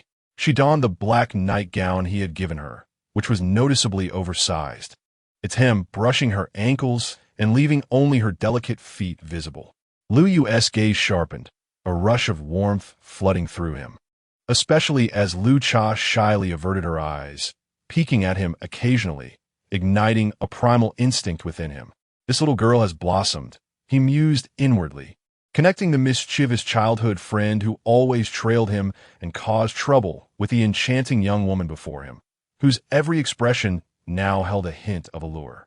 Gradually, the two images began to merge in his mind, his gaze becoming slightly dazed. What is wrong? Is it my attire that displeases you? Lu Cha, flustered under his penetrating gaze, felt a thrill of joy mixed with shyness. Oh, it's acceptable, Lu Yu quickly responded, snapping back to reality. Come here. Allow me to apply some ointment. He gestured for her to approach. Lu Cha bit her lip, her cheeks blooming with color. Yet she dutifully made her way over and sat beside him, resembling a well-behaved student awaiting instruction. Lu Yu retrieved the ointment, instructing, roll up your sleeves. Lu Cha obediently complied as he carefully applied the balm. And your knees, he added, his gaze drifting towards the exposed skin beneath the nightgown. Oh, Lu Cha followed suit, lifting the hem of the nightgown, revealing her slender, porcelain legs. Lu Yu was momentarily taken aback, his movements halted as he stared. Seeing the admiration in Lu Yu's eyes, Lu Cha felt exhilarated, though her nervousness and shyness were undeniable. Hurry, I'm cold, she whispered, her voice barely audible, yet resonating clearly in the intimate space of the living room. Lu Yu snapped back to attention, hastily applying the ointment. As Lu Cha lowered the hem of her nightgown, her legs vanished from sight, and both sighed in relief. A moment later, Lu Cha tentatively asked, "Where'll I sleep tonight?" A delicate blush fluttered across her fair visage, rendering it exceptionally radiant. In the master bedroom, Lu Yu contemplated and explained, "The remaining 2 guest rooms lack beds, and only the master bedroom is furnished with bedding and pillows. Therefore, you shall sleep in the master bedroom tonight." "Oh!" Lu Cha's cheeks flushed even more vibrantly, her heart racing uncontrollably, nearly leaping into her throat. She was acutely aware that she would be sharing a bed with Lu Yu that night. After all, it was impractical for Lu Yu to sleep on the sofa or the floor, given that only the master bedroom was equipped with the necessary bedding. With this thought, her heart swelled with both anxiety and excitement. Her small hands clenched tightly together as beads of perspiration began to form in her palms. "I'll tidy up for you, and then you can rest," Lu Yu remarked, casting a glance at Lu Cha before rising. "Once you've settled in, I'll take my leave and return in the morning with breakfast." "Ah," Lu Cha exclaimed, her eyes widening. "Aren't you going to sleep here? With only 1 room available, how could they both rest?" Lu Yu, puzzled, then realized a smirk playing at the corners of his mouth. "Could it be that I have no ulterior motives?" "Don't say such things." Lu Cha's face burned with embarrassment, and she dared not meet Lu Yu's gaze. "Let us hope so," Lu Yu teased, then turned toward the master bedroom to prepare her sleeping area. To Lu Cha, the fleeting glance Lu Yu cast her way seemed to ensnare her very soul. 10 minutes later, Lu Yu called out, "Lu Cha, come in." "Coming." Lu Cha hurried inside. She found that Lu Yu had already arranged everything. Even the lighting was a warm, inviting orange. As she stepped in, an inexplicable wave of drowsiness enveloped her. "The bed is ready for you, and the toiletries are mine. I'll bring yours tomorrow," Lu Yu said, still focused on tidying the bed. Lu Cha replied, her arms crossed against the doorframe, her clear eyes intently watching Lu Yu, filled with sweetness and tenderness. She had already envisioned a future of marital bliss with him, more romantic than any television drama. "Hey, I called your name multiple times," Lu Yu said, exasperation creeping into his voice as Lu Cha snapped out of her daydream. "What is the matter?" she asked, her smile bright and innocent. "What were you thinking just now? You looked rather foolish." Lu Yu rolled his eyes. "Hee, I want to tell you," Lu Cha teased, wanting to keep him guessing before revealing her daydreams about their future, hoping to persuade him to stay the night. However, Lu Yu had no intention of indulging her whimsy. "Come here and give it a try. If it's fine, you can sleep," he beckoned. "Oh," Lu Cha pouted, slowly making her way over, a bit taken aback by Lu Yu's lack of curiosity. As she approached, she realized, but before she could voice her thoughts, Lu Yu's impatient tone interrupted her. "Does your leg hurt?" "No, not at all," she replied, bewildered by his question. "Then why are you moving so slowly?" His next words made her feel a pang of injustice, and with her head bowed and lips pursed like a sulking child, she plopped down on the bed. "Sit over here," Lu Yu indicated the pillow area. Lu Cha crossed her arms defiantly, remaining motionless, observing her childish behavior. Lu Yu felt a mix of exasperation and affection. He chuckled, shaking his head, then reached down to scoop her up effortlessly, cradling her in his arms. Lu Cha stiffened, contemplating whether Lu Yu harbored ulterior motives. How should she respond? Should she feign resistance or simply enjoy the moment? A question worth pondering. Yet, before she could conclude her thoughts, she found herself gently placed back onto the soft bed, a slight disappointment washing over her. "Seeing that you have no objections, let us sleep. I'll take my leave now." Lu Yu assumed her silence indicated agreement and prepared to leave. However, upon witnessing her pouting expression, he couldn't resist leaning in to plant a soft kiss on her cheek. "I truly am leaving now. You should sleep. I'll check on you in the morning," he reassured her, turning on the bedside lamp while switching off the main light. Yet when he noticed Lu Cha still gazing at him intently, unmoving, he bent down to remove her slippers, lifting her legs to rest them on the bed, then gently laid her down and covered her with the quilt. "Sleep well. Good night," he murmured, tucking the blanket around her. With a faint smile, he turned to exit.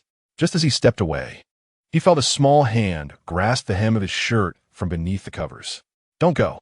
He turned to meet Lu Cha's eyes, which seemed to speak volumes, filled with a mixture of longing, hope, and a touch of trepidation. In that instant, Lu Yu felt his resolve melt away. "All right," he replied without hesitation. Upon hearing this, her eyes transformed into crescent moons, bright and enchanting. "I'll just turn off the living room lights and lock the door," Lu Yu said, remembering the lights were still on, and he headed to the living room. Meanwhile, Lu Cha's hand slipped free and she burrowed back under the covers. Lu Yu made a quick call to his parents, informing them he would be staying at a friend's house for the night, then took a shower. After completing his tasks, he returned to the master bedroom, where only the bedside lamp illuminated the space, casting a warm glow. Lu Cha had shifted to make room for him, snuggling deeper into the covers, with only her bright eyes peeking out, blinking at him. Lu Yu feigned nonchalance as he climbed into bed. With a snap, he turned off the bedside lamp, plunging the room into darkness. Chapter 66. Embrace. In the darkened master bedroom, silence enveloped them, only interrupted by the contrasting rhythms of their breaths, which quickened slightly. The bed held but a single quilt, leaving a considerable distance between them. The cool air swept through the room, yet they remained still, allowing the chill to seep in. After a moment, Lu Cha finally spoke up, barely above a whisper, "I'm cold." No further words were necessary. Lu Yu responded without hesitation, drawing closer to her. Lu Cha reached out and wrapped her arms around Lu Yu's sturdy waist, then tilted her face upwards to gaze at him. Lu Yu lowered his eyes slightly. In the darkness, Lu Cha's orb sparkled like obsidian, deep and luminous. Upon closer inspection, one could discern a hint of something unusual nestled within those bright eyes. "What are you thinking about?" Lu Yu chuckled lightly. Sister is pondering what her brother is thinking. Lu Cha's voice was soft and delicate, intentionally laced with a coyness that resembled a playful tease. Under ordinary circumstances, such a remark would surely earn her a disapproving glance from Lu Yu. But at this moment, "Then what do you think I'm thinking?" Lu Yu inquired. Lu Cha blinked, unsure but ventured, "I believe my dear brother must be thinking of his sweet little treasure." Before she could finish her sentence, the room succumbed to a profound silence, merging seamlessly with the darkness. Morning arrived. As Lu Yu opened his eyes, the room was cloaked in shadows. The tightly drawn curtains barred any light from the outside. The bedside lamp was on, radiating a warm orange glow. "No wonder I felt a bit stifled earlier. I was buried beneath the covers," he mused, stifling a yawn. He glanced down at Lu Cha, who had half of her body draped over him. He gently pulled the duvet upwards, covering her pale, slender shoulders. Recalling the events of the previous night, he lingered in thought. After a moment, realization struck him. The bedside lamp had not been on when they fell asleep. It was illuminated now. This room contained only the two of them. Hence, it was evident. "I wonder how long you can pretend to be asleep," Lu Yu thought, as one hand was pinned beneath Lu Cha's head, while the other naturally reached out to pinch her delicate nose. After a few seconds, Lu Cha feigned indifference and attempted to push his hand away, but Lu Yu tightened his grip slightly, prompting her to furrow her brows in resignation. She then prepared to turn over, yet Lu Yu's other hand was not idle either, holding her head in place. Ultimately, she could only pout and pretend to awaken, murmuring, "What time is it?" As she spoke, she subtly removed Lu Yu's hand, taking a few exaggerated breaths. Observing her deliberately dazed expression, Lu Yu chuckled internally, choosing not to expose her ruse. "It's already 9 o'clock. How did you sleep last night?" he asked. "Quite well," Lu Cha replied, her cheeks instantly flushing at the recollection of the previous night. Her gaze became evasive, unable to meet Lu Yu's eyes. Lu Yu tightened his embrace. "Aren't you cold? Why are you still lying so far away?" Reluctantly, Lu Cha inched closer to him, finally letting out a soft hum of protest as she nestled into his arms. Facing him, too shy to lift her gaze, Lu Yu remained silent, squinting up at the pristine white ceiling, lost in thought. Meanwhile, Lu Cha focused intently on resting in his embrace, occasionally glancing up at him, her eyes glistening and her cheeks aflame, before shyly lowering her head again. "Don't be shy. It's all in the past," Lu Yu remarked affectionately after a moment of contemplation. "Oh," Lu Cha replied softly after a brief silence, still not daring to raise her head. Observing her bashful demeanor, Lu Yu felt a touch of helplessness. Weren't you rather bold and courageous before? Why the sudden timidity? Indeed, one cannot judge a book by its cover, or rather, women are as changeable as the weather. By the way, aren't you working today? After a while, Lu Cha finally recalled this matter. I just need to inform my boss. Today, I belong solely to you. Lu Yu tenderly lifted Lu Cha's delicate chin with his finger, gazing at her with deep affection. Will your boss agree? Perhaps you should go to work. I can manage on my own, he suggested. Lu Cha's face flushed crimson once more, her entire being radiating warmth as her ears turned red. Whether they agree or not is irrelevant. You are far more important than my job, Lu Yu said softly, brushing his fingers through her hair. Lu Cha was taken aback, then tightened her embrace around his waist. A smile tugged at Lu Yu's lips as he gazed at the girl curled up in his arms like a quail, his eyes softening further. The two lingered in their tender moment for a while longer. Eventually, the sound of their stomachs growling broke the silence. They exchanged glances and burst into laughter in unison. There's not much to eat at home.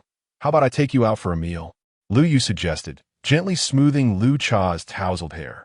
I'm not feeling well right now, Lu Cha replied, initially inclined to agree, but suddenly feeling a twinge of discomfort, she laid back down, adopting a pitiful expression.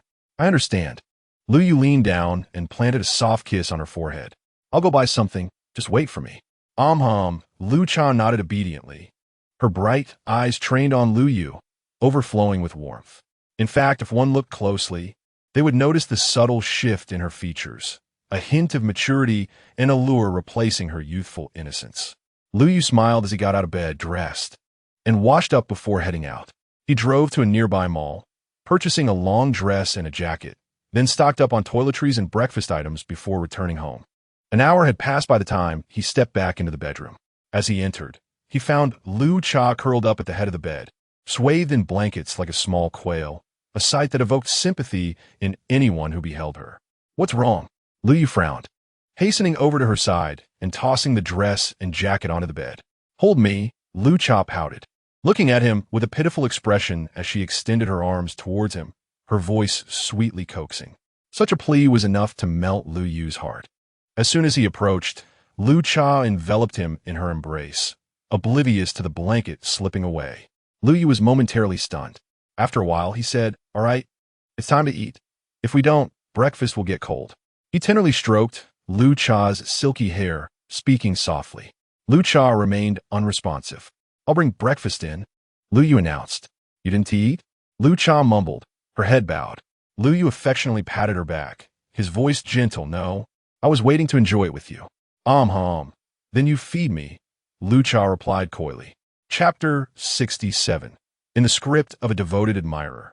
The admirer is the protagonist. Lu Yu finally managed to satiate Lu Cha's hunger. Leaning against the headboard, she let out a satisfied burp.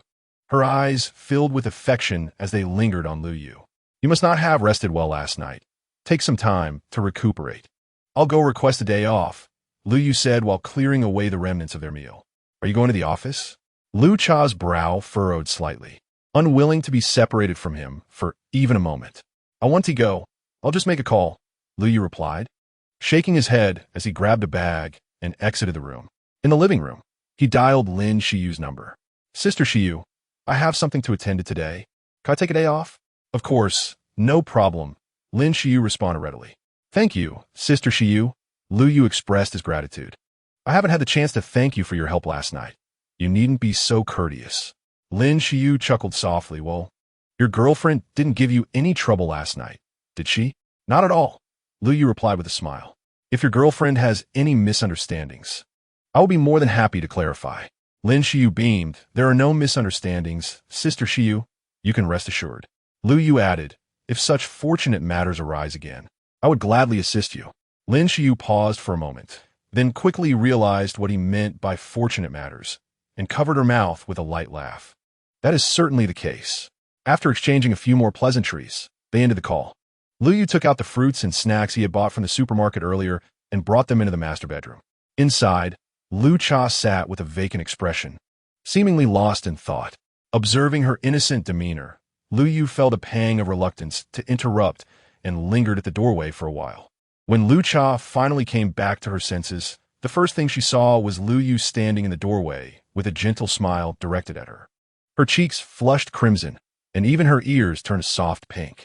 Flustered, she lowered her head and shyly asked, "When did you come in? Why are you looking at me like that?" Her voice was barely above a whisper. I've been in for a while. I noticed you were so engrossed, so I didn't want to disturb you." Lu Yu replied with a smile as he walked in. "Let's have some fruits and snacks first. Is there anywhere you'd like to go or anything you'd like to do today? I'll accompany you." "You." Lu Cha's face turned a deeper shade of red as she shot a playful glare at Lu Yu. In that moment, her gaze was enchanting, shedding some innocence for a more alluring charm, evoking a sense of captivating beauty. "How are you feeling? Is your health any better?" Lu Yu approached her, placing the fruits and snacks on the bedside table, and inquired with genuine concern. "Much better," Lu Cha replied, pulling the blankets up to her chin, revealing only her head as she blinked her large, expressive eyes at Lu Yu. Lu Yu picked up a grape and brought it to her lips, casually asking, "So, do you have anywhere specific in mind to visit today?" With a mouthful of grape, Lu Cha mumbled, "I'm not feeling well, so I don't want to go out today." "All right, then I'll just keep you company at home today." Lu Yu nodded, gently lifting her chin with his hand, waiting for her to spit out the grape skin. After she did, Lu Cha's gaze drifted towards the mangoes in the fruit bowl, though she remained silent. "I'll peel it for you," Lu Yu said with a tender smile. Beginning to peel the mango, Lu Cha pouted, sounding half petulant, half adoring as she said, "I feel unwell today because of you. You must take good care of me." "Of course. No problem at all," Lu Yu chuckled. "Today, I am at your service, my little Yuzi. You can command me as you wish." Lu Cha's eyes sparkled with joy, transforming into crescent moons.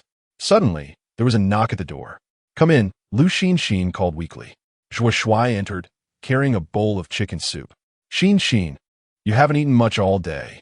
I made this chicken soup for you. Please have a sip," Zhuo Shuai said, his heart aching at the sight of Lu Xin lying in bed, looking utterly lifeless. "Please leave. I have no appetite right now," Lu Xin said, her pallor evident as she cast a glance at Zhuo Shuai before closing her eyes once more. "I know you're not feeling well, but your health is paramount. You should at least sit up and drink a little," Zhuo Shuai said, placing the soup on the bedside table and gently attempting to sit beside her. "Don't sit near me. Keep your distance."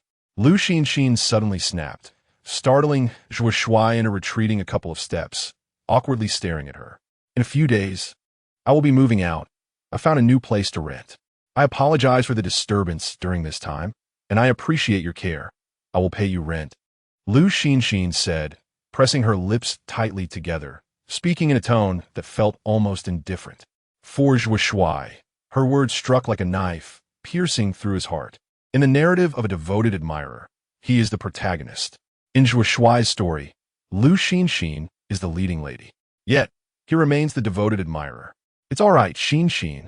You can stay here as long as you wish," he began, but Lu Xin waved her hand dismissively, interrupting him.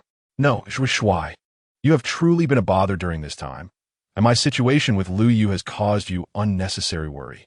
Seeing the resolute expression on Lu Xin's face, Zhuo Shuai opened his mouth, but found no words to utter. The bitterness in his heart deepened. He had tried so hard, yet still failed to win Lu Xin's affection. This was an unbearable blow for him. He still clung to hope, wanting to salvage something. But just as he was about to speak, Lu Xin's phone rang from the bedside. She sat up to glance at the screen, her expression suddenly shifting. "Who is it, Xin? If you don't want to answer, just hang up." Zhuo Shuai's heart raced as he sensed a crisis, fearing it might be Lu Yu calling, which explained Lu Xin's sudden change in demeanor. Thus, he urged her to hang up, wishing he could leap over and disconnect the call himself. Lu Xin hushed him, and Zhuo Shuai fell silent, though his expression remained displeased. "What's going on?" Lu Xin's tone rose in pitch, and Zhuo Shuai's demeanor turned respectful as he listened intently. Lu Xin glanced at Zhuo Shuai, continuing her conversation on the phone. "Yes, I will be moving out in a couple of days. I've already found a new place." Zhuo Shuai's face turned ashen. "What? You all are coming?" Lu Xin's voice escalated. Zhuo Shuai strained to listen. "What do you want to talk to Lu Yu's parents about?" "I think that sounds good. When you arrive, I will be with you both. I truly love him, and want to spend my life with him. I will not give up. Chapter 68. You said you twisted your ankle. I will testify for you. Lu Yu spent the entire day with Lu Cha in the new apartment. Although the place lacked a television, computer, or any form of entertainment, the time flew by as they leaned against each other or lay side by side on the bed, engaging in idle chatter. Eventually, around 5 p.m., after a barrage of phone calls from Song Bai Mei, Lu Cha surrendered, unable to resist any longer. Let's go. I'll take you home, Lu Yu said as he saw Lu Cha reluctantly in the call. He got up from the bed and placed the clothes he had bought for her in front of her. Put these on. Oh, Lu Cha replied with little enthusiasm, even sighing as she donned the long dress in front of Lu Yu, paying little heed to his presence, though her face remained flushed. Seeing Lu Cha's reluctance, Lu Yu affectionately ruffled her hair, gently encouraging, cheer up, it's not like we want to see each other again. There will be plenty of opportunities for us to meet. But I only want to be with you right now. Lu Cha pouted, visibly dissatisfied. You've been away from home for a whole day and night. If I were Uncle Lu or Aunt Song, I would be quite worried. Lu Yu chuckled, especially you. With your delicate little cabbage. How could you not feel heartbroken if some pig has gotten to it? Oomph. Lu Cha's face flushed crimson as she cast a bewitching glance at Lu Yu and murmured, It's too late. The little cabbage has already been ravaged by a pig. Lu Yu was taken aback for a moment, then burst into hearty laughter. This little girl was simply too adorable. What are you laughing at? Lu Cha pouted, attempting to adopt a fierce expression. Leaning forward, Lu Yu playfully pecked her cheek. Lu Cha lowered her head, the blush on her face unmistakable. Let's go. I'll walk you home. Lu Yu took Lu Cha's small hand, and they departed from the newlywed residence. Their pace was leisurely, primarily due to Lu Cha's desire to spend a bit more time with Lu Yu. Of course, the root of this lay with Lu Yu himself. After more than half an hour, Lu Yu drove Lu Cha to the entrance of the affluent neighborhood. Each time he encountered the name of this community, it evoked a sense of absurdity in his mind. Why name such a high-end area affluent and prosperous? While it aptly described the community, it struck him as rather vulgar. You don't have to walk me inside. I can saunter back on my own, Lu Cha said softly, unbuckling her seatbelt and gazing at Lu Yu. Are you sure you can manage? Lu Yu expressed his concern. It's fine. I took a day off to rest, so I'm nearly back to normal, Lu Cha replied, biting her lip, her cheeks slightly flushed.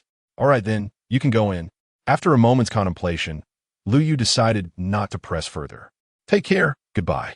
Lu Cha cast a reluctant glance back at Lu Yu before gracefully exiting the vehicle. After exchanging farewells, Lu Yu turned the car around and drove out of the community. It was then that he noticed another car trailing behind him. As their vehicles passed each other, Lu Yu's eyes widened in surprise. In the other car sat Lu Cha's sister, Lu Jun, her expression impassive as she watched him drive by. Clearly, Lu Jun had also spotted Lu Yu. As expected, she redirected her gaze forward and noticed Lu Cha standing elegantly at the community entrance, her delicate brows arching slightly. Initially, her demeanor appeared perfectly normal. But upon observing Lu Cha turn around and walk with a somewhat awkward gait, her expression darkened abruptly. Her delicate hands gripped the steering wheel tightly, the veins on her hands becoming pronounced. As Lu Cha watched Lu Yu's car recede into the distance, she intended to turn away, but was startled by a honking horn from behind. Instinctively, her body jolted, an unsettling thought creeping into her mind. Turning her head, she felt her lips twitch slightly in apprehension. Get in the car. Lu Jun's tone was icy. Oh, Lu Cha's brow furrowed slightly, sensing that something was amiss. She could distinctly perceive that Lu Jun's mood was not right. The coldness in her demeanor was markedly different from her usual expressionless state, especially for someone as perceptive and closely connected to Lu Jun as Lu Cha was. Upon seeing Lu Cha hastily enter the car, Lu Jun's expression remained unchanged as she drove into the community. Where did you go last night? Lu Jun deliberately drove slowly. I didn't go anywhere.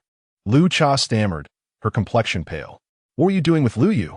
Lu Jun asked flatly, her expression calm. Yet, Lu Cha could sense an underlying chill in her seemingly indifferent words, causing her to shudder involuntarily. They had seen each other pass by earlier, and what now? Sweat began to bead on Lu Cha's forehead. Lu Jun glanced at her, paused briefly and inquired, "I noticed you were walking oddly. Did you twist your ankle?" I. Lu Cha trembled, her face flushing a vivid crimson as waves of indescribable embarrassment washed over her. Lu Jun, recognizing the situation, felt a flicker of understanding. Her exquisitely pale face dimmed ever so slightly. However, she quickly composed herself, suppressing the inexplicably complex emotions within her. "When we get home, just say you twisted your ankle, and I will vouch for you," Lu Jun stated emotionlessly, pressing the accelerator as they arrived at their house. Lu Jiaoyang and Song Baimei rushed out eagerly. Lu Jun supported Lu Cha as she stepped out of the car. "Oh dear, what happened to you?" Both Lu Jiaoyang and Song Baimei were startled and hurried over. Song Baimei, who had initially intended to reprimand Lu Cha, was taken aback upon witnessing the scene, her indignation evaporating in an instant. "It's nothing, Mom and Dad. I just twisted my ankle a bit," Lu Cha said with an embarrassed smile. Discreetly casting a grateful glance at Lu Yunya. "Let me see, which foot?" Lu Jiaoyang crouched down to inspect Lu Cha's ankle closely. It was evident without much scrutiny that her right foot was noticeably more swollen than her left, especially after Lu Cha had just vigorously massaged her right ankle.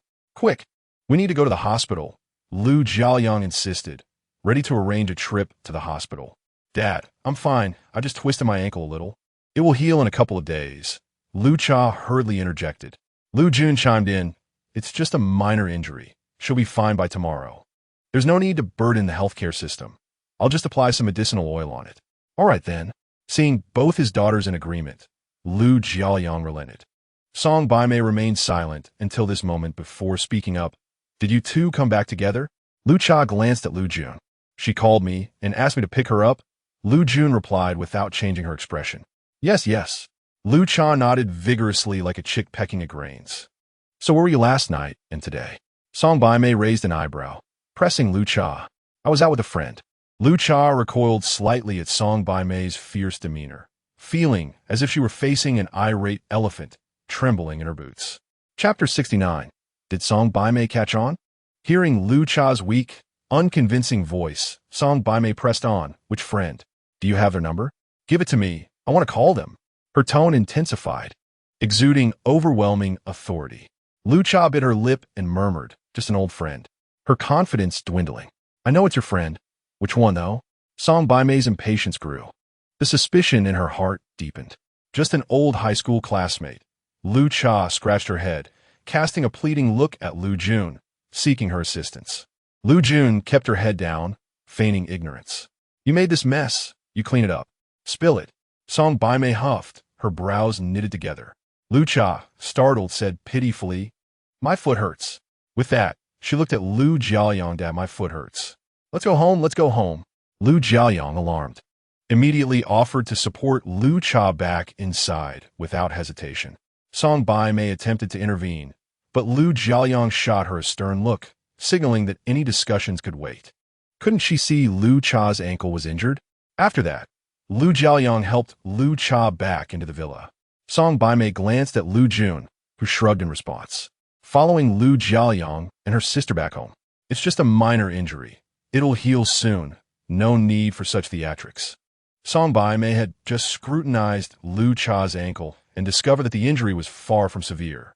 In fact, she even noticed what appeared to be fingerprints on Lu Cha's pristine and delicate instep. This revelation inevitably sparked her suspicion. Could it be that this girl was attempting to deceive her? She had been out reveling since last night, returning only today, despite the countless calls she had made. Was it possible that she had purposely feigned a sprained ankle to prevent Baimei from getting angry? Quite likely. This girl was indeed capable of such antics. Moreover, was she concealing something? The thought of the worst outcome sent a shiver down Song Baimei's spine, furrowing her brow. She meticulously recalled the scene she had just witnessed with Lu Cha. From her vantage point as a seasoned observer, it was evident that Lu Cha had indeed changed. There seemed to be an added allure to her countenance.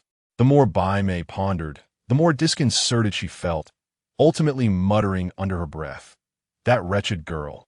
She hurriedly stepped into the villa. At that moment, Lu Cha was already being assisted upstairs. Upon entering Lu Cha's room, Bai Mei fixated her gaze on Lu Cha's face, scrutinizing her from top to bottom, side to side, her expression devoid of emotion, resembling a menacing scanner. The more she looked, the more her expression morphed into one of suspicion, her heart racing. It was highly probable. This conclusion solidified in her mind. Meanwhile, Lu Cha felt a chill run down her spine under Bai Mei's piercing gaze, sensing that things were not looking good. This was troubling. Had she figured it out? In a moment of desperation, Lu Cha cast a pleading look at Lu Jun, hoping for assistance. Mom and Dad, why don't you two step out for a moment? I'll tend to her injury. Lu Jun perceptively caught the unspoken plea and promptly ushered them away. Lu Cha seized the opportunity, adding, yes, Dad and Mom, don't worry about me. I'll apply some medicine and be back to my lively self by tomorrow. Just as Lu Jiaoyang was about to voice his concerns, Bai Mei pulled him out, declaring that the sisters would assist each other, and he should not interfere. As she pushed him out, Bai Mei cast a lingering glance at Lu Cha. A shiver ran through Lu Cha's body, and she forced a humble, ingratiating smile. With a resounding slam, Bai Mei shut the door. Sister, I fear that Mom may have caught on, Lu Cha said anxiously to Lu Jun. And if she has, what of it? Lu Jun replied nonchalantly. Sitting in a chair, she observed Lu Cha's peculiar demeanor and added, You've already done the deed. What is there to fear? Besides, it's only a matter of time before she finds out. There's nothing to conceal. Oh, faced with Lu Jun's formidable aura, Lu Cha could only respond meekly. Here, let me apply some safflower oil on you. After a moment's contemplation, Lu Jun rose to attend to Lu Cha's ankle. Is that really necessary? Lu Cha weakly inquired. If we're going to play this part, we must do it thoroughly. Extend your leg, Lu Jun stated coolly before pouring an entire bottle of safflower oil onto Lu Cha's ankle. Lu Jia. Returning to Song Bai Mei and Lu Jiaoyang, Bai Mei had ushered him into the hall on the first floor. Why are you pushing me? Lu Jiaoyang protested. What purpose do you serve by remaining there? Bai Mei rolled her eyes as she sank into the sofa. In case Jun is too rough while massaging Lu Cha, I might still be able to assist. Lu Jiaoyang was unwilling in every sense. What help could you possibly provide? Your eldest daughter can't even manage this simple task. Just sit quietly and wait. Bai Mei's temper flared as she directed a few sharp remarks at him. Lu Jiaoyang was rendered speechless by her retorts. Come sit down. I have something to discuss with you. After some thought, Bai Mei decided it was time to communicate with her husband. What is it? Lu Jiaoyang asked, perplexed. As he settled beside her. I believe. Bai Mei paused before continuing. Your daughter went out with her boyfriend last night. What? Initially taken aback, Lu Jiaoyang suddenly realized the implication. Springing up from the sofa with a heightened voice. Are you saying she was out gallivanting with her boyfriend last night? Shoo! Lower your voice. Don't let them hear. Bai Mei exclaimed, shivering slightly as she pulled him back down onto the sofa. What if they hear? If she could do something like this, I have every right to speak. The revelation that their precious daughter had been led astray left Lu Jiaoyang unable to maintain his composure. Calm down. Bai Mei knew he would react this way upon hearing such news, but she felt it was imperative to inform him. How can I calm down? Lu Jiaoyang's anger was palpable, and he declared, I need to confront Lu Cha and find out who this boy is. Sit down. Sit down. Bai Mei, equally agitated, used all her strength to push him back onto the sofa. Listen to me. What do you want me to hear? I want to know who Lu Cha's boyfriend is. His name, where he is from, and what his family does. Lu Jiaoyang's face flushed with rage, rendering him deaf to her words. I'm merely speculating. I have no evidence. Please don't act impulsively. Let us analyze this together. Bai Mei regretted bringing this up with him, recognizing that the timing was poor. I'll find out the truth soon enough. Lu Jiaoyang huffed. Who dares to bully my daughter? They must be out of their minds. Chapter 70. Both little cotton jackets are drafty. Faced with Lu Jiaoyang's obstinacy, Bai Mei relented. All right, go ahead. She sighed, releasing her grip on him. But if you scare your little daughter, you'll have to soothe her yourself. I'll manage that myself. I must find out who the scoundrel is that has wronged Lu Cha. Lu Jiaoyang, clouded by rage, strode purposefully upstairs. Your daughter, isn't feeling well. If you upset her further, Bai Mei warned, deliberately sounding ominous. Lu Jiaoyang's steps faltered uncertainty flickering in his eyes. She is already quite timid and presently vulnerable. If you frighten her like this, it may not end well. What if she suffers lasting consequences? Who will care for her for a lifetime? Bai Mei sighed, half to herself. Lu Jiaoyang halted, a pained expression crossing his face as visions invaded his mind. For instance, envisioning himself gray-haired, still tending to his little daughter. In a dimly lit room, he would bring her meals, only to see her gaze filled with fear and dread, pushing him away. With such images flashing before him, he turned on his heel and returned to the sofa, sitting down obediently. "So what do you propose we do?" he muttered, scratching his head in frustration. The more he pondered, the more he felt the weight of his impotence. He could not allow himself to discover the identity of the rogue who had harmed his little cabbage. Otherwise, he would surely flay him alive.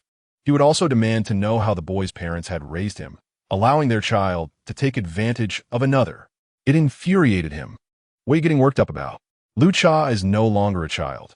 How she chooses to act is beyond your control.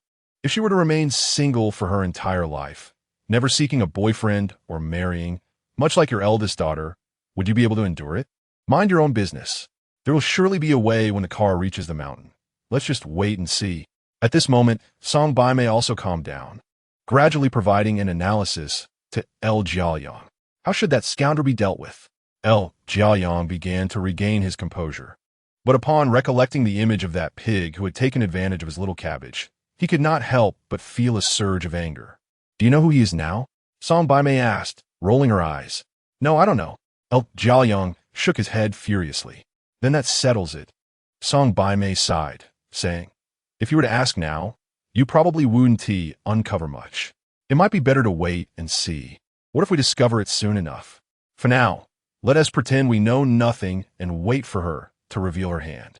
After a considerable amount of comforting from Song Bai Mei, El Jiaoyang finally calmed down somewhat.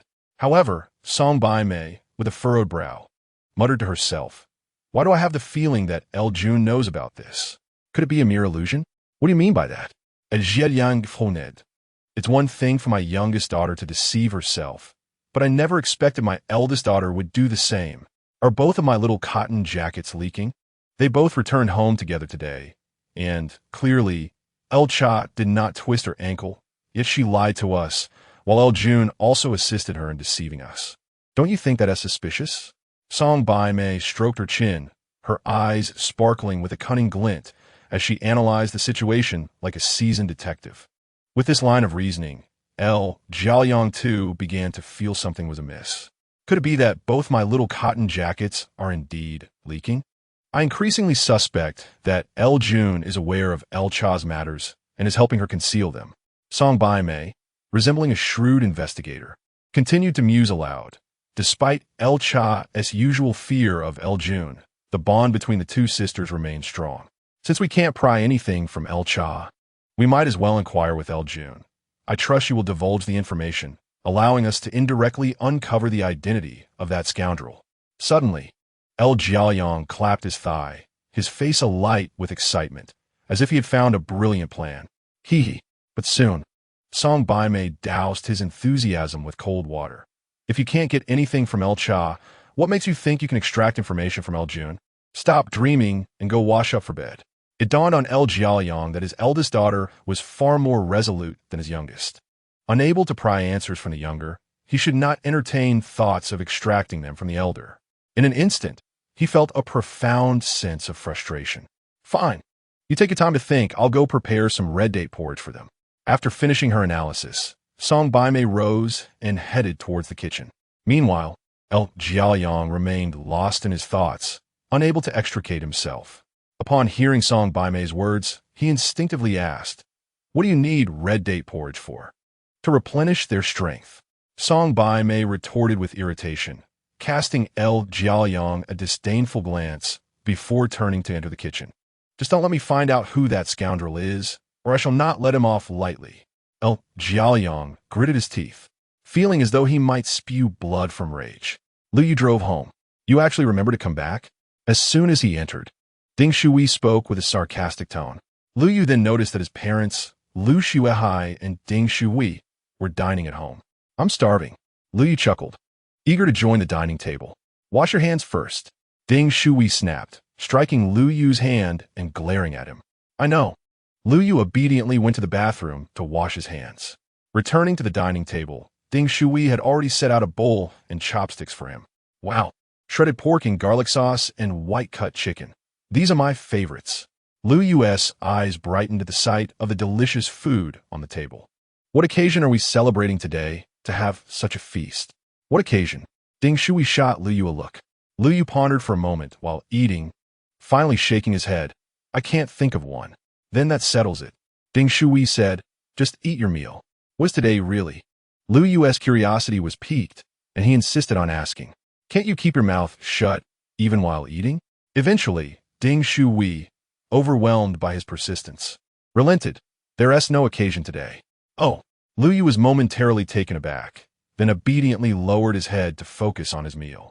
As Ding Shui chewed her food, she glanced at Lu Yu and exchanged a look with Lu Shuahai. Lu Shuahai pretended not to see and continued eating. Unreliable fellow. Ding Shui was infuriated. Finally, she cleared her throat and said, Xiao Yu, this afternoon, Lu Xinxin's mother called me. What do they want? Lu Yu paused, his expression unchanged, as he continued to eat his rice. They would like to meet us for dinner tomorrow evening. Ding Shui looked at Lu Yu with a questioning gaze. Did you agree? Lu Yu raised an eyebrow. I did. Chapter 71. Old Enmity Unresolved. Upon hearing Ding Shui's words, Lu Yu set down his chopsticks and slowly chewed his food. Seeing the ambiguity in Lu Yu's expression, Ding Shui assumed he was upset and immediately signaled to Lu Shuahai. Realizing the situation, Lu Shuahai reluctantly put down his bowl and said thoughtfully, Xiao Yu, your mother's agreement was made considering Lu Xinxin's parents' earnest words. Don't be angry with her. I'm not angry. Lu Yu glanced at them, a smile appearing at the corners of his mouth. What else did her parents say? Observing that Lu Yu genuinely did not seem upset, Ding Shui felt a sigh of relief. Indeed, she had initially been reluctant to agree, but Xiao Zhe, as a teacher, had spoken with tears in her eyes, making a compelling case. In the end, she thought about how Lu Yu was no longer a child, and his relationship with Lu Xinxin had deepened over the years. They understood Lu Yu's feelings and hoped they could salvage something. Thus, considering all factors, she inexplicably agreed to it. Her mother had said little, merely setting a time and place for a meal to chat, saying that if fate did not allow them to become in-laws, it would suffice to be friends. Ding Shui sighed. Oh, Lu Yu nodded nonchalantly, then picked up his chopsticks and began to eat as if nothing had happened. What do you feel about Lu Xinxin now? Ding Shui, unable to resist, asked as she observed Lu Yu eating with an unperturbed demeanor. I wish to sever all ties. Lu Yu replied flatly. Ding Shui and Lu Shuahai were taken aback. They had watched Lu Yu grow up, knowing him to be gentle and composed, getting along well with everyone. He had never uttered a harsh word about anyone he knew. To declare he wished to sever all ties was serious. What had Lu Xinxin done to offend Lu Yu so gravely? Lu Shuahai set down his chopsticks again, looking sternly at Lu Yu, and said solemnly, Xiao Yu, please be honest with us. What was the reason for your breakup with Lu Xinxin? Do you truly wish to know? Lu Yu raised an eyebrow, glancing at the two. Internally, he felt a surge of joy. Finally, for the first time under his parents' inquiry, he chose to remain silent. At that moment, he did not intend to shield Lu Xinxin. Rather, he believed that revealing it would serve no purpose.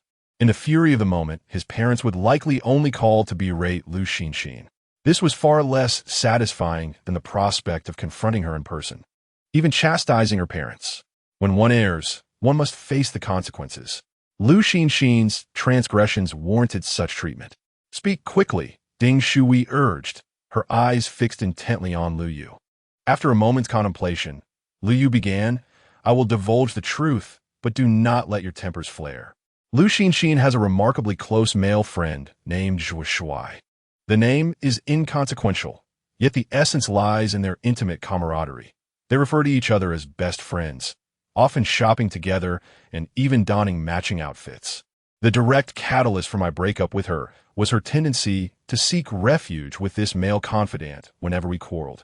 I attempted to confront her about it, but to no avail. Instead, I was met with the retort that I was too petty and narrow-minded. Eventually, my disappointment reached its zenith, leading me to end our relationship. Lu Yu recounted this with a flourish. As his words hung in the air, the expressions on Ding Shuhui and Lu Shuai's faces darkened ominously. Ding Shuhui ground her teeth, her eyes ablaze with fury, while Lu Shuai clenched his fists, his face ashen. They were oblivious to this situation. Had they been aware, they would have compelled Lu Yu to sever ties with Lu Xinxin long ago. What sort of best friend is this? Lu Xinxin's audacity is staggering. It is astounding that her parents, both educated professionals and teachers in their hometown, could raise such a daughter. What a waste. Does she possess no sense of shame? Does she not understand the distinctions between genders? Moreover, she has a boyfriend, even a fiancé, yet she maintains such proximity to her male confidant? Does she truly believe the Lu family to be trifling? She seemed amiable enough, but who would have guessed she harbored such character? Lu Shuai's expression grew increasingly grim, while Ding Shuhui unleashed a torrent of invective. Lu Yu maintained an impassive countenance, though inwardly he reveled in delight. He resolved to stoke the flames further. Alas! Lu Yu sighed. Mother and father, will you still meet with him tomorrow? Of course, why wouldn't we? Ding Shuhui interjected eagerly, with Lu Shuai nodding in agreement. Tomorrow, we shall confront them and ascertain whether they are aware of this matter, and they must provide us with an explanation. Yes, they must account for this. Ding Shuhui's expression darkened as she berated. She has wasted your time and ours for far too long, as if she were made of gold, treating others with such disdain. Lu Shuai turned to the sullen Lu Yu, offering a reassuring pat on his shoulder. You have done nothing wrong in this matter. I should have ended things sooner. Lu Yu feigned remorse. Indeed, you have allowed this shameless woman to squander your youth. Had I known, I would have expelled her long ago, to spare our family further suffering. Ding Shuhui scoffed.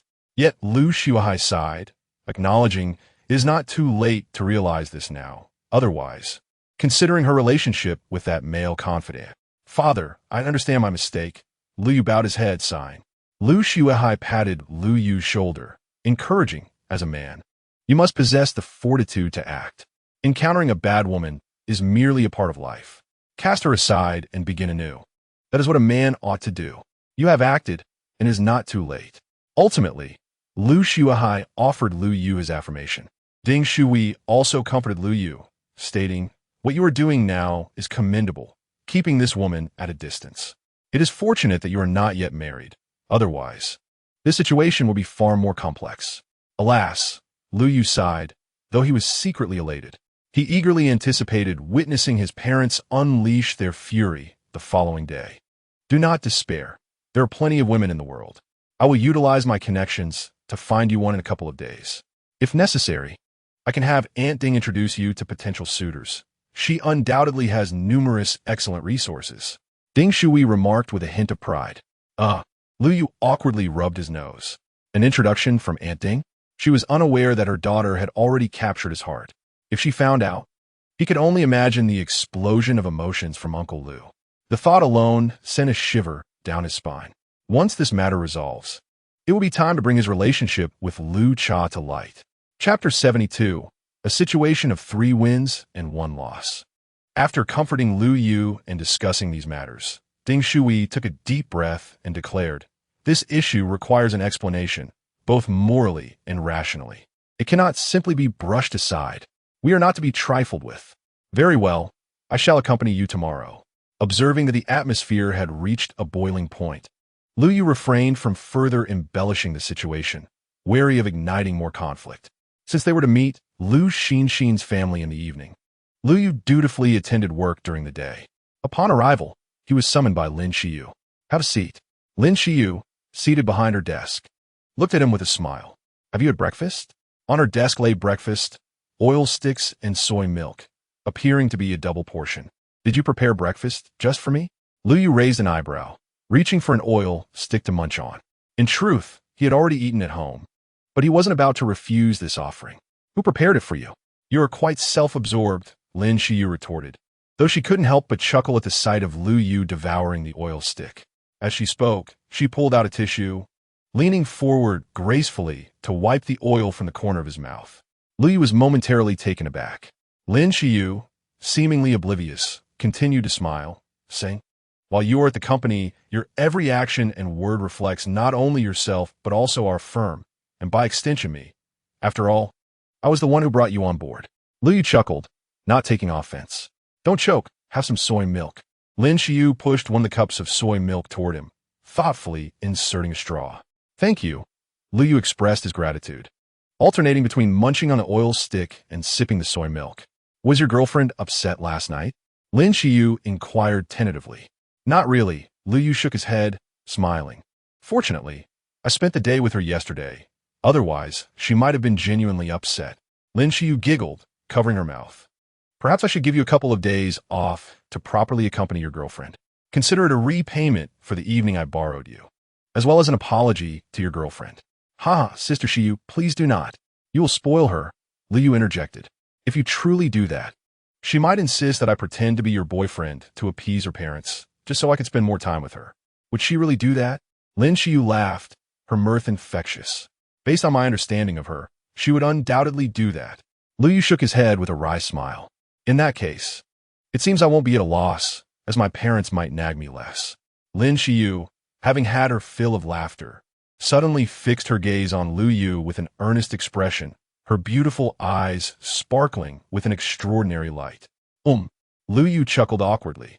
"If that truly happens, then it would be a scenario where two win and one loses." "Two win, one loses?" Lin Xiyu paused, looking at Lu Yu in confusion, unsure of the meaning behind his words. "You win, my girlfriend wins, and I lose." Lu Yu shrugged nonchalantly. "Ah, Zhig, that is indeed a situation of two wins and one loss. Giggle, you're quite the comedian." After a moment of surprise, Lin Xiyu burst into laughter, her graceful curves swaying, creating a mesmerizing spectacle. This nearly left Lu Yu spellbound. "I believe it is a scenario of three wins."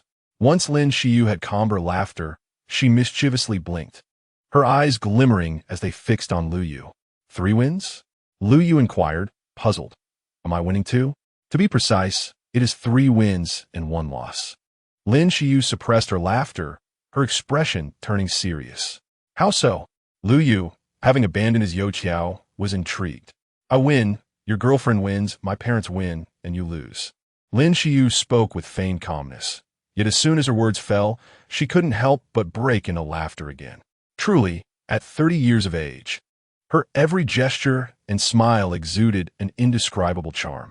Lu Yu scratched his head, feigning disappointment as he said, "I thought I was the one winning, only to find out I was still the loser." Giggle. Seeing Lu Yu's foolish expression, Lin Xiyu could no longer contain herself, laughing heartily in her boss's chair. "Laugh away! Laugh away!" Lu Yu pretended to be angry, lowering his head to focus on his meal. All right, I won't laugh anymore." Lin Xiyu quickly replied with a playful chuckle, her gaze softening as she began to savor her Youqiao delicately. "By the way, in the next few days, we need to liaise with the Su group, and I will be the lead, while you'll be the deputy lead, the two of us." She spoke while eating, discussing work with Lu Yu. Lu Yu nodded attentively as he listened. Seated across from one another at the office desk, they chatted and exchanged glances. Lin Xiyu's fair complexion bore a hint of crimson, yet she bravely suppressed her shyness, maintaining an air of nonchalance in their conversation. Meanwhile, Lu Yu sensed a shift in the atmosphere, though he remained unfazed. After all, she was a captivating woman, yet still his superior. The ambience grew somewhat intimate. Knock, knock. A sudden knock on the door startled them both, causing them to hastily avert their gazes. Lin Xiyu's cheeks flushed instantly.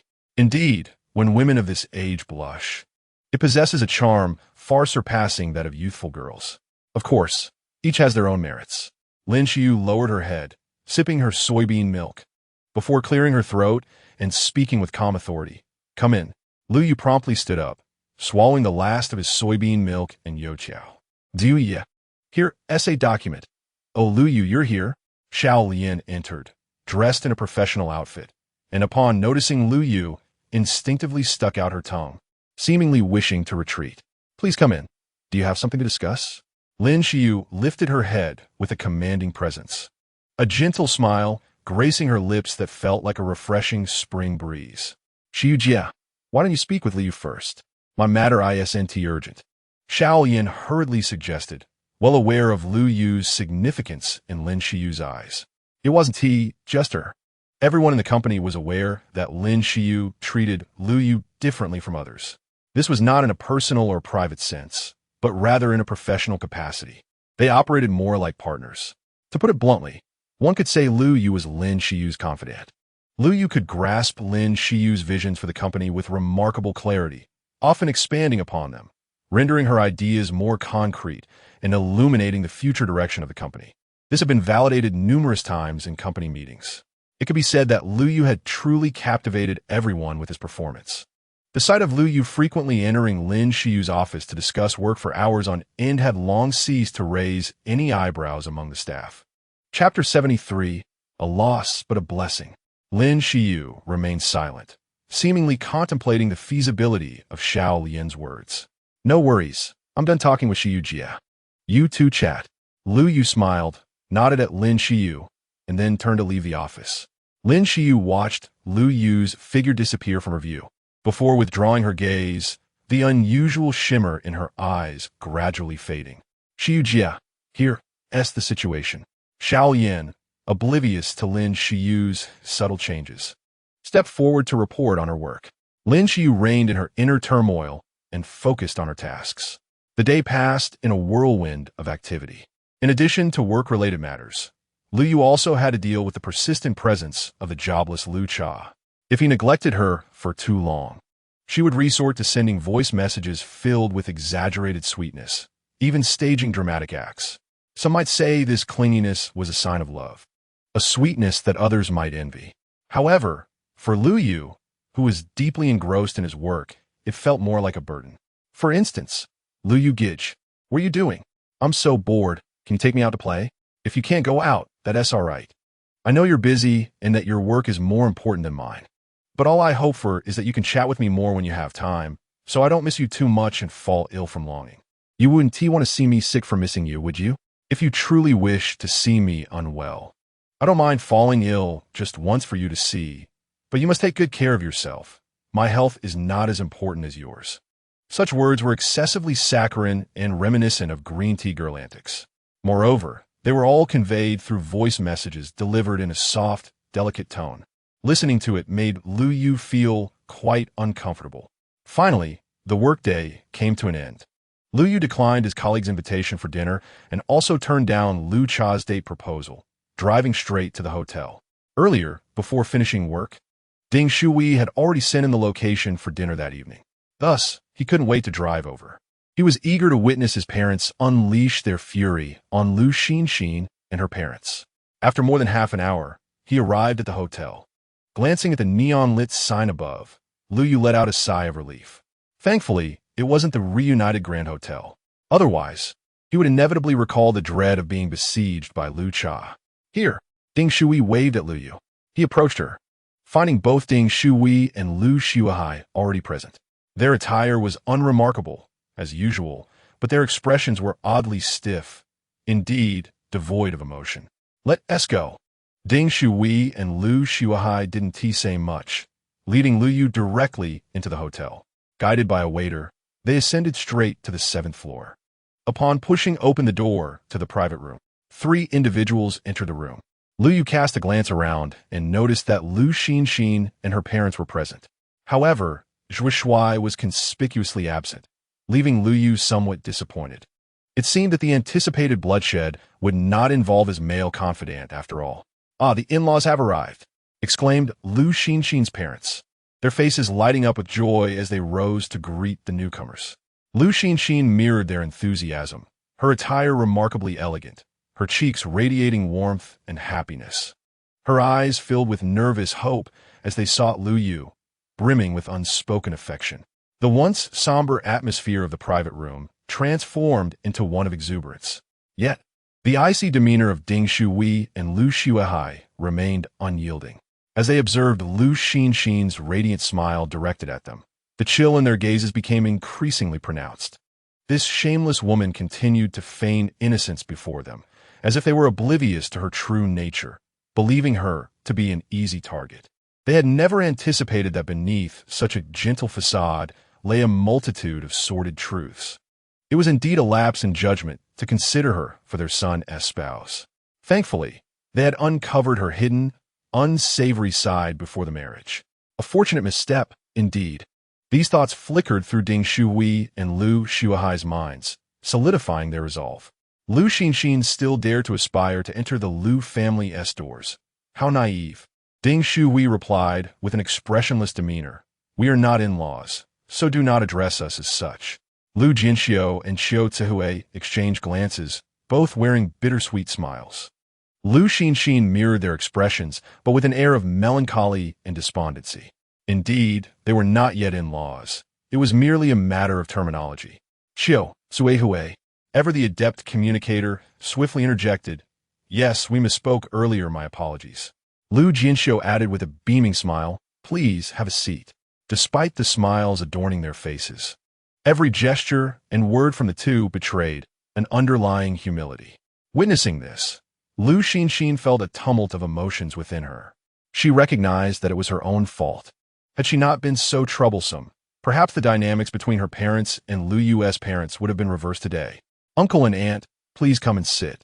Lu Xinxin urged, suppressing her inner disappointment, her smile bright as she beckoned Ding Shuhui and Lu Shuahai. Yet, her warmth was met only with their cold indifference. No, we'll just say a few words and then leave. Ding Shuhui had no intention of even glancing at Lu Xinxin, casually dismissing her with a wave. Let's sit first. Xiao Zhe hastily interjected, attempting to guide Ding Shuhui to the table, but Ding Shuhui waved her off, stating coolly, we shall not sit. Her frosty demeanor caused a pang of alarm in both Xiao Zhe and Lu Jinxiu, while Lu Xinxin sensed that something was amiss. Lu Jinxiu tentatively inquired of Lu Shuahai. Lu Shuahai responded icily, do not call me Lu. We're not that familiar. If you have something to discuss, speak quickly. We have other matters to attend to. Lu Jinxiu was momentarily taken aback, his voice dry as he stammered, we merely wish to invite you to dinner. To foster our relationship. Foster what relationship? Ding Shui scoffed. We have no bond with you. Do not overstep. Indeed, we merely wish to discuss the connection between your son Lu Yu and our daughter Xinxin. Xiao Zuihui quickly interjected with an ingratiating smile. Regardless of their past, they are no longer connected now, nor will they ever be, Ding Shui asserted resolutely. Lu Xinxin shivered, her complexion paling as if the very essence of her spirit had been siphoned away. She gazed at Lu Yu in disbelief, but he turned a blind eye to her. Chapter 74. There is nothing to discuss. Let's not squander each other's time. Lu Yu's disregard struck Lu Xinxin with a profound blow. Yet the chilling attitude of his parents inflicted an even greater wound. Lu Xinxin's countenance grew increasingly dim. She instinctively sensed the underlying cause. Immediately, she cast a pleading, anxious gaze towards Lu Yu, who remained unperturbed, briefly glancing her way before withdrawing his gaze, a hint of derision flickering in his eyes. The performance was far from over. To Lu Xinxin, however, it felt akin to staring at a complete stranger. No connection. A stranger. Her face turned as pale as parchment. She felt as though she had been struck, gasping for breath, her heart heavy with despair. Indeed, Lu Yu is now merely an individual, entirely unrelated to her, and would remain so in the future. Lu Shuahai added with a disdainful snort, since the separation has occurred, the best outcome is to refrain from disturbing each other and preserve what little dignity remains. This statement was not merely a suggestion, it was a blatant declaration. Lu Jinxiu and Xiao Zuihui's faces drained of color as they struggled to find words. Lu Xinxin, profoundly impacted, shrank in place, as if encased in ice. The gravity of this statement was undeniable. That is indeed correct. Lu Yu silently commended his parents. I believe there may be some misunderstanding between them, so. Xiao Zuihui attempted to interject with a forced smile. However, before she could finish, Ding Shui interrupted sharply. What misunderstanding? She then turned to Lu Yu, asking, is there a misunderstanding between you and her? There is no misunderstanding, Lu Yu replied, shaking his head with an air of tranquility. Lu Xinxin's face turned ghostly pale. Her body trembled violently as despair flickered in her eyes. Chiotue bit her lip, casting a furtive glare at Lu Xinxin, before smiling and suggesting, "Perhaps we should allow Xinxin and Lu Yu to discuss things privately?" "No need. There is nothing to discuss," Ding Shui firmly rejected. Lu Xinxin swayed unsteadily, nearly fainting, overwhelmed by despair. Chiotue appeared distressed, yet for the sake of her daughter's happiness, she pressed on with a smile. "Let them converse. Perhaps there truly is a misunderstanding. They have spent so many years together, investing their youth in each other. They should not let a trivial misunderstanding erase the memories of their past." She looked at Ding Shui with hopeful anticipation. Though Ding Shui was not heartless, witnessing Lu Xinxin take a few steps forward, her eyes pleading, evoking sympathy, she sighed, preparing to relent. However, Lu Shuhai interjected first, stating, "What is past is in the past.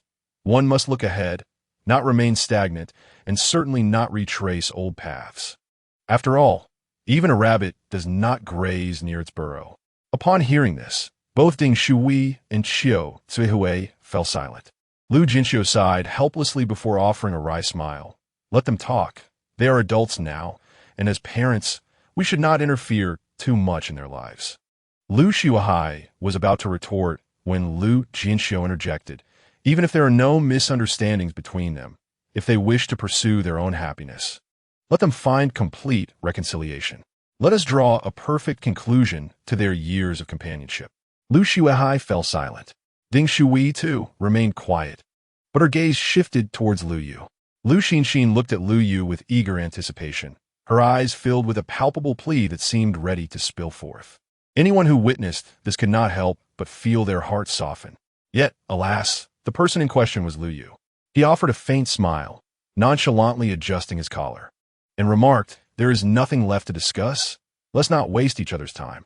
With those words, Lu Xinxin's hopes were utterly dashed, her complexion turning as pale as a blank sheet of paper. She could not comprehend why Lu Yu was being so heartless and unyielding. Did he truly disregard the affection they had shared over the years? Was he really so resolute? Did he genuinely harbor no feelings for her anymore? Although Lu Xinxin struggled to believe it, the aloofness in Lu Yu's demeanor compelled her to accept the painful reality. A sense of anguish, helplessness, and sorrow washed over her, yet she found herself forced to accept it.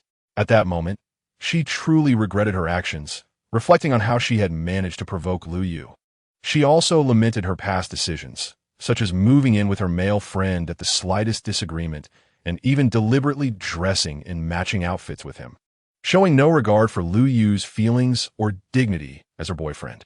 "Xiao Yu, is there some misunderstanding between you and Xinxin? Why don't we give you two some privacy in the room? You can have a good talk," Chiu Tzuhui pleaded with Lu Yu. Lu Jinxiu added, "Xiao Yu, why not discuss things with Xinxin? She has not been well during this time. Whatever the outcome of your conversation, it is your own matter, and, as her parents, we shall no longer intervene." Yet Lu Yu resolutely shook his head and stated, "There is no point in talking. It is meaningless." With that declaration, Lu Xinxin nearly collapsed, barely managing to steady herself against the table.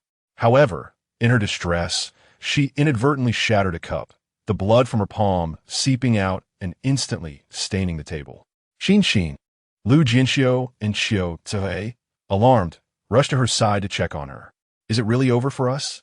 Lu Xinxin, disregarding everything else, looked up at Lu Yu, her eyes brimming with tears. "It is over," Lu Yu responded decisively, his gaze tinged with disdain. "Why?" Lu Xinxin's voice trembled, her face etched with bitterness, tears cascading from her eyes. "Why? Don't you understand?" Lu Yu scoffed, mockingly stating, "When you chose to stay at your male friend's house, you should have realized this day would come. So do not feign sorrow and desperation now." Lu Jinxiu, witnessing his daughter's tear-streaked face, felt a surge of anger. As her teachers and parents, it is your responsibility to educate her properly. Lu Yu turned his gaze towards Lu Jinxiu and Chiu Tzuhui, a hint of mockery crossing his features. "And what of you? Did you know she was staying at her male friend's house for an extended period?" In an instant, both Lu Jinxiu and Chiu Tzuhui turned pale, having indeed been aware of this situation. However, Lu Xinxin had only mentioned staying with a friend. cleverly evading the truth about the friend's gender. Reflecting upon it now, they recognized the implications. Alas, they both sighed in unison. Chapter 75. This is all her doing. Huh. Lu Yu sneered coldly. Since you knew about this and allowed her to act so recklessly, you truly are exemplary parents. We did not. Xiao Tsuehui retorted, her face ashen.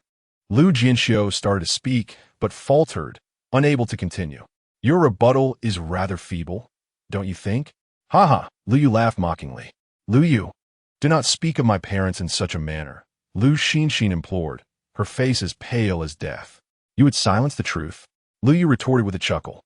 Lu Jinxiu and Xiao Tsuhui's faces flushed with anger, speechless as they pointed at Lu Yu. Meanwhile, Lu Xinxin's complexion grew even more ghostly, devoid of color.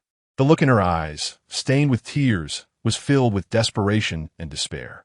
Yet Lu Yu felt no compassion. After all, Lu Xinxin had shown him none. By the way, let me share another piece of information, Lu Yu said, scratching his head as if just recalling something. Your daughter, Xinxin, even wore matching outfits with her male friend and posted selfies on social media. Were you aware of that? As those words hung in the air, Lu Jinxiu and Xiao Zui gasped, their faces draining of color, both turning to glare at Lu Xinxin, their eyes ablaze with fury.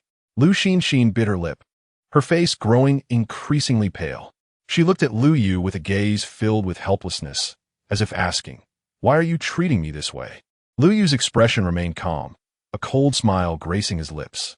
He had refrained from sharing the details of Lu Xinxin's actions when he had informed his parents about their breakup, precisely to deliver this moment of mockery and anger directed at her family.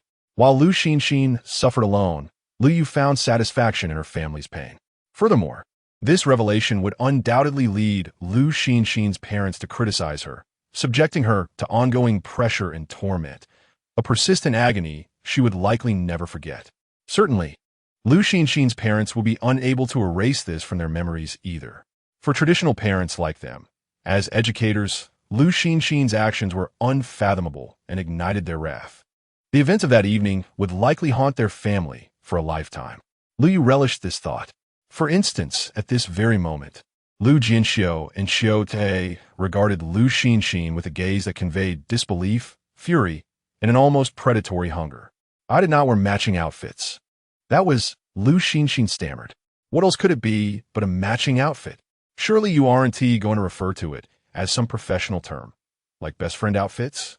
How amusing. Lu Yu burst into laughter, his tone dripping with derision. The more he mocked her, the deeper Lu Xinxin's despair grew, even bordering on fear. The fear of a future devoid of Lu Yu rendered her life seemingly meaningless. As this realization struck her, she felt as though she had plunged into an icy abyss, seeing no glimmer of hope for the future. Thus, she was filled with dread, trepidation, and regret. But what good was regret now?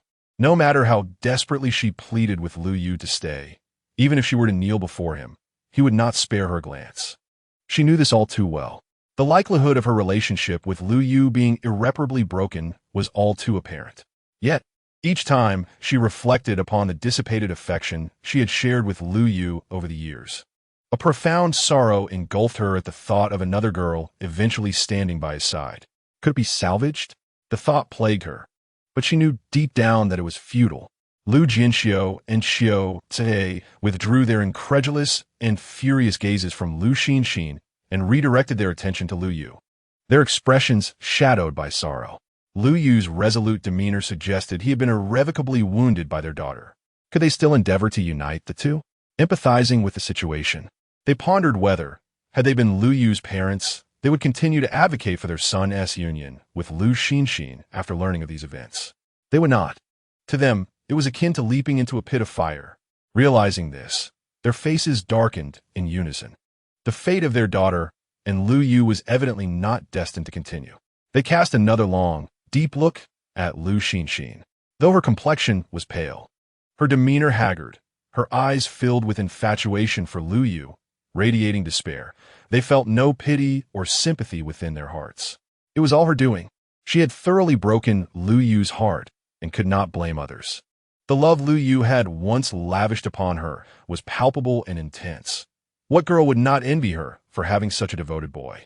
Even if others had witnessed it, they would have deemed Lu Xinxin exceedingly fortunate to know someone like Lu Yu. Yet, to their astonishment, she had failed to cherish it. She continued to associate with her so-called male friend, frequently moving in with him whenever she quarreled with Lu Yu, disregarding his feelings entirely. At times, her actions were even more egregious, as she donned matching outfits with her male friend and flaunted their photos on social media. Such behavior was not only inappropriate but also foolish. Where had her sense gone? As traditional educators, they found this utterly incomprehensible and infuriating. Was it really fair to bully someone in such a manner? Did they truly consider Lu Yu and his family as fools? Did they genuinely believe Lu Yu could not live without her? Coming from a family of scholars, with both parents as educators, how could they have raised such a self-indulgent child? The words they wished to express remained unspoken. However, they understood that Lu Xinxin had indeed gone too far, exhibiting a complete lack of maturity and utterly breaking Lu Yu's heart. What perplexed them most was that despite their background in education and their adherence to traditional family values, Lu Xinxin had chosen to live by her own rules, engaging in actions that left them both bewildered and deeply angry. It was truly a case of inviting the wrath of heaven. One could only conclude that Lu Xinxin had brought this outcome upon herself. She deserved to lose a boy whose eyes were filled with adoration for her. She deserved to weep bitterly, unable to reclaim the heart of her beloved. All of this was her own doing. With this realization, even as Lu Xinxin's parents, they could no longer view their daughter with any semblance of affection. A sense of irritation brewed within them. Observing the pressure they had exerted on Lu Xinxin through their gazes, Lu Yu could not suppress a quiet smirk, feeling an unexplainable sense of relief. Meanwhile, Lu Xinxin, in a daze, fixated on Lu Yu, oblivious to the blood seeping from her palm. "Let us go, Mom, Dad." With the moment nearing its conclusion, Lu Yu turned to leave. Chapter 76. Your regrets are of no concern me, Mom, Dad. Let us go. Upon seeing the performance come to an end, Lu Yu lost interest and prepared to depart. Alas, Lu Xuehai and Ding Shui sighed, casting a reluctant glance at Lu Xinxin before saying nothing further and turning away. However, just as they turned, Lu Xinxin rushed forward like a tempest, her hair disheveled, and seized Lu Yu's arm, refusing to let him go. "Lu Yu, we still have a chance, right?" Her eyes were swollen from crying, her pale face resembling a rain-soaked pear blossom. Gazing at Lu Xinxin's pitiful, tear-streaked visage, Lu Yu remained as unyielding as a rock. With a blank expression, he removed her hand from his arm, wearing a look of distaste as he impatiently declared, "Don't touch me. Our years of shared affection cannot simply vanish. Don't you agree?" Lu Xinxin's voice trembled with sobs as she pleaded, "We have no relationship now, nor will we in the future." Lu Yu took a step back, distancing himself from Lu Xinxin, his tone sharp as ice. "Please don't do this. I beg you." Lu Xinxin attempted to approach him again, but was met with a glare from Lu Yu that sent her retreating. Why? Lu Xinxin gazed at Lu Yu, who recoiled from her as if she were a venomous snake, and her heart ached to the point of suffocation. She murmured to herself, her eyes fixated on Lu Yu. "Huh?" Lu Yu scoffed disdainfully. "Are you regretting it now?" "I regret it. I truly regret it." Upon hearing Lu Yu's words, Lu Xinxin felt as if she had grasped a lifeline, shouting out in desperation, her heart fluttering with a glimmer of hope. "Alas, there is no remedy for regret." Lu Yu, unperturbed, retorted with a mocking tone, "Had I known this would be the outcome, why would I have bothered in the first place? Please don't treat me this way. I genuinely made a mistake. I truly regret it. Can you find it in your heart to forgive me?" Lu Xinxin continued to weep and plead. "Your regrets are of no concern to me." Lu Yu crossed his arms, unaffected by her tears. "Believe me, I have no relationship with Zhuo Shuai. He has not laid a finger on me, and my heart belongs solely to you." Lu Xinxin seemed to disregard Lu Yu's words. Lost in her own world, her eyes red and swollen from crying. "Your relationship with him is irrelevant to me. You need not explain, and I have no desire to listen." Lu Yu maintained the same calm and indifferent demeanor he had upon entering, his voice similarly devoid of emotion. "I promise to sever all ties with Zhuo Shuai. I will no longer associate with him." I will only be with you. Wherever you direct me, I shall follow.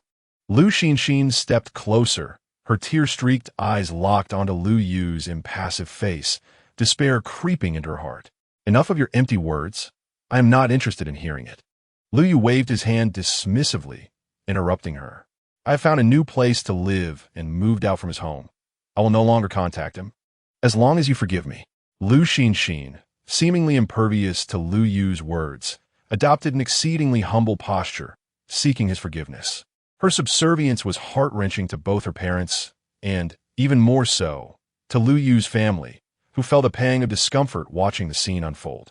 In that moment, the only person who felt no turbulence within was Lu Yu himself, even managing to wear a slight, satisfied smile. She deserves it. At that moment, those two words echoed in his mind. If anyone else were present, they might perceive him as cold-hearted and unfeeling. Here was a delicate beauty weeping before him, nearly begging for mercy, yet he remained steadfast, unresponsive. This was because those onlookers could not fathom the tribulations Lu Yu had endured because of her. The torment of the past life, particularly its source of anguish, can largely be attributed to Lu Xinxin. It is worth noting that the ever-optimistic Lu Yu, upon becoming acquainted with Lu Xinxin, found himself ensnared in an unending cycle of self-destruction as endless waves of negativity began to permeate his heart. One could assert that the negative emotions and self-depletion stemming from his years with Lu Xinxin far exceeded anything he had experienced in several lifetimes combined. Thus, in this new existence, he has completely relinquished any hope for Lu Xinxin, descending into despair and even harboring a deep-seated hatred. He yearns for vengeance. This desire for retribution stands as a pivotal objective in his renewed life. The more Lu Xinxin suffers, the more his spirits are lifted. As Lu Xinxin spoke, her body trembled precariously, as though she might collapse at any moment. Lu Jinxiu and Xiu Sihui hurriedly rushed to support her. Xinxin, are you all right? Lu Xinxin appeared oblivious, seemingly entranced, as she fixated on Lu Yu, incessantly pleading, Lu Yu, will you forgive me? Please, truly forgive me? I promise to heed your words from now on. To sever all ties with Zhuo Shuai. I can delete and block him right now. With that, she retrieved her phone, commencing the process of erasing Zhuo Shuai's contact. Lu Yu, feeling overwhelmed, wore an expression of impatience. His heart brimmed with profound disdain for Lu Xinxin, rendering him unwilling to entertain even a single word from her. You two take care of your daughter. Do not allow her to disrupt my life any further. I wish never to see her again. After casting this remark, he turned away without a flicker of emotion and exited the private room. Lu Yu, please don't go. I truly recognize my mistakes. I was wrong. Will you forgive me? Can we reconcile? I implore you, Lu Yu. Behind him, Lu Xinxin struggled, crying out in desperation, her tears and snot flowing freely. This heart-wrenching sight shattered her parents' hearts.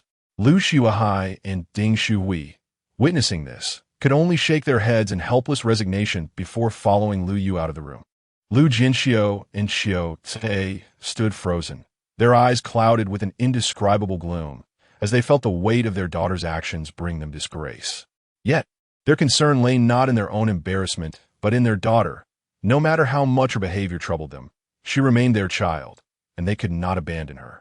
Xinxin, please let it go, both of you. At that moment, they glanced down and were horrified to see their daughter's face drained of color as she fainted. Xinxin, what's wrong? Don't scare us. They were immediately gripped by fear, their faces paling. The events of the night had finally overwhelmed Lu Xinxin, leading her to lose consciousness. Call an ambulance. Call an ambulance. They shouted, with Xiu Tse holding Lu Xinxin, nearly in tears. Hearing the commotion, a waiter hurried in and, upon witnessing the scene, swiftly dialed for medical assistance. Meanwhile, although Lu Xinxin had succumbed to unconsciousness, she continued to mumble incoherently, Lu Yu, don't leave me. I was truly wrong. Chapter 77. A Chance Encounter with Lu Cha. Lu Yu remained oblivious to the turmoil that ensued in the private room after his departure. In truth, even if he were aware, he would remain indifferent. What was Lu Xinxin to him? She did not merit his attention. He ambled forward at a leisurely pace, with Lu Xuehai and Ding Shuhui trailing behind, maintaining a distance neither too close nor too far. Their gazes were fixed upon Lu Yu's retreating figure, occasionally exchanging glances that conveyed mutual concern. "You think Xiaoyu might be?" Ding Shui could no longer contain herself and whispered to Lu Xuehai. "Yes, fine. Don't jump to conclusions," Lu Xuehai replied, casting a stern look her way. "Didn't you also disapprove of Xiaoyu reconciling with Lu Xinxin? He has clearly lost all feelings for her. Isn't that a good thing?" Despite his words, Ding Shui acknowledged that Xiaoyu's recent demeanor had indeed exceeded her expectations. A sigh escaped her lips as she recalled how, for the first time, the usually cheerful Lu Yu bore an expression of cold mockery, his every action exuding an air of emotional detachment that felt alien to her. Yet, this sense of alienation was fleeting, merely a momentary surprise, for he was, after all, a piece of her own flesh and blood, one she had nurtured for over 20 years. There was nothing she knew better. Indeed, Lu Xuehai nodded. "I have never seen him so callous." It was as if he had transformed into an entirely different person. After a brief pause, he continued, "However, this does indicate that Xiaoyu has indeed lost all hope for Lu Xinxin, and clearly, she has shattered his heart. Otherwise, he would not be so ruthless." "That is certainly true. Xiaoyu and she have been together for so many years. Their feelings were not insincere," Ding Shui remarked, casting a sidelong glance at Lu Xuehai. "Mom, Dad, what are you two whispering about back there?" Lu Yu suddenly halted, turning to face Ding Shui and Lu Xuehai, his head tilted in curious inquiry. "Oh, it's nothing, really," Ding Shui quickly replied, tugging Lu Xuehai forward as they hurried to catch up with Lu Yu. The trio walked shoulder to shoulder. Ding Shui stole several glances at Lu Yu, her lips parting as if to speak, yet no words emerged. Lu Yu chuckled, "Mom, if you have something to say, just say it." After a moment of hesitation, Ding Shui finally spoke slowly, "Xiaoyu." Lu Xuehai tugged at Ding Shui's arm, signaling her to refrain from speaking further. Ding Shui frowned, letting out a silent sigh, and settled for, "It's nothing." Lu Yu's lips curved into a smile, his tone light-hearted as he said, "Dad, Mom, I know you may have things you wish to express, but find it hard to articulate. Just remember that I am your son, and after all, you have raised me for so many years. You know me best, don't you?" With that, Lu Yu stepped between them, draping an arm over each of their shoulders, grinning broadly. "Indeed, you will always be our son." Ding Shui's eyes sparkled, a smile gracing her lips as Lu Yu's words eased her worries. Lu Xuehai, who had worn a stern expression all evening, softened, his genial demeanor re-emerging as he playfully chided Ding Shui. "I told you not to overthink it. Xiaoyu's grown up and has his own thoughts and opinions. Don't meddle." "What are you saying? Weren't you worried just now?" Ding Shui countered, unwilling to lose face in front of her husband. She feigned a fierce expression, raising her hands in mock threat, causing Lu Xuehai to retract his neck, hesitant to provoke her further. "In this family, it's still my mom who calls the shots." Lu Yu interjected, feigning a solemn tone. Lu Xuehai's lips twitched, and he scoffed. "Have you forgotten who helped you when your mother gave you a beating?" Lu Yu paused, then a charming smile blossomed on his face as he gazed affectionately at his father. "Dad, you have always treated me the best. Don't make me sick." Lu Xuehai grimaced in mock disgust. "Umph, and what about your mother? Has she treated you poorly? Cooking, cleaning, what has your dad ever done for you?" Ding Shui chimed in, a hint of jealousy in her tone. A sense of foreboding suddenly stirred within Lu Yu. "But I bought my son books, toys, and delicious treats," Lu Xuehai retorted immediately. "That was all ancient history, back when I was little, and you're still bringing that up? How shameless can you be?" Ding Shui rolled her eyes. "So what? My son, whom I've pampered since childhood. Is there anything wrong with that?" Lu Xuehai scoffed. "Xiaoyu has grown up. What have you done for him? Aside from competing with him for food, what else have you done? I would feel embarrassed to expose you." Ding Shui revealed his shortcomings. "How could I steal his food? You'd better have evidence for that." Lu Xuehai nearly jumped in anger. "Evidence? I have plenty of that." Ding Shui retorted dismissively, "Every day." "What do you mean by every day?" Lu Xuehai huffed. "Don't spread rumors." Lu Yu observed his parents bickering and, despite his helplessness, felt a sense of happiness. This familial atmosphere was something he cherished dearly. Uncle Lu, Aunt Ding. Suddenly, a sweet, surprised voice rang out from a distance. Lu Yu instinctively recognized the voice as familiar. Upon further reflection, it became even more recognizable. A beautiful face materialized in his mind.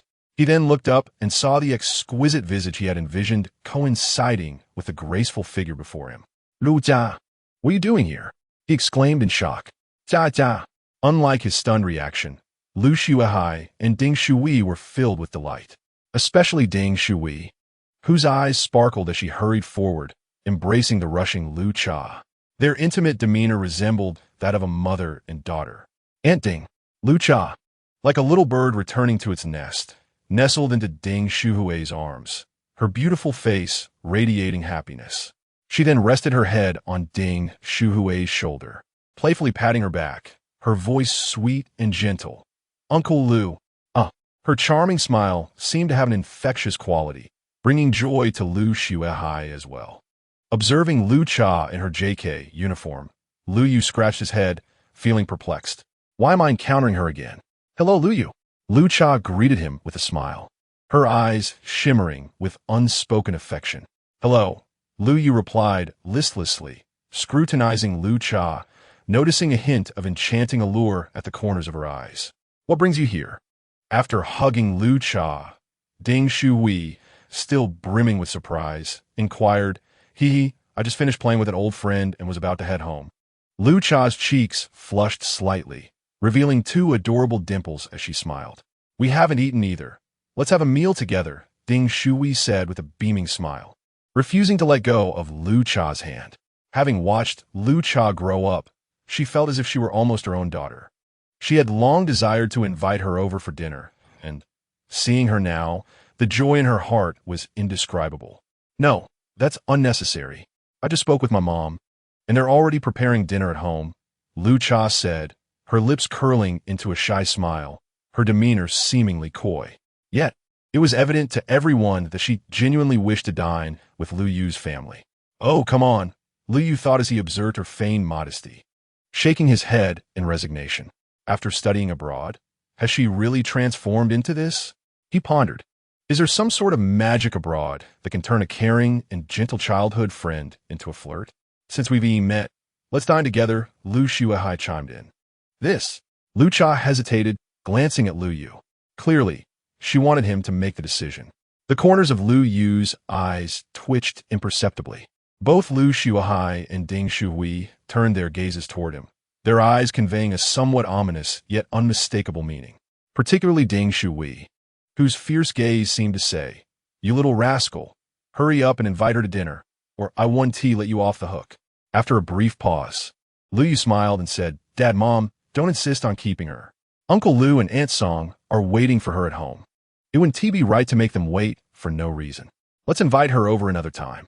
Lu Xuehai's expression froze, while Ding Shuhui's face darkened, her eyes wide open as if to say, What are you talking about, you little brat? Is that how you speak? Looking for a beating, are you? Lu Cha's face turned pale, quickly shifting to a look of pitiful disappointment. She nodded and said softly, All right then, I'll head home first. Uncle Lu and Ding, I'll visit another time. Just as Lu Xuehai and Ding Shui were about to speak up to retain her, Lu Cha retreated, breaking free from Ding Shuhui's grasp. Casting a wistful glance at Lu Yu as she reluctantly said, Lu Yu, I'll be leaving now. I'll find you to hang out another day. Uncle Lu, Aunt Ding, I'm off to have dinner, goodbye. Don't go home tonight. Eat with us. Ding Shui stepped forward and firmly linked her arm with Lu Cha's. Yes, I'll call your dad and tell him you won't be home for dinner. You shouldn't keep them waiting, Lu Xuehai declared resolutely, pulling out his phone to call Lu Jiaoyan. No, don't call Uncle Lu. Lu Cha hurriedly interjected, her expression anxious. If Lu Xuehai made that call, wouldn't it expose her intentions? Hence, the performances of the evening were solely hers to orchestrate. What's the matter? Don't you want to eat with us? Ding Shui feigned anger, frowning. You used to eat at our house all the time when you were little. Now that you've grown up, you're treating us like strangers? Or is it that after studying abroad, you've come to despise us? No, not at all. Lu Cha quickly denied, affectionately wrapping her arms around Ding Shuhui's shoulders. smiling sweetly as she said, "Aunt Ding, what are you talking about? In my heart, you and Uncle Lou are like my second set of parents. I cherish you both dearly. How could I treat you as strangers? As for despising you, that is even more unthinkable. I still want to sleep over at your house like before. From now on, you must fulfill my wish." Ding Shui listened, her heart swelling with joy. "All right, no problem. You can come stay at our house whenever you like. We just happen to have an empty room available. Then it's settled. I'll move in a couple of days. I really miss the carefree happiness of my childhood." Lu Cha exclaimed with glee, almost overwhelmed. She had anticipated that another goal would quietly be achieved. "How wonderful! Lu Cha, you're so clever. You've seized this opportunity brilliantly," she thought joyfully, though her face still bore a shy expression as she softly said, "Aunt Ding, I'll head home now." "What do you mean going home now?" Ding Shui feigned anger, knitting her brows. "Come on, let us go eat." With that, she attempted to pull her away. However, Lu Cha hesitated, casting a cautious glance at Lu Yu before softly protesting. "Not really, Aunt Ding. I just heard Lu Yu say that you all have other plans tonight, right? Perhaps you could go ahead with your tasks, and we shall dine together another day." Her voice, sweet and melodious, exuded a softness that effortlessly stirred the protective instincts of those around her. Yet, to Lu Yu's ears, it was unmistakably the voice of a schemer. How insidious! She had pursued a degree in tea studies abroad, thus branding herself a master of tea arts. A tumult of emotions surged within Lu Yu. However, he quickly regained his composure, spurred by the predatory gazes of Ding Shui and Lu Shuai, which seemed to pierce through him with a foreboding chill. "No, we have no plans this evening. I was merely jesting.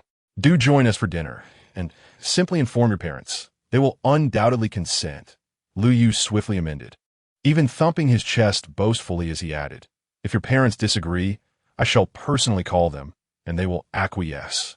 The murderous intent that had loomed in the darkness dissipated instantaneously. Lu Shuai and Ding Shui regarded Lu Yu with approving glances, as if to say, "At least you are sensible." Lu Yu discreetly wiped the cold sweat from his brow. Meanwhile, as Green Tea observed Lu Yu's earnest demeanor, she couldn't suppress a secret smile of amusement. Yet, she feigned a look of grievance, saying, "My parents are easy to persuade, but I fear my sister. I dare not mention it to her. Would you kindly speak to my sister as well? I shall take it upon myself to converse with your parents." "But your sister is beyond my purview," Lu Yu replied, shaking his head vigorously. The corners of El Cha's mouth finally curled into a smile, her bright, clear eyes transforming into shimmering crescents. "You dared to provoke me. I shall have my revenge. I will speak to your parents and your sister. You need not leave this evening." Ding Shui interjected at that moment. "Please, no need for that, Aunt Ding. I can simply send them a message. They will be at ease knowing I am dining with you, and they will agree immediately," El Cha hurriedly insisted. Lu Yu noted her peculiar attitude with mild curiosity, yet he concluded that his parents would surely be delighted by her words.